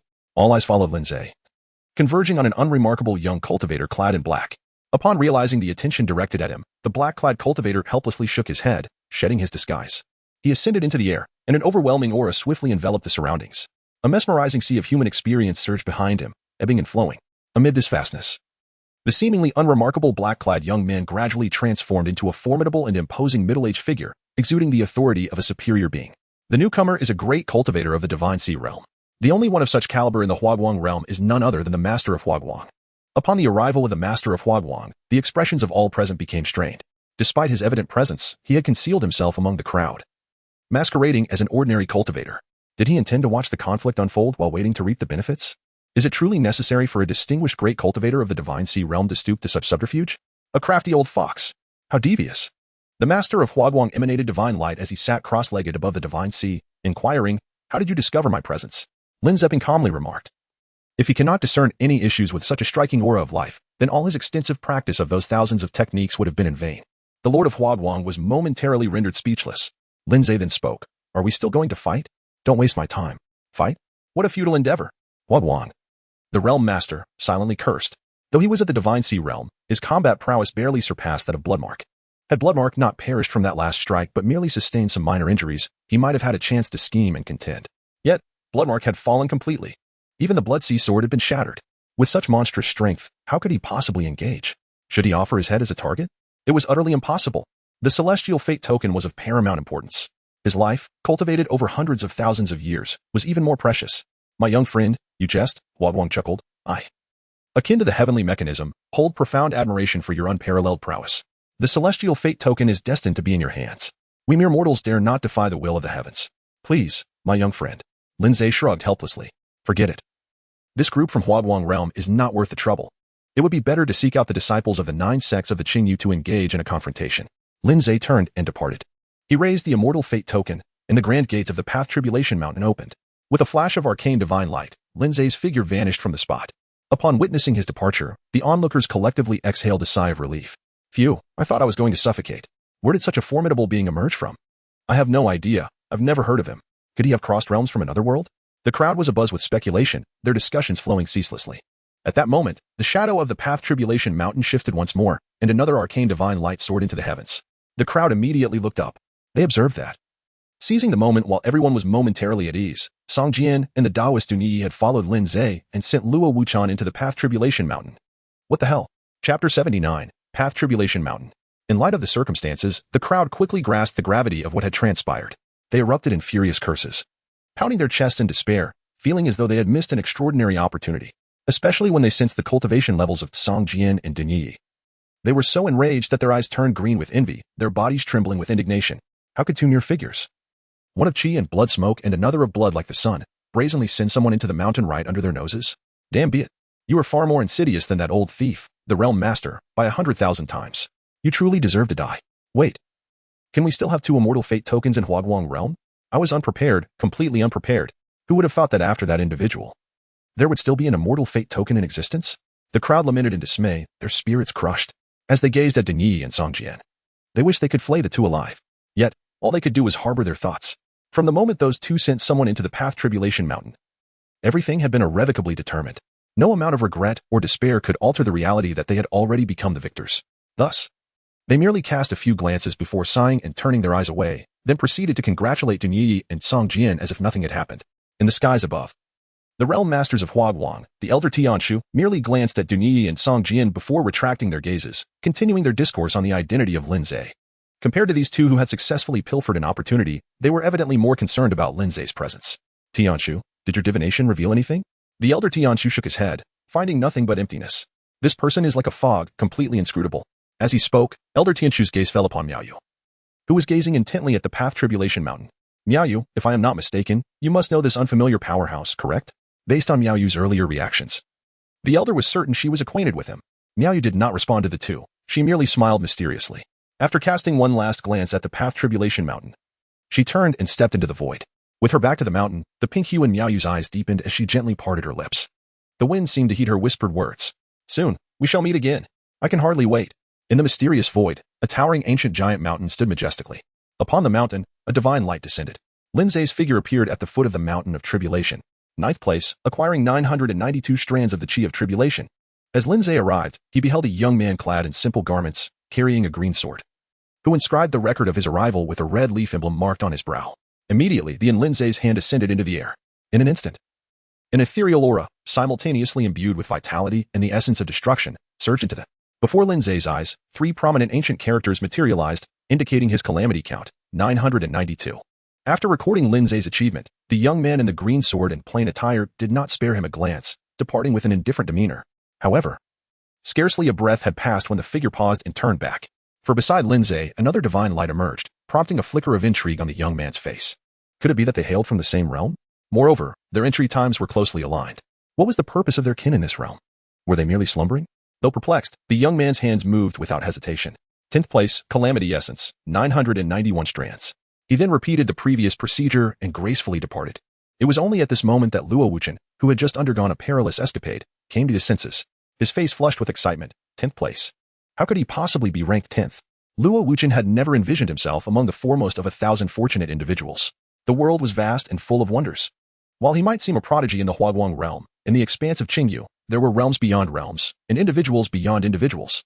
Especially in the advanced territories at the core of Qingyu, where superior conditions, long-standing legacies, and eminent mentors thrived. Why should others not surpass the talents of his modest locale? Consequently, Luo Wuchen held low expectations, believing that merely placing between 400 and 600 would be a commendable start. Yet now, he found himself in 10th place. This was several hundred calamity essences higher than his anticipated range. His heart surged with fervor. Amidst the excitement, however, Luo Wuchen did not forget the source of his fortune in reaching the Dao Calamity Mountain and achieving 10th place. He bowed deeply to Lin Ze. Expressing his profound gratitude to the esteemed Wang Shenwu, Lin Ze spoke, "There is no need to thank me. Your ability to seize the opportunity is entirely your own merit. Instead of expressing gratitude, it would be wiser to contemplate your next course of action. Indeed, your wisdom is profound, senior." Luo Wuchen endeavored to steady his racing heart. He surveyed the surroundings and noticed the top 8 who had arrived earlier, keenly observing the two of them. The presence of these 8 individuals extinguished the joy in Luo Wuchen's heart, leaving him momentarily pensive. "Senior, they managed to arrive even faster than you." To be fair, the speed of the esteemed Shenwu King was indeed astonishing.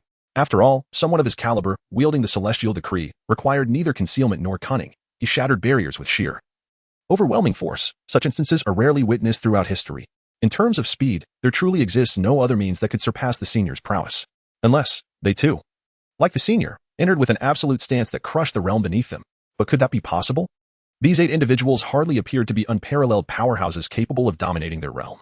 With this thought, Luo Wuchen resolved to investigate the situation further. However, before he could make a move, an unremarkable, plump Taoist boy approached them, exuding an air of familiarity. Upon opening his mouth, he left Lin Ze and the other bewildered. "Did you two awaken only to find yourselves here?" "Awaken?" Luo Wuchen's lips twitched in response. Lin Ze remained speechless. The chubby Taoist scratched his head and spoke again. "Indeed. We who arrived early are precisely within the influence of the shadow of the Dao Tribulation Mountain. I merely turned over in my sleep and found myself here." "Oh. Except for that first fellow, what happened to him?" Luo Wuchen endeavored to maintain a calm demeanor. "What happened to him?" "He was directly struck in the face by the Dao Tribulation Mountain." Chapter 80. A bitter pill to swallow upon hearing the chubby Taoist words. Luo Wuchen's heart was tumultuous for a long while. He recalled the frantic efforts he and his master had expended for this celestial opportunity, employing every conceivable strategy. They had united with the Songjian Mountain, utilized diversionary tactics, and schemed relentlessly. Yet, even with all that, there was no guarantee of entering the Dao Tribulation Mountain. Meanwhile, these 8 individuals had done nothing and had merely fallen into their midst. This was truly exasperating. A strong sentiment of frustration surged within Luo Wuchen. However, as the mystery surrounding the arrival of these 8 individuals was resolved, Luo Wuchen felt a sense of relief. He had feared that they, like this presumably saintly incarnation of the divine martial king, were equally formidable beings. If that were the case, what hope did the rest of them have? The Dao Tribulation Mountain's trials would merely become a stage for their performance. Thank goodness. Thank goodness. Yet, was this not a larger problem? They merely relied on fortune to reach such a stage. Who knew what even more outrageous circumstances lay ahead?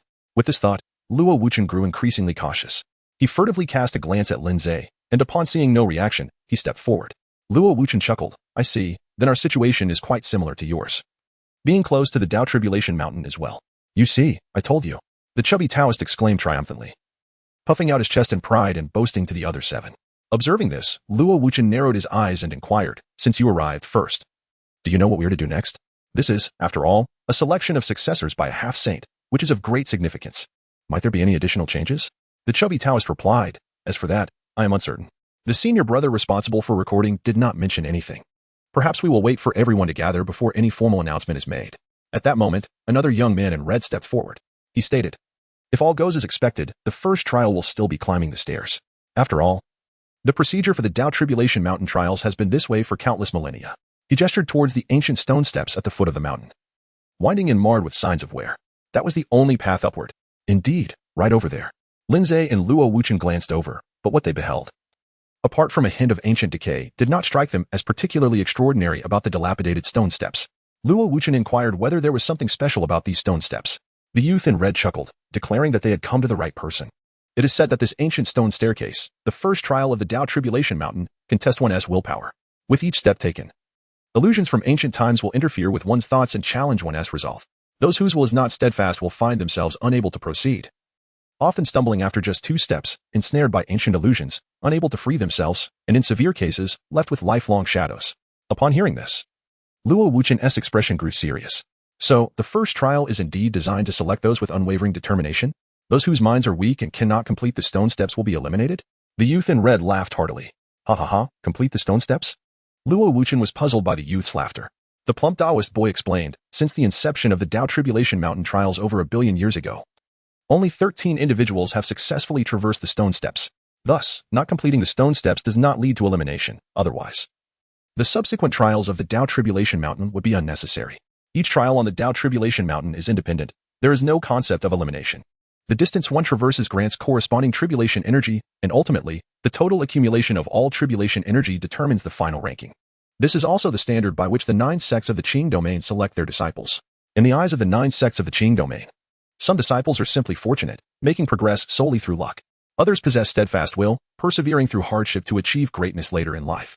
Additionally, some disciples are exceptionally gifted, leveraging their innate talents to excel for millions of years. Therefore, the 9 sects of the Qing domain do not adopt a one-size-fits-all approach. They assess disciples based on their performances and potential across various dimensions, providing tailored guidance. I see now. Thank you for clarifying, Dao brother, Luo Wuchen remarked, filled with admiration. It is no wonder that the 9 sects of the Qing domain have reigned as the absolute dominators of the Qing domain for millions of years. With this selection model of the Tao Tribulation Mountain trials, the 9 sects of the Qing domain undoubtedly deserve their status as eternal sovereigns. The thought of being able to step into such a sacred sect exhilarated Luo Wuchen. No worries. Most individuals only know about the tribulation energy trials of the Tao Tribulation Mountain without understanding the specifics. The plump Taoist boy continued, advising Luo Wuchen to sit down and adjust his state of mind to its optimal condition in preparation for the ancient stone staircase. Previously, many had suffered due to poor mental states, losing opportunities to gain more tribulation energy. Hearing this, Luo Wuchen cast a peculiar glance at the plump Taoist boy.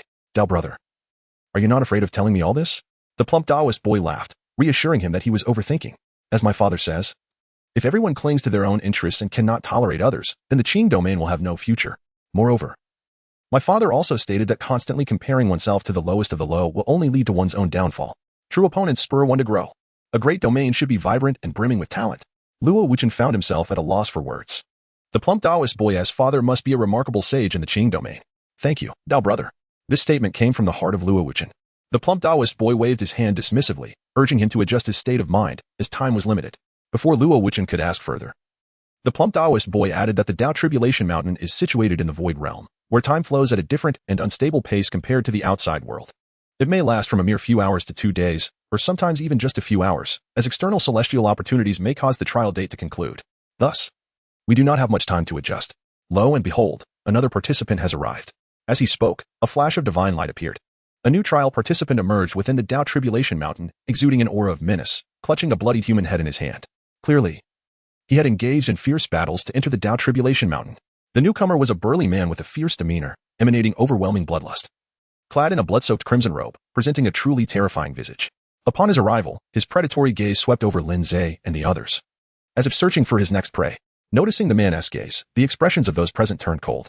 Even the usually easygoing plump Taoist boy frowned. Has no one informed you that your gaze is quite rude? The previous youth in red sneered, bluntly stating, put away your small-town bravado.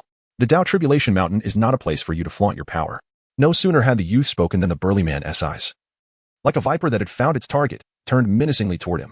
Is that so? He tore the head in his hand into pieces. Witnessing this, the youth in red shook his head in resignation, sking, good advice is wasted on the doomed.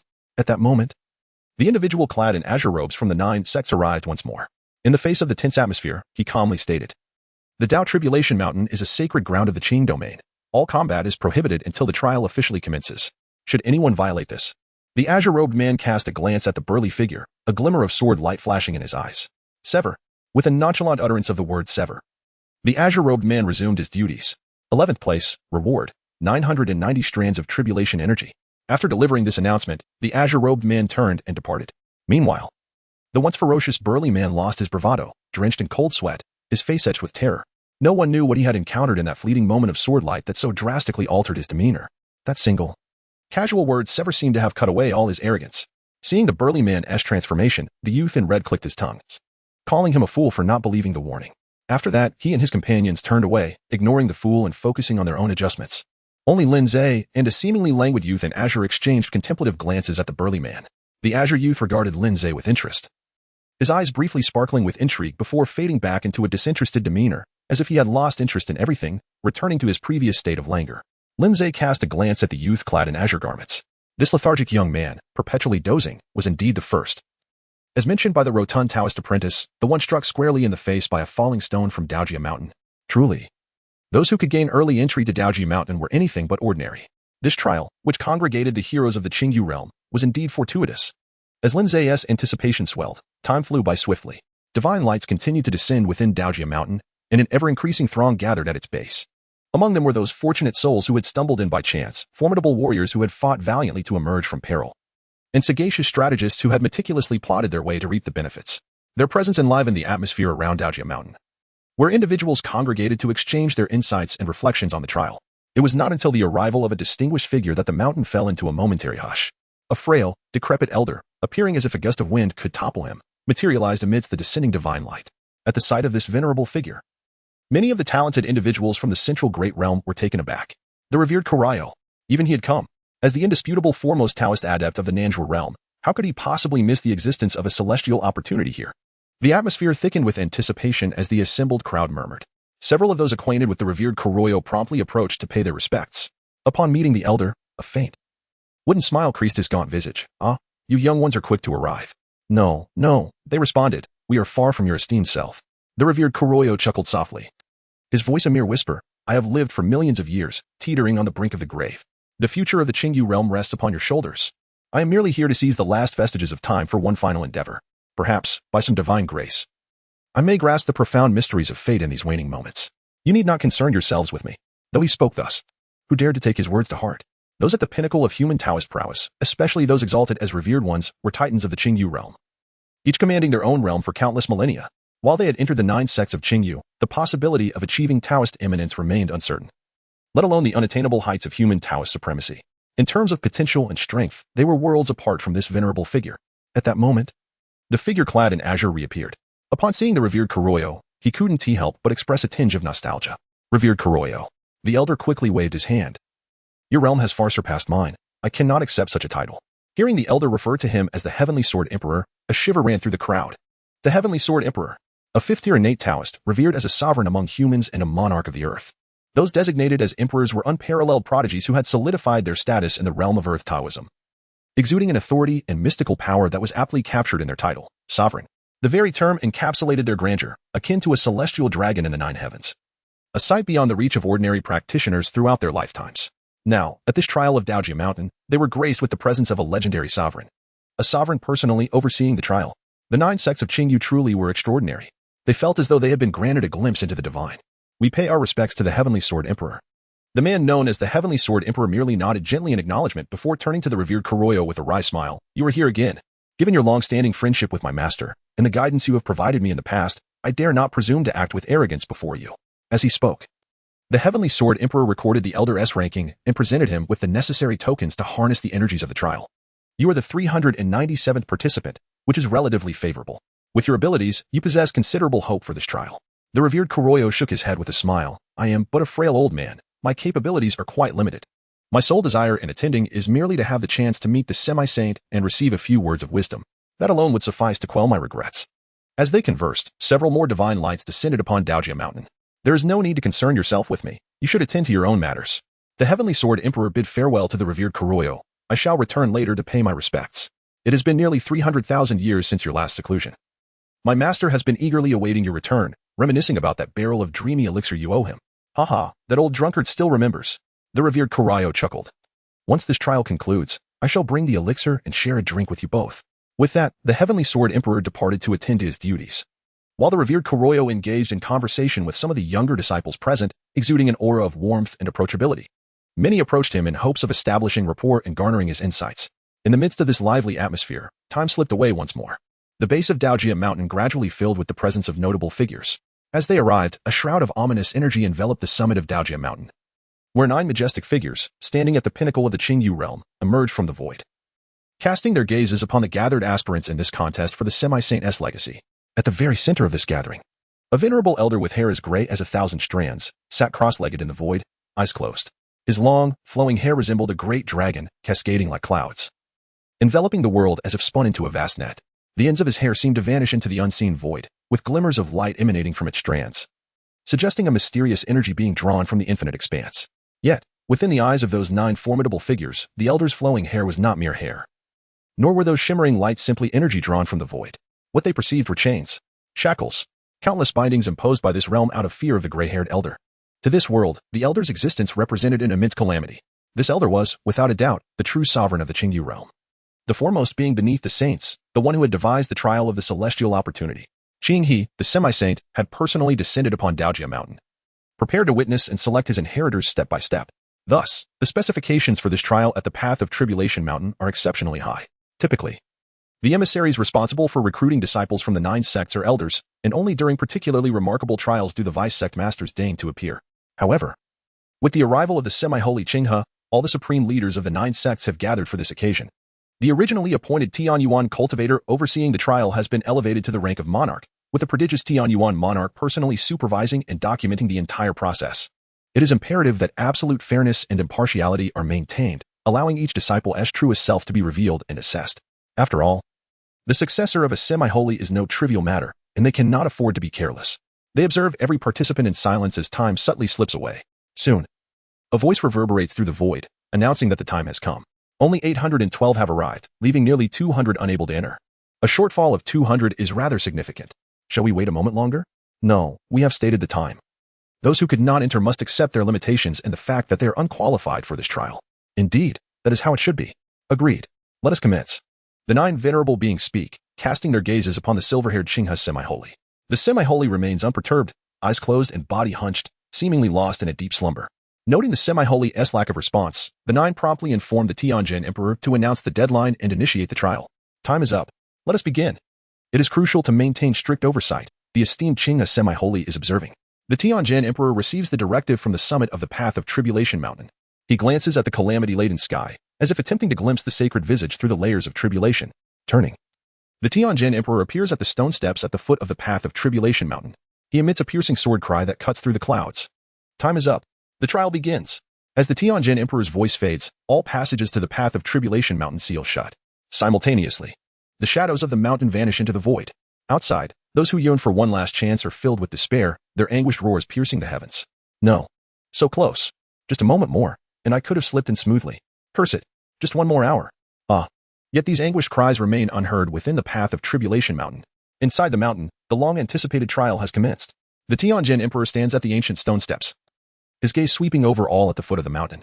A wave of calamity energy surges forth, enveloping the entire path of Tribulation Mountain, restoring it from the cycle of life and death, imbuing it with vitality once more.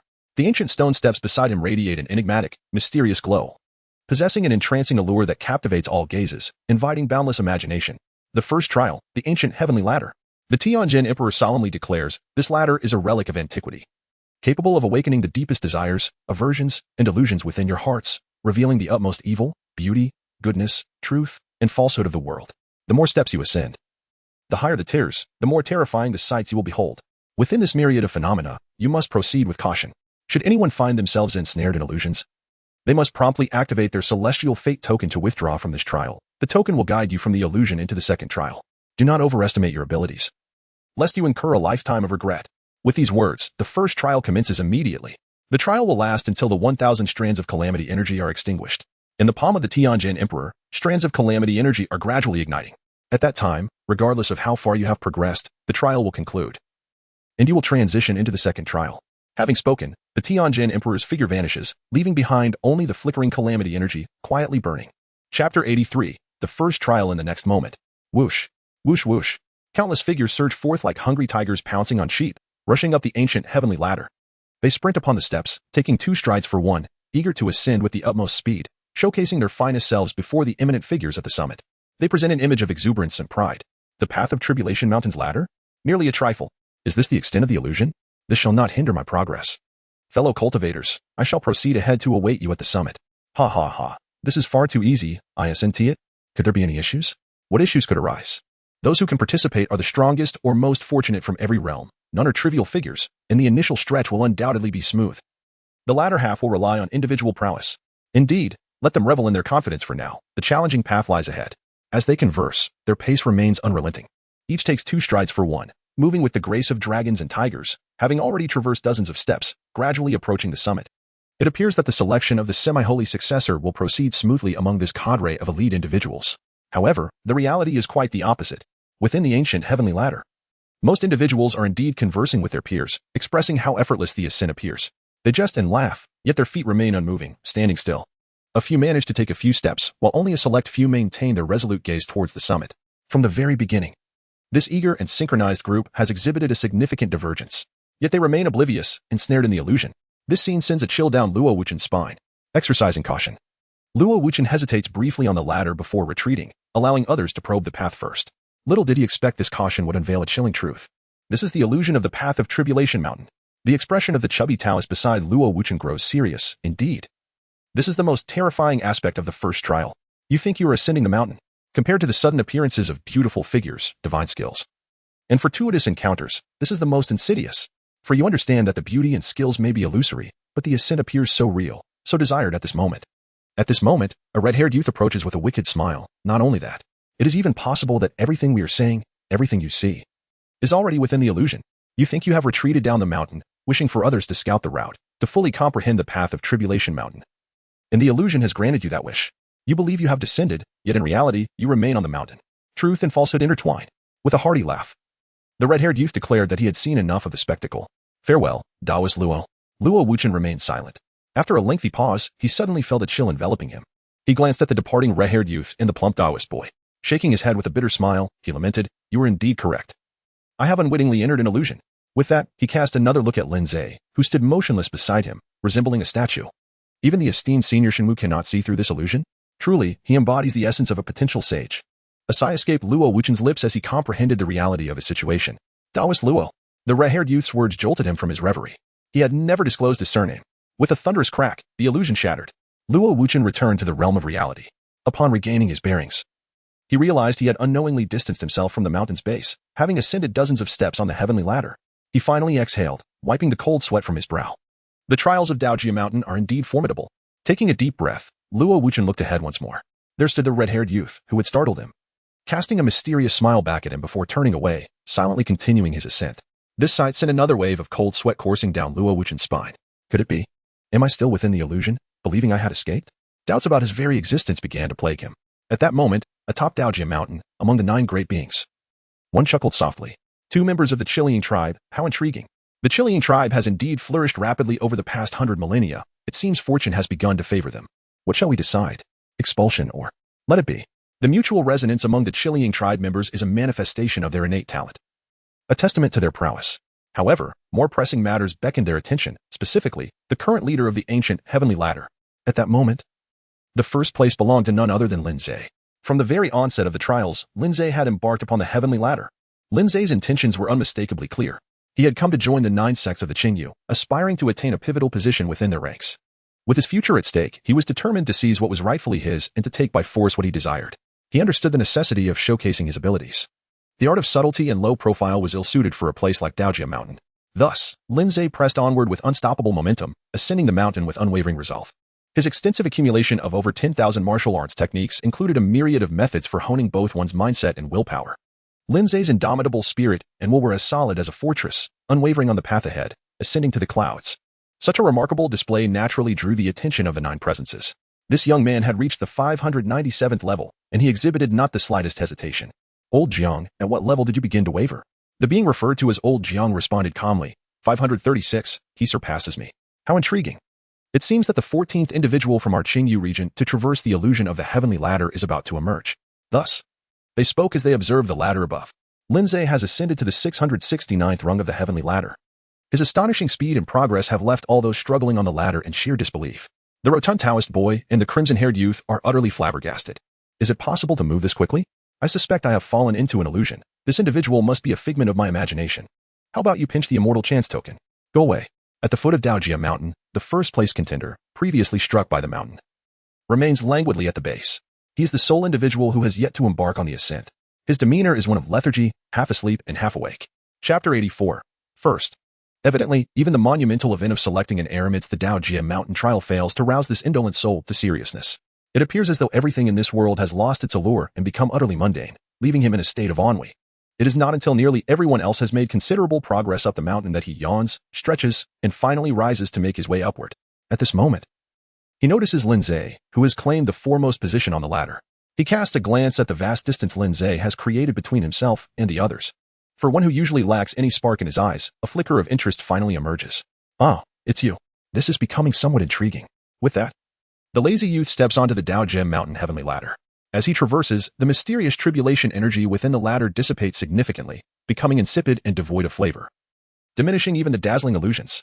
Thus, the youth ascends the ladder step by step.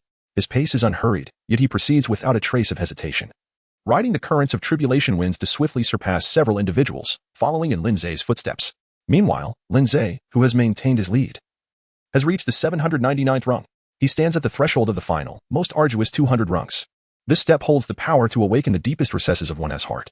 Among the numerous prodigies who have reached this point in the first trial, 90% have faltered here. Yet, he remains undeterred. With a single step forward, in the next moment, the tribulation energy manifests. The deepest essence of Lin Ze has finally been awakened. And with the awakening of these elements, Lin Ze, who had never paused, has finally come to a halt. The illusion of Dao Tribulation Mountain dissipates. In the blink of an eye, Lin Ze has now appeared in another location. Here, towering skyscrapers stand tall. On the bustling streets, vehicles flow incessantly, and the vibrant lights of entertainment illuminate the night. Lin Ze stood within the familiar confines of the residential building, his white attire having been replaced by modern casual wear that he had not donned for 18 years. He had returned to Earth once more. Lin Ze remained silent as he felt the keys in his bag. He ascended the stairs, opened the door, and executed the actions in one fluid motion. His son had returned. "Go wash your hands. Your father will be back shortly with 2 bottles of wine, and then we shall dine." A voice, both familiar and yet distant, echoed through the air. Lin Ze's lips quivered slightly. He stepped through the threshold of his home. Returning to the sanctuary he had been separated from for 18 long years. A wave of familiarity washed over him.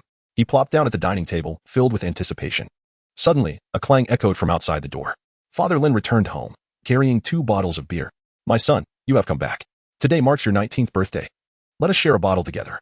Lin Ze took the wine, uncorked both bottles, and placed them before his father.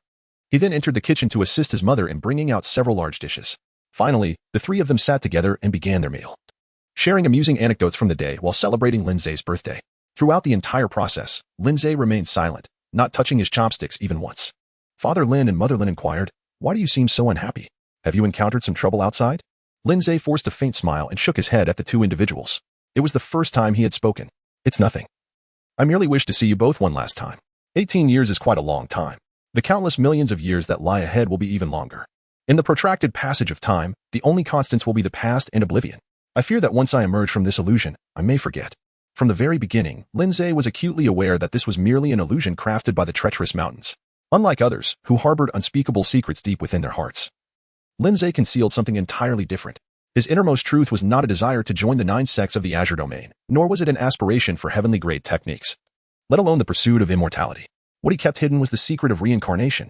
Since the awakening of his memories, this had remained his closely guarded secret, one he would never divulge to anyone. In the entire Tianlong continent, he stood alone in this knowledge. Thus, upon encountering the illusion of reincarnation, Lin Ze instinctively recognized its falsity. Yet, even in its deception, he found himself willing to pause for the fleeting moment it offered. He gazed deeply at his father and mother. At this moment, Lin's father and mother seemed to grasp something profound. They smiled, yet the world around them was in chaos. The familiar earth was meeting its demise amidst turmoil. Atop the peak of tribulations, the 9 supreme beings observed Lin Ze finally come to a halt. Although the challenge at the 800th level was formidable, his performance suggested he should not be unable to take even a single step.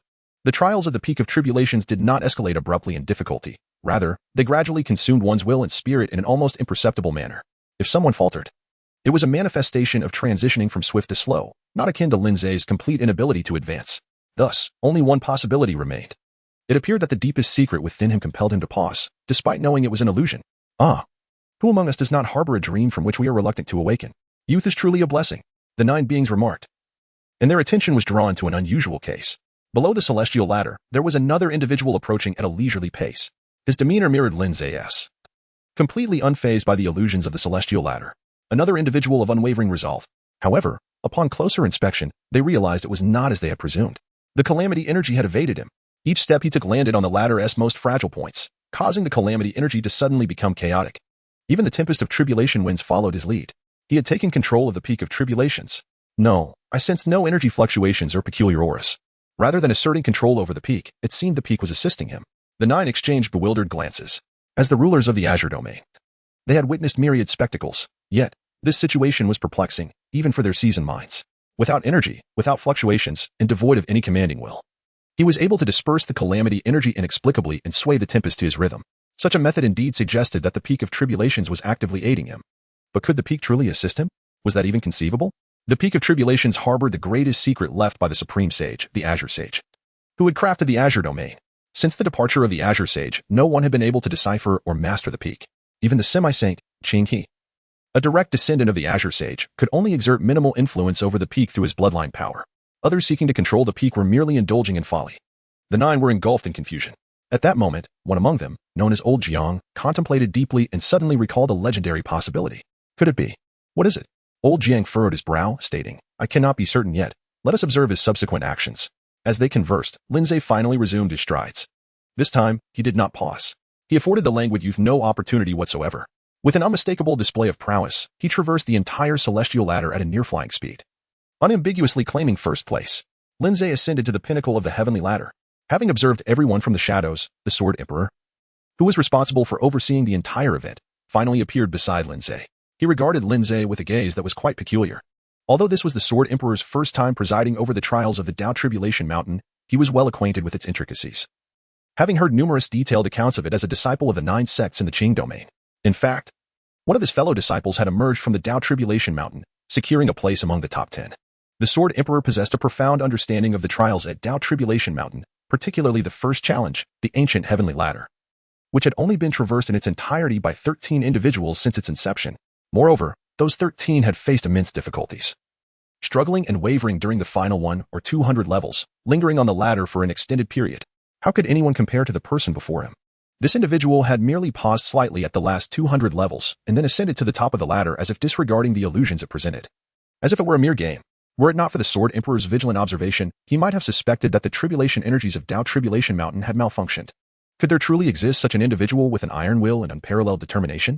Contemplating this, the Sword Emperor announced Lin Ze's final result. He had successfully passed the first trial, achieving a remarkable score of 999 levels and earning 1,000 strands of Tao Tribulation energy for completing the entire ladder.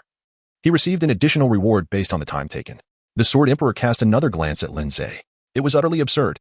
The fastest recorded completion of the entire ladder in the history of Tao Tribulation Mountain was merely 359 strands of tribulation energy. Yet this person before him had obtained 57 strands, along with an additional reward of 943 strands. As he spoke, a tremendous surge of tribulation energy was infused into Lin Ze's celestial token. The number surged from 992 to an astonishing 935. This immense influx propelled Lin Ze from 9th place to an indisputable first, creating a terrifying gap between him and the others. After all, the fastest competitor had only just reached the halfway point, and the ascent became increasingly arduous in the latter stages. Even if they possessed the capability to reach the summit, they would have consumed several hundred strands of tribulation energy by the time they arrived, creating an insurmountable chasm between them and Lin Ze. Thus, at that moment, even the usually businesslike and taciturn Sword Emperor could not help but speak out. Congratulations, first place. The Sword Emperor was not ignorant of worldly affairs. His indifferent demeanor towards the other competitors stemmed from the fact that they were mere passers-by in the long span of his life, not of the same world. However, to the Sword Emperor, Lin Ze had already ascended to their level, belonging to the same realm. After all, the previous individual who had completed the entire ladder had risen to become the esteemed leader of the 9 sects, wielding power over the Qing domain. As for this new record, should Lin Ze's innate talent and comprehension prove exceptional, he was destined to become another leader of the 9 sects. And could a victor emerging from the ranks of exceptional individuals ever be ordinary? Thus, in the Sword Emperor's eyes, the radiant Lin Ze had automatically been branded with the conspicuous label of leader of the 9 sects. Thank you, esteemed Sword Emperor. The Sword Emperor chuckled and shook his head, suggesting that the term esteemed was unnecessary. Next, I may even have to refer to you as Uncle Master or even Ancestral Master. The implication was clear. Lin Ze was likely to join the ranks of the 9 sects leadership or directly become the heir to a half-saint. At that point, Lin Ze's status would be at the pinnacle of the 9 sects. I am Shui Jianqing of the heavenly origin, known as the Sword Emperor. I am Lin Ze, the god of war from Beichen. Beichen? The Sword Emperor Shui Jianqing raised an eyebrow. A mere mundane nation, isn't it? My maternal grandfather is the emperor there. That is not what I meant, Shui Jianqing replied. It's just that the name Beichen sounds somewhat familiar. Is this Beichen the same one beneath the Huaguang realm, under the banner of the Songjian Mountain? Lin Ze was astonished. It was understandable that a figure as eminent as the heavenly Sword Emperor would know of the hidden Sword Mountain in Huaguang realm. but to be aware that under its dominion lay a mortal kingdom named Beichen, a nation that had barely stood for mere decades. Could it truly hold such renown that even the Sword Emperor would take note? Shui Jianqing chuckled softly, confirming the unexpected connection. Fate, the whims of celestial fortune, how ineffably wondrous it weaves. How so? Lin Ze inquired. Shui Jianqing explained, I have a rather unremarkable junior brother who, some years ago, took in a young disciple hailing from Huaguang realm. This disciple originated from the Wuan dynasty under the Hidden Sword Mountain's rule and, much like yourself, bore a trace of the Wuan imperial bloodline. However, it was later said that the dynasty fell to rebellion, fracturing into Beichen and Longdu. It was through him that I first heard the name of the Beichen imperial court. He continued, his tone reassuring, but rest assured, young friend. Though this disciple carried the Wuan imperial lineage, his ties to the dynasty were severed long ago, no loyalty remained. Upon hearing the news, he did not return to intervene. The mention of Wuan imperial blood sharpened Lin Ze's gaze. Oh, Huaguang realm lies countless miles from the 9 sects, and he, immersed in the immortal sects, had long forsaken mortal affairs. How, then, did word reach him? Shui Jianqing pondered briefly. From what I recall, it was said that some distant kin from Longdu wrote to him, pleading for aid. Distant kin from Longdu, pleading for aid. Lin Ze immediately realized something. If Brother Lin is interested, I can arrange for my junior disciple to meet you later. Thank you, Sword Emperor. You are too kind. After speaking, the Sword Emperor glanced at the crowd on the heavenly ladder. At that moment, the once lazy youth who had held the first position had surpassed the others and returned to the forefront. The Sword Emperor was slightly astonished, acknowledging that this generation truly harbors exceptional talents. Afterward, he said to Lin Ze, Brother Lin, I must preside over the Dejia Mountain Grand Examination. Once this matter is resolved, we shall converse again at the 9 sects. With that, the Sword Emperor's figure vanished from sight. Lin Ze gazed into the void left by the departure of the Heavenly Sword Emperor, his eyes shimmering with brilliance. The wolves. Lin Ze believed that after the blood sacrifice of the wolf capital, the royal lineage of Wuan had vanished from the world, with all that once was submerged in the ritual, dissipating like smoke into the vast ocean. Yet now, in the land of the 9 sects, Lin Ze has unexpectedly encountered news of the wolf capital. Furthermore, from the revelations shared by the Heavenly Sword Emperor, it appears that there exists a certain connection between that individual and the wolf capital. This inevitably lends a new interpretation to certain facts that had seemingly been set in stone. Lin Ze previously believed that Ping Yong, a deposed monarch whose kingdom was usurped by Beichen, could join the immortal sect perhaps due to an association with the demon cult. However, upon further reflection, it is evident that Ping Yong had abruptly perished just a few years after the establishment of Wolf City, while the demon cult only emerged and took action 2 decades later. Given the nature of the demon cult, it is unlikely they would have waited for 20 years. Thus, it seems that the immortal sect Ping Yong had allied with at that time may not have been the demon cult, but rather the young disciple of Shui Jianqing's master. In light of this, Lin Ze's gaze flickered slightly. His matters with the wolves were far from over. At the end of the heavenly ladder, Lin Ze's silhouette stood tall and solitary. Upon witnessing Lin Ze's proud stance at the pinnacle, the plump Taoist and the red-haired youth exchanged a knowing glance, choosing silence. The languid figure in green attire observed Lin Ze ascend effortlessly to the summit, his initial surprise quickly morphing into a heightened interest. Ascended to the top? How intriguing. Truly fascinating. After all these years, you are the first who has managed to surpass me in at least one aspect. The young man in green straightened, as if he had suddenly discovered a worthy goal to strive for or an intriguing plaything. He became earnest, his face radiating with a competitive spirit. Excellent. I eagerly anticipate your performance in the next round. With that, the young man in green glanced at the crowd behind him, casually pressed the celestial token, and vanished from the heavenly ladder. This signified that the young man, who held the potential to become the second climber, willingly relinquished a rare opportunity, choosing to halt his progress there. To him, everything has always been about being first. Once that position is compromised, there is no longer any meaning in pursuing it. Moreover, for him, the world bifurcates solely into desire and indifference, devoid of ability or inability. The trials of the Tao Tribulation Mountain, which outsiders regarded with utmost gravity, appeared trivial in his eyes. As the young man in green disappeared, he was transported to the top of the ladder. Observing this, the Heavenly Sword Emperor and the 9 figures atop the mountain paused in astonishment. He actually chose to forego the heavenly ladder? What is this young man up to? He does not seem incapable of descending. The crowd remained puzzled, save for an individual known as Old Jiang, who regarded the young man in green with a contemplative gaze. His eyes flickered with realization. Meanwhile, the revered Kuroi witnessed Lin Ze's rapid ascent and the nonchalance of the young man in green. He shook his head with a smile, muttering about the youth of today, lamenting his own age. Reaching his own limits, he too pressed the celestial token, appearing at the top of the ladder. At that moment, the Heavenly Sword Emperor, Shui Jianqing, was announcing the young man in green's record, 816 strands of tribulation energy. The young man in green paid no heed to the esteemed heavenly monarch. His focus rested solely on Lin Ze. Shui Jianqing furrowed his brow slightly, disliking those who flaunted their talents. Such individuals are difficult to engage with and generally irksome, especially when he himself stands atop the pinnacle of the Azure domain. Ignoring a heavenly monarch is a level of arrogance not even the scions of the great sects dare display. After all these years, Xue Jianqing encountered someone who lacked respect for royalty.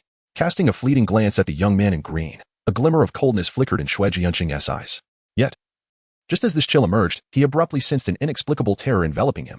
The very fabric of this realm, within the vast expanse of eternity, seemed to emanate an indescribable sensation of rejection and constriction. It felt as if the universe was forsaking him. Xue Jianqing's perception of the world morphed into shades of gray. Simultaneously, a strange tremor arose within his celestial essence, causing a discordant cycle to spiral out of control. His energy diverted, and his swordsmanship faltered. All this chaos was merely the consequence of Xue Jianqing's fleeting irritation toward the young man in green. Such a minute spark of anger led to the abandonment of a dignified heavenly monarch by the heavens, resulting in a tumultuous surge of celestial essence. Xue Jianqing struggled to comprehend the nature of this power. This indescribable pressure, this feeling of being forsaken by the cosmos, was utterly despairing. He hurriedly quelled all emotions, diverting his gaze from the young man in green. At last, the dreadful sensation of abandonment dissipated, and the chaos within him gradually calmed. Xue Jianqing's heart raced. This individual was undoubtedly far from an ordinary trial participant. Who on earth is he? At this juncture, the young man in green finally addressed Lin Ze, stating, "This round is yours, but I shall take the next more seriously. Therefore, I hope you do not underestimate me. Maintain this momentum." Lin Ze cast a silent glance at the individual before him. It appeared that he had inadvertently triggered the protagonist's storyline. The person in front of him was evidently a paragon of excellence, one who had never tasted defeat. Following the conventional narrative, it was only a matter of time before this prodigy would confront him head-on, thus initiating a classic tale of the young challenging the old. The elders, unable to withstand the onslaught of their ancestors, one event leading seamlessly to another, a sequence of encounters unfolding. What madness! Lin Ze chose to ignore him. However, the young man in blue was even more spirited, saying, "Not speaking? Very well. I am Hong Tian, your greatest adversary in the second trial. Just remember my name." After declaring this, Hong Tian stepped aside, eagerly awaiting the challenge. As his impatience surged, time within the tribulation mountain seemed to shift subtly. Below, the 1,000 strands of calamity energy burned more rapidly in silence, unnoticed by all except for the 3,000 zhang of gray hair that shimmered with ripples, finally awakening the slumbering semi-saint. When the semi-saint opened his eyes, it was as if the world transformed from night to day, dispelling the darkness within tribulation mountain. The ripples in the void grew increasingly turbulent, and amidst the chaos, the 3,000 zhang of gray hair shed its gray rust, revealing its true form. Chains forged by the laws of heaven and earth that had long restrained this being, fearing his wrath might bring insufferable calamity to the realm. The sound of the chains rattled, and the other 9 individuals sensed that the semi-saint had finally glimpsed a promising seedling in the trials. As his true spirit awakened from slumber, old ancestor, semi-saint, the ancient gaze of the semi-saint, having weathered the vicissitudes of time, fell directly upon the one who called himself Hong Tian. He scrutinized him for a long while before shifting his gaze to Lin Ze, feeling a faint pain from the wounds of his Tao. Chapter 87. Ethereal celestial body under the watchful eyes of the semi-saint, nothing remained concealed. Yet, he said nothing, merely observing with his eyes slightly closed, allowing time to flow. The others, recognizing the gravity of the moment, dared not disturb the semi-saint. Thus, the peak of tribulation mountain fell into a profound silence, marked by the passage of time. Soon, amid the struggles and anticipations of those on the heavenly ladder, the 1,000 strands of calamity energy were consumed. All who were still grappling on the ladder were forcibly ejected from the illusion, transported to the end of the ladder. Many stood in bewilderment. It's over? So soon? I sensed there should still be at least 200 strands of time left. Could it be the illusion affected our perception? Or are we still trapped in this illusion? Fake. All of it is false. Such a mere illusion cannot sway my mind. The unfinished participants on the heavenly ladder engaged in fervent discussions, with a few attempting to ascend to higher levels, clearly influenced in their judgment, uttering nonsensical words and unable to regain composure. The red-haired youth and the plump Taoist child remained relatively calm, awaiting the commencement of the next trial. In the latter half of this ancient heavenly ladder, ascending further proved nearly impossible, even if given an additional 2,000 strands of time. Advancing another step would be exceedingly difficult. Rather than dwell on the past trials of the heavenly ladder, it was wiser to contemplate how to face the next challenge. At that moment, Luo Wuchen approached the red-haired youth, his expression somewhat complex and tinged with confusion. "Why did you help me earlier?" Luo Wuchen was fully aware that had it not been for the red-haired youth's subtle assistance, he likely would have faltered at the beginning of the heavenly ladder, with no hope of progressing further. Yet, this trial was a brutal contest of survival. Why would the red-haired youth offer help without reason? Was he that aiding an enemy? Luo Wuchen was puzzled. Seeing his reaction, the red-haired youth chuckled lightly. "Don't be so tense. In terms of kinship, you ought to address me as your third great uncle." "Indeed, that is correct. My clan, the Qi Ling, traditionally intermarry, ensuring that newborns are fully awakened in their bloodlines. Someone like you, a half-blood who has yet to awaken, could only have been produced by my incompetent little nephew." "Third great uncle," Luo Wuchen realized. "You are also of the Qi Ling clan?" The red-haired youth nodded. "Otherwise, I wouldn't he have the leisure to kindly introduce a little unknown in the first realm to the Tao Tribulation Mountain's heavenly ladder. Once this matter is resolved, return with me to the clan and acknowledge your ancestry, where I shall assist you in awakening your innate blood spirit. At that point, you need not hide any longer. Within this Qingyu, the Qi-Ling clan holds some influence. Upon hearing this, Luo Wuchen was momentarily speechless, uncertain of what to feel. The red-haired youth then inquired, "By the way, it seems you share a close relationship with that individual?" Following the red-haired youth's gaze, Luo Wuchen spotted Lin Ze, standing tall like an ancient pine. You actually know even such a formidable entity who leads the Tao Tribulation Mountain trials." Luo Wuchen scratched his head. "Well, it's not exactly a close relationship. My second master knows him. I don't know much." "Oh? Do tell." The red-haired youth's interest was piqued. Luo Wuchen leaned closer, whispering all he knew about Lin Ze. After listening to Luo Wuchen, the red-haired youth frowned. "Unlikely. While it's said that saints can manifest in myriad forms, and each person we encounter may be an incarnation of a saint, that remains merely a possibility among impossibilities, with actual odds far less than 1 in a million. Especially in our Qingyu, where no saint has been seen for countless millennia. What do you think he is then?" Luo Wuchen was unaware of the perspectives and insights of the higher echelons. To them, the only plausible guess for Lin Ze was that he could be a saint's avatar. The red-haired youth remained silent, his brow furrowed as he gazed at Lin Ze, sometimes lowering his head, sometimes lifting it, lost in thought for some time. At that moment, the plump Taoist child suddenly uttered 4 words, "Ethereal celestial body." Upon hearing this, the red-haired youth's pupils constricted sharply. Ethereal celestial body. The two exchanged glances, and an immense tide surged within their eyes. Silence lingered for a long time. In the distance, the venerable Kirigane, who had been stroking his beard, paused. Given his level of cultivation, the words spoken by the striking red-haired youth could not escape his keen ears. Yet, he preferred to remain oblivious. "The ethereal celestial body, at my advanced age, I cannot endure such turmoil." Luo Wuchen, perplexed by the reactions of the two, pondered what the ethereal celestial body entailed. After a considerable time, the red-haired youth managed to calm his emotions, casting furtive glances at Lin Ze. The mysteries of the Tao and the wonders of creation abound in this world, where certain extraordinary phenomena naturally transcend all else. The ethereal celestial body, a representation of a unique bloodline, is one such marvel. Beyond the bloodlines of our Tianlan myriad clans, there exists a collection of inimitable wonders known as the 33 imperial bodies, the 17 sacred bodies, and the 9 celestial bodies. Among these, the 33 imperial bodies can only be compared to the top 100 ancient divine veins within the myriad clans. As for the 17 sacred bodies, their very title signifies their unparalleled existence. The red-haired youth's eyes flickered with profound dread and astonishment at the mention of the 9 celestial bodies. It was as if the grand design of creation played a monumental jest upon humanity. Chapter 88. All are of mid-tier earth grade. Acknowledging the gravity of the red-haired youth's words, Luo Wuchen felt a surge of unease. The youth continued. "The 9 celestial bodies exist but one per generation. No one can claim, steal, or even touch them." Upon hearing this, Luo Wuchen's heart trembled. The implication was clear. The ethereal celestial body, once manifested, will not allow another to arise until its current bearer perishes. If the ethereal celestial body remains alive, no new celestial body will ever emerge, not even through their progeny, who cannot inherit even a fraction of its power. Those who covet the ethereal celestial body shall ultimately find their efforts in vain. With a sigh of resignation, the red-haired youth lamented, "Unlike our other bloodlines, which may be refined into blood essence by powerful beings, the essence of the ethereal celestial body is bound by the laws of the Tao. It cannot be stolen or usurped by anyone other than its recognized master. Those who attempt to encroach upon the ethereal celestial body shall face dire retribution from the cosmos." In other words, the existence of the 9 celestial bodies is one that others can only envy, never covet. This is the true tyranny of the 9 celestial bodies. Upon hearing this, Luo Wuchen inhaled deeply. The 9 celestial bodies are beyond the reach of others. One cannot even dare to touch or contemplate them. Such a phenomenon is astonishingly formidable. At this juncture, the red-haired youth added, "This is merely a reflection of the celestial body's tyranny. Its true power is exemplified by this individual. At 18, standing at half-step into the divine sea. This is unattainable for others, yet for the ethereal celestial body, it is as effortless as breathing. The power of the ethereal celestial body is the embodiment of the Tao's purity and clarity. The bearer of the ethereal celestial body inherently knows no bottleneck in cultivation. They do not need to comprehend laws or ponder the Tao. They need only to amass spiritual energy and foundation. Once they have sufficient spiritual energy, their realm will naturally ascend." The red-haired youth contemplated further. To describe it more specifically, the ethereal celestial body is an invincible being positioned at the pinnacle of cultivators, standing at the very end of the Tao.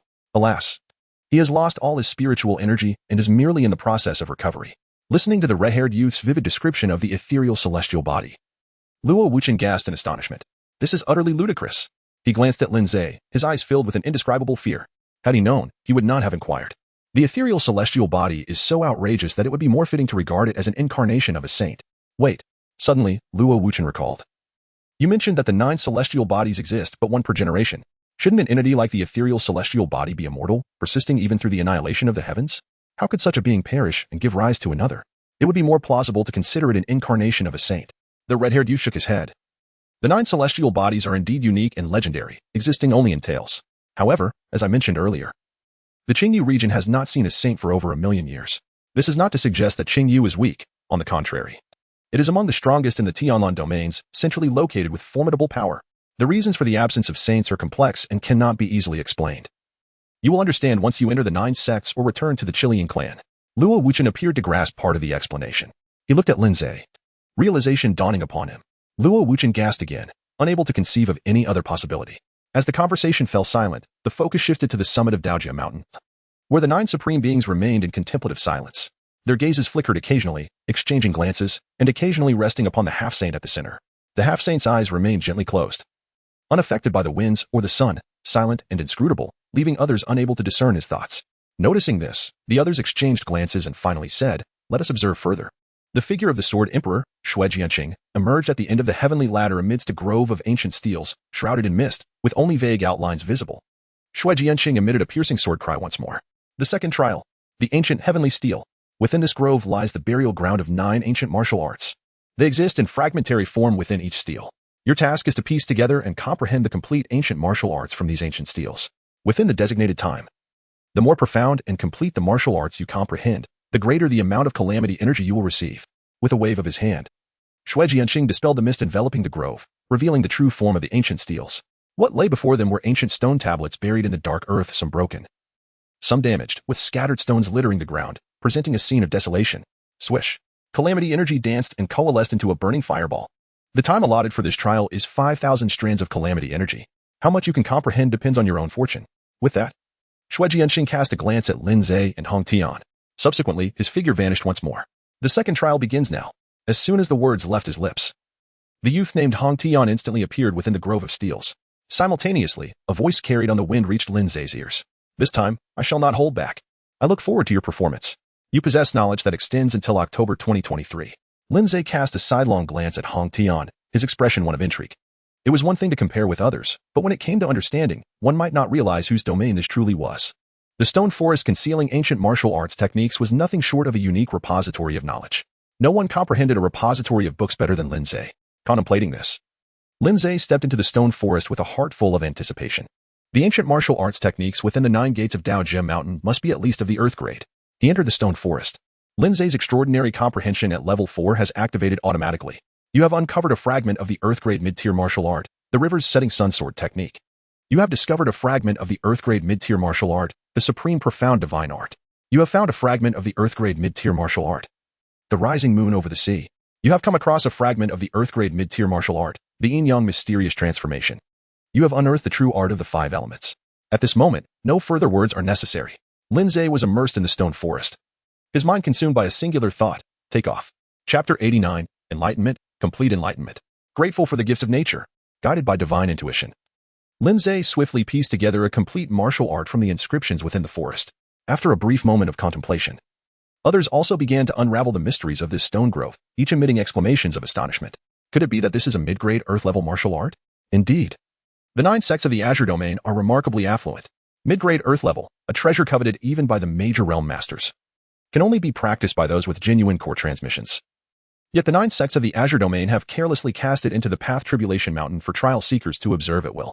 Moreover, observe this fragment, the Long River Setting Sun Sword technique. It is derived from the core martial art of the Long River Sword sect, the Long River Setting Sun Circle. Its grade is already perilously close to that of a superior earth-level technique. If the Long River Setting Sun Sword technique is such, the other 8 are likely of similar caliber, all being exceptional within the mid-grade earth level. The 9 sects of the Azure domain truly live up to their reputation. Waste no time, hasten to comprehend. Such opportunities are rare. Upon realizing the essence of these 9 ancient martial arts, everyone seized the moment, plunging into the stone forest, casting aside all distractions and focusing solely on swiftly mastering these elite techniques. In an instant, the stone forest fell into a profound silence, the only sound echoing being the gentle rustling of movement, attesting to their presence. Before a grand stone tablet, Hong Tian closed his eyes, quietly attuning to the rhythms of the universe, accepting the guidance of nature.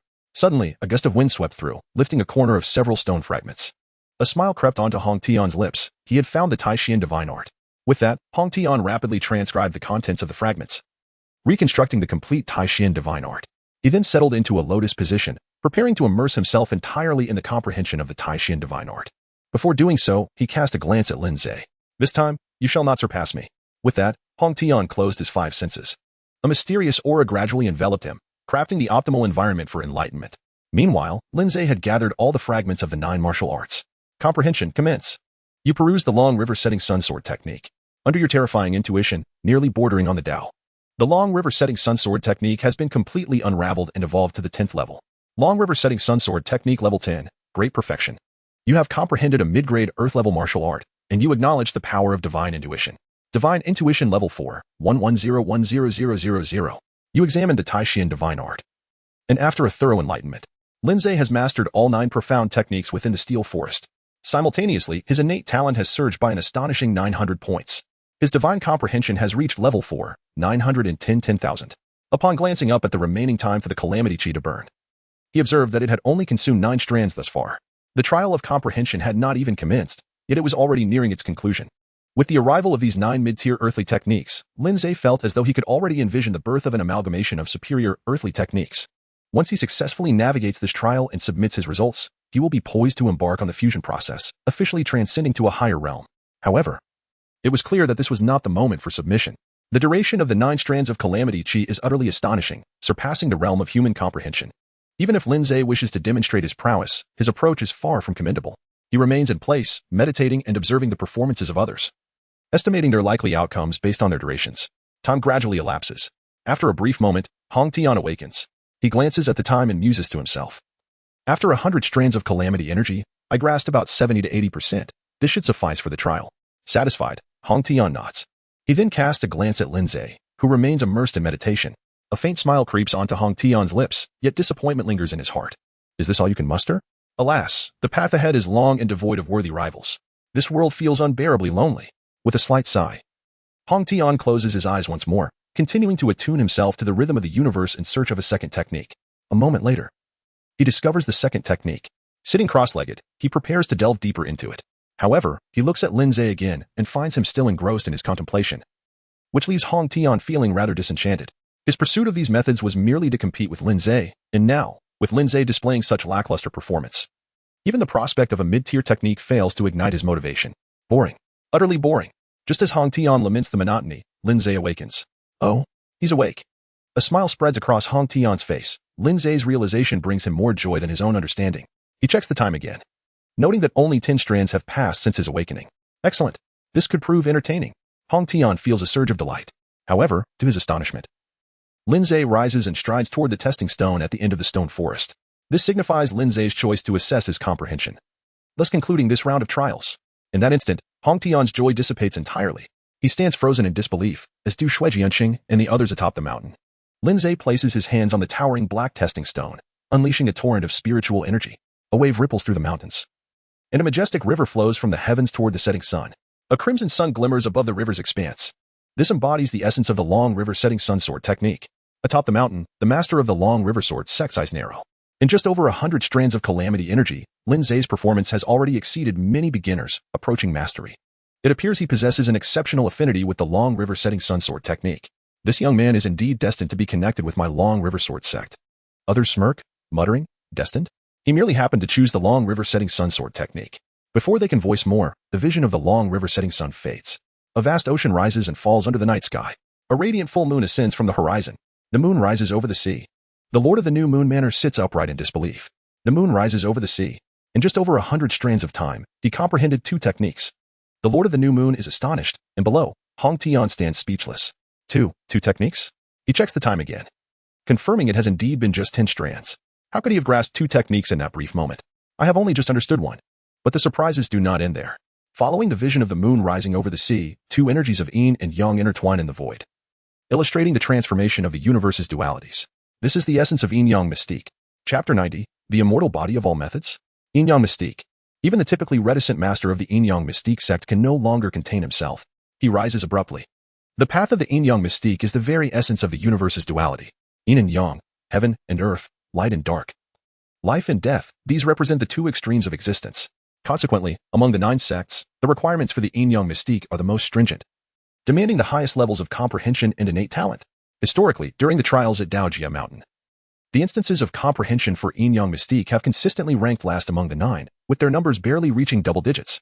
The few who manage to comprehend the yin-yang mystique are often brash youths, given its high demands.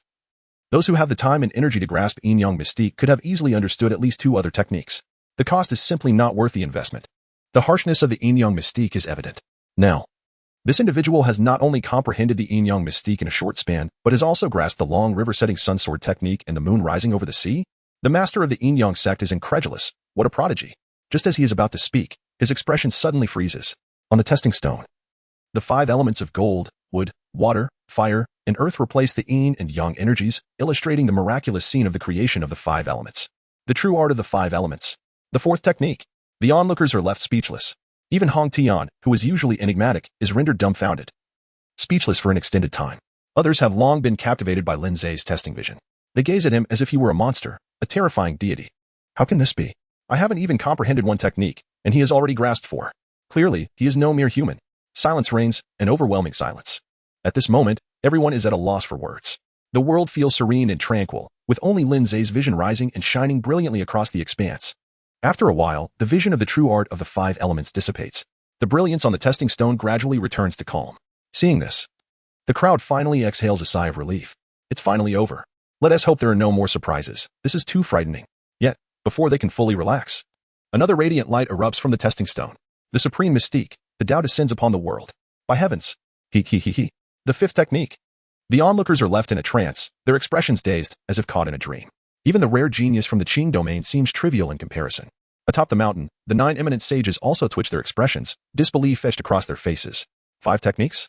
At this rate, it seems likely that, given Lin Ze's premature conclusion of comprehension and this astonishing performance, he may have already comprehended all 9 techniques within the stone forest. As expected, following the vision of the supreme mystique, the 6th technique begins to emerge. In a silent crescendo, the 7th, 8th, and 9th techniques follow suit. Thus, Lin Ze's second trial reaches its conclusion. All 9 gates are complete. Atop the mountain peak, the 9 esteemed sages remained silent for a considerable time. Eventually, one spoke, questioning whether the essence of the ethereal celestial body was truly linked to comprehension. The ethereal celestial body, if one were to call it the embodiment of myriad laws. I would wholeheartedly agree. The embodiment of myriad laws, one of the 9 celestial bodies of the Great Path, is renowned for its profound understanding of all principles. It is said that those who possess the embodiment of myriad laws possess an understanding akin to the Tao, comprehending the myriad laws of heaven and earth. To elaborate, individuals endowed with the embodiment of myriad laws, even in idle contemplation of the sky, can perceive the shifting laws of the heavens, thus grasping the great path of the sky. Even a simple act of digging into the earth allows them to comprehend its profound mysteries and thus establish their own dominion. Even the mundane act of drinking water can unveil unparalleled techniques to them. The bearer of the embodiment of myriad laws requires no external teachings. They themselves embody the essence of the law. Every word and deed, every motion and gesture, wields immense power. Mastery of arcane arts is but a gesture away. The exceptional nature of such an existence surpasses mere imagination. Now, Lin Ze's display of comprehension closely resembles the descriptions found in legends concerning the embodiment of myriad laws. Does it not? How then does one account for his 18 years of experience at the threshold of the divine sea? The absence of a bottleneck in his realm is indeed a manifestation of the ethereal celestial body's power. Might there exist a possibility that 2 celestial bodies could manifest simultaneously within a single individual? The others cast peculiar glances in his direction. I remained silent. Another moment of silence ensued, until they could contain their curiosity no longer and turned their inquisitive gazes toward the half-saint of Qinghe. The situation before them was undeniably extraordinary. The half-saint of Qinghe sensed their scrutiny but chose to remain silent, his eyes gently closed as if he had slipped into a deep slumber. The gathered individuals dared not disturb him. Thus, the summit of Daojia Mountain fell into a serene stillness. At the end of the steel grove, the figure of Shui Jianqing materialized, staring at Lin Ze as though he had encountered a specter. Sword Emperor, Shui Jianqing sighed deeply. Brother Lin, your comprehension is truly extraordinary. In my years of traversing the Qing domain, I have never encountered someone of such exceptional talent as you. With your gifts, it is likely that within a mere 100,000 years, the entire Qing domain shall hold you in reverence. Lin Ze smiled, acknowledging the praise of the Sword Emperor. However, it was not mere flattery from Shui Jianqing. Shaking his head, Shui Jianqing reflected on Lin Ze's exceptional will and comprehension, which set him apart. Even if his performance in the 3rd challenge were to falter, he would undoubtedly be recognized as a true heir to the semi-saint title. With the dedicated guidance of a semi-saint and Lin Ze's innate talent, Shui Jianqing believed that even a span of 100,000 years would be a conservative estimate. The first place, mastering the complete technique of 9 doors, rewards 1,000 strands of calamity energy. Shui Jianqing announced Lin Ze's achievement loudly, subsequently infusing another 1,000 strands of calamity energy into his celestial token. This propelled Lin Ze's calamity energy to an unparalleled pinnacle, one that could not be surpassed. Meanwhile, Hong Tian's expression was inscrutable. He had lost again, and this time, despite giving it his all. Hong Tian smacked his lips, his demeanor a curious blend of laughter, anger, and an indomitable competitive spirit, tinged with caution in the face of a lifelong rival. He swiftly appeared by Lin Ze's side. "You've won again. What else could it be?" A smirk tugged at the corner of Hong Tian's mouth, intrigued by the challenge. He turned to Shui Jianqing, having tested will and comprehension. "It is time for the next round, real combat. I demand a rematch against him. I refuse to believe you can outmatch me in an actual fight." With a fierce determination radiating from him, Hong Tian displayed no fear. Clearly, he was far more adept in real combat than in tests of comprehension and willpower. Shui Jianqing furrowed his brow at the declaration. The sense of abandonment from the heavens surged once more. The next challenge was indeed a battle of skills. Excellent. Hong Tian grinned, a mysterious aura enveloping him. "Now that I have completed the trial, let us arrange for me to face him in combat." Shui Jianqing shook his head, asserting that would not adhere to the regulations. With that, the feeling of abandonment returned. "Damn it. Is this never-ending?" Shui Jianqing lamented. "If both of you insist strongly, I can consult the semi-saint and the sect leader to allow you to advance to the third trial early." With that, Shui Jianqing turned his gaze towards Lin Ze. Lin Ze cast a glance at Hong Tian, his gaze penetrating. Like him, he was at the threshold of the Divine Sea. What significance does one hold at the threshold of the Divine Sea? It is pointless to engage in battle. Lin Ze's objective in combat has always been singular. His gaze fixed upon the venerable Ku Rong. Among those present, it was indisputable that Ku Rong held the highest realm, the human Dao Tian Yuan. The emergence of a human Dao Tian Yuan level cultivator would undoubtedly result in an overwhelming dominance. Any hesitation would be a profound disrespect to the very essence of human Dao Tian Yuan. Even Lin Ze, in his current state, felt the weight of the realm disparity. The gap between half-step Divine Sea and Tian Yuan was a full Divine Sea realm apart. Moreover, the title of Venerable only accentuated the distinction of the human Dao Tian Yuan. The innate 5 realms of Tian Yuan are categorized based on the types of Tian Yuan condensed: spiritual light Tian Yuan, human Dao Tian Yuan, earth Dao Tian Yuan, and heaven Dao Tian Yuan, each step representing a higher celestial tier. The majority of individuals in the world only manage to condense spiritual light Tian Yuan. Those who can achieve human Dao Tian Yuan are truly exceptional, hence the appellation human Dao. With Ku Rong's human Dao Tian Yuan realm, defeating Lin Ze, who is merely an extraordinary half-step Divine Sea, would pose no challenge whatsoever. However, it is unfortunate that Lin Ze was no longer merely a half-step Divine Sea.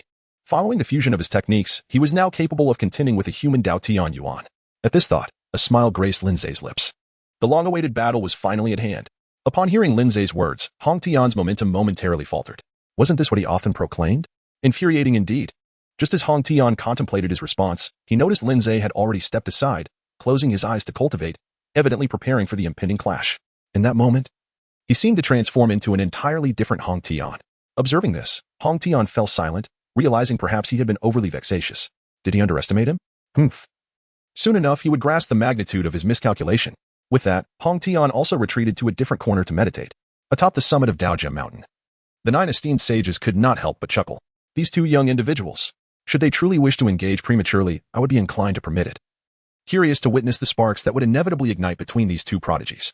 Indeed, Hong Tian was no slouch.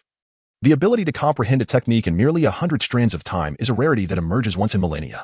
Particularly, his ability to suppress Daojia Mountain as if both the mountain and the heavens were assisting him was nothing short of astonishing. So, have you discerned the true nature of this Hong Tian? Old Jiang, you seem to have some inkling before. Old Jiang replied. I have been speculating that Hong Tian might also possess an immortal physique.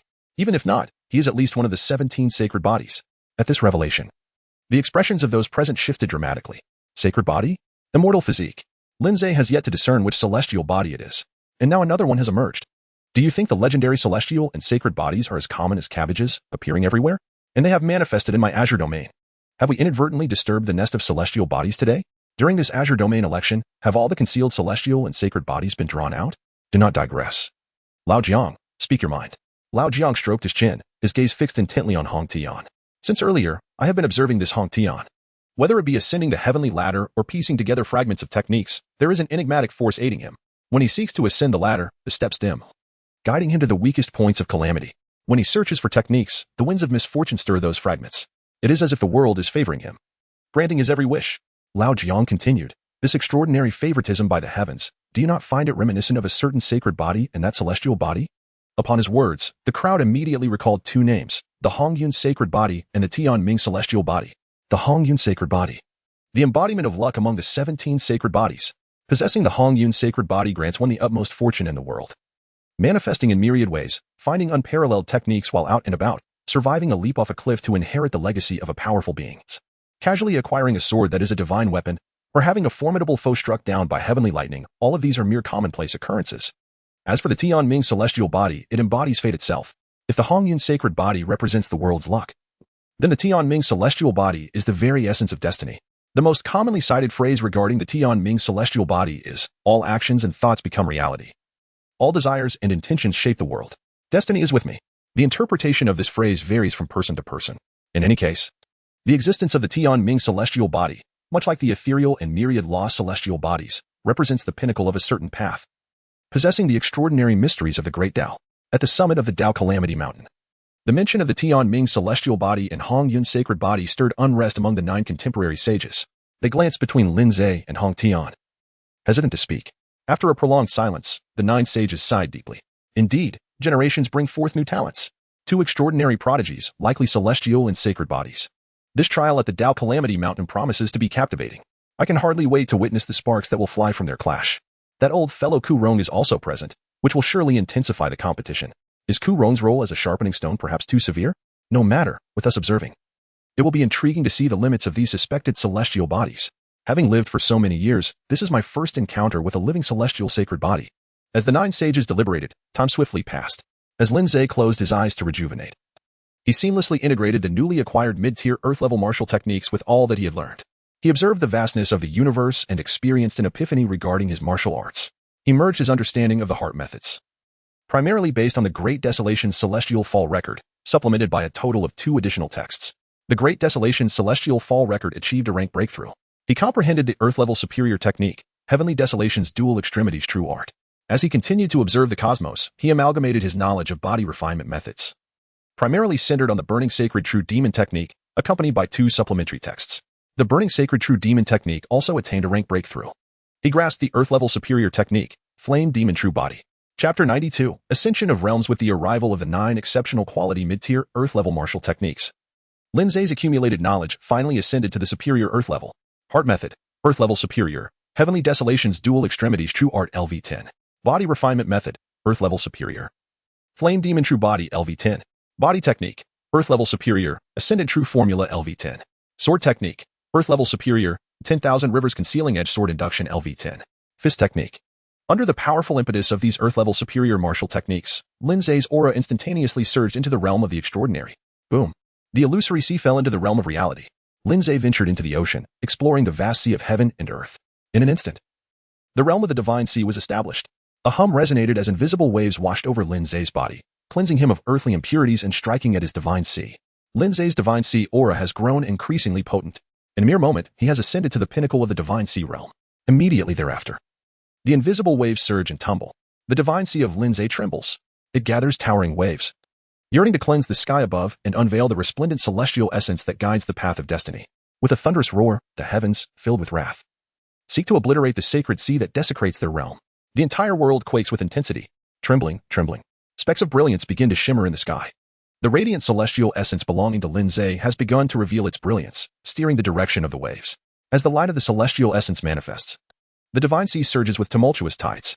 Amidst this chaos, a colossal dragon source, a blood-colored dragon, symbolizing Lin Ze's true form, suddenly opens its eyes. It emits a roar that resonates through the heavens, intending to harness the tides of its life to break through the dense clouds and achieve the celestial essence. Yet, in the next moment, the waves gradually calm, soothing the tempestuous waters.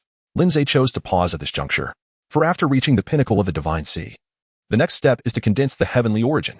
The heavenly origin is the culmination of a cultivator's lifelong pursuit of the Tao, a manifestation of the utmost recognition from the heavens, akin to a license from the divine. There are 4 types of heavenly origins, each presenting distinct opportunities. Once condensed, the chance for alteration or renewal is irrevocably lost. Thus, the process of condensing the heavenly origin must be approached with utmost caution. It is essential to consider the right timing, favorable circumstances, and harmonious interactions. Each element is indispensable. Given Lin Ze's current conditions, condensing the earthly origin would pose no issues. However, what he seeks is not the earthly origin, but the heavenly Tao, with a divine-level comprehension as an extraordinary advantage. Failing to manifest a supreme heavenly Tao origin would be a disservice to such an advantage. If one is to pursue the heavenly origin, it must be the finest. Therefore, Lin Ze opted to temporarily halt his progress, intending to deepen his foundation further within the 9 sects of the Azure domain, and to seize better circumstances before making his breakthrough. As he opened his eyes, Lin Ze took a long, deep breath, having reached the pinnacle of the Divine Sea realm. His cultivation technique had also ascended to the superior tier of the earthly grade. He believed this phase would pose little challenge. Glancing up at the time, he noted that as he merged his techniques and made his breakthrough, the clock had silently ticked past 2,000 strands. Some individuals present began to show signs of distress and concern. This event was swiftly approaching its conclusion. Lin Ze grew increasingly eager for the forthcoming third trial of combat. He had long awaited a thrilling and exhilarating battle. Lin Ze prayed fervently, while the 9 venerable sages atop the mountain were rendered numb by his astounding display. An 18-year-old on the cusp of the Divine Sea was something they had not witnessed firsthand. It was hard to articulate. Yet, witnessing an 18-year-old reach the pinnacle of the Divine Sea right under their noses was undeniably extraordinary. They watched in disbelief as Lin Ze surged from the brink of the Divine Sea to its zenith in an instant, like a fleeting whisper of wind. It was as if it had vanished before their very eyes. The 9 venerable leaders were left in a state of shock. After countless millennia, when had they ever seen someone break through their realm in such an ephemeral manner? They remained silent for an extended period until one of them finally broke the stillness, exclaiming, "He must possess the ethereal celestial body. There is no other explanation. If not, I shall consume the entirety of Daojia Mountain." But what of his extraordinary comprehension? It cannot be a dual celestial body. Perhaps it is a holy body coupled with a celestial body? Or maybe he harbors an astonishing ancient bloodline of immense perception, complemented by the ethereal celestial body. That seems plausible. Or does it? I genuinely question whether my existence over these countless years has been in vain. The 9 venerable leaders began to converse animatedly. Meanwhile, the semi-holy figure of Qinghe remained steadfastly silent, eyes closed in contemplation. Time swiftly passed, and soon the second trial came to a close. Without a doubt, Lin Ze claimed the top position, having comprehended all 9 gates.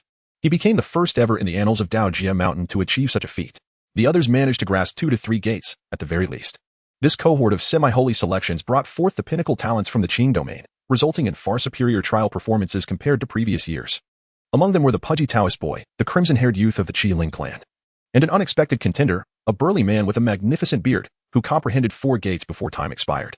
Under normal circumstances, the 9 venerable leaders would have exchanged words of admiration and begun to wager or vie for talent. Yet this time, in the presence of Lin Ze and Hong Tian, 2 seemingly celestial beings, everyone else's brilliance was eclipsed, rendering them ordinary in comparison, hardly worthy of mention. Their focus was solely on the formidable displays yet to come from Lin Ze and Hong Tian. Thus, as soon as the second trial concluded, Shui Jianxing received a paramount directive from the 9 venerable leaders: commence the third trial without delay. With a sweeping gesture, Shui Jianxing bypassed even a word of commendation, directly unveiling the mist at the end of the steel forest. Beyond the veil of mist lay a winding mountain path leading straight to the summit of Daojia Mountain. At the pinnacle stood an ancient battlefield, standing resolute and imposing.